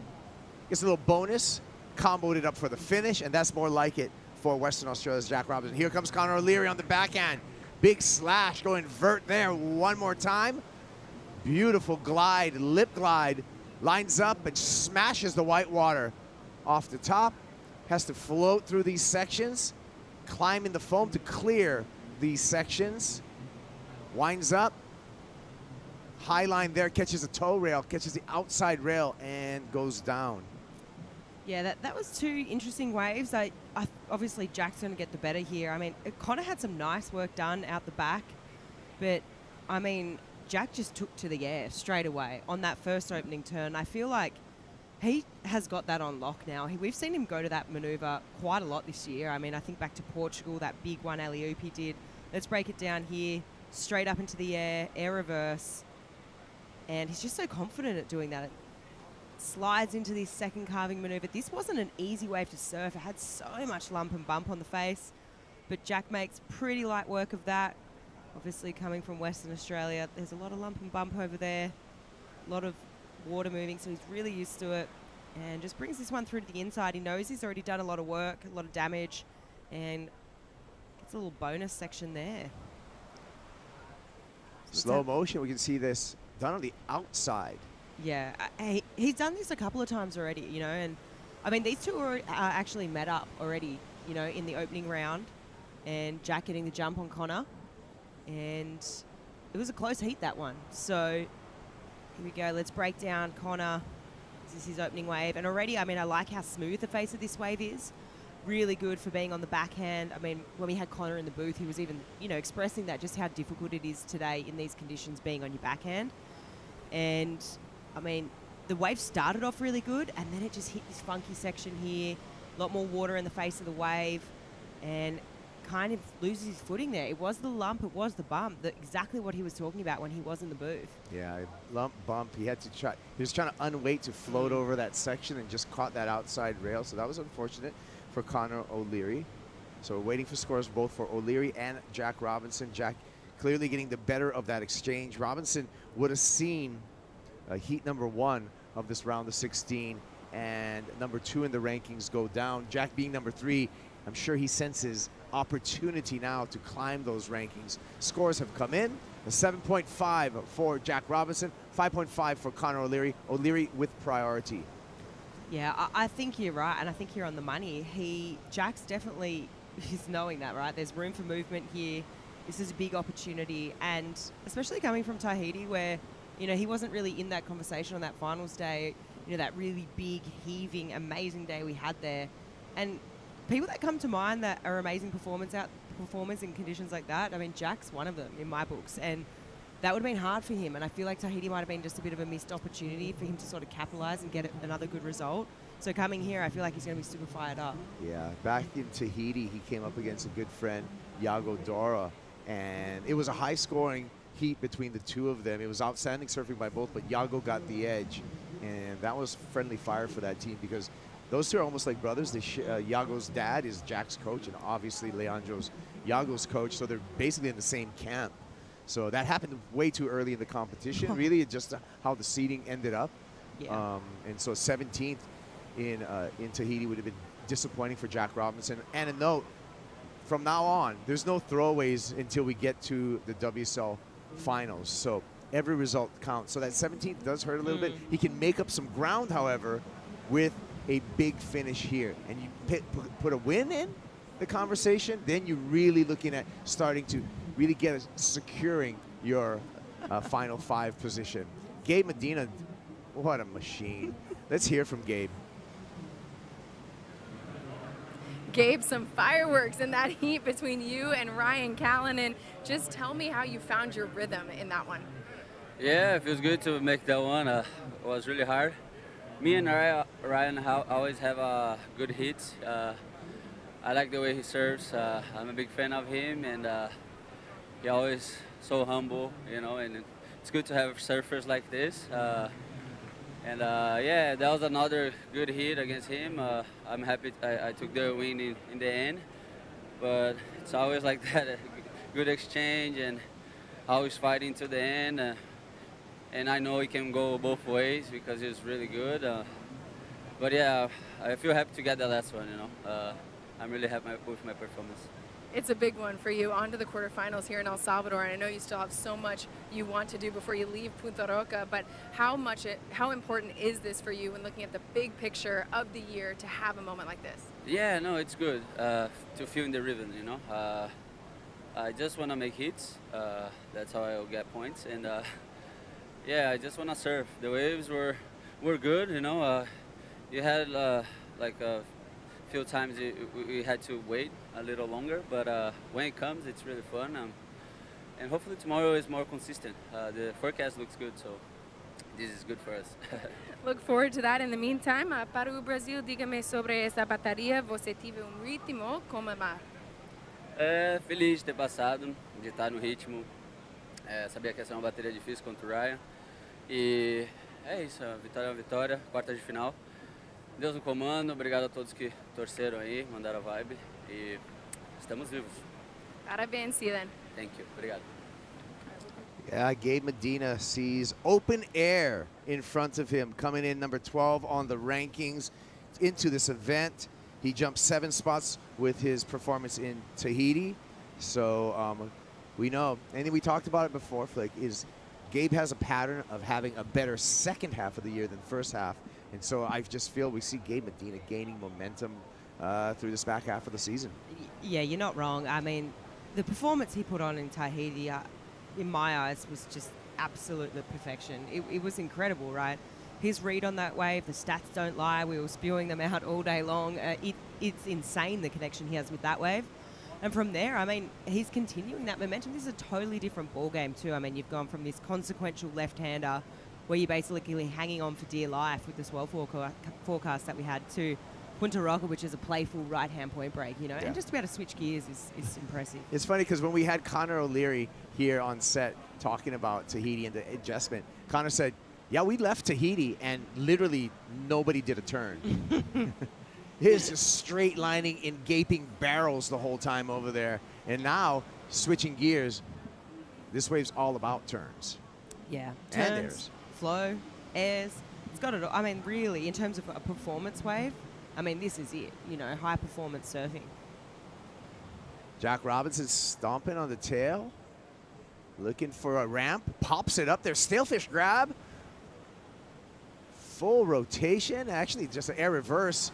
But look at finding an insider here. Talk about playing the game. Finds an insider, and he looks like he's on his way to a nice backup for that 7.5. Doing it right under the nose of Conor O'Leary and just looking loose. That sharp eye under his feet, looking money, but more than that, the pure talent of Jack Robinson. Yeah, talent and the ability to figure out a lineup. Yeah. I mean, he sniffed that out from underneath Conor. And I mean, Jack's, we always talk about this, right? But he has sort of been this kid since such a young age. I mean, let's have a look here. He went up the point here. I mean, it was way up the point. I mean, at least 20 meters up the point here, straight to the air again. And I feel like he's sort of identified that as a point of difference between himself and Conor and been like, I'm going to go for this, because he's been pretty evident. First wave he did it, second wave this one as well. And just that, I reckon, you know, I'm agreeing with you, Kipes. That board is looking epic. I mean, the way he's pivoting off the tail on the bottom turn and just being able to go boonk, so tight and critical in the pocket. I like this detail where he switches it up and goes, backhand, heel rail, stalefish, a la Christian Fletcher, but he takes it into the air reverse. Yeah. So that detail right there, you know, the judges should be picking up on, because that little extra flare, that little extra grab is actually more difficult. Yeah, I was just about to say that. It's way more difficult to grab like that than on your frontside rail. I mean, that's just... Yeah. Of course, the stalefish, invented by Tony Hawk in skateboarding, invented a Swedish skate camp. They were eating stale fish at the time, dried fish. Tony was the first one to do that air, grabbed it on the heel side trailing hand, and everyone, stale fish. What are you going to call that, Tony? A stale fish. That's cool. I like this bit of intel. I'm learning. Could be making it up. No, this but is I'm true, not. But I'm also trust your Kipes, and No. I believe most things you say. No, so I'm not. don't pull my leg. No, I'm not. Yeah. Here we go. Conor O'Leary off the bottoms, carves off the top. He needs to mount a comeback, put a wave all the way together from top to bottom. That's more like it. Super vertical, slashing off the top. A little foam to deal with here. Wave eases up before it's going to stand up on the inside. O'Leary high lining it, trying to make this section. Loads up off the bottom, and a little late, and he pays for it without the fin, so it does not get the finish. Wow, that wave was just started off so good. It was looking like he was on track to keep it pace with Jack there. It sort of, to me, seems like he is identifying the right waves. That when he was in here with us, he said, you know, I'm looking for these, you know, as a goof. You want those ones that are bowly, maybe not quite as much wall. And at the beginning of this, it looked like that. It just kind of ended up stretching out down the point and got a bit weird and wobbly. So super clean face here. He goes straight up into the lip, big carve. And then this turn here, this was money. Cracks it up there, vertical. And then the wave just, this wave lets him down. Obviously this slower section, but he can look down the line. It's starting to stretch out down the point. Got a lot of weird water in the wave here, and he just mistimes this last turn. So that's unfortunate, because I feel like that could have been a moment, you know, sort of he finished that really critically. Yeah, get momentum in your direction. Try to take some of that energy back, right? Because right now, Jack Robinson is he's sucking the energy off of Conor O'Leary. The backup that Jack was able to score under Conor's priority, that's a decent number, 6.83. So that hurts right there. And that can take the wind out of your sails sometimes too, when your competitors like posting numbers, even though you're supposed to be controlling the lineup. Yeah, completely, right? I mean, makes you question yourself and hang on a second, am I sitting in the right place? I mean, how come he just got his back up and highest weight, higher than both of my waves, up the point, 20 meters further up the point, mind you, and Conor was nowhere near it. You know what, though? I actually back Conor's positioning, just in terms of he's not a natural footer, right? He's looking for different waves, I back it. This guy, he's looking at the lineup, making a plan. Number one in the rankings, John Florence with Ross Williams. Look at those two scheming. That is so good. Just the captain of scheming right there. And Ross is he's just an encyclopedia of surf knowledge, right? Where it's every break, every situation, a motivator, a really analytical mind. Yeah. Then you combine that with someone like John Florence, who has absolutely freakish talent. And John's back this year, right? We had that talk about, hey, and he even said it himself, last year, 2023, was a rough one for him. Didn't feel like things were going his way. Reset at the beginning of this year, and now he looks like he's firing on all cylinders. So can't wait to see John Florence. He's going to be coming up in heat number 5 of this round up against the Pink Panther, Brian Perez, the wild card. Yeah, that's a big heat. But, I mean, obviously Brian taking down Italo first heat of the morning. I mean, that was a big win for him, but he's got a big job ahead of him. Well, can today be the day that the local wild card starts chomping through world champs? We're going to find out in about an hour. That's heat number 5. Well, also another heat, big heat coming up. Jordy Smith, Italo Ferreira. That's how we're going to end up this round. And that's another one to look forward to because both of those surfers are super strong. A lot of flow in their surfing, and the tide should be good. Yeah, I think so for sure. I mean, all these heats are stacked. I'm really looking forward to seeing Jordy. I feel that Leo's clicked in on this wave. It looks like he's locked in. And, I mean, obviously Jordy, you know, he's no stranger to right-hand point break. So I feel that, yeah, that last heat of the round is going to be one to watch for sure. Well, we look at ranking scenarios for the men. John Florence, we talked about that heat number 5. He gets through that heat, gets into the quarterfinals. John keeps yellow into Brazil. John loses in this round of 16 to the Pink Panther. And then Jack Robinson can take that yellow jersey from John, but Jack would need to win this event. So those are the scenarios as they're unfolding. And the race for the final 5 is truly on. And this, by the end of, I talked about this at the beginning of this event, this is a pivotal event. By the end of this event, we're really going to have a clearer picture of some of the surfers who may not have a chance at all, and some of the surfers are really going to be in that battle for the final 5 going into Rio. And then after that, back to cloud break. So that's going to be probably one of the events of the year, I feel. I just want to put straight good energy out there. There's John. Dad power, by the way. I just had his son Darwin with his wife Lauren, and I had to get straight on the road about a week after, you know, Darwin came into the world and went over to Tahiti and found himself in the final. Great baby name. Darwin, yeah. Yeah, great baby name. Oh, kid's going to be smart with a name like Darwin. Jack's also got a great baby name. Zen. That kid's going to be really calm, too. Yeah, he is. Kids usually grow into their names, I feel. Yeah, well, we're going to get into names, more surfing, all that stuff, but we got to take a break right now from the action. We'll be back. Yago Dora, he's going to be in the next seat up against Jake Marshall.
what was that? Just reliving what happened in Tahiti. That was absolutely incredible. Jack Robinson, live action. Wow, Jack, first turn.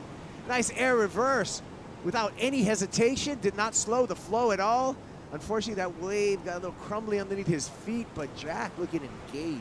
Wow, I feel like he's starting to click into one of those scary Jack gears where... Spooky Jack. Yeah, it's looking very scary. It's just like he's got this other gear that's unknown, and he's just sort of clicked into it, and that landing on that air was just so smooth. So it was like a gato. It was like a cat. Just lands on his feet all the time. Looks like he just threw him out the window, spun him around, and he still landed on his feet. Check this out. Yeah, here we go. So eyes up this section. Dunk. And you know what I liked about that the most? You didn't even know that was coming. Yeah. Like, this is what's so impressive about Jack as well, is that he really has that surprise element to his surfing. I feel like so many times, like that could have just been a re-entry, right? But he popped it really hard. That's body mechanics, that's technical. I mean, the landing, silky smooth. But that's the thing that I love so much about his surfing, is that so many surfers, you know, you can forecast, you see, okay, they've shifted their stance, there's an air coming. But with Jack, like, he just has this element of surprise, and I feel that's just why, you know, in my opinion, it's just like so entertaining to watch, you know.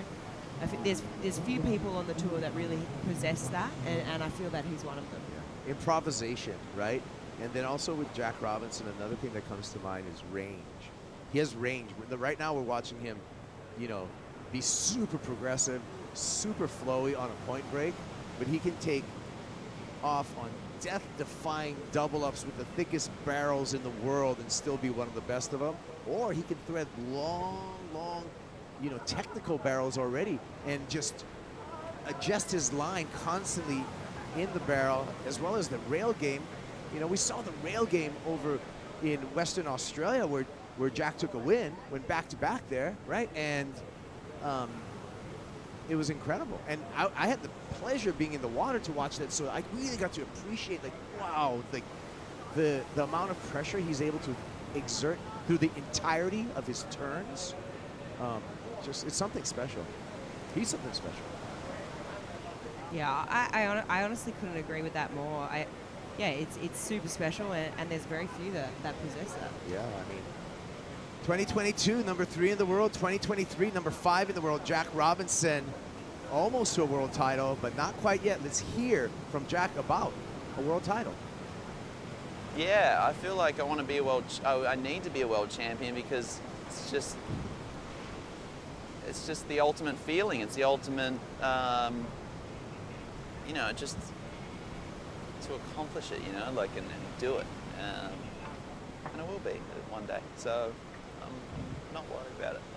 It's still the same drive, the same feeling, and it happens when it happens. It's one day for sure.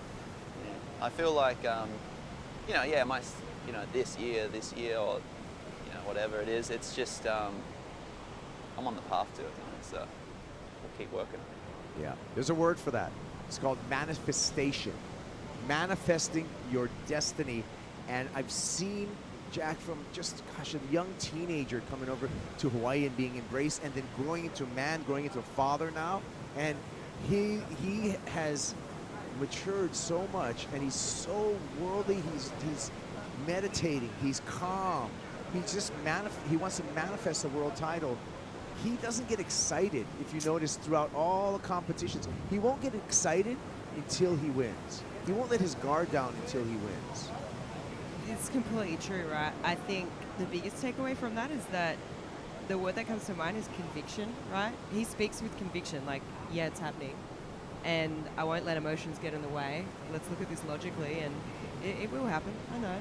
It's like predict the future kind of stuff, and it is pretty interesting. Like, he just the mindset that he possesses, right? Like, I mean, he really does keep a lid on those emotions. Yeah, he doesn't let it out, right? We do all the post-heat interviews with him. Even when he wins heats, it's not like he's doing giant celebrations. He's just like, okay, business as usual. Yeah. Still got 2 more rounds to go. Yeah. Still got another heat to go. You know, there's always something in front of him. Yeah, there is. But he also, even in that piece, it's like he is speaking with conviction. It's like he knows it's going to happen, you know? One day. Yeah. Yeah, it will. Hey, look, It at will. 26 years old. I mean, he's got plenty of time to win a world title. And let's take a look at his results from this year. Standing out there is that Margaret River finish, as well as Sunset. He's the only surfer with 2 victories on the championship tour this year.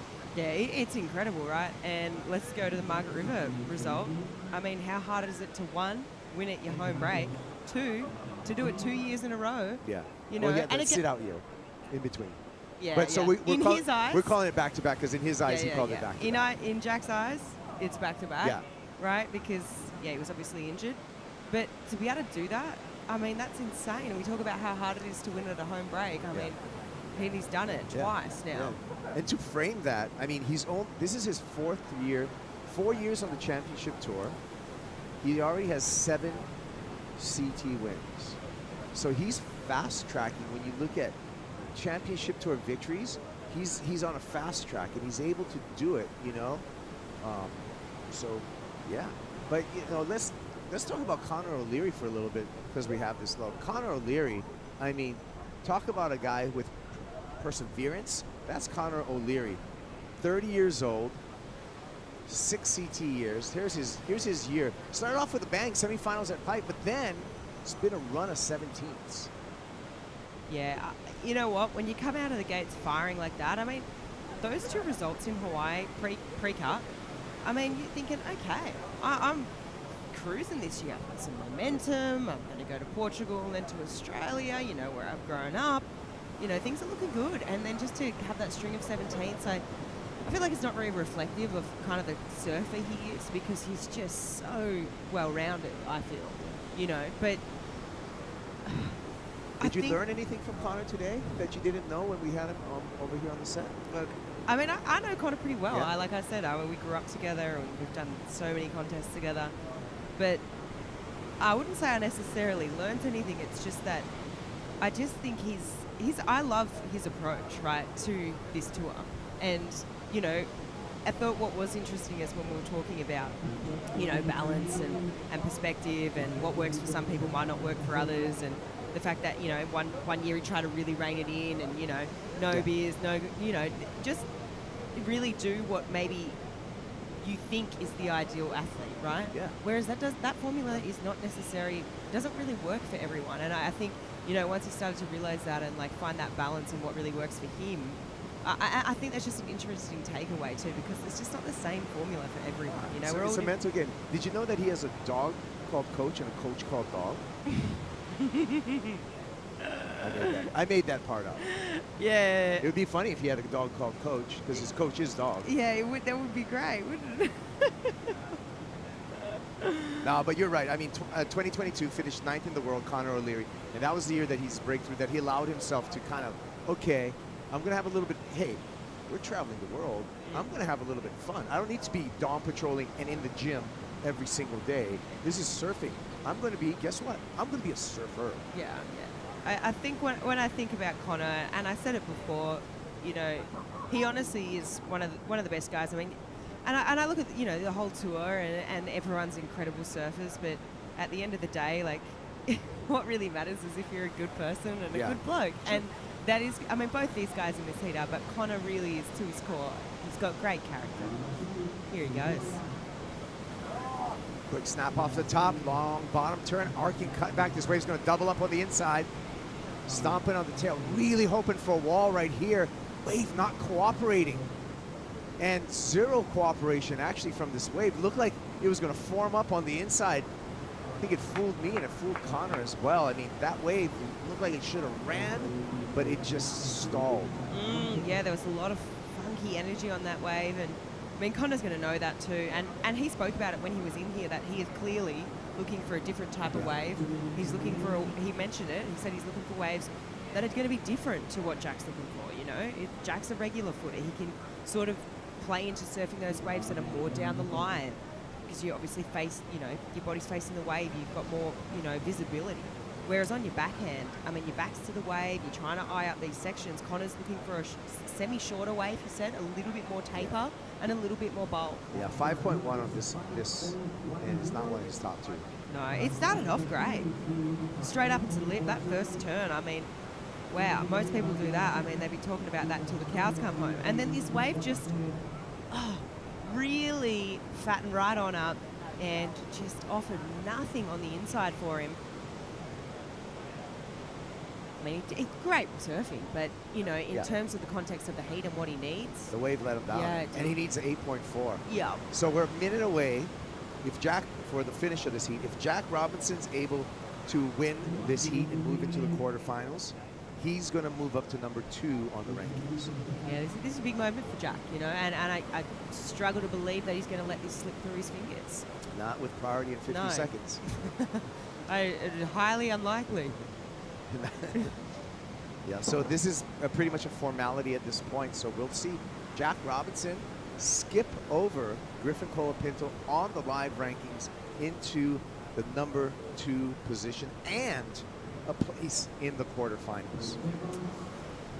Yeah, this is a big moment for Jack, and I feel like just really capitalizing on the fact that, yeah, Griff obviously, you know, mistake in that first heat, and Jack's really, here we go, Connor giving it one more swing and swings his board into motion off the top, off the bottom. A lot of warble in this wave. And you can see just how springy he is in his surfing, but that wave just, I'm going to use the word discombobulated. It's just not, that was not a together wave, and that would have been pretty much impossible to get that 8.4 on that wave. And look at Jake Marshall's already in the lineup. He's coming up against Yago Dora in the next heat. Jack Robinson on the paddle in. And we can take a look at our final numbers for this heat. Got a 4:07 to finish. And it will be Jack Robinson into quarterfinal number 2. Who will he meet? We're going to find out when we return. Quarterfinal 4 in the water here at Punta Roca.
The Surf City El Salvador Pro, presented by Corona, is brought to you by Surf City El Salvador, home of the right surf.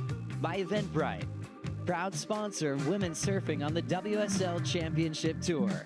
And by Corona, this is living. Jake Marshall here, quarterfinal number 4. The Encinitas surfer with a nice carve off the top, floats through that section. Marshall looking for more clear water, and he's going to find it up here.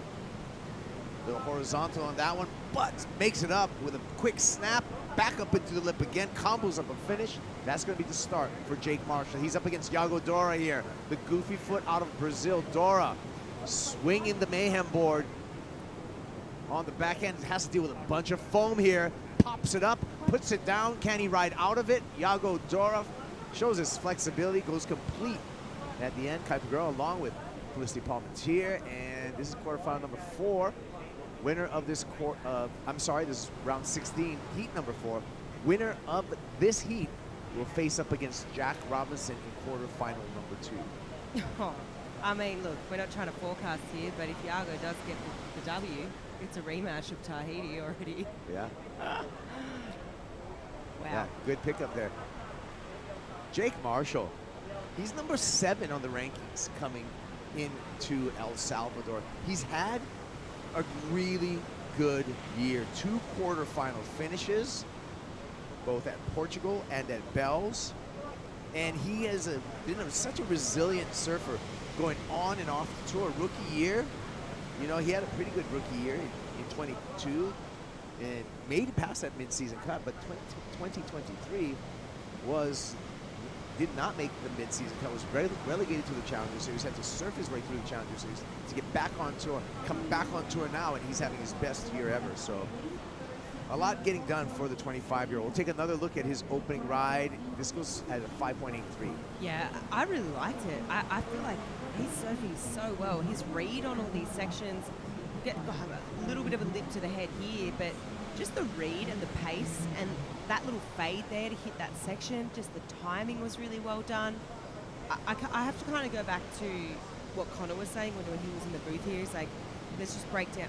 We'll break down Iago first and I'll mention that, but Iago here, smaller little inside wave and gets a bit of work done on here on the backhand, but it just looks like a froth monster, but he throws caution to the wind and sticks a little air there at the end. So he did that with basically no speed, so pretty impressive. But the point what I was going to say is that when Connor was in here, he was mentioning, you know, if you're taking off on those smaller waves, it seems like the judges have kind of distinguished in your brain, in Connor's brain, that you kind of need to be on a set if you want to score 7 and above. And I feel like, you know, Jake did amazing surfing on that wave, but it was just that smaller size wave that sort of maybe let him down there. But yeah, I mean, I really enjoyed Jake on that that first wave of the heat. I mean, yeah, it looked great. Yeah, we see Iago Dora, the paddle back out. He's trailing Jake, so the exchange, a point difference between the two, 4.83 for Iago Dora, 5.83 for Jake Marshall. Now we look at this break here at Punta Roca, and this was really the return of Iago Dora last year in 2023. He was out for the previous year with a foot injury, and it was a bad foot injury. It took him a long time to come back from that broken foot. Came over here, got back in the jersey. If you remember, he popped a monster backside full rotation air right over Mama Roca, and that's when he said, look it, I tested the foot. That was the first big air I've done since I've come back surfing. He did it in a jersey, and that was the signal to his return. He went on to Rio and took his first CT win. And not just the first CT win, a CT win in Saquarema with a 10 in the final up against Ethan Ewing. That was just, and that was just, you know, brilliant. Iago coming back and reinventing himself. Yeah, and you know what? He was right in the race for that Final 5 picture all the way through to Tahiti, right? Like, even going into that event, there was just a few certain things that needed to happen. And I believe, didn't he even have a matchup with, was it with Jack again? Or am I wrong there? Could be wrong. Yeah. But he was really in the race all the way through to, like, that last contest, you know, the last CT event in Tahiti. And it was just super impressive, you know. I feel like I've always thought he's just been such a good surfer for a long time, but last year, I don't know, just things started to click for him on the back half of the year, and like the pieces of the puzzle were coming together, you know? Yeah. We got to see really like the full spectrum of Iago. Yeah. And, you know, Iago, really known mostly as like a free surfer, you know, until he started turning his attention to competition surfing, 28 years old. But for, you know, the early part of his pro career, he was just on the Vulcan program as a free surfer. And so, yeah. And then came in, got that wild card in 2017. And in 2017, you know, Iago ran through a bunch of world champs. Gabe Medina, John Florence, and Mick Fanning over there in Rio as a wild card. And that's when he started making a name for himself. We knew about Jack Robinson for a long time making a name for himself. He came up as a prodigy as a kid, and now he's gunning for a world title. He's one step closer. He's on into the quarterfinals. Yeah, Jack coming in here is still fired up about that heat. You navigated a lot in there, including some change of conditions. Walk me through how you wanted to approach that. Yeah, oh geez. Changed a lot out there. And I knew I just wanted to try and get started and go have fun, you know, because it's like a lot of waves with good sections, and I can go to the air and bring some different stuff. So, you know, just tried to go out there and have fun and, you know, good vibes before the heat and go do it. So you're on to the quarterfinals here in El Salvador, and even as you keep your focus here in Punta Roca, you move up to the second in the world with this result already. How do you approach each heat, knowing what's at stake big picture, but what you need to do in the moment? I mean, you can look at the rankings, and we all do, but at the end of the day, I just try to be inspired by the other guys. I looked at Griffin in that heat, and I just loved the surfing that those guys were doing, and in the end, you just try and stay focused, and, you know, it's not, like, it's a long road still, so still got a while to go, and, you know, just stay on the journey. The journey continues. See you in the next round. Thank you. All right, well, there you go. Getting momentum throughout this event, Jack Robinson, and we'll see who he faces up against. Is it going to be Jake Marshall? Is it going to be Yago Dora? Jake Marshall with the advantage out of the first exchange. Yeah, Jake's just got a little bit of a jump on Yago, but I think interesting to see what, you know, Jack sort of, you know, AJ actually mentioned that Jack had said there's a change in conditions, right? And not wrong. I mean, look at the conditions right now. There's a lot of texture on the face of the waves. It's kind of reminiscent of just before we went on hold. I mean, that onshore is serious though, right? Yeah, I'm with you. Like, let's look at this. Let's not beat around the bush. I mean, that onshore has definitely come in and kicked up a few knots. It definitely, after that rain squall passed, there was definitely the moments of, you know, really clear, calm ocean and, you know, but right now. Yeah, you're right. It calmed down, and now the onshores are blowing again.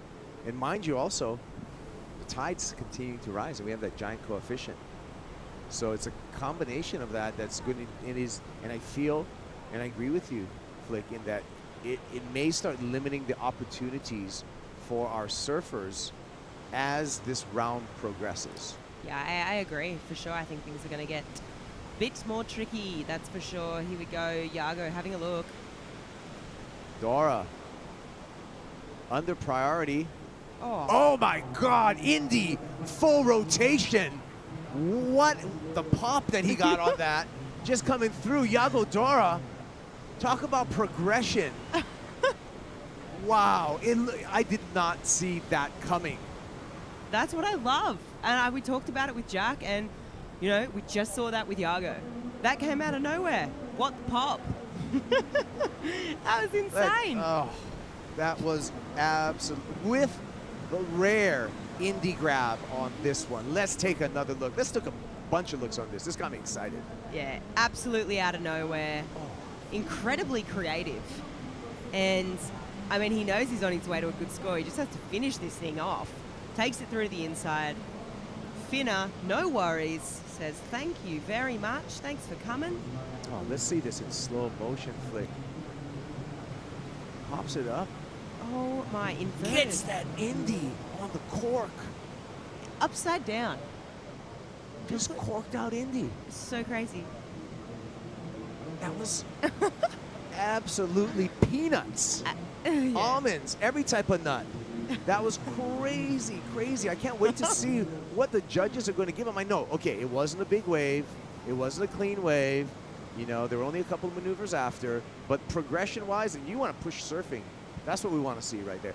And, of course, Flick, the Indy Air, invented by I love it. Dwayne Peters, the master of disaster. And he named that air after his truck company sponsor, his skateboard truck, Independent Trucks. Dwayne Peters invented that grab, and ever since then, it's been known as the Indy Air. You only can do them backside. There's no such thing as a frontside Indy. Let's get that straight. There we go. Love it. Bit of surf trivia. Surf facts. That was, and you know what? I just love it. It's just so creative. We just see something fresh, something new. Saw something fun from Jack in that last heat as well. And now Yago. I mean, I guess they got the same formula going. Jake Marshall has to slide under that wave, and it just crumbles on down the line. So Marshall did not lose a lot of ground, so he may be able to regain priority right now at the 22-minute mark, and we're still waiting for the score for Yago Dora. See how high the judges go with that. Jeepers. Well, they did the right thing. They went excellent, and that's what I wanted to see from our judges. We can take a look at all of the numbers from our judges. 8.17 into the excellent range for Yago Dora. Only one judge with that 7.5. We'll talk to him later. All the rest in the 8-point range, where that belonged. That was just progression. Oh, it was so good. It was progressive. It was really creative. I mean, you don't see it every day. Here he goes again. Oh, man, the anticipation. What's he got? Full row again. Stop. No hesitation. Jack. Oh, my goodness. Yago Dora. Are you kidding me? Full rotation, then another lipper. He is starting to gain momentum. I'm going to say we're going to kiss that 4.83 that he has as a backup goodbye. Bye-bye. Stop it. Stop it. That was crazy. Are you kidding me? We were having a great conversation right where we're like, well, the conditions are deteriorating. Yeah, but there's an that onshore wind, wind, but onshore wind no, it held turned it, into you know? air wind. Yeah. Exactly. And that is what Yago Dora was able to do, is to adapt to the changing conditions. So Jake had a look. Here we go. Big. He tries to have a big crack there under that lip, but just fins came loose, and then Yago, here we go, takes off. Looks really lumpy and bumpy, but says, oh, thank you very much. Full rotation. I'll take that. Back up into the lip. Big finner. Thanks for coming. I mean, that's adapting to the conditions, and, you know, looking at the onshore wind as a strength, not a weakness. Look at this from above. Stomps it, doesn't stop any forward momentum, straight into this turn. Wow. So good. It was just, and such a good read. I mean, that angle, wow, that was really cool. Water angle, wow. And slow motion, we can really check it out. Just extends through that and then lands perfectly, heel rail, gets right into this next turn. Zoom. Nice bottom turn and snap. Oh, he basically went upside down on that. When he went up to hit that leap, I mean, his body was so inverted on the way back down. It's just the body mechanics. I mean, you really have to be self-aware of body positioning, all that sort of stuff. Look at the number. Just, holy dooly. 8.33. Yago Dora goes excellent. Heat total 16.5, 8.17, 8.33. Well, you talked about the possibility of a quarterfinal between Jack Robinson and Yago Dora. That possibility's becoming more and more of a probability. Also confirmed, it was Jack that took down Yago in the quarters Tahiti a couple of years ago, or last year, when Jack was on his way to, you know, clinching that last winning spot. that, and winning the contest. Yeah. So these Good friends. Bring out the best in each other. Bring out the best. But it's interesting just how many times they've matched up, you know, had that head-to-head matchup. And, I mean, there's still lots of time left in this heat. It's definitely not over, but, I mean, it's just interesting to me if they have another go at it, because... It's interesting to me how Yago Dora turns this point break really into an air ramp every time he comes here. He did the same thing last year on his return to competition, and you know, he's just finding these ramps with so much pop and just so much skill in the air. That and it's such a different approach. I mean, point break. You think, okay, long way, down the line, combination of major maneuvers. I mean, what Yago did is just not traditional point break surfing. I mean, this was two maneuvers on two waves. I mean, yes, they were big combination maneuvers, and still that's why it's rewarded. But it's just so different. I mean, the approach here is just, it's night and day. We look at Felipe Toledo and how he changed the way we look at Jay Bay and a point break there, and what he brought the air game there. This is kind of almost the same formula with Yago Dora, where he's doing, to your point, a non-traditional approach to a point break, bringing in some big airs. But the fact that he does them right at the start of the wave without like projecting down the line, you know, a lot of, like you said, a lot of guys, you'll see them going down the line and they'll be forecasting, you can see, okay, I'm setting up for air, I'm looking for a ramp. But he gets pop. Yeah, he gets instant pop. Yeah. So it's incredible, right? But that all comes down to technique, and that comes down to compression and extension, because if you're not changing the feet on your board, if you're not, you know, gaining all this extra speed, all it is that simple body mechanic of that compression and extension, which gives you the pop, and obviously timing and where you place it. But I'm starting to get exhausted right now, so I think I need to take a Bonsoy brew break with you. We're going to froth up a couple of cappuccinos, and we're going to come back with more action from here, because it's heating up. Yago Dora, check this out. What's going on?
Now you can go to the beach, Punta Roca, you don't see that many trash because they save it. It can change so many lives.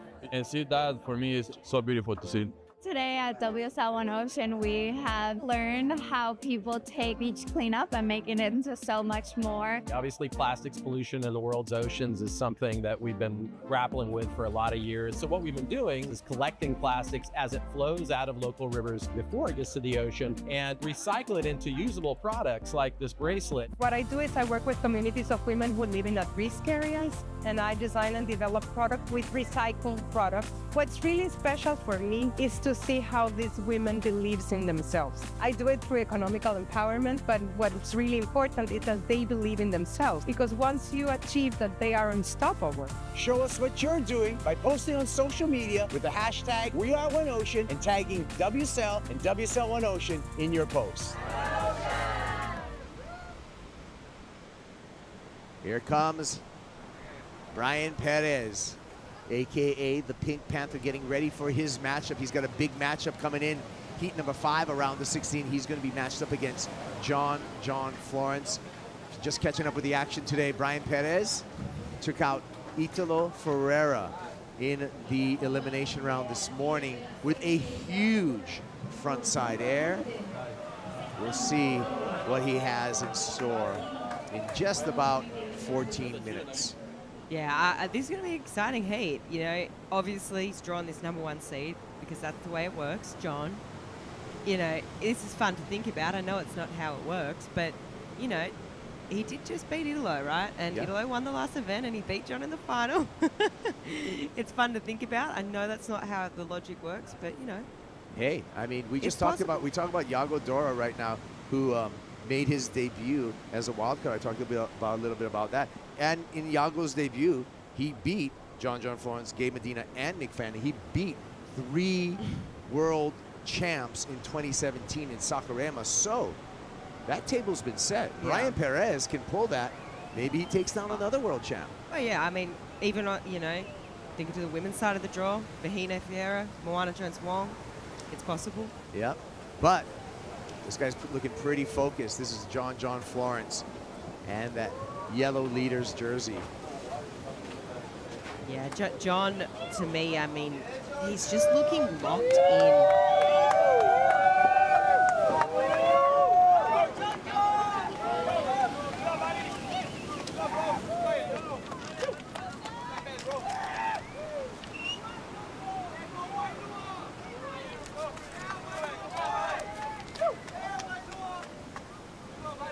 Yeah.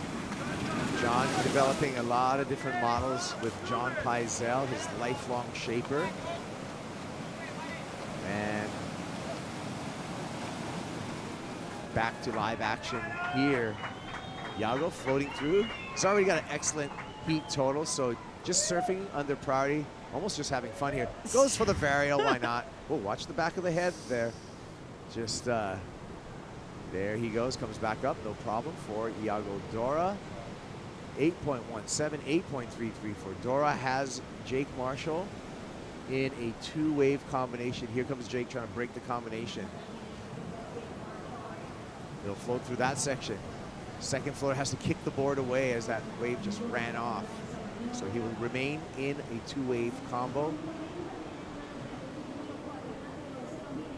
What's Jake got to do? Jake, it's getting down to the point where it's getting very, very difficult, right?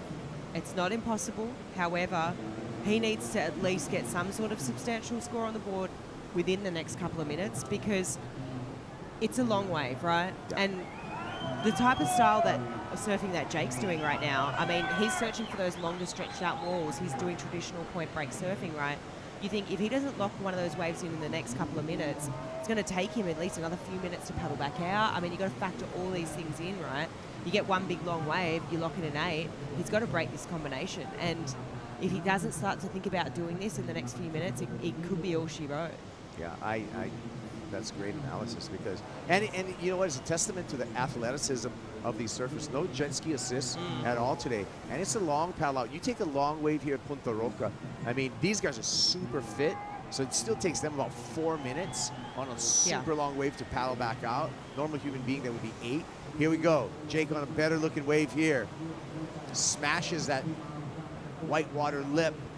And again, just the crumble. Can't get in front of the crumble.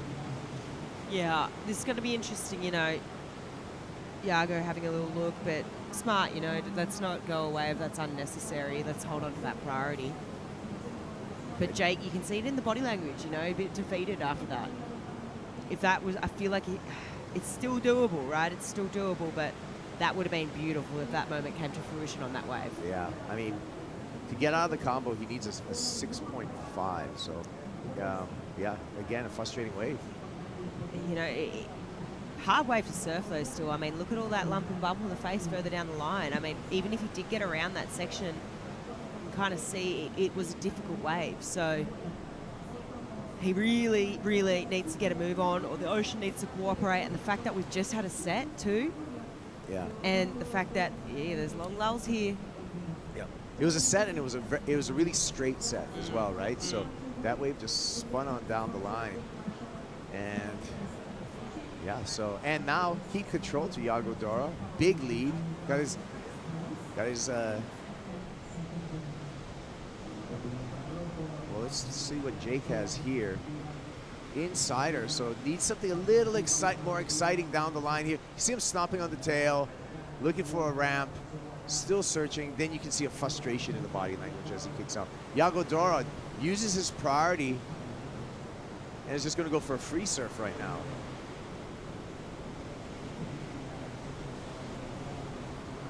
Oh, setting up for something. We've already seen the Dora show, and wisely kicks out. Doesn't want to damage his body or his board.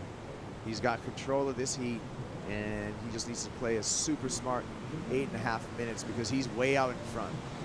Yeah, I mean, interesting to me that he kind of went that way. Yeah, me too. I think that might have been, look, it's very difficult for Jake to come back, but I think that might have been flat error. Yeah, let's take a look at our updated live rankings for the men. John Florence, remember, he keeps that yellow jersey if he makes it out of this next heat.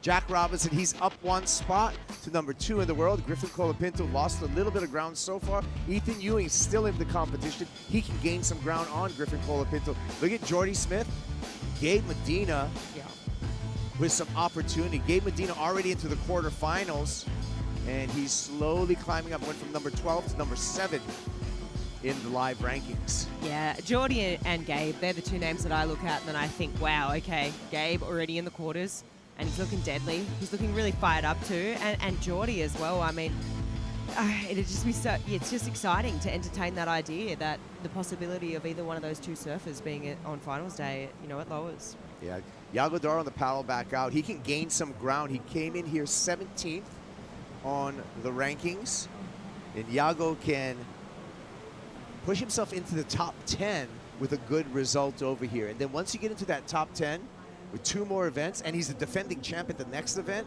then you're really looking at your final 5 possibilities. So this could be a really pivotal event for Iago Dora in his search for a place in that final 5. Well, that, and you know, then you look to Fiji and you just look at his commitment. There's no question in his commitment levels. I mean, we just saw what he's capable of in Tahiti. So I think if really the world's your oyster, because it's not over. And if he keeps continuing to plow through this draw, I feel that, yeah, it's well and truly possible.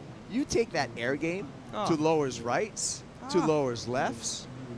I mean, Iago's, I mean, if he gets the opportunity, he is looking down at a possible world title. I'm going to put him on my list after what I've seen here. And we're going to just, this is what we're going to hail. Check this stuff out. You know what? I just can't stop saying it. It's just so creative and help. And this is the full row. So this is the 8.33. Full rotation. Didn't need a grab on this one, and just ended up right on his inside rail to continue straight into a nasty backhand Rio. Jake Marshall going vert there. This wave looking much better for the Encinitas local. Pace cut back right into the whitewater, fades a bomb turn. Nice snap there for Jake Marshall. One more slice on the sharp eye. Stomps on the tail, wants a ramp, needs a little bit more on this wave, has to skip that section, goes alley-oop, and lands on the back of the wave. Yeah, it's not it for me. I don't think he's gonna. I don't think he's gonna come close to breaking the combination either. I think he knows it too. You can kind of see it even just as he's paddling back out. I mean, the angle of that wave, the taper of the wave, it just didn't offer anything for him, did it? We're at the 5-minute mark. It's an impossibility. Yeah. 16.5 is what Jake Marshall needs, along with Yago Dora having, priority. But we can take a look at this wave from above. Yeah, we can. And you know what? It's great surfing. And one thing that I just really enjoy about this is just that little fade back into the pocket. It's just so stylish, right? Like, I mean, not necessarily, racking up the points, but in terms of just pleasing to the eye, it's really good to watch. Yeah. And I guess that's where that style aspect comes into it. But yeah, it's just, I really enjoy that little fade. And Liam O'Brien does that really well as well. Yeah, Jake Marshall on Sharp Eye surfboards. He's on a new model, the File 50 out here. I believe it's a 6'1.5". And I think we're getting some information from Sharp Eye that Leo Fioravanti, when we see Leo come into his round 16 heat, he's also going to be on a Sharp Eye, the similar model, that File 50 model from Sharp Eye. Marcio Zuvi and the pack over there making those boards in San Diego. And the choice of two-time world champ Felipe Toledo. Can't wait to see Felipe back on tour, but we're really, it's nice that Felipe is able to take some family time, take a sabbatical this year, unwind from the grind of the championship tour, enjoy his children, Mahina and Koa, and then he'll come back recharged. Speaking of San Diego, we got a couple of supporters from San Diego for Jake Marshall. Taylor Clark, great goofy foot, and the Sharp Eye helps manage the team over there at Sharp Eye, but a great surfing talent in his own right. 5.1 for Jake Marshall on that last wave, and that was not enough to break the combination. It's said and done now, I think, and Jake knows that. I feel like Jake kind of had a little bit of bad body language, though, earlier on in the heat. I feel like as soon as those big numbers sort of started to drop for Yago, there was that, he did seem a little bit defeated, and I mean, it's hard to hear, but yeah, it's definitely over now. I don't see how he's going to get this job done. Yeah, it is going to set up for quarterfinal number 2, and I feel like you forecasted it, Flick. Well, I said I was not trying to, but... It happened. Here, Yago wants the timing, so and he's going to hear, hey, you got 2 minutes to sit out there. Get ready, because you're going to be going up against your good friend, Jack Robinson, in quarterfinal number 2. A rematch from what we saw in Tahiti, but this time on a right-hand point break. So cool, too, because it's just 2 different approaches. The goofy versus the regular footer. And, I mean, but what they like is they both bring creativity. I mean, we saw Jack bring the creativity in his heat. Yep. Yago's brought it in this one. So it's going to be fun. Yeah. And, since we're talking about CT Shaperangs and Jack Robinson, I didn't mention during his heat, he was also riding a Sharp Eye. It was his own model that he has with Sharp Eye called the Synergy. Yeah. And you know what? Vista CT Shaper rankings, we start getting points for those Shaper rankings in the quarterfinals. So Joao's going to earn some points for Channel Islands. Gabe Medina's going to get some Cabianca points. Jack Robinson's going to earn some points for Sharp Eye. And Yago Dora, he's going to earn some points for Lost Surfboards Mayhem. So there you go. Yeah. We'll keep track of that. We'll keep track of the live rankings. So many storylines here, but the story right now is Yago Dora going excellent in his round 16 heat. Yeah, I've just got to commend the approach, well, we've already spoken about it, but it's just not traditional to a point break, and really adapting as well to these conditions, because they have definitely deteriorated since Jack's heat. I mean, Jack's heat was kind of that turning point, started to, here we go. Last roll of the dice. It's obviously already said and done. Iago says, I'll use my priority on that. Yeah. So let's just see what Iago's got. He's just going to take this for a ride in. Oh, no, he finds open face. Wants to keep the board together, I'm sure. And he's just going to surf this wave in. Yeah, don't want to go too far down the point. Still got to come in. So Iago Dora will watch the clock wind down, and that will set up quarterfinal number 2. So half of our quarterfinals are set up. Jake Marshall, he'll leave with an equal 9th out of El Salvador. Iago Dora will see him in the quarterfinals. Another quarterfinal coming the way is going to be John Florence coming against the local wild card, Brian Perez, when we return. What's going on?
Going up at the Surf City El Salvador Pro presented by Corona. We've got another hammer of a heat lined up for you.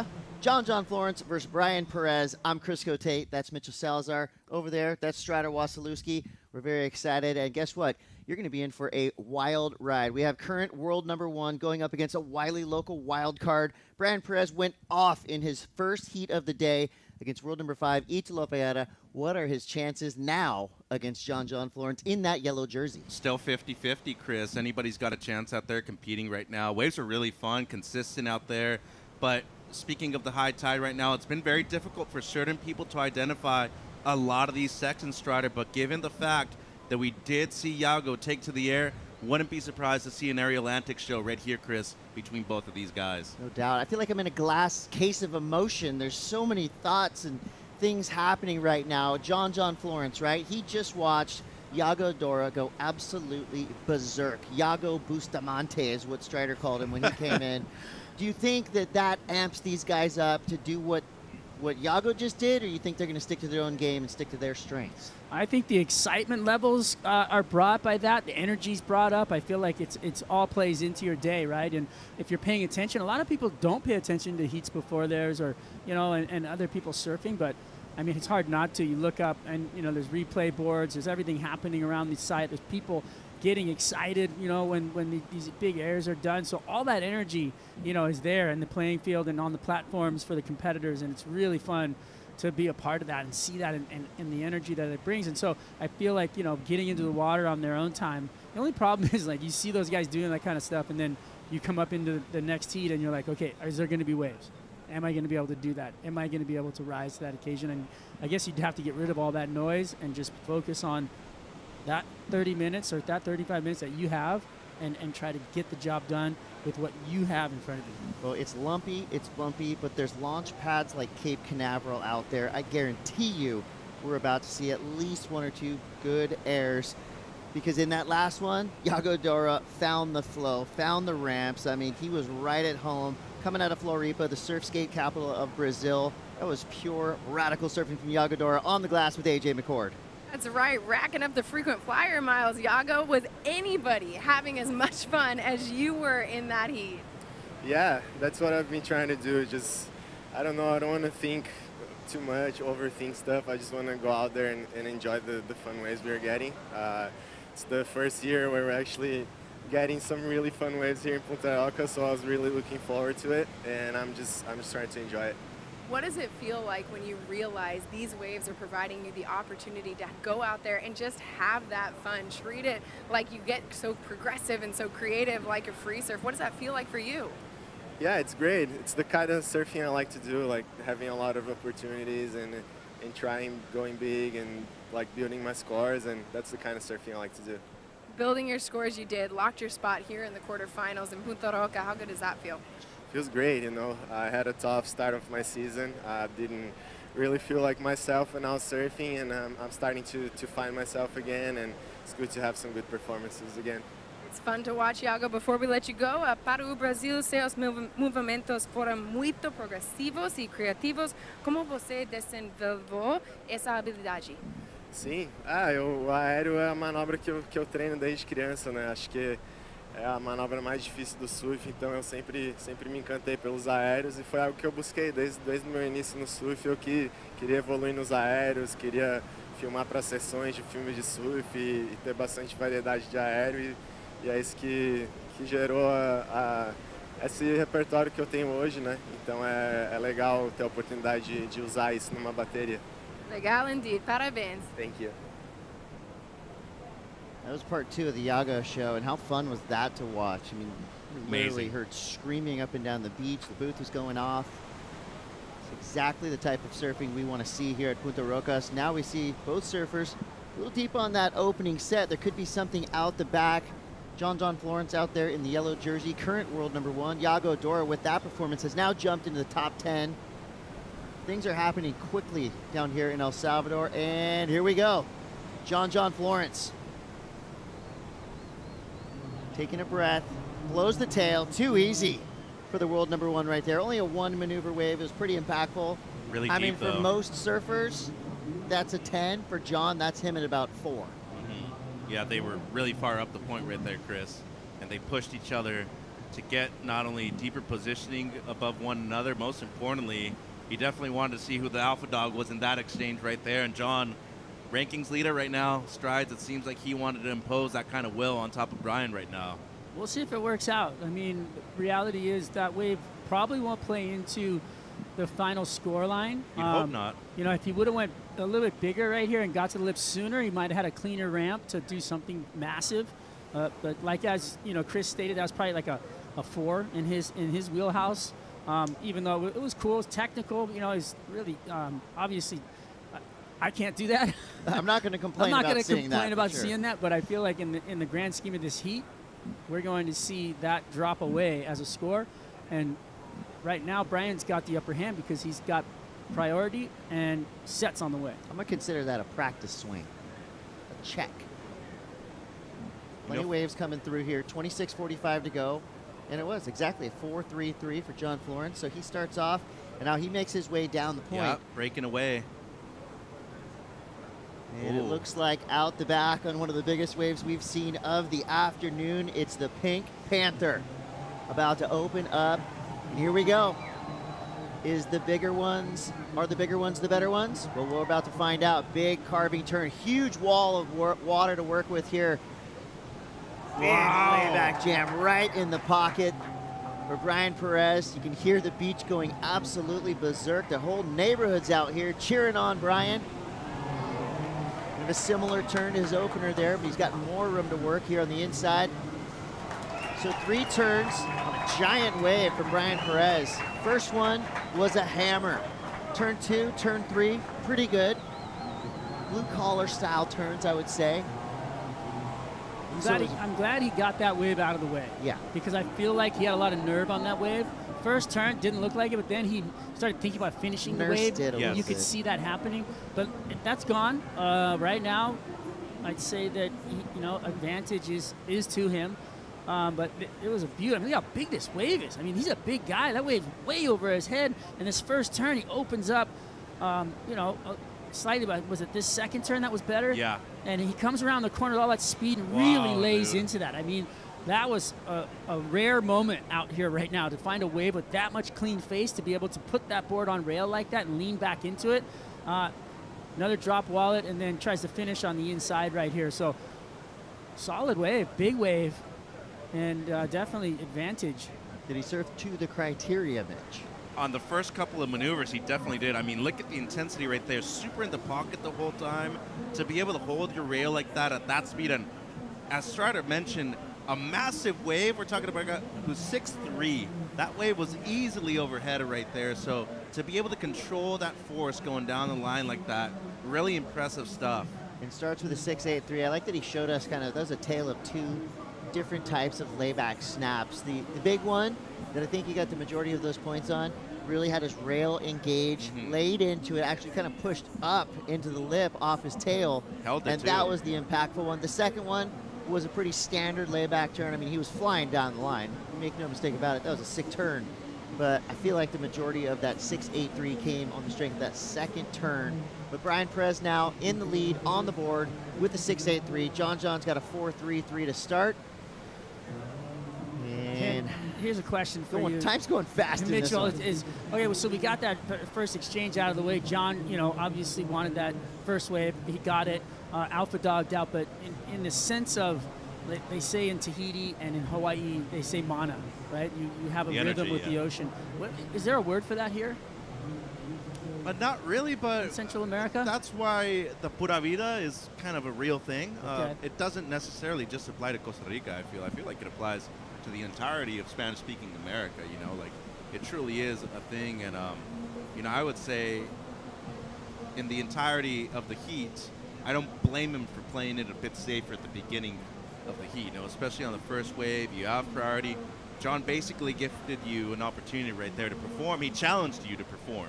And I feel like something close to a 7 is a good score by how the waves are right now. And now you're forcing John to have to answer back right now, Chris. And as a 4.33, it's not a bad score, but you're going to want to replace that at the end of it. Yeah, John's got a lot to think about as well. A lot of defense, not just in this heat, but on the Men's Championship Tour live rankings, because we've just got word that Jack Robinson has jumped up 1 spot into that second place position. John's lead just got a bit more precarious. He's sitting at 34,785. Jack with 37.25. We lost Griffin Colapinto. He drops to 3rd. Ethan Ewing is still in the draw, as well as Jordy Smith. And I keep looking at the scariest name on this list, and that's Gabriel Medina. He's already jumped up 5 spots in just a day and a half of competition. And in this event, Yago Dora sitting at number 10, up 7 spots. That guy is on fire. Literally. I'm calling, he is surfing better than anybody in this event right now. Literally jumped 7 spots. He's literally doing flying. He's got wings. I mean, and one of the best and the most entertaining surfers to watch in this whole event so far. He definitely looks like he's the one having the most fun. Yeah, And which Rio is good. Waida is still in this. It's nice to see Yago loose, enjoying himself, not putting that much pressure on him. But right now, big implications on the line, because if John makes this heat, he's automatically still in the yellow jersey heading into Rio, which historically is one of his best events on tour. And Jack Robinson has an opportunity to overtake the lead if he ends up winning the event and John bows out in this heat. So with only 2 events remaining after this one, John wants to make this heat at least, Chris. A quarterfinal here is really a must-do situation for him. I think a lot of us, myself included, we think of Jack Robinson as the big barrel rider, but remember his victory that he got was in Mexico at a long, fast right-hand point break. So do not discount him in waves like this. I mean, he's pretty good, to say the least. Yeah. And we got a lot of surfing. We got a he lot won of 2 surfing events yet on to tour come. this year already. I Yeah, mean, the guy is. he's going off. He knows that winning feeling. And once you know it, you just can't wait to taste it again. Well, 20:50 to go here. Brian Perez in the lead. John Florence out the back with priority. Again, there's mega ramps out there. John loves this stuff too. Chunky afternoon ramps. See where a little bit of an awkward fin throw right there for Brian Perez, but he gets back into control. Whoa. That's a nice turn.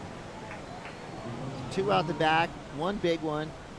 Working his way through to the inside section, pushing the chemistry board to its limits right there.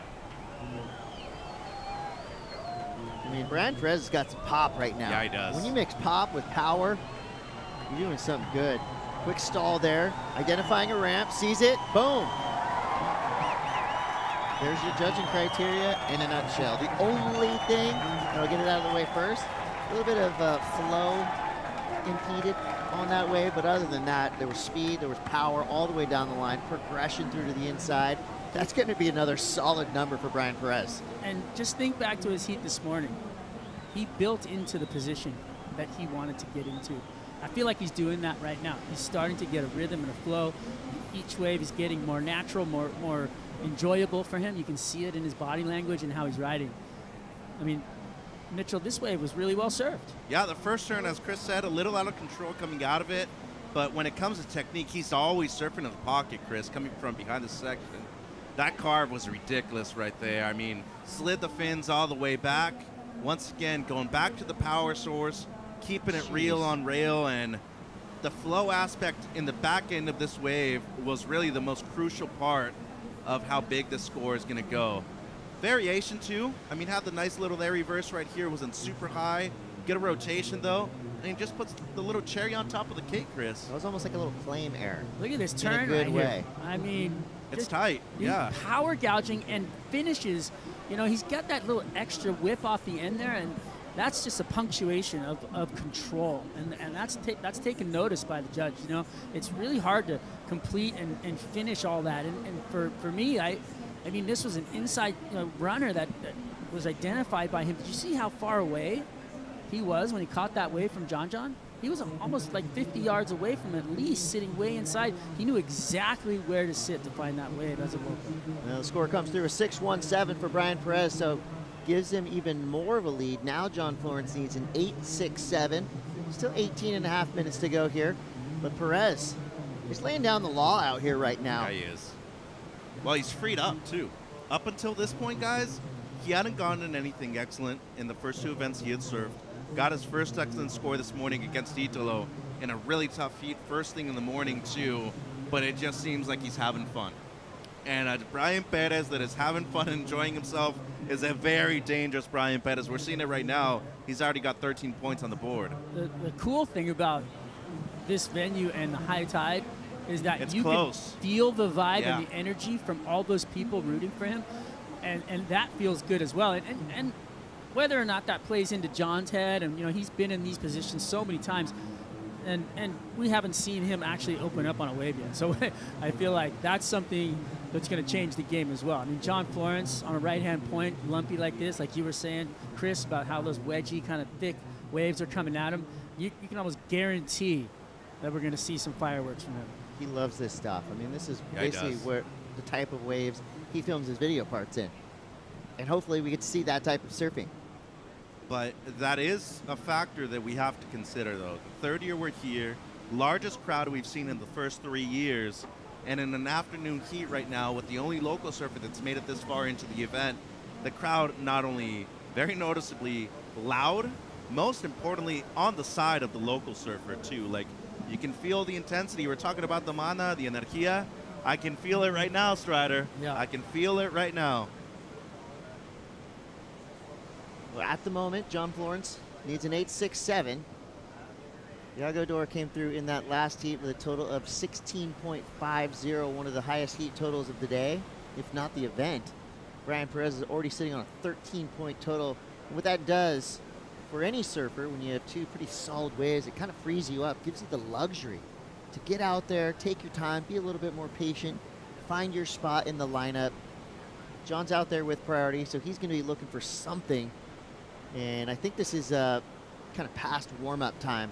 This is where you really need to strike. Yeah, you got to get going.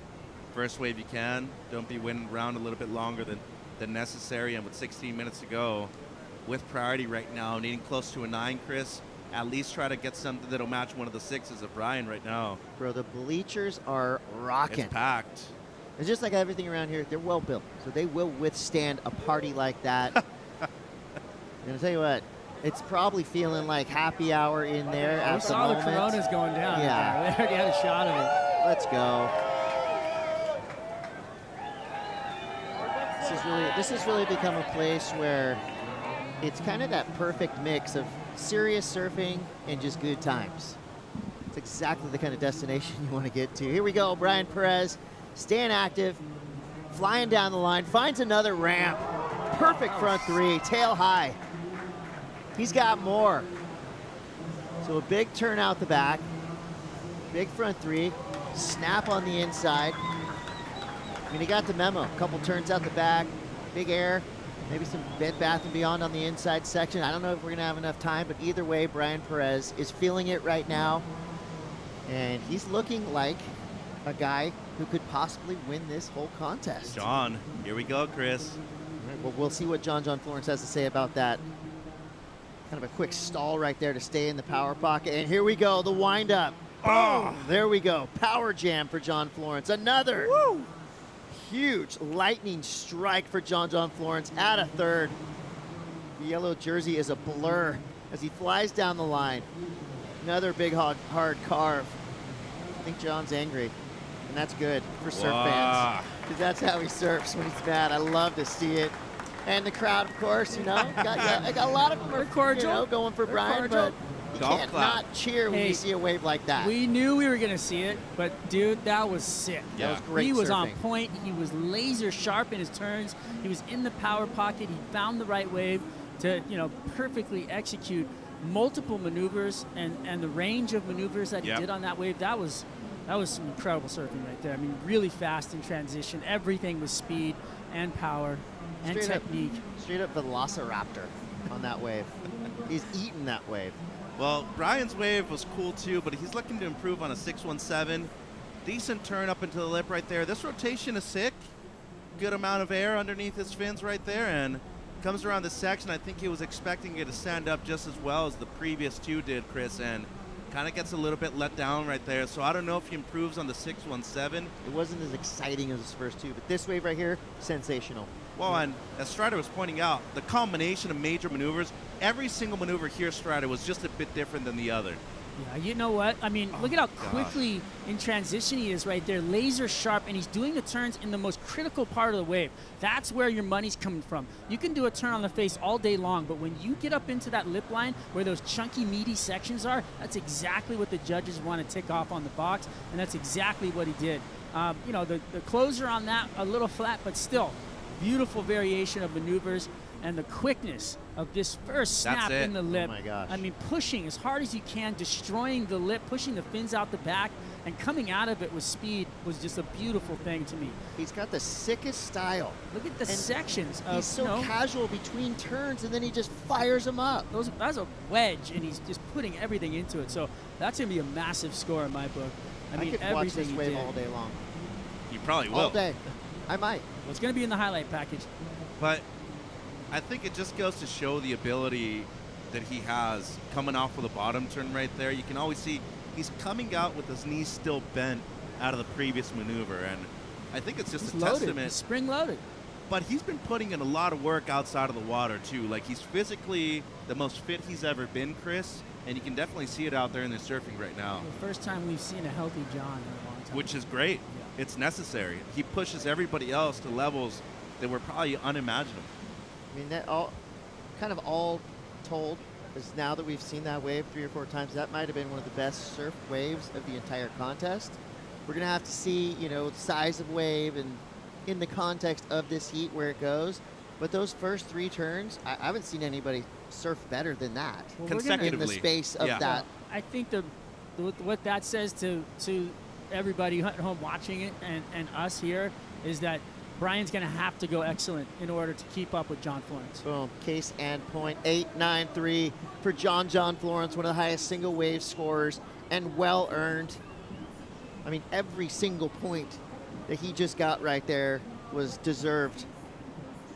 I mean, if you pull up the judging criteria for the day and what That the was head it. judge has given you, They'll show you that wave. Yeah. They'll show you that wave. Show him that wave, really. I mean, the reality of how well he was in the pocket on those consequential sections and just so steep and thick that wave offered for him. It was a rare wave to find. Well, think about this, too. His first 3 turns, right? That's where he got the majority of those points. Had he kind of found a clean section at the end and really ramped out, that would have been a 10 all day long. Here we go, Brian Perez answering back. He just dropped into second place, needing a 6.44. Behind a big chunk of whitewater here. Now he gets back into the open face. He blows the tail again. Just a messy section, so that's going to be a throwaway wave for Perez. That's going to leave John Florence out the back with priority and the lead. And get this, his low score is just a 4.33. So John Florence has a lot of room to grow. I feel like we're going to see another excellent score out of John Florence in the next 9 minutes, 50 seconds. Hopefully. That's I what mean, we're here with for. John, it's 8s or lates, right? You got to be surfing excellent in order to compete with John Florence. Well, we got 9:45 left in this super heat. Local wildcard versus current world number 1. We know you're not going anywhere. We're going to take a quick Bonsai brew break. We'll be right back.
Take a quick U-turn back to the end of the road where Gabriel Medina and John Florence had another classic matchup in the semifinals of the 2024 Shiseido Tahiti Pro.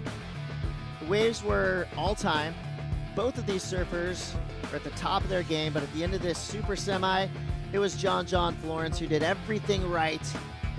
I mean, really giving surf fans the best show in surf. This right here will be remembered as one of the all-time great heats yet again. I will go ahead and say it. After watching this stuff, it was like, who should be paying who after I had my job out there. I was so happy sitting there watching these barrels and I was so impressed. And that first wave that they showed of Gabriel Medina, where he fell out at the end and didn't make it, wow, that was one of the most incredible rides I've ever seen out there. Gabriel just doing so well. He was on fire this event. But John riding over the foam ball, putting himself in positions just to be right there next to it and really ride right perfectly to thread the needle. I mean, beautiful work from John. To watch two brilliant surfers thriving in their natural element, it was truly special. And those waves. Yeah, and it wasn't just for the people there in the channel, but for everybody watching all over the world. I mean, you could feel it anywhere you were. If you were watching that heat, you knew that was a big moment. And for John Florence, that was the moment that he grabbed the yellow jersey. So you know that was a special heat for him as well. He made the finals, eventually went down to Italo Ferreira, but a second place finish there was enough to get him to the top of the rankings. I like when you informed him on the boat that he didn't know what was going on. Like, I thought it was great that he was focusing on just competing in the moment and the heat, you know, and then you told him, hey, with this win, you move up as the leader, and he's like, really?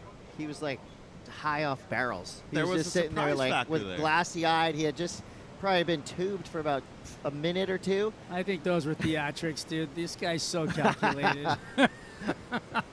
He knows what's going on. Strider. What do you, I mean, they're so educated. Their team is so on point. It's wild. They're so understanding of every situation and everything. Ross Williams, Should and you Brandon tell your Wasserman should you tell your surfer that though? are both. You know what? They are all right there with him, and they know exactly what they're doing. And I feel like he would thrive off of that information. I think Ross is one of the most masterful kind of mind tweakers. He will go in there and kind of give you the situation. I talked to Joe Turpel about the time that Ross somehow talked him into base jumping off the highest bridge in the world. And the story was Ross convinced Joe. Yeah, Ross convinced Joe to base jump. Joe did not want to do it.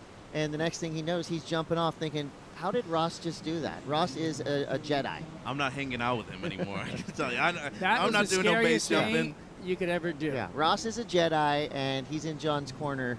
So I'm with you, Strider.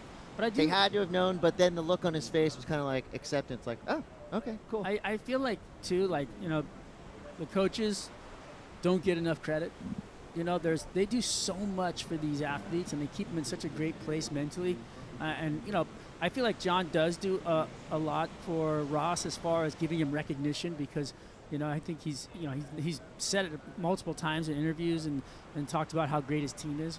And it's really cool to see, to have that position and have, it's him sitting in this position right now with the yellow jersey and everything he's got going is just incredible. Quick recap here with 4 minutes to go. It started like this, a 4-3-3 for John Florence, and as expected, he was just warming up. Meanwhile, Brian Perez was going to work. Yeah, and dropped his best on this one, the 6.83. Great carve to open things up. Majority of the points on this wave came from the second turn, though. Lay back in the pocket, guys, on a huge wave. And then unfortunately for him, maybe played it just a bit too safe, Chris, but still got what is at the moment the second best wave in these 35 minutes that we've seen. So as of right now, just needing a mid-6.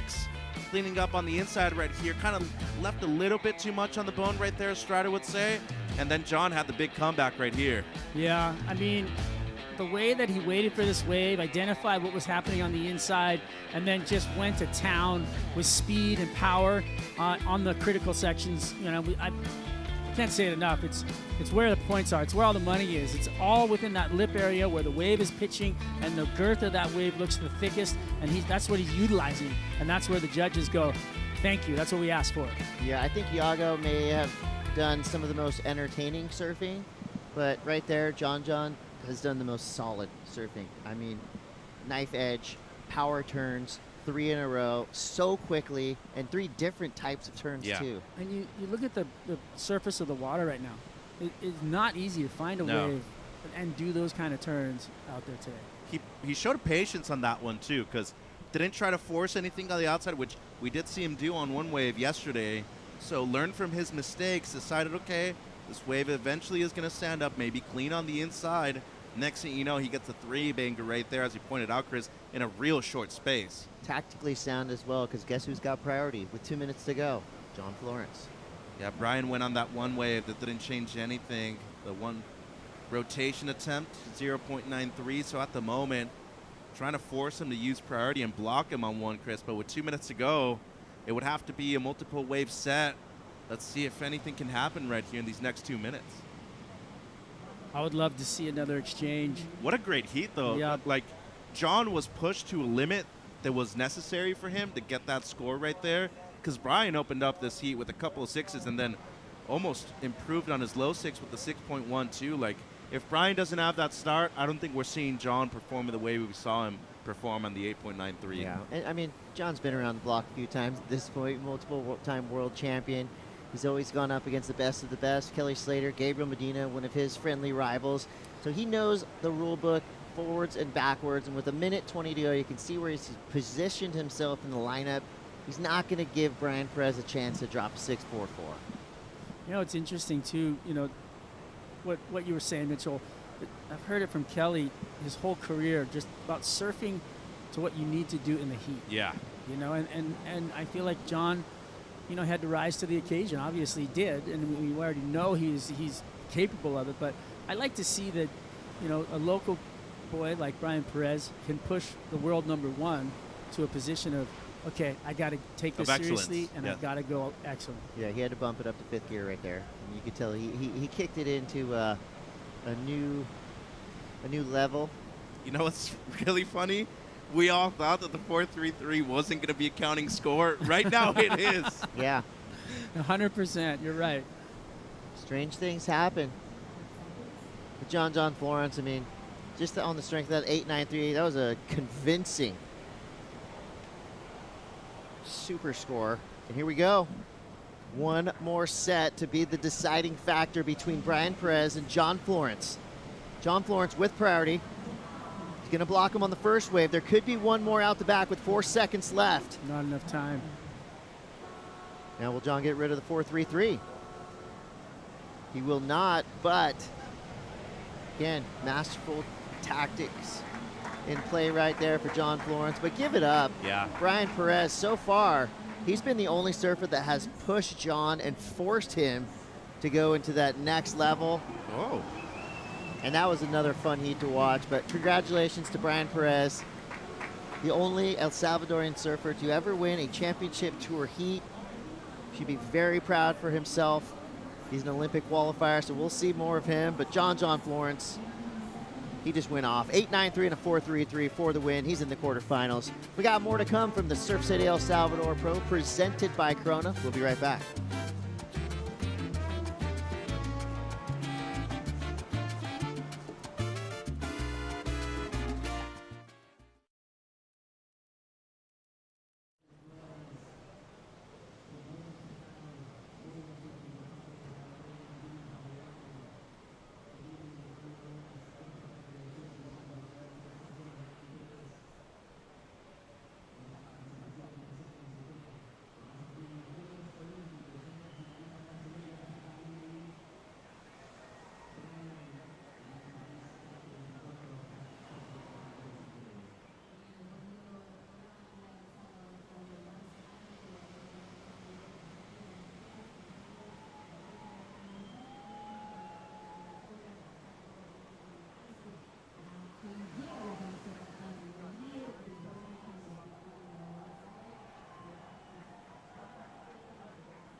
My name's Jason McInnes. I run the live broadcast camera department for the WSL.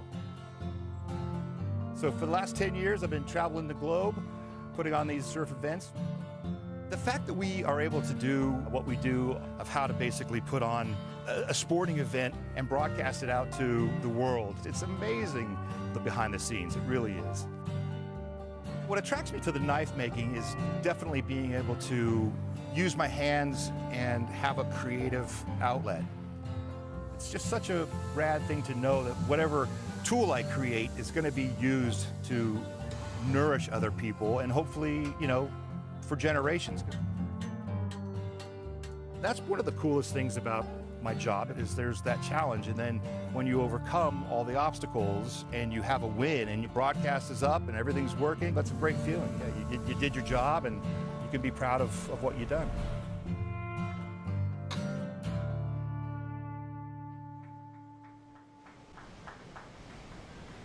We are back and the fan frenzy is on. Love to see that support for John Florence, even though he just took out the national hero, treasure that is Brian Perez. The fans give proper respect where respect is due. John Florence just showed us brilliant surfing.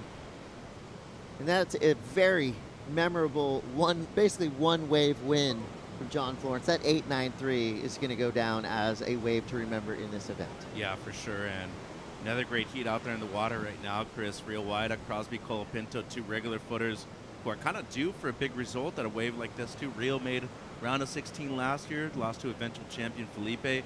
First time competing here for young Crosby, Colapinto. And both of these guys charged hard in Tahiti as Yeah, well. they did. They did themselves very proud there. And I would say this wave right here plays perfectly into both of their strengths. I mean, Rio is lightning fast. Guy's like a little Lamborghini out there. Crosby Colapinto, he's got some power to him. And of course, he's well-versed in chunky rights like this. You know, again, you look at the waves that Crosby surfs day in, day out, lower trestles. He's got that feel out there right now. But Rio Waida, just a little testers happening. Started off the 1.67. It's pretty much an up and down. Here we go. Our first look now at Crosby Colapinto, your surfer in the blue jersey. Quick snap there. His face looking pretty clean. Now it gets a little lumpy. Doesn't like the looks of it. He's out. Just the one carve really on that one, so going to be a small score from him. I got a question for you, Strider. You grew up around that 90s era, momentum generation. Which one from your perspective is better? That one with Kelly, Rob, Kalani, all those guys, Shane, Ross, or the generation we're seeing right now out of these young Americans, Crosby, Cole, everybody in this group? You left out a whole another generation. Well, I mean, which bro, is he's a the lost guy. He was in What's Really Going On. Jeez. That's the anti-Taylor Steele movement. I was never guys. anti-Taylor Steele. I feel like it's fun to, let's get back to the surfing. Rio Waida. Let's just say generation now, because Rio is definitely on the precipice of a big result. Again, just looking at his face after all the heats that he did so well in Tahiti, built a lot of momentum there, brings his act to a right-hand zipper, and it looks like he's flourishing out there. Ooh. Big, nice tail-high throw into the flats. Rio Waida is officially on the board. A 1.67 and a 0.50, both those scores are out the window. Crosby Colapinto drops a 2.10, 29 minutes to go. John Florence just went off in the water. The 8.93, a wave to remember. He's on the glass with AJ McCord. He did go off, but John telling me before that we started this interview, a bit stressful out there to start things off because Brian Perez had some momentum coming into this heat. He got his heat started really quickly. What was going through your head as you watched the beginning of that heat develop? Yeah, the heat was slower than I anticipated, and I think my first wave was a big mistake. I took the first wave, and it was just a closeout. But I mean, I don't know, it ended up being one of my scores. So, but yeah, kicking out of that and then seeing him on that big set was like, I was kind of like, oh no. And it just looked like the biggest, cleanest wall, and everyone's cheering for your turn, and you're like, it's a 10. Like, I'm done. And then, but yeah, so like it's really just kind of holding it together, I guess, until they really come out with the scores. And I was like, okay. But it's tough right now because there's so much bump in the lineup that you kind of want to wait for the second one, but there's not a lot of waves, so you want to take the first one because there's a wave. And you're looking at the first one, there's so much bump and chop, and you're like, I don't know, it just looks like a really hard wave to surf, and I kind of got stuck in that, where I probably should have just kind of kept catching waves, but it worked out.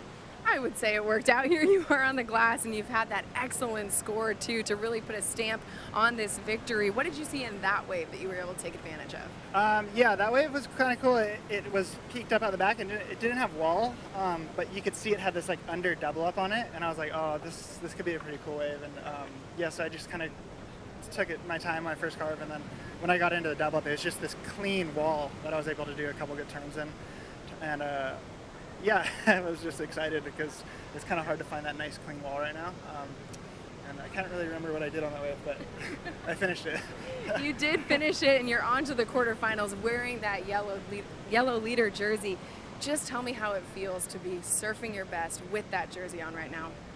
Yeah, it feels so good. Just having confidence and just kind of being in the #1 position, and just I guess like, quarters is awesome. I'm stoked, but I'm here to win. So wow, that was fun. Yeah, and anyway, it's just, yeah, I'm stoked to be in the position, man. It's having fun. You've locked it in for Brazil too. What does that mean to you, this yellow leader jersey? I guess that's cool. It's all that matters to me is the finals. So I mean, yeah, I'm just That's the goal. That's the only event I really want to win. One step at a time. Congratulations, John. Thank you. I That's a love good to answer. hear that, and I love an energized, fired up John Florence. It's kind of rare that you see him with that much emotion and energy in a post-heat interview. And how funny was that? He goes, I don't really remember what I did on that wave. Well, the rest of the world does. That was one of our favorite waves, and pretty cool. You know, you kind of notice that was almost like a, in case of emergency, break glass, and like, you know, when Popeye eats the spinach? It's kind of what it felt like for John on that wave. He knew he needed to tap into a different realm. He did it, the 893 again. That's going to be a memorable wave. But then he looked over his shoulder and said, well, that was fun. What happened? Crosby just went completely ballistic on this wave. First turn was good, second turn kind of set up, and then he just starts going into this bowl. Wave sets up, and he just grinds through that corner. Like, I mean, there was so much power and body language in that he, and you know, he follows it up, and he just keeps hammering down the line. Beautiful work for Crosby right here. A lot of big, solid surfing, and he actually stepped his boards up a little bit. I mean, it was only a ½ inch and a little more volume. They look better. But they look better than when he first got here. He looked like he was kind of nursing the turns. Now he looks like he's actually dominating the turn and pushing as hard as he wants. He's pushing harder. They're holding the rail longer, and you know, I like the extra ½ inch strider. And look at how tight this arc is in the pocket the entire time. Look at his technique. He won the Jacks Pro a few years ago in Huntington Beach, and it was those long right-handers close to where Ruby's breaks on, you know, good winter day, and he just had the same technique down the line, Chris. That was great surfing by Crosby Colapinto, to say the least. He drops an 817. Rio up and out real quick. Crosby, so strong through those turns. I mean, you could feel the reverberation that he was throwing out there. And well, with the grunt that Strider threw out, which has been, I need to elevate my grunts now after that one. Grunt away, boys. But it was comboed with the vernacular. Yeah. Which was what? But he grinded through that turn. It was a grunt word. First time we've seen this all event long. Oh, hydration. Yeah. Look at that. They're pumped. They should be. That was excellent surfing from Crosby Colapinto. 817. He's into the lead now. Rio needs a 4.78. Rio just sitting on a 5.5 and a 2.3. 24 minutes to go. Lots of time. Lots of waves coming through. So, Chris, are we getting an answer out of Strider about the generation thing, or? Oh, we're going back there? Well, we have to.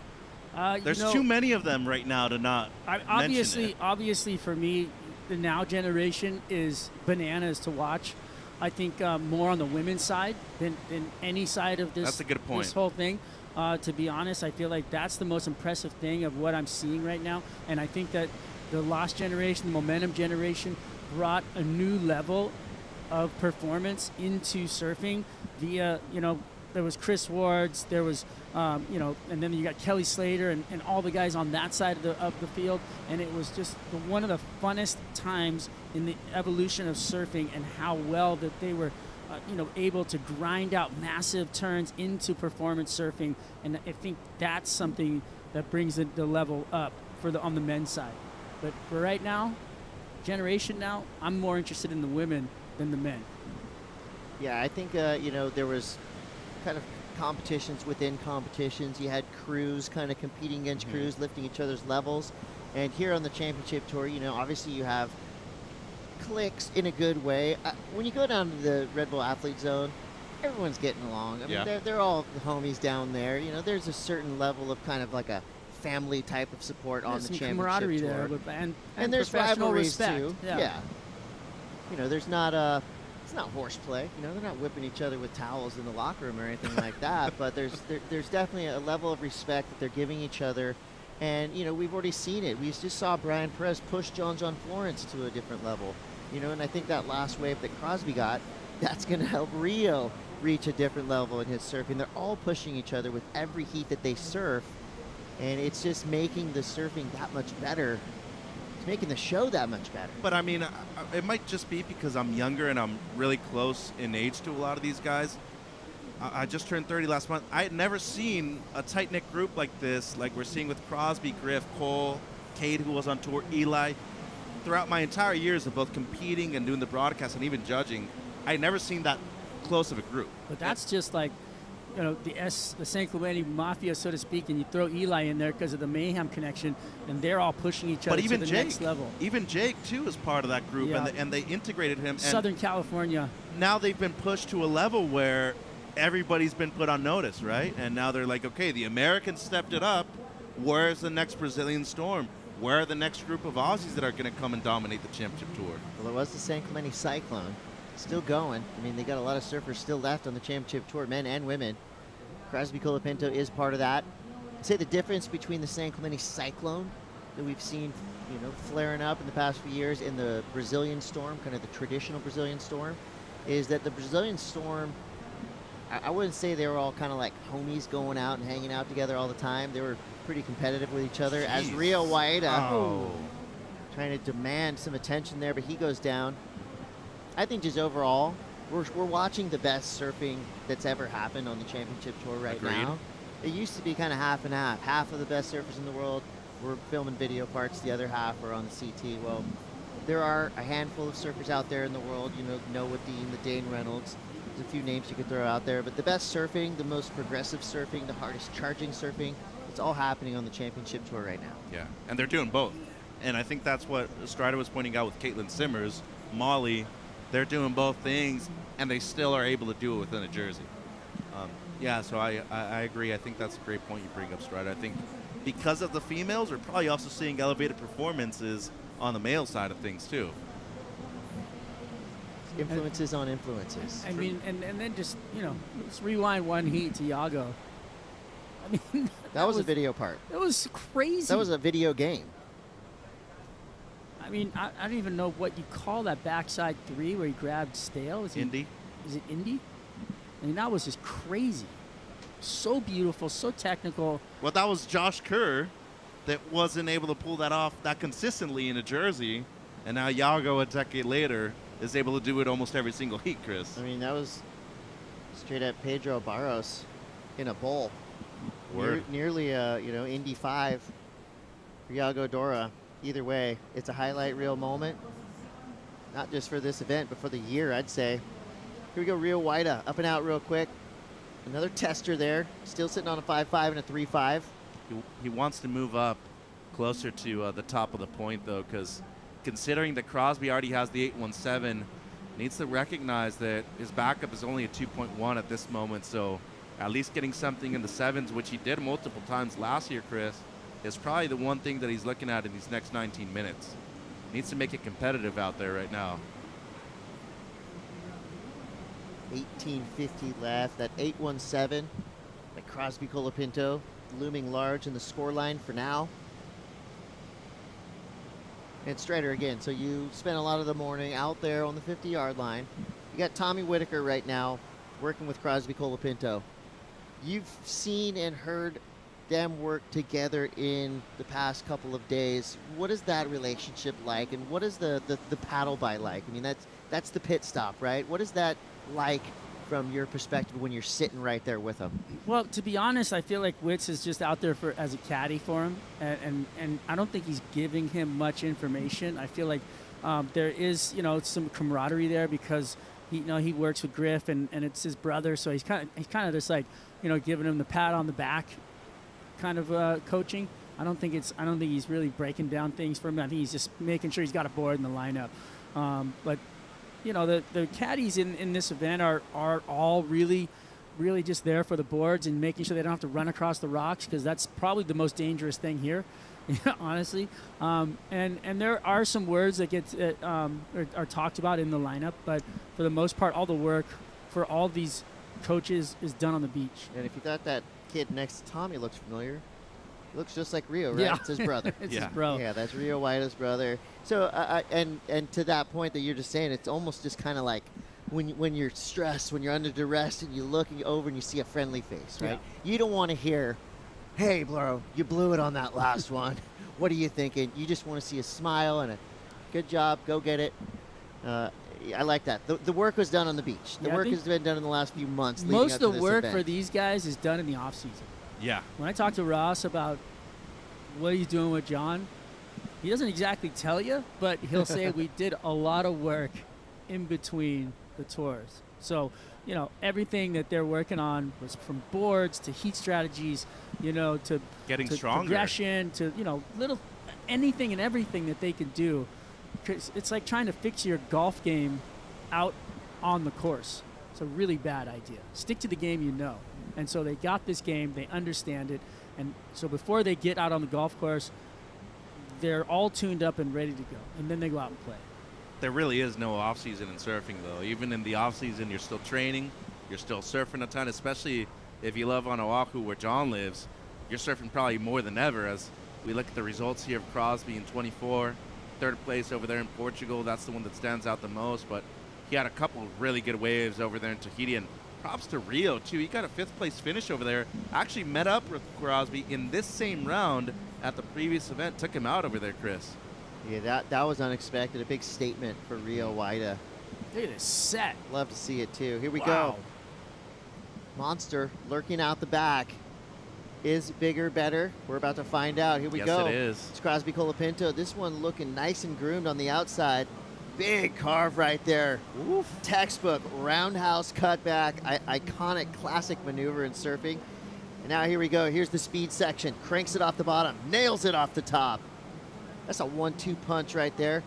Quick little foam climb. Here he goes. This could be an impactful section on the inside.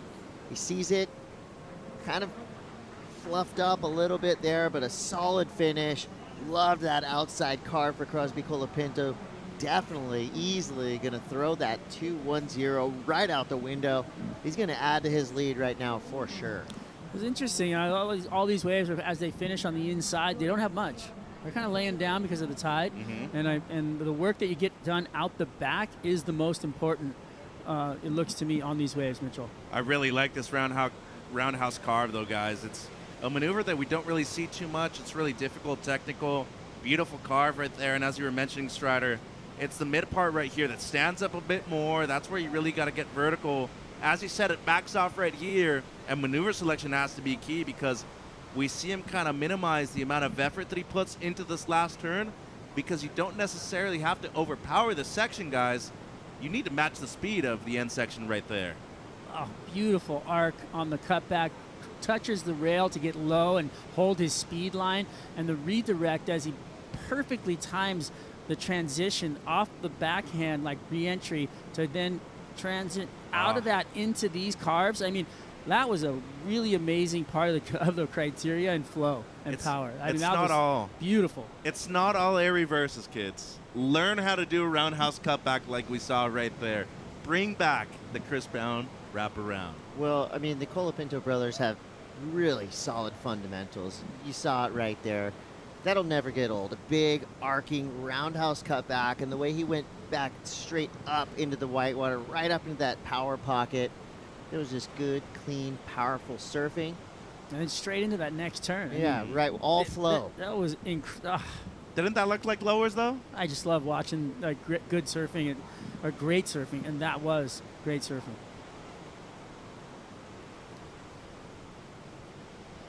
All right, and Maybe here's a water the, break? Yeah, here's the. It's still really pit hot stop. out there. The water's still 89 degrees, you guys. At 5 in the morning, it's 89 degrees. It just never gets cooled off. They're having fun. That's what it's all about, right? Well, when you're sitting on 2/8, you're going to be. You're having happy. a lot of fun. Yeah, Rio might get comboed right here with this next wave of Crosby about to drop. What a great performance, though, and been very efficient, Chris, after the first real quick wave. Able to get a couple of 8s right now. Oh, yeah. told Strider ya. said it. 8s or lates. There's got to be a bumper sticker somewhere.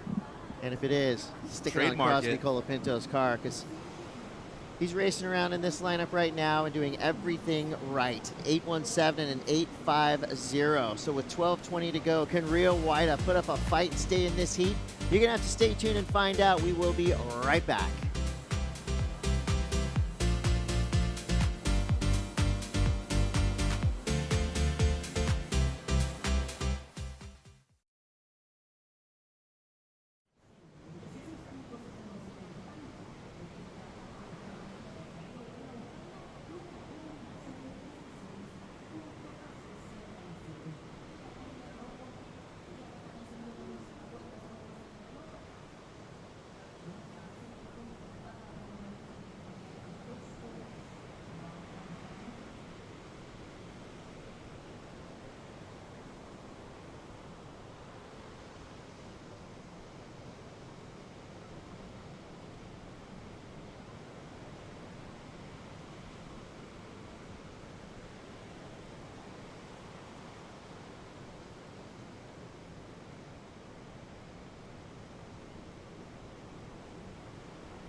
It's just such a strange sensation to stand on top of water and be able to glide across it. I think that's the first thing that hooks you.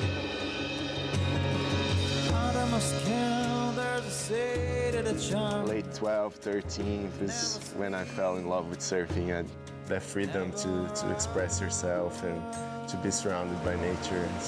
It's cool.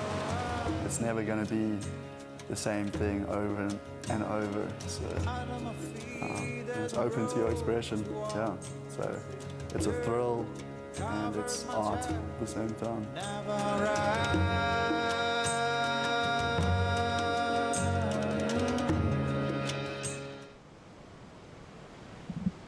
Grab your phone real quick. We got one of those scan squares for you. Point your phone at it and watch the video after these next couple of heats. Mitch, not right now. We're working, right now. man. Come on. Doing it right now. There's 9 minutes, 30 seconds to go here. Surf City El Salvador Pro presented by Corona.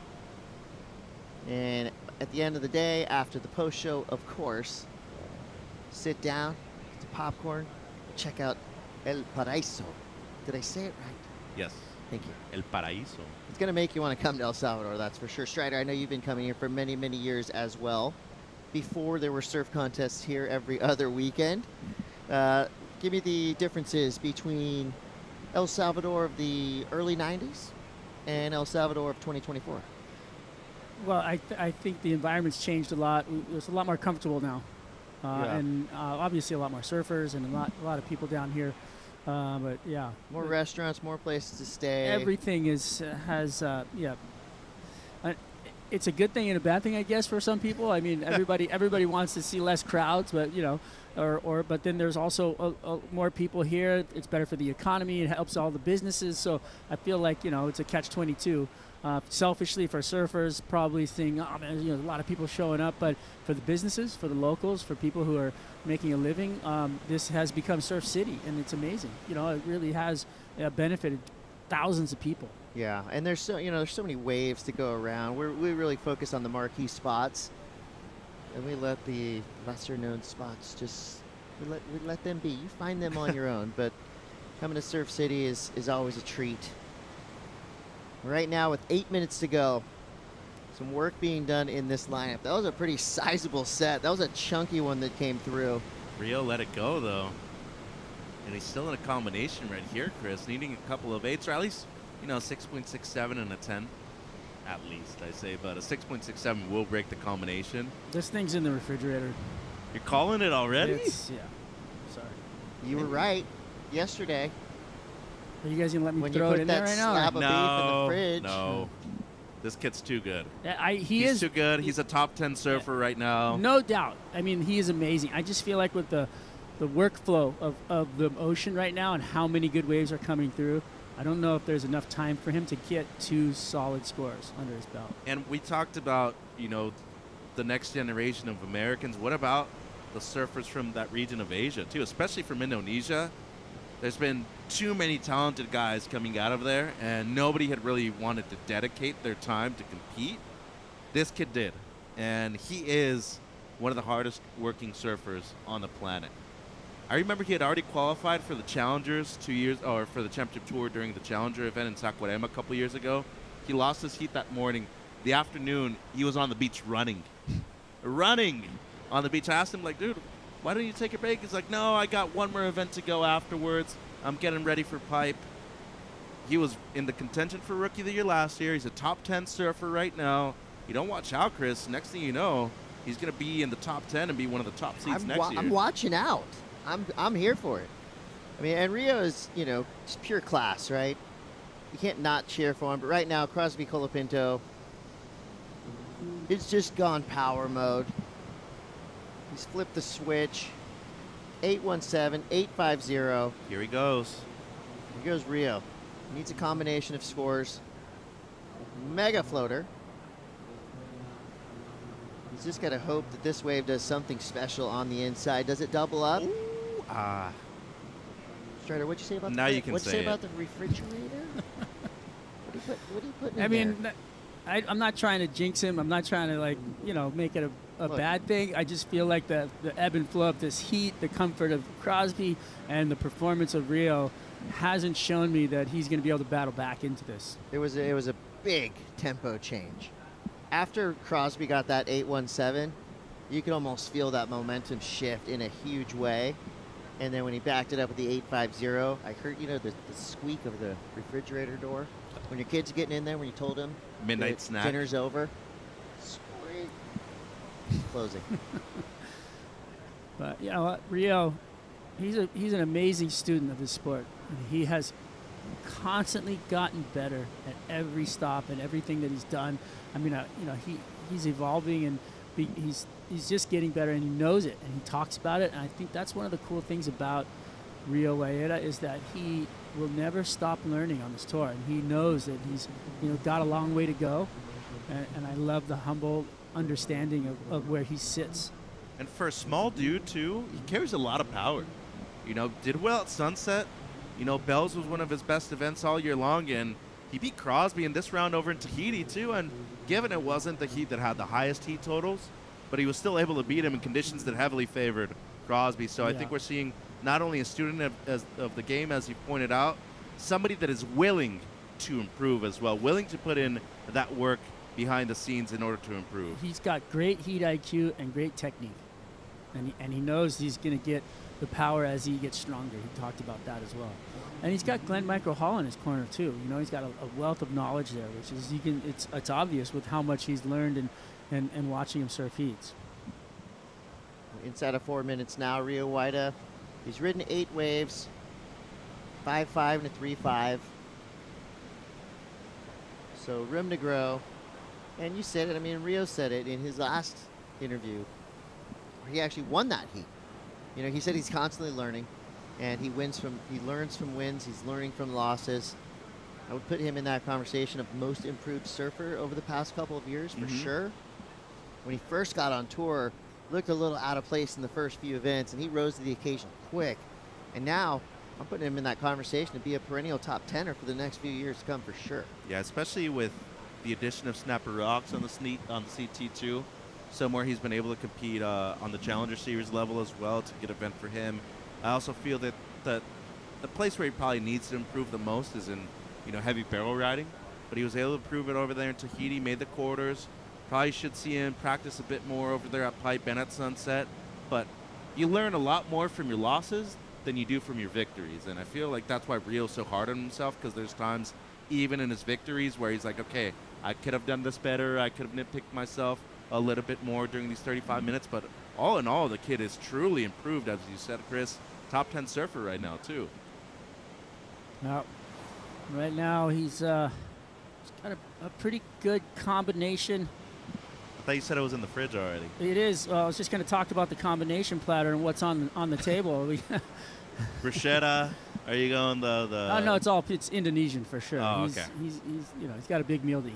What's nasi goreng? You got a couple of different things in there. He's loving it right now. I don't think he is, actually. Well, if he was eating at home, he would be. Yeah. Temperature-wise, Strata, you've been to Indo quite a bit before. I saw TP Jabrik here last month, a great Indonesian surfer himself. He said this place he actually thought was humid, way more humid than Indo. It's hotter here than it is in Indo. Yeah, Indo's got a really nice temperature to it. I really enjoy the Indonesian weather and that whole landscape and the topography, how beautiful it is. Also on an island. The outer islands are unbelievable. That might affect quite a bit in terms of the humidity. Could be last looks here for Crosby Colapinto. He's got a nice runner and a beautiful forehand hack right there. Crosby now building speed, gets the ramp, does not get the landing. I think that's going to be all she wrote. Rio Waida needs a combination of 16.67. That's about as deep a hole as you can find yourself in. Rio never gives up. No, he does not. There's the CT Shaper rankings hit, though. Guys over at the pod are going to kill him. We're going to get you on eventually, Chris. We're going to get you on. Don't worry. but big implications right now. Make him, they're in the lead by get him out. With this, they're already guaranteeing a couple of surfers in the quarterfinals. Big points on offer, guys. Yago and Crosby. Guys over at Lost got to be happy. Well, in the battle of the surfboards, you got Mayhem right now flaring up, but Rio Waida was riding is riding a Sharp Eye 510 H2. Sharp Eye always in that Shaper Rankings conversation as well. See that one shake up a little bit as we head towards potentially finals day. This is setting us up for an awesome finals day. When you get both into the quarters for the men and the quarters for the women right at the same timeline, that makes for such a fun day of surfing. Here goes Rio. I mean, he's always fun to watch surf regardless. You can see some frustration right there. But let's see a big air. Let's close this one out. Thank you. Over the handlebars, but you know what? Rio Waida, he's got 1 million fans around the world, and they got to be proud of what this young Indonesian did.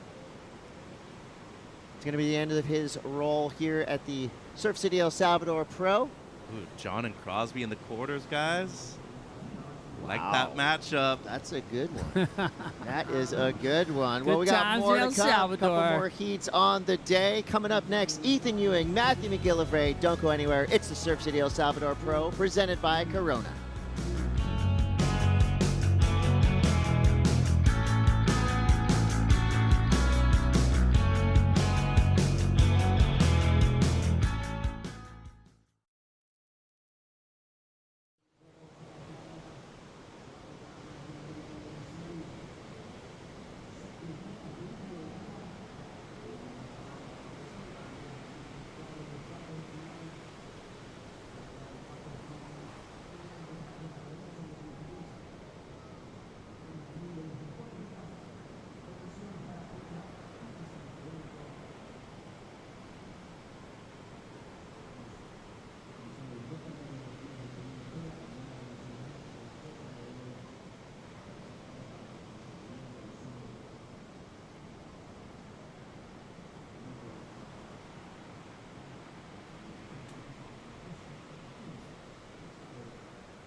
Estamos acá en Playa El Sonte, uno de los paraísos del Salvador.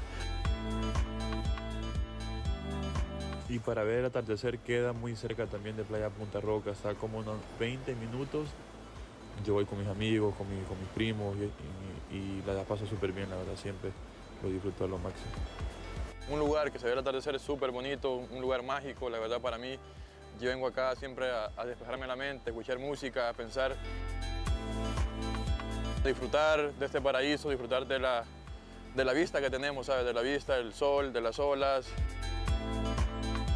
Y disfrutar con una cervecita siempre cae rico. Salud.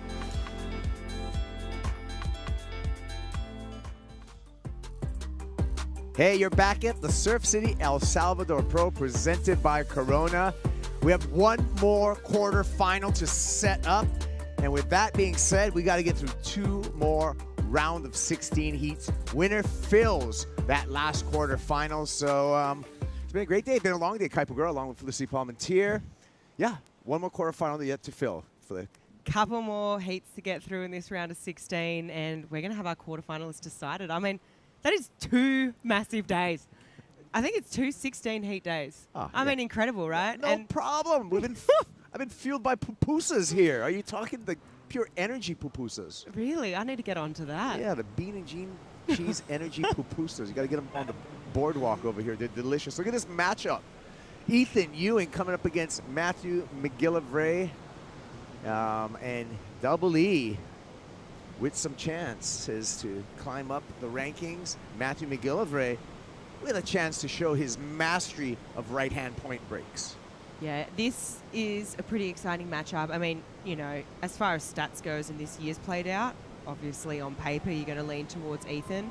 But I mean, Matt, to me, out here already, you know, so far in this contest, has had moments of brilliance and stringing together some good scores. Yeah, there he is, Matthew McGillivray from South Africa, 27 years old, 4 years on the championship tour. Made 3 semifinals, yet to crack a final. But he has done something that a lot of people on championship tour want to do. Matthew McGillivray, that's score a 10-point ride. He did that in Tahiti in 2022. He's up against Ethan Ewing. Ewing coming into this event, number 4 on the rankings, a 25-year-old from North Stradbroke Island. Ethan Ewing certainly has been a force to be dealt with. He's a 2016 World Junior Champ.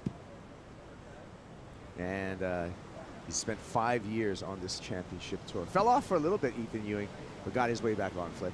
Yeah, he's had quite a journey for sure, and been on tour now for a few years, and I feel like he's really starting to lean into, you know, his strengths and really find his place there and where he really belongs, which is in that top 5, you know, conversation. He belongs in the Final 5. He's been in the Final 5 for the past 2 years, finishing number 4 in the world in 2022.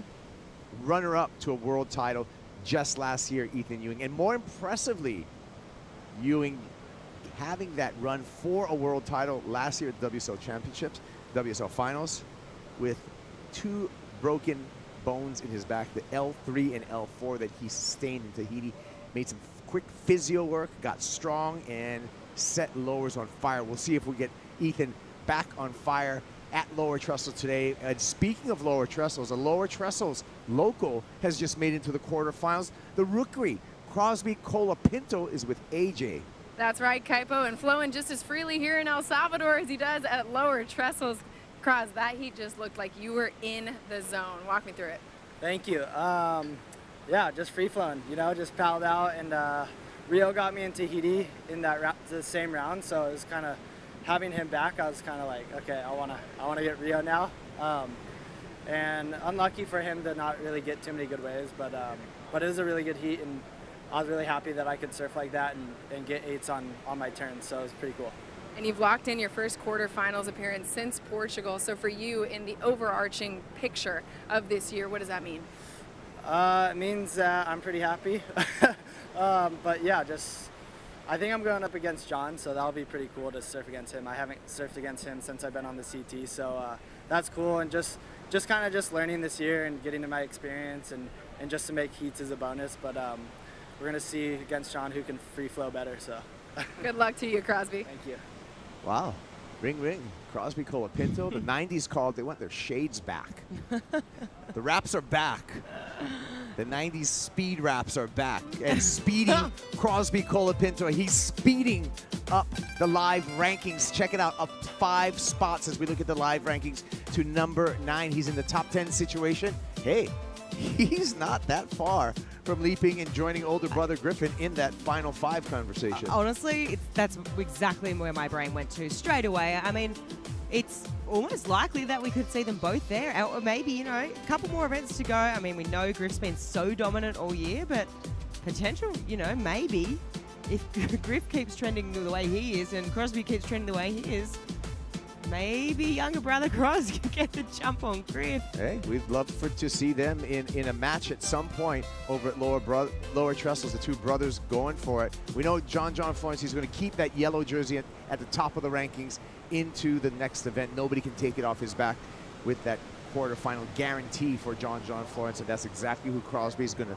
meet in the quarterfinal. I can't wait for that challenge. The rookie's really going to come up against a 2-time world champ. That's a tough one. Well, these 2 surfers yet to catch a wave here, but they've got a history together. Ethan Ewing and Matthew McGillivray. They've been able to surf against each other.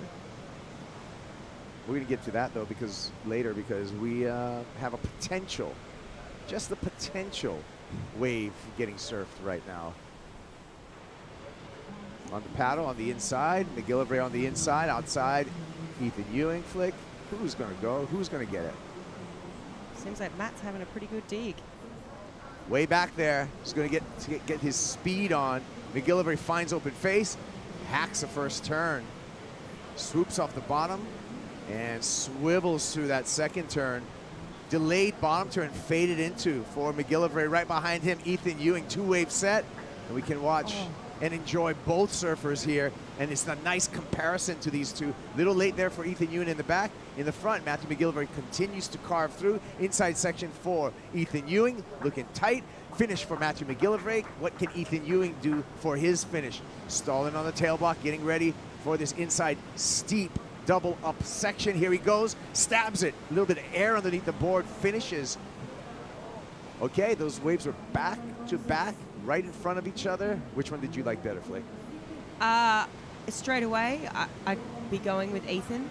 I think just off the strength, seriously, of that one first maneuver he did was shades of, you know, finals at lowest. Just that variation that he has in that carve, the whip, the pivot on the front foot to really release the fins. It's just a different take on rail surfing, and it's progressive. It was really cool to watch. Let's break down Matt's first, though. He had the first wave of the set. He wanted to pull the trigger. He went big jam in the pocket there. Comes around this section. Bit of a slower carve. Bit of a setup move for this moment here. Gets the fins free. He also has his version of that turn too. Brings it through to the inside. But, I mean, you can just see the work, I mean, out the back that Ethan's getting done too. I mean, got a little bit hung on that second turn, but let's just focus on Matt here. Brings it through to the inside. He gets the finish. You know what? It's a great first exchange. And this is a stronger finish right here for Ethan Ewing. I'm going to go on the record for that. Right there and that. Yeah, I agree. I do feel that Ethan's wave was stronger. I mean, even if we just, you know, the strength of that first carving maneuver too was really well done. Straight up into the lip in the pocket for the second turn. It was a good combo. And it looks like Ethan's actually going to get the jump on Matt, who finished his wave after Matt, but he's paddling back out before him. So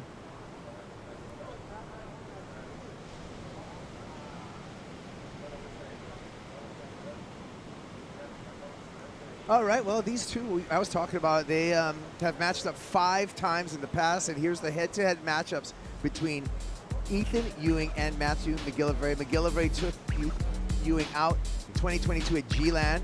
2021, Ethan won. 2022, right here in El Salvador, Ethan won. 2022, J-Bay, Ethan won. He went on to win that event. 2023 in the quarterfinals, Ethan took Matthew McGillivray again.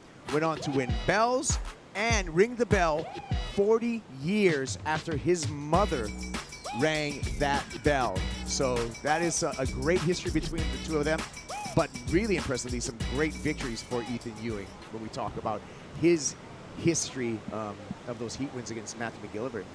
Those are some key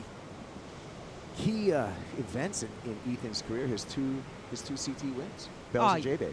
Major, right? I mean, you think every CT event win is incredible.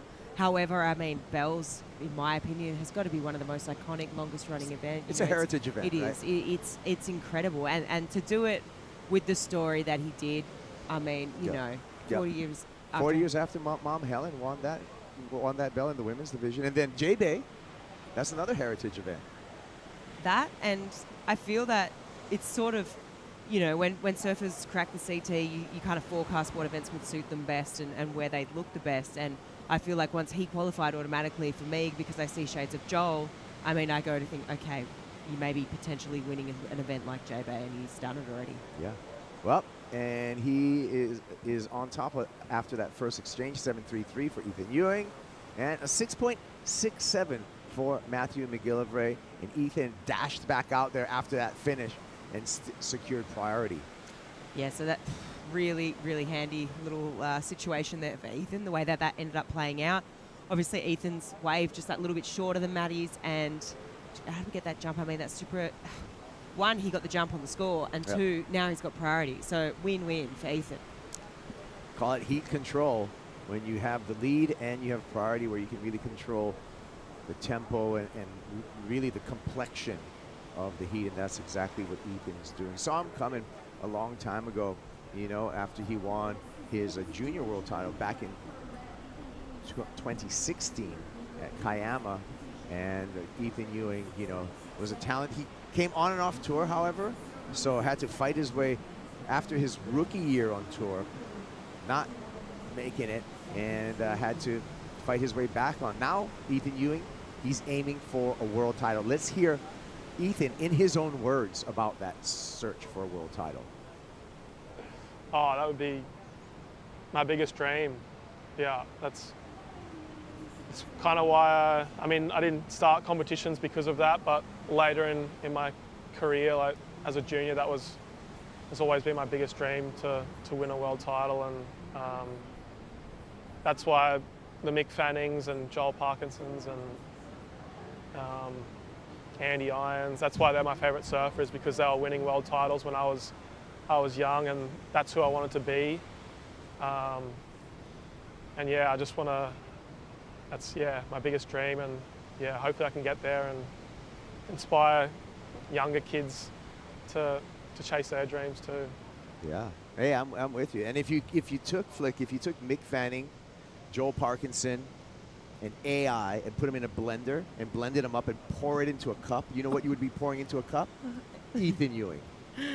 Oh, completely. I mean, I see shades of Mick Fanning too. Did you mention that? Yeah, Mick. I did. I said, Joel, Mick, here's my recipe. You know what? I'm giving you my It's been recipe. a long day, No. Cox. I'm giving you my recipe for Ethan Ewing. It is a dash of Joel Parkinson, Okay, right? got it, yep. It's a healthy scoop of Mick Fanning, right? And then you just top it off with the classic AI on top of that. That's the Ethan Ewing. That's building the Ethan Ewing right there. That's the formula. The formula. Yeah. No, I agree. 100%. It in every possible way. I mean, and it's just so cool to see, you know, and in my opinion, one of the most stylish surfers. And I think that comes down to, because obviously style really isn't a word that's in the criteria, but it's the flow. And for me, I mean, we talk about surfers on tour, you know, there's a few that come to mind, but that just have that really beautiful progression through turns. How you hold your hands. Well, how you do your turns. Yeah. I was kind of getting at a different point, but yeah, I think it's the moments between the turns. I was just trying to get to my hands because I pretend with my hands to be Ethan Ewing, and how I do that is I do it on TrueSurf.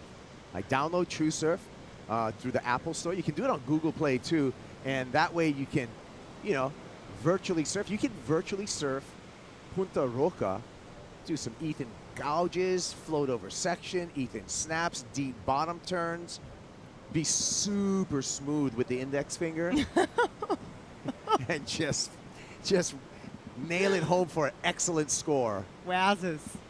Yeah.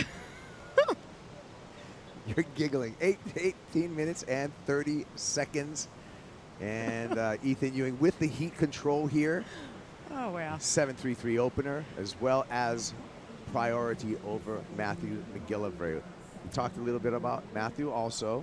And just Matthew's a little bit of a superhero, I feel, because he's not just a great surfer and really well composed in his surfing, but he's got that surprise air game that he shows to us every once in a while. Yeah, he does. And I think he's one of those surfers too. You know, we're speaking about it with Iago, we're speaking about it with Jack.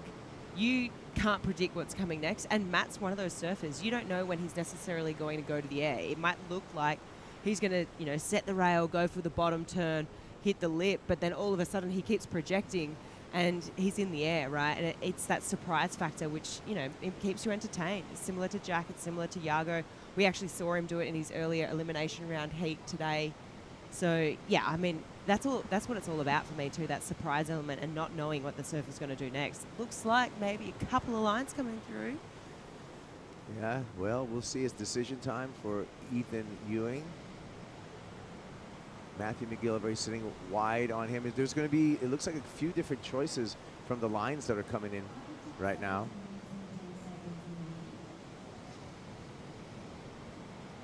Of course, Ethan Ewing on Darren Hanley surfboards. He's got a model that he developed with Darren Hanley, the Juliet model. And Matthew McGillivray on the CIs, and here we go. McGillivray activates, gives a nice carve before he has to speed down the line, pops it up. We talked about the airs, and he puts it down. as if it were scripted right there. Surprise, surprise. And Ethan will take the lead in this heat. Wow, okay. I mean, Matthew will take the lead in this heat. I said Ethan. Sorry. It's exactly what we're talking about, right? That's full surprise element. You could kind of tell that maybe he was going to go for something big. We'll get back to that. Ethan trying to answer back. He's in and out.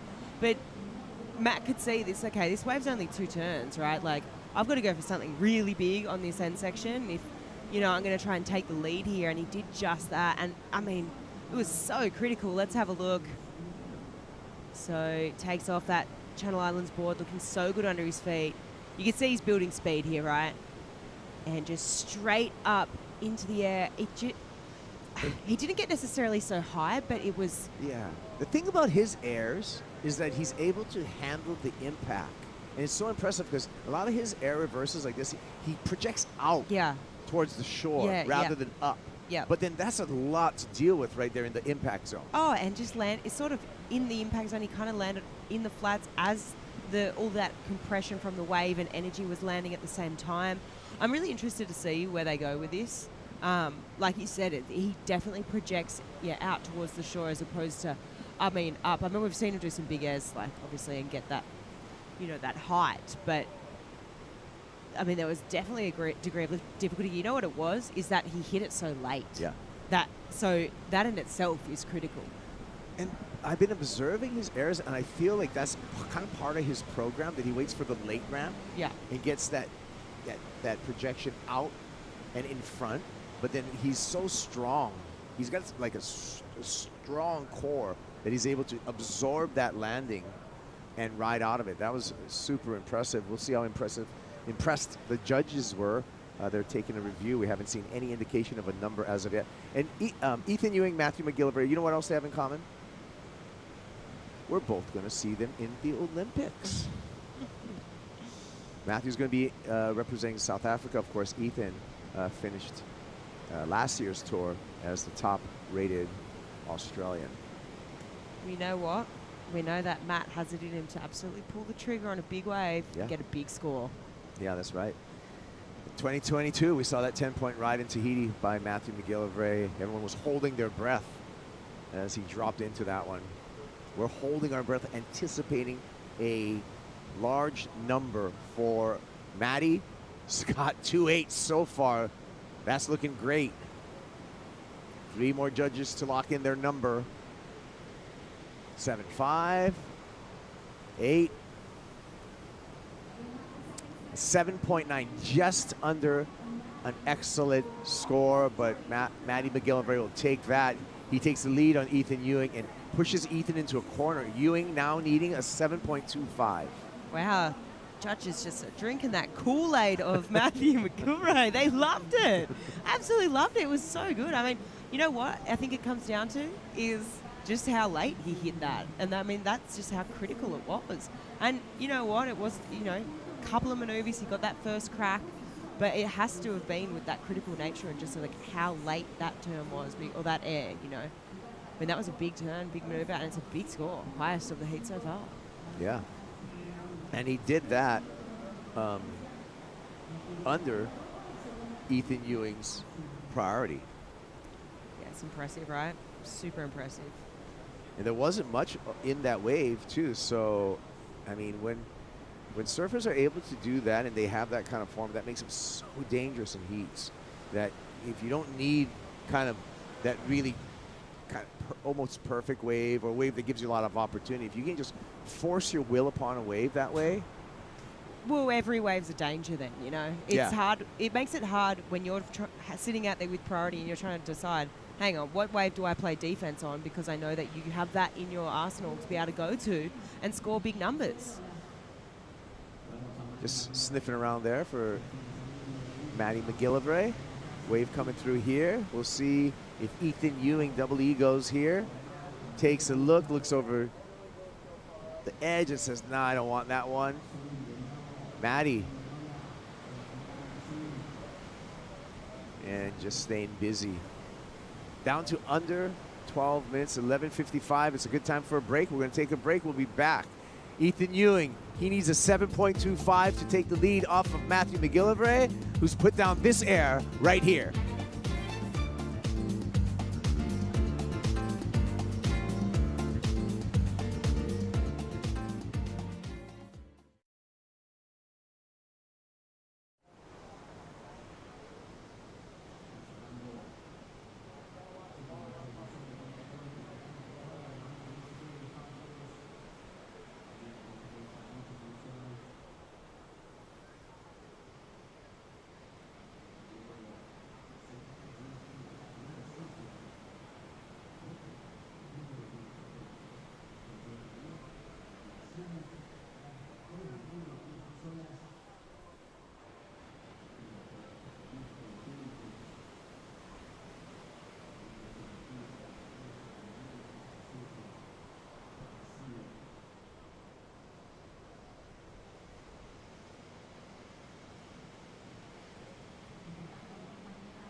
The Surf City El Salvador Pro presented by Corona is brought to you by El Salvador, land of hosts, by Yeti, built for the wild, and by Bonsoy, the official milk of the WSL. Welcome back to the Surf City El Salvador Pro presented by Corona. I'm down at the Corona bar right now. It's getting late in the afternoon and it's time for a refreshment. But I'm still on the job, so I'm going to go for a Corona Cero with a little lime in it, 100% natural ingredients in these guys. Everybody else seems to be having a regular Corona though, but you know what? We'll get into one of those later. Let me tell you, right on the beach, right where the waves are, where this brand was born. Pretty cool. Corona doing a great job down here on the beach. And stick around, because after these heats, we'll have the Corona Cero post show. It's going to be fun to watch. And right now, we're going to get refreshed. Enjoy. All right. Kind of have a feeling that Corona was born in Mexico. But other than that, Corona Cero, 0% ABV, natural ingredients, and Strider had it right there. Tastes best with a lime, but it's just good all alone, too. So, yeah, and they're bringing us the Corona Cero post show. We'll break down all of today's action. We've had a lot of action. Chris Cote, Felicity Palmentier, and Mitchell Salazar will be on that Corona Cero post show. After this heat, you want to stick around for that. For sure. So much to digest after today. 16 heats to get through and unpack. And big upsets, big moments. Oh, big airs. Yeah, okay. Crazy airs. I know we've still got one more heat to go after this, but what's your favourite moment being Claps? For me, it was what Yago Dora did, just because I'm part skateboarder, always skated my whole life, and I love the influence when I see someone getting progressive like that. You don't see a lot of indie grabs. That was just like really cool, and just the style. And then his full rotation with all that pop. I mean, that was the favorite point for me. What about you? Wow. You kind of think you asked that question, you already have an answer yourself, but there's just so much to digest. I mean, it was pretty cool watching Brian get the win this morning. Yeah. I mean, that was major. First heat of the day, get the win over Italo. And it just means a lot for the community. It means a lot, for Brian growing up here. It's local beach. It was epic. Yeah. But you know what? Crosby did this one turn on one of his 8.5s. That was a roundhouse cutty. And I feel like they're so underrated. Yeah. And that thing right there, I was like, that was the best turn of the day for me. Yeah. Roundhouse cutback. Just really, really aesthetically pleasing they are. And I love it. You know what? It actually takes a lot of skill to do one of those things correctly. Yeah. The roundos, the roundhouse cutback, Figure the eight. Burts, the figure eights. Yeah. The Burts, named after Go on. Larry Bertelman, the rubber man, who basically invented the roundhouse cutback. I'm getting an education today. I'm just old dog, man. Honestly, that was my favorite. It's one of my favorite maneuvers to do, but today to watch, that was just. And when done properly, right? When it's like a full rail and then the rebound looks like a backhand re-entry. Yeah. You know what? Bruce and Andy. Oh. Woofed. Double E, Ethan Ewing activates here, uses his priority, slashes that first turn, catches a rail. Oh my. And Maddie right behind, going to take advantage of this situation. Look at this wave, nice and steep, cupped out, has to skip through this section. And another section, so kind of running away on him.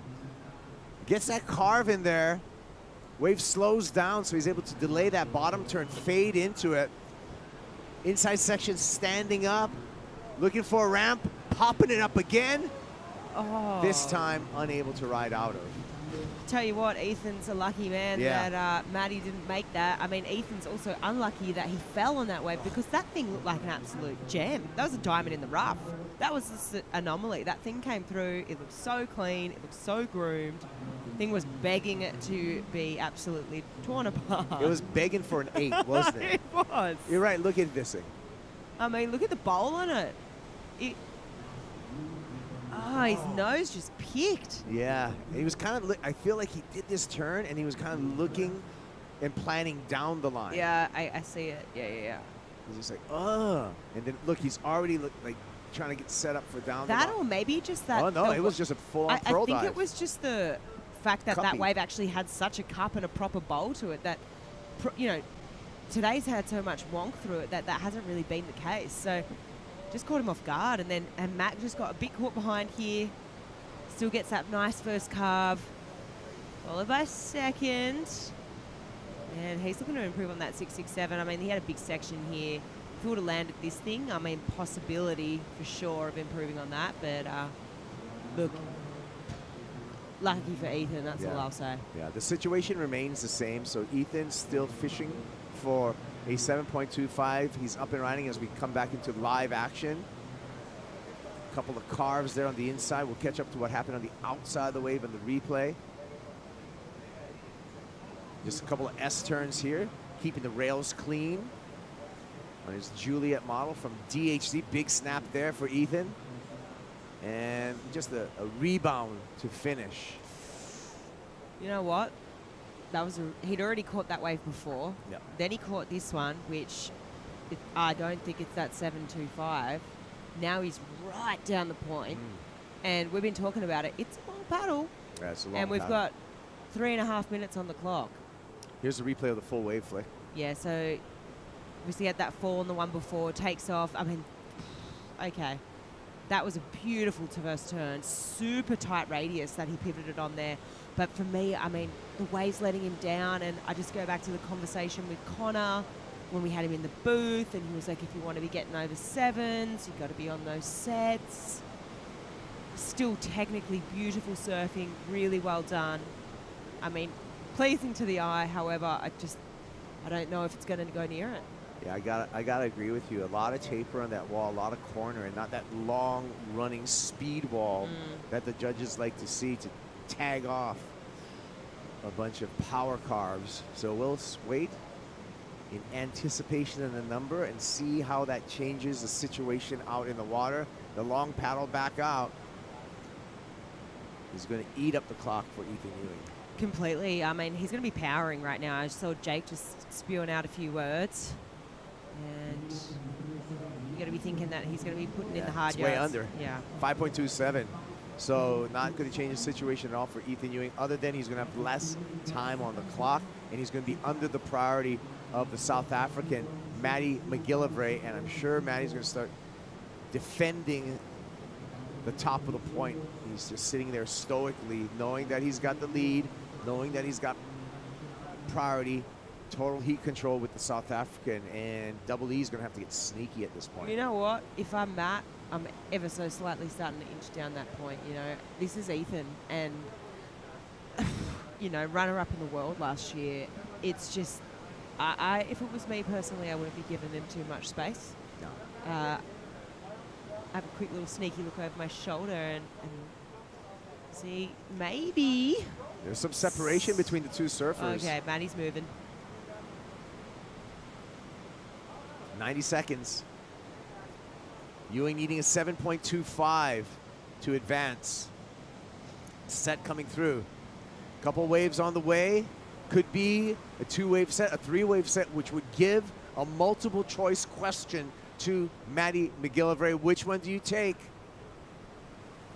Looks at this one, passes it up. Ethan tries to sneak around the corner. Ethan's going to have a chance on this one. Wow. He's going to have to surf his heart out on this wave. Fin throw to a reverse. Nice start for Ethan Ewing. Beautiful carve.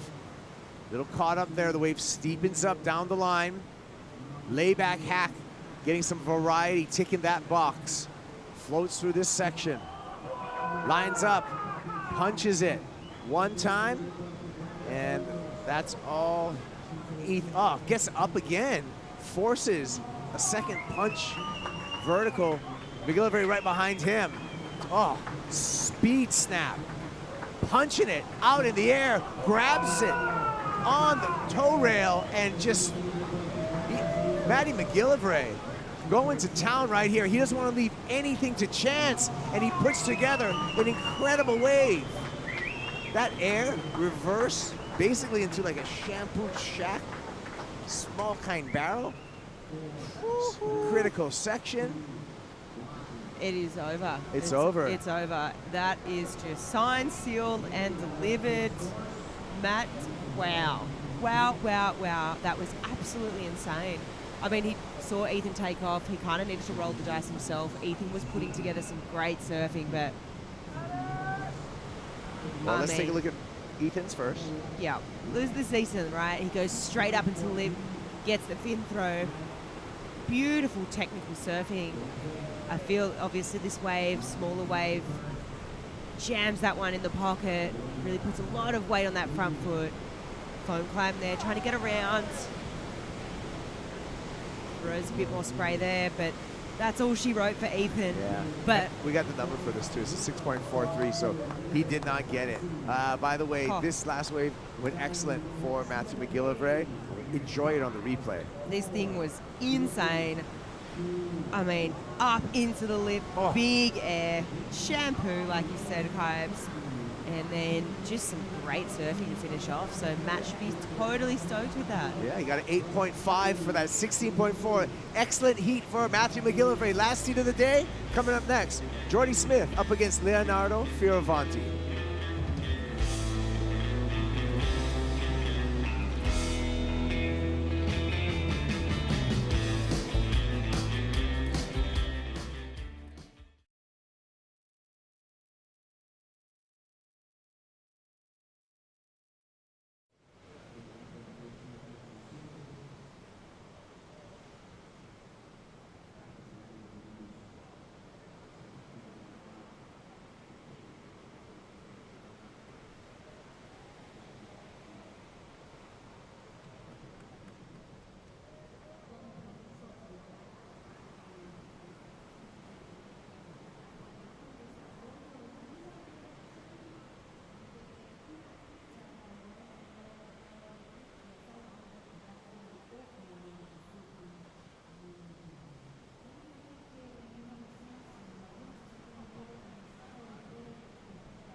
Back at the last heat of the day, the last heat of the round of 16 here at the Surf City El Salvador Pro, presented by Corona Capagura, along with Felicity Palmentier.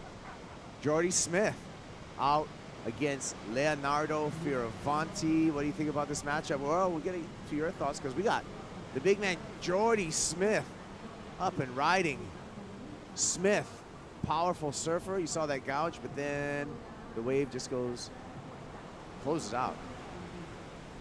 Leonardo right behind him. Leo on the accelerator, pops in there, has to throw that away, and the board could hit Jordy Smith. No, it's all good. What do you think about this matchup, Flick? This was one of my favorites when I looked at this. I just feel that obviously Jordy, no stranger to the right-hand points, spent a lot of time at a certain one called Jeffreys Bay. And then Leo, I feel like, was absolutely on fire in his heat earlier today with Ramsey. And I don't know, I just had a good feeling about it. I mean, two absolute powerhouses. You know, Jordy, obviously, you know, we'll break down this one first. Let's have a look. Jordy's opening wave. Big layback hack there. I just love that. It's trademark Jordy.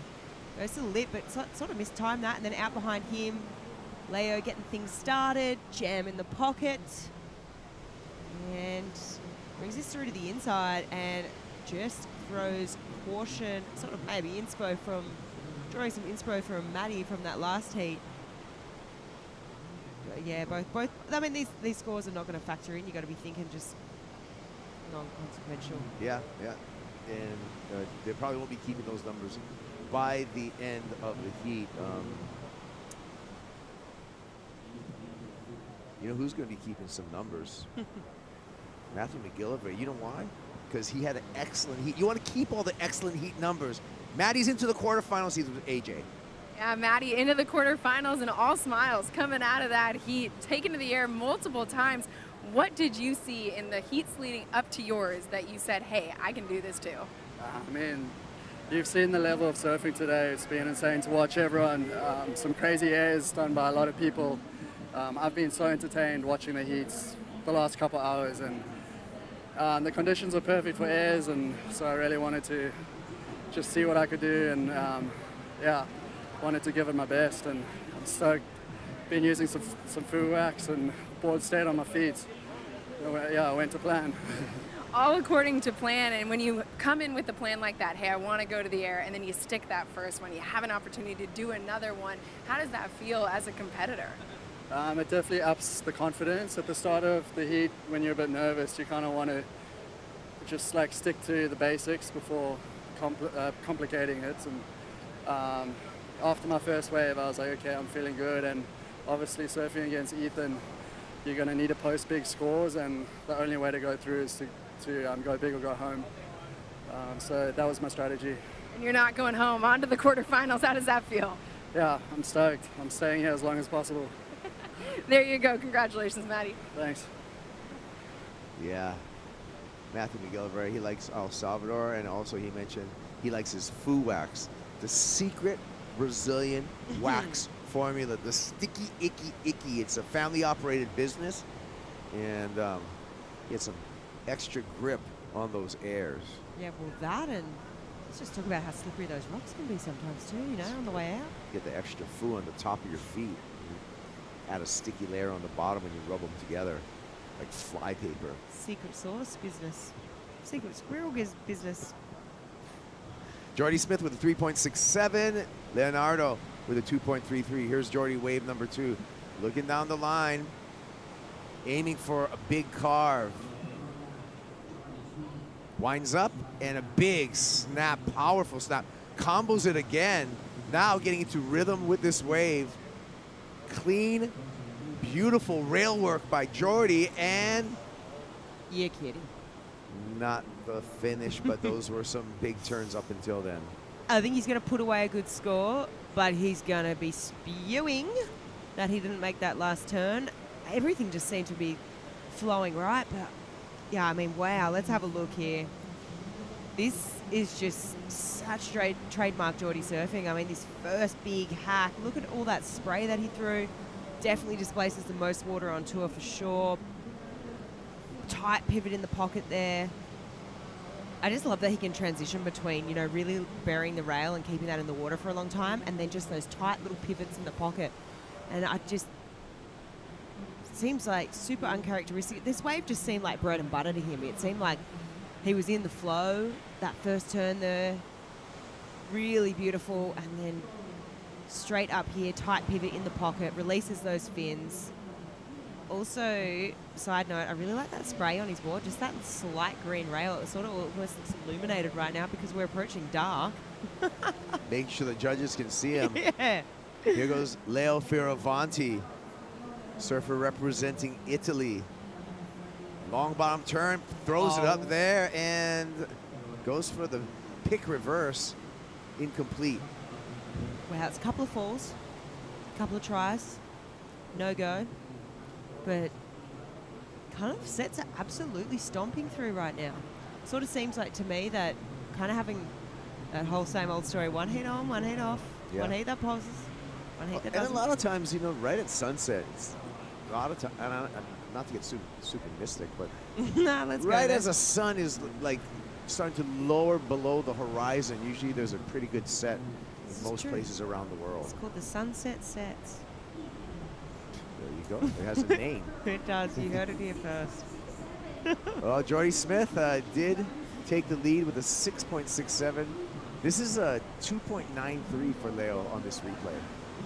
Yeah, so big hack there, and he obviously just lines up this section. Who would have made that? I mean, wow. Okay, he's on his way to a good score, but that's a couple of falls now for Leo. So he's going to have to pick himself back up. Good news is he's got 25 minutes to do it, which is a lot of time. Yeah, let's check out these two and their head-to-head matchups. It's actually even, 3 apiece. 2023 Pipe, Leo beat Jordy. 2023 Brazil, Leo beat Jordy. And 23 Tahiti, Leo beat Jordy. Jordy took out Leo Fioravanti in 2019 at Margaret River, in 2019 at Bells. But the most impressive, you can see the number right there, the most impressive win in this head-to-head matchups was 2017 at J-Bay, where Jordy Smith joined a short list of surfers with a perfect heat against Leo Fioravanti. Not 1, but 2 10s. It's incredible, right? I mean, they're the kind of stats that you absolutely dream of. When you qualify for the CT, I mean, you want a perfect 10, right? You want a 10. But then the next stage is 2 10s, and he's done it. Yeah, I believe 2017 was the last perfect heat surfed on the championship tour. Wow. When was Owen Wright's in Fiji? That was before that. That was 2015, I believe. So this was 2017. We almost had one. We almost had one in the round of 16 with Gabe Medina and Jake Marshall in Tahiti, where Gabe had a 19.83. He just needed 17 hundredths of a point to get that perfect heat. Lol. Very close. I almost want to take it back and give it to him. Look, one judge did. One judge saw that. But, yeah, I mean, he's just a weapon out there, isn't he? Absolutely incredible. Just so comfortable. But, yeah, back to that start of Georgie. Georgie. Jordy, it's been a long day on the voice box. You know what? He did that on turns at J-Bay. Yeah. I mean, how often does that happen these days? That is when you conduct a symphony on the long walls of Jeffreys Bay. And Jordy Smith, he was the conductor. He was the maestro. I like where you're going with that. This is good. Remember, he kept the 10-point claim, put the 10 hands out. I mean, and actually, talk about it. We got time because it's a lull right now. Jordy's had some of the best claims in his career. Remember, he's got a long career, 17 years on the championship tour. And he's had some of the, he had the Wolverine claim, he had the Cristo, he had the 10. Was there one at Bell's that I'm remembering that was He particularly good? Yes, that's it. How can I forget? What was that one at Bell's? Guys, I'm exposing myself to how tired I am right now. You're okay. You're going to get through this with you. And we're going to give you some extra energy because there's more for you, Flick. Great. The Corona Cero post show you're going to be on. Fantastic. Bring it on. Let's go. Yeah, that was a good one. And you know what? There's a folklore that you're not supposed to ring the bell before you win it, and he rang that in the heat, that imaginary bell, and on the stage that year, the bell actually fell back and hit him in the mouth and chipped his tooth. Stop it. It's a true stories. We love it. I love this. Here we go. Facts with Kuiper. Jordy, beautiful carve there, long wall. He's not going to get any more out of it. Leo Fioravanti with an opportunity here. Look at this steep, beautiful wave. Nice and smooth right up there. This time, oh no, I was going to say this time he's not going to miss. I feel like he's really trying to overcook it at the moment. Yeah, and we've seen, so we've seen surfers today, Barron. Seth and Barron come into mind. And I don't know if the same kind of urgency is happening to Leo Fioravanti. Oh, paddle battle. Fioravanti really wants that priority, and Jordy looks like he's kind of cruising. And Jordy already got the priority. Nobody's told Leo that. No one's looked over their shoulder yet. By the way, our priority screens are probably the biggest on tour at this event. So there's no mistaking your priority. It's our judges tower is giant, and our priority LEDs are just humongous. Yeah, they're big. They're really big. I mean, and especially at this time of day, they got lights behind them, so they're really gonna stand out. No mistaking where you are in line here. There it is. Look at that. Look at that priority screen. You want a priority screen? El Salvador says, we'll build you a priority screen. Yeah, this thing is gigantor. You can't, and look, I mean, that's our facility right there. That's our judges tower. Media's in there. You know what? Look at this event site illuminated as we It's approach beautiful. dark. Yeah, I it's don't want really- to go anywhere. We camp out here. All right, we'll see you tomorrow morning. You'll sleep right there by the El Salvador sign. On the front there. Yeah. With all your mosquito friends. Mitchell Salazar, you must have something to say. Guys, I don't think Ryan Callanan is actually the sweatiest person on tour anymore. I think it's me. I've been out here the last hour and I've been sweating like 3 or 4 pounds in the last 45 minutes. It's getting muggy. There's a big cloud coming over there. I feel like we're going to have a lot of rain tonight, but guess what? Ramsey Boukhiam is out there in the channel right now caddying for Leo on a board that probably doesn't even float him. He's trying out there right now, though, but let's talk about the depth right now out of these 2 surfers up the point. They are really far up. I mean, past Mamiya Roca, and I feel like this so far has been the heat where we've seen both of them really elevate not only their positioning right now. Leo's trying a lot of those big airs on the outside, as you were mentioning, Kaipo, and I feel like if he lands one of those, especially considering what Matt was able to do in the previous heat, we're going to see an excellent score once again. Yeah. Who do you got over there in the Red Bull Athlete Zone right now, Mitchell? Couple guys, Rubio here, Vince from Future Fins. We got Soph, fiance for Leo. She said she was going to give me a high five. She did. Nice. We got Jake Patterson, Griff over here. They're enjoying the beautiful afternoon. We got AJ over there in the background. Lobby with Britt, too. It's been a cool afternoon, guys. I'm really excited. And You what can't a day miss, for... You can't miss Yeah. Shannon Waller's there as well. Where is he? Where is he? I can't even see. Oh, I see him in the background now. Yeah, he's doing amazing work. It's such a great day, right? Everyone's sticking around until it gets dark over here. The performance that we saw from Brian this morning, the heats that we saw, Iago doing his thing, this heat right now, it's been a great day for surfing, not only within the championship tour, I think for Central America alone, Kaipo. I think you would have to agree, especially when we consider how good the waves have been all day long. Yeah, I mean, I'm rating today out of 5 pupusas, a total of 5 pupusas. Right. I'm going to be the judge that throws out the 9.8. I'm going to bring it down to a 4.73. Sorry. But all in all, today was epic. I'm really excited. 3rd time's a charm being here at the Surf City at Salvador Pro. Love you guys. You guys are the best, by the way. Te Love you quiero, guys. te quiero. Te quiero. Love Te you quiero. too, Mitchell. Mitchell Salazar. He's going to be on this Corona Cerro post show, by the way. He's going to bring more of that great energy to that post show, along with Flick's going to stay in here and Chris Cote. Hopefully we get some music references from Chris in that Corona Cerro post show. It's right after this heat, so stick around. We get the highlights from the day, today's top 5 moments, and we got a lot of moments to react on, and then we'll set you up for all the brackets and what we're going to see for potential finals day tomorrow. We know we're down to the quarterfinals for both the men and the women. You know what that means? We've been doing a lot of talking in here. I can't believe it. It's actually insane. The waves have showed up, and we hit that tail end of the swell, that we saw in Tahiti, Yeah. and it's absolute. I mean, why wouldn't we run both days? It's been absolutely pumping. Show up in the dark, leave in the dark. Why not? I love it. We may as well just pull up a little bed and pillow right here. I told you. I may be camping here tonight. It's a nice place. It's warm. The boardwalk's right there. Yeah. Got a beautiful little air-conditioned room. Yep. AC. 17 minutes on the clock, and Jordy Smith out in front. Leo Fioravanti needs a 7.41. That's a big number in the context of from what we've already seen. To add to that challenge for Leonardo Fioravanti, he's under the priority of Jordy Smith. Yeah, right now, I mean, Leo's had a few falls, right? Yeah. And I just feel like, I know it's still wide open. I know that Leo's sitting out there with a couple of, 2s, almost a 3, but this thing's wide open. Yes, Jordy has that 6.67, still plenty of time on the clock.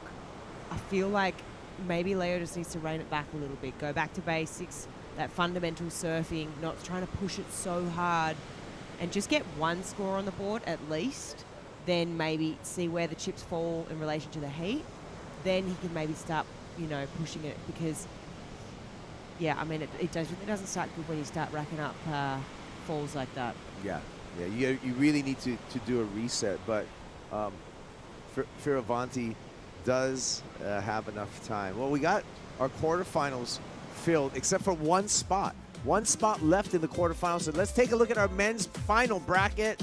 Look at the heat number one, quarterfinal number one. Chumbinho, Joao Chanka coming up against Gabe the Machine Medina, and then good friends battling again. Jack Robinson up against Iago Dora. The rookie, Crosby Colapinto, he's going to have a challenge because he's going to go up against number one in the rankings, John Florence. Trying to pick one that's most exciting, but to me, they're all exciting in their own way. I think, though, quarter one, I've got to go, all Brazilian matchup. Gabe, obviously, he's just making his charge now. We've hit that midway point in the year, and he is well and truly on fire. But he's coming up against Joao, who, wildcarding this event, returned to CT competition. I can't go past that. And, friendly fire on the countrymen there. Yeah. I feel like they're going to be fired up. Is it too early to ask you for who you think is going to win? Holy dooly. You don't have to answer. No, I will. Why not? I'll take a stab in the dark. Who's looking good? Just tell me who's looking good. Who's looking good? Let's go there. All right. I mean, John's looking good to me. John's looking good. Gabe's looking great. Yeah. And I feel like, you know what? After missing out in Tahiti. Ooh, I like that. I like where you're going with that. Just hungry. I like where you're going with that. Really, really hungry. Yeah, and they're on the opposite sides of the draw. So it could end up, it could be a Gabe Medina, John Florence final. That's where I'm going with that. That's would be fireworks. Wouldn't it? Yeah. That's where I'm headed. Large rockets would be firing off in that final. Oh, yes. Not trying to forecast anything, but it's possible. Well, I like, the bottom half of the bracket, the top half of the bracket, trying to figure out how everything's going to fit in. Jordy Smith, Leo Fioravanti, they want to take that last slot on the in the brackets. But is this our last Bonsoy Brew break? Maybe. Take a Bonsoy Brew break. We'll be back with the conclusion of round of 16, heat number 8. Who's it going to be, Jordy Smith or Leo Fioravanti?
Now you can go to the beach, Punta Roca, you don't see that many trash because they save it. It can change so many lives. And see that, for me, is so beautiful to see. Today at WSL One Ocean, we have learned how people take beach cleanup and making it into so much more. Obviously, plastics pollution in the world's oceans is something that we've been grappling with for a lot of years. So what we've been doing is collecting plastics as it flows out of local rivers before it gets to the ocean and recycle it into usable products like this bracelet. What I do is I work with communities of women who live in at-risk areas, and I design and develop product with recycled products. What's really special for me is to see how these women believes in themselves. I do it through economical empowerment, but what's really important is that they believe in themselves, because once you achieve that, they are unstoppable. Show us what you're doing by posting on social media with the hashtag WeAreOneOcean and tagging WSL and WSL One Ocean in your posts. Yeah.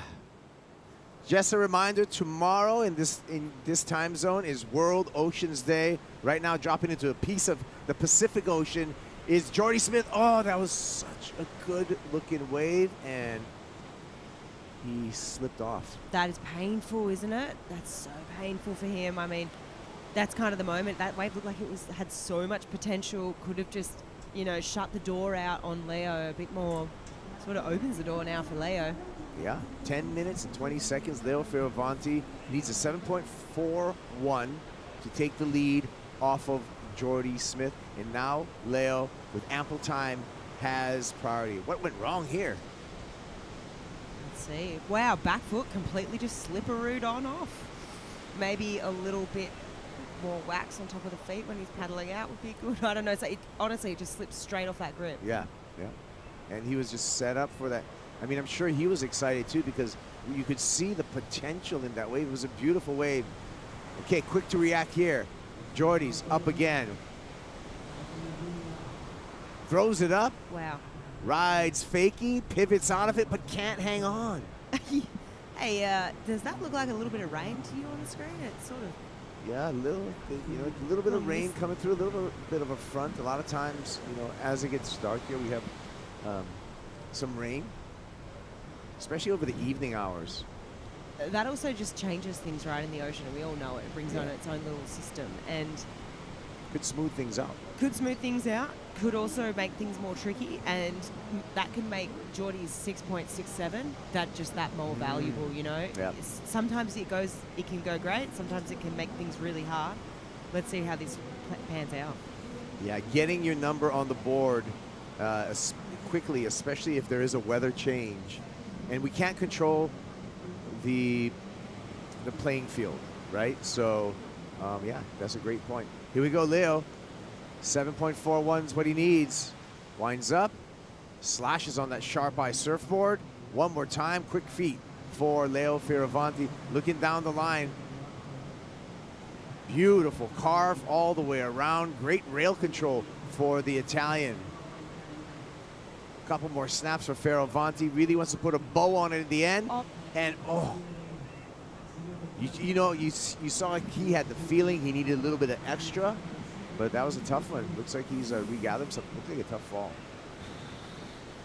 Oh man, I mean, yeah, okay, he wanted to give extra. He needs a 7.41, but he could have. I just feel like maybe it was worth just not putting so much mayo on that last turn or that last maneuver, and just getting the finish and then just trying to break it down, like that way. Right. And I mean, not doing it in one wave. No, I feel that's exactly it, right? Like I feel that big carve, it's just great surfing. I mean, it's a well put together wave. I feel like it's on par, sort of around that 6.67 that Jordy has. That was a beautiful full rail wrap. Goes straight back up into the lip. I mean, it's textbook surfing. It's kind of back to that foundation surfing. Brings it through the inside, and I understand. Like, I get both approaches. I get the approach of finishing smoothly. Yeah. But then I also get the approach of just nailing that. To your point, he took off on that wave around the 9-minute mark. Yeah. So if he just got, if he gets a reasonable score and reduces his need, then he would make it easier to do in 2 waves to take the lead off of Jordy Smith. Because remember, the heat total right now for Smith is just a 10.34. So a couple of 6s and you're winning the heat. Exactly. Yeah, exactly right. I'm just interested to see once this score comes through, the heat's fully established. We're going to get a full scope on what he's going to need, and scores are coming through. Well, he's going to chip away at it even without the finish. It's a 6.43, and as we predicted, doesn't need a big score at all. No. Now just needs a 3.92, and he's got ample time on the clock. 6.5 minutes. Smith does have priority. Smith wants to get rid of that 3.67 he has as a backup. Wants to throw that in the trash dispose of that number and grow the requirement for Leonardo Fioravanti. But at the moment, he just needs a 4-point ride. Yeah, wow, this is just battle of the backup right now. I mean, both sitting out there with, mid-range sixes, pretty similar, and it's all going to come down to the last exchange. I mean, Leo's going to get back out the back, and I really do feel like it's going to come down to Jordy. Like you say, quite often, that multiple choice question, this set's going to come through. He's going to decide what one he goes. Obviously, Jordy's looking to improve on his 3, 6, 7, and you got to be thinking that he's going to be doing that as well. Yeah, so if Jordy improves that by a couple of points, and then Leo's going to need another 6. Yeah, you're not when Leo takes off, he's not surfing for a 3.92. Yeah. You knowing that Jordy's definitely going to get an opportunity as well if a set comes through. He's surfing for much, you're surfing for at least a 6 or 7. I don't think, sometimes it can be hard too if you're like, I need a 3.9, and surfing for that is harder than surfing for something that's better, I don't know if it makes sense. Well, we got a pretty, you recognize the drizzle at first when it first moved in Flick, but now we have a full-on downpour, and it will, affect the surface of the water a little bit. Probably in a good way, it's going to smooth it out, but also when you're looking for that set, when you're looking for that wave, when you're trying to identify what's coming in, you have, you have less of your visibility has been decreased, right? So you can maybe look at the buoy there, look up the point, but certainly some of your visibility is going to be decreased on the water. Yeah, definitely. I like Jordy's positioning right now. He's obviously got priority. He's moved down the point, and that just gives him the ability to block. You know. And he doesn't have to be deep either. So he wants to make sure that he has, with priority, he can choose his takeoff spot, and he can make sure that he has open face in front of him the whole way, so it gives him some opportunity for multiple maneuvers. And Jordy just needs to surf it clean. And also for Smith, let the clock run down. Let the clock run down. React within the final minute or so and give Leonardo very little time to react to the last score, the last wave that Jordy rides. Because likely, Jordy's going to improve upon that 3.67. I think there's just too much time on the clock, and he has priority. Yeah. I like that. I like that theory for sure. I mean, Jordy can just wait this out, really. And you're not taking off unless Leo's decided to, Well, at some point, when we get down to like 1 minute, then Jordy can play some defense. But I'm sure he wants to play a little bit of offense right now still and improve upon his scoreline. Here comes some sets. Yeah, this rain's brought more texture. I mean, look at that. It's like definitely got its own little system going on. That wing's kicked up. It was glassy there for a moment. Looks like Leo's going to have a little look, maybe force Jordy to go. Yep, sure does. Here goes Smith. This wave looking good. Goes down the line, builds up a lot of speed. Remember, doesn't need much to improve his scoreline. Keeps it on the rail. Powerful gaff by Jordy Smith. Swings through another couple of carves here. Little loose on the fins, and the cavitation gets the best of Jordy. He had much more on that wave available to him, so question mark. Does he improve upon the 3.67? Wow. Okay. I feel like ever so slightly. Maybe. Ever so slightly. With that requirement now for Leonardo Fioravanti, a 4.17 for this wave right here of Jordy Smith. Yep, so just like we thought, ever so slightly he improves on that. Well, that was a bit of a speed check just to set up for this next section, races down the line. You can see, in my opinion, that he knows this is crucial and he is not trying to overcook it. However, brings it through to the inside here.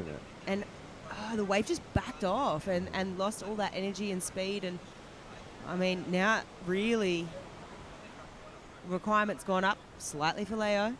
Now chasing that 4.4, but destiny is within his own hands. He's got priority. It's just whether or not he gets a chance. And whether or not Jordy doesn't shark around on the inside and try and make something happen. Yeah, I mean, Jordy would be smart just to take something further down the point. That's exactly what he's going to do. Builds up speed down the line, pops it up, double rail grab, air to clear that section. Punches the lip there. Nice carve. Smith-shaped boards under his feet. Coming oncoming section with a big fin drift, and that was a better effort. So the requirement for Leonardo Fioravanti, I'm predicting, is going to increase. Definitely going up. And it's just like what we said, he's just sharked around on the inside. He found that nugget.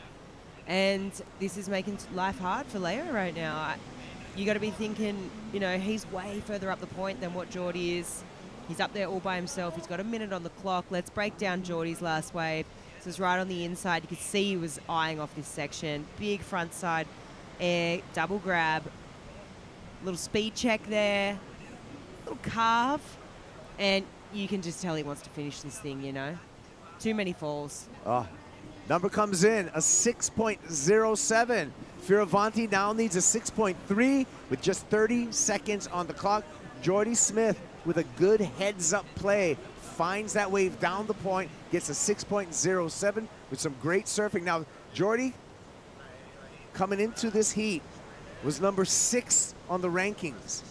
He gets out of this heat. He moves up at the live rankings to above that final 5 cut line. Geordie Smith will go to that number 5 position if he wins this heat. And it's not an if anymore. Geordie Smith will go to that number 5 position in the live rankings. There he goes, Geordie Smith. We got our last quarterfinalist decided. Oh, big moment right now for Geordie. I mean, this is a big heat win, and that was a tough heat. I mean, getting on dark, approaching dark. I mean, look at the screen right now. Literally nighttime, it's raining, and I mean, that was so important. You can see the emotion right now. That means a lot. All right, well, we're going to see Geordie Smith in quarterfinal number 4, along with Matthew McGillivray in that final quarterfinal. Hey, the Chronocero post show is coming up next. Chris Cote, Flick, and Mitchell Salazar will talk to you all through today's action.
All right, welcome, surf fans, to the Corona Cero Push Show.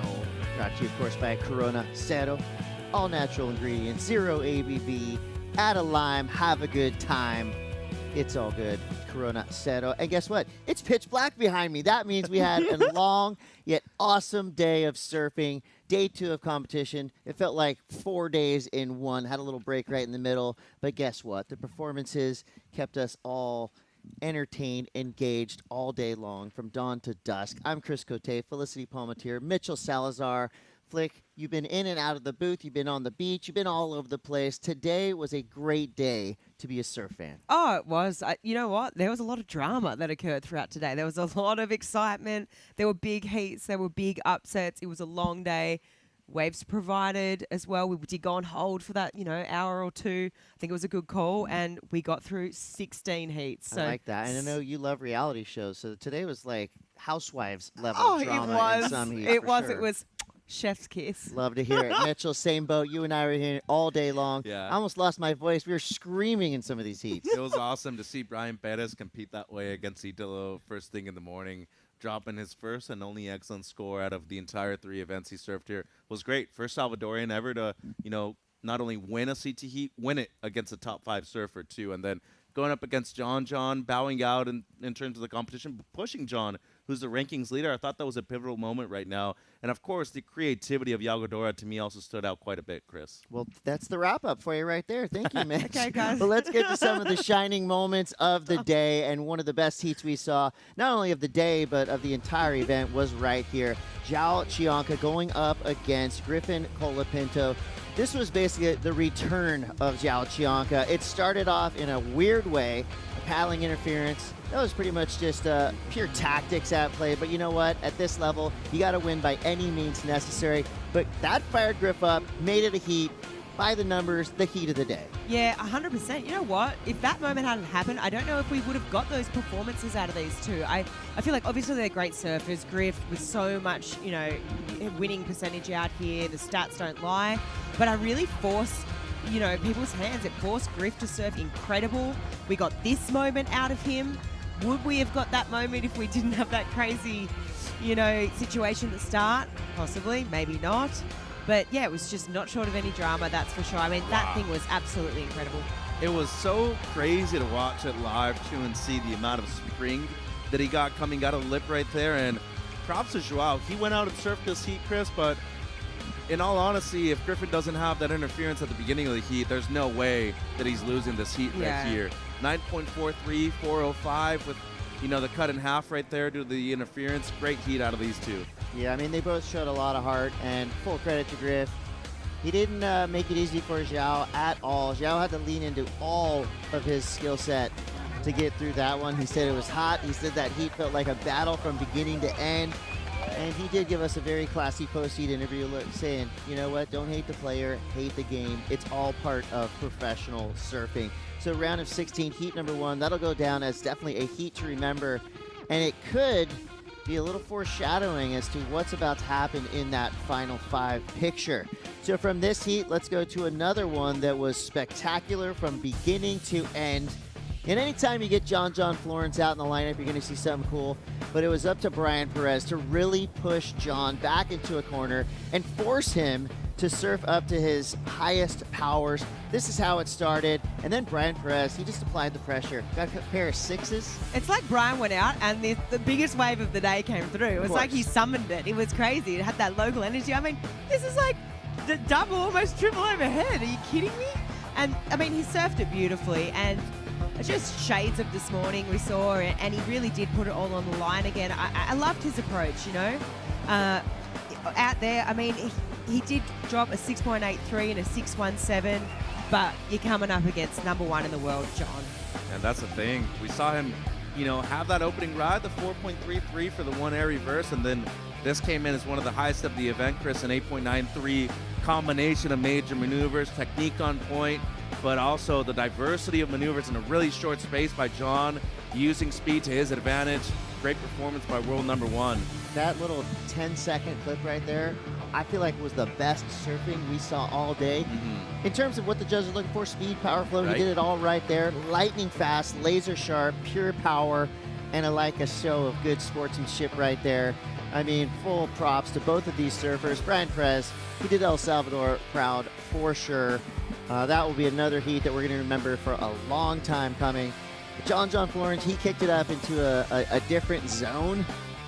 The John zone, I guess we could call it. 8.93, one of the highest scores of the day. Definitely one of the best waves of the day, if not the entire event.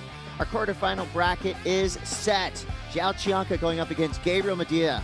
Some friendly Brazilian fire there. That's going to be a classic. Jack Robinson, Iago Dora, they're friends. They travel together. Another air show in the makings. John versus Crosby Colapinto. Matthew McGillivray versus Jordy Smith. A lot of friendly fire in the quarterfinals, and we love to see it. Well, Jordy Smith was putting in the work, surfing till dark like a grommet. We love to see it. He's not even on the glass anymore. He's on the wood with AJ. We've moved inside, Chris, because we had an El Salvadorian storm that came through in your heat. Jordy, you dealt with a lot, but the conditions, certainly as it's getting dark, as the rain is coming down, your heat is winding down. Just talk me through what was going through your head in the water. A few different things, actually. But I don't know, I think just from watching the waves all day, I think in my mind was like, hey, you really got to go for it. I think Leo kind of thought the same thing. It seemed like it was consistent enough that you could do that. And then, I don't know, I started out kind of with a smaller insider. I got my score, didn't finish it. That was kind of what the heat had planned for us. And then that squall came through. That made it really difficult. I fell on like, I think 3 or 4 waves. I felt like every time I was going a little faster, I would get more rain into the eyeball. So just one of those grindy heats, I guess. But yeah, just so stoked to make it through. My caddy Duma ended up getting the better wave in the end. I think he comboed us all, but that's pretty standard for him. He gets the sets in the bathtub. Well, you got a 6 skirting around on the inside trying to find one. How critical was that decision? Yeah, I fell on my last set wave again, and then I kind of went for it. I did an air, and then my only wave I finished was my last one, and I think I got like a 6-1. And that was really the difference. I kind of put Leo needing something a little more substantial than just kind of an inside wave. So you move on to the quarterfinals. You are currently ranked 5th in the world, and here you are coming into finals day. How does that just encapsulate what you have wanted to accomplish so far to this point in the season? Yeah, 5th's good, but I mean, tomorrow's another day. Hopefully I can climb 4th, 3rd, 2nd, you know. Just keep going, win heats, and go for it. Another one tomorrow. We'll see you then. Thank you. Thanks, AJ. Loved his quote from yesterday. Let the big dog eat. Yeah. And he had to work for it right there. Again, surfing till dark, going up against Leonardo Fioravanti, who's been really informed throughout this entire contest. But how cool is it to see Jordy Smith, I would say, kind of quietly sharking through this event. Currently at world number 5, so he's in that final 5 picture, and that's just awesome because Jordy Smith's been doing it for a long time at a very high level, and it's really hard not to be a fan of that South African surfer. Well, let's look at the Surfline Surf City El Salvador Pro forecast. So Surfline has been spot on throughout the entire waiting period so far. It's only been 2 days of the waiting period, so we just chomped right into it. Felicity, the winds are okay first thing Friday, so maybe we can get some things rolling in the AM, and then Mitch, midday, that's where we're going to really kind of focus on the wind conditions. Well, look, the next 4 days look great, especially tomorrow on Sunday. I feel like the opportunity to go this weekend is opportune given the conditions that we had on the first 2 days. But looking at Sunday right now, looking pretty good in the morning. We do have 14 heats if we're looking to finish within the same day. I do feel, though, Saturday or Sunday, especially with the packed house like we saw on Friday today, Chris, it's going to be a day to remember. Well, that's fine. We already did 128 heats today, so 14 is a total cakewalk. Well, you know, when the WSL comes to town, we like to try to leave it better than we found it. And since Saturday is One World Ocean Day, it's going to be a big thing down here and, of course, around the world. Let's take a look at what WSL has been doing to make the world a better place. Now you can go to the beach, Punta Roca, you don't see that many trash because they save it. It can change so many lives. And see that, for me, is so beautiful to see. WSL One Ocean is a global initiative to inspire the surf community to protect and conserve our one ocean to preserve the future of our sport. Today, we are partnering with WSL Pure Grantees, Oriente Salvaje, and Paso Pacifico on a plastic upcycling project that empowers local artisans. Today at WSL One Ocean, we have really learn how people take simple beach cleanup and making it into so much more. Obviously, plastics pollution in the world's oceans is something that we've been grappling with for a lot of years. So what we've been doing is collecting plastics as it flows out of local rivers before it gets to the ocean and recycle it into usable products like this bracelet. What I do is I work with communities of women who live in at-risk areas, and I design and develop products with what they have around, the natural resources or recycled products. What's really special for me is to see how these women believe in themselves. I do it through economical empowerment, but what's really important is that they believe in themselves. Because once you achieve that they believe in themselves, they are unstoppable. As surfers, the ocean is our stadium and our playground. Show us what you're doing by posting on social media with the hashtag WeAreOneOcean and tagging WSL and WSL1Ocean in your posts. Big changes are made of small individual actions with great conscience.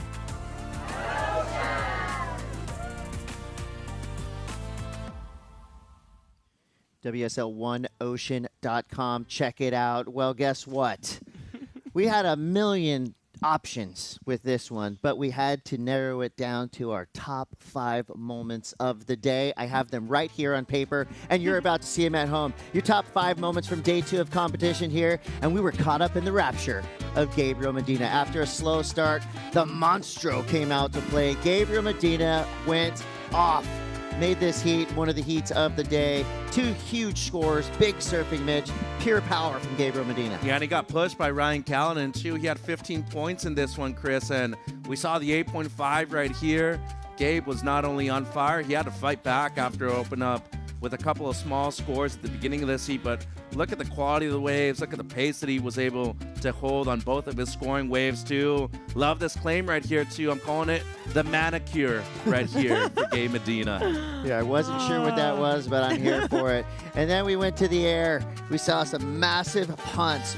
Griffin Colapinto, you know, he didn't finish quite as he wanted to, but he definitely put on a great show for us. You know what? Unfortunately, obviously got the non-priority interference, which means that second wave was halved. But you know what? I feel like it just unlocked this new level. I know he's amazing out here. I know the stats don't lie, but it was just incredible, right? He just clicked into a different gear, and if it wasn't for that non-priority interference, I mean, he would have got the win.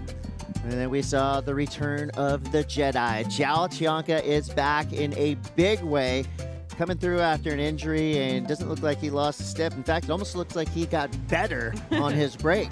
Yeah, he dropped an 8.5 in the elimination round, too, and had to surf 2 heats today, which is not easy, especially when you consider how much conditions really changed from the morning into the afternoon.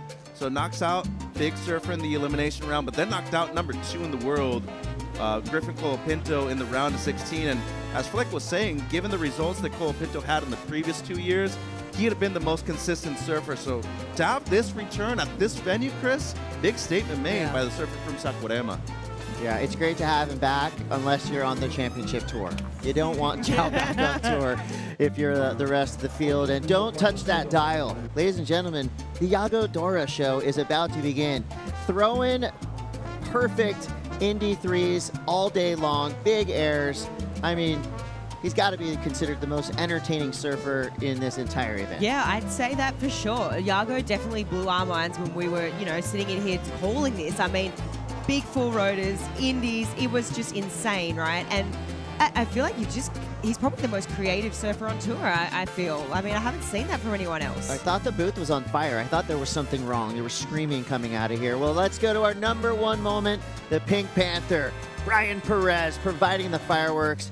And really, Mitchell, I mean, this was a huge statement by this, I'm going to say, global wild card, because he is an absolute threat. Yeah, and look at the punt right here, Chris. The hang time on that thing, the section that he had to navigate, especially with the landing. This kid is tall, but guess what? He can also throw airs with the best of them out there. global wild card. He's also going to be a young Olympian later this year, Chris. Well, and if there was ever any question, can he do it against the world's best? Well, he took out Italo Ferreira in that heat right there. So that tells you the story. And that just made him even more of a national hero down here in El Salvador. So props to Brian Perez putting on an incredible show for us. And what a great host. He's going to be back down here bright and early tomorrow morning to check out all the action. And we hope you are too. You might want to set your alarm a little bit earlier because the call is going to be made 6 a.m. tomorrow for a possible 6:15 start. So let's get some beauty rest. Let's get fired up. Tomorrow could potentially be finals day. All I'm saying is set your alarm wherever you are in the world. It's going to be an awesome day of surfing. We'll be back tomorrow morning right here at Punta Roca. On behalf of all of us here, see you tomorrow morning.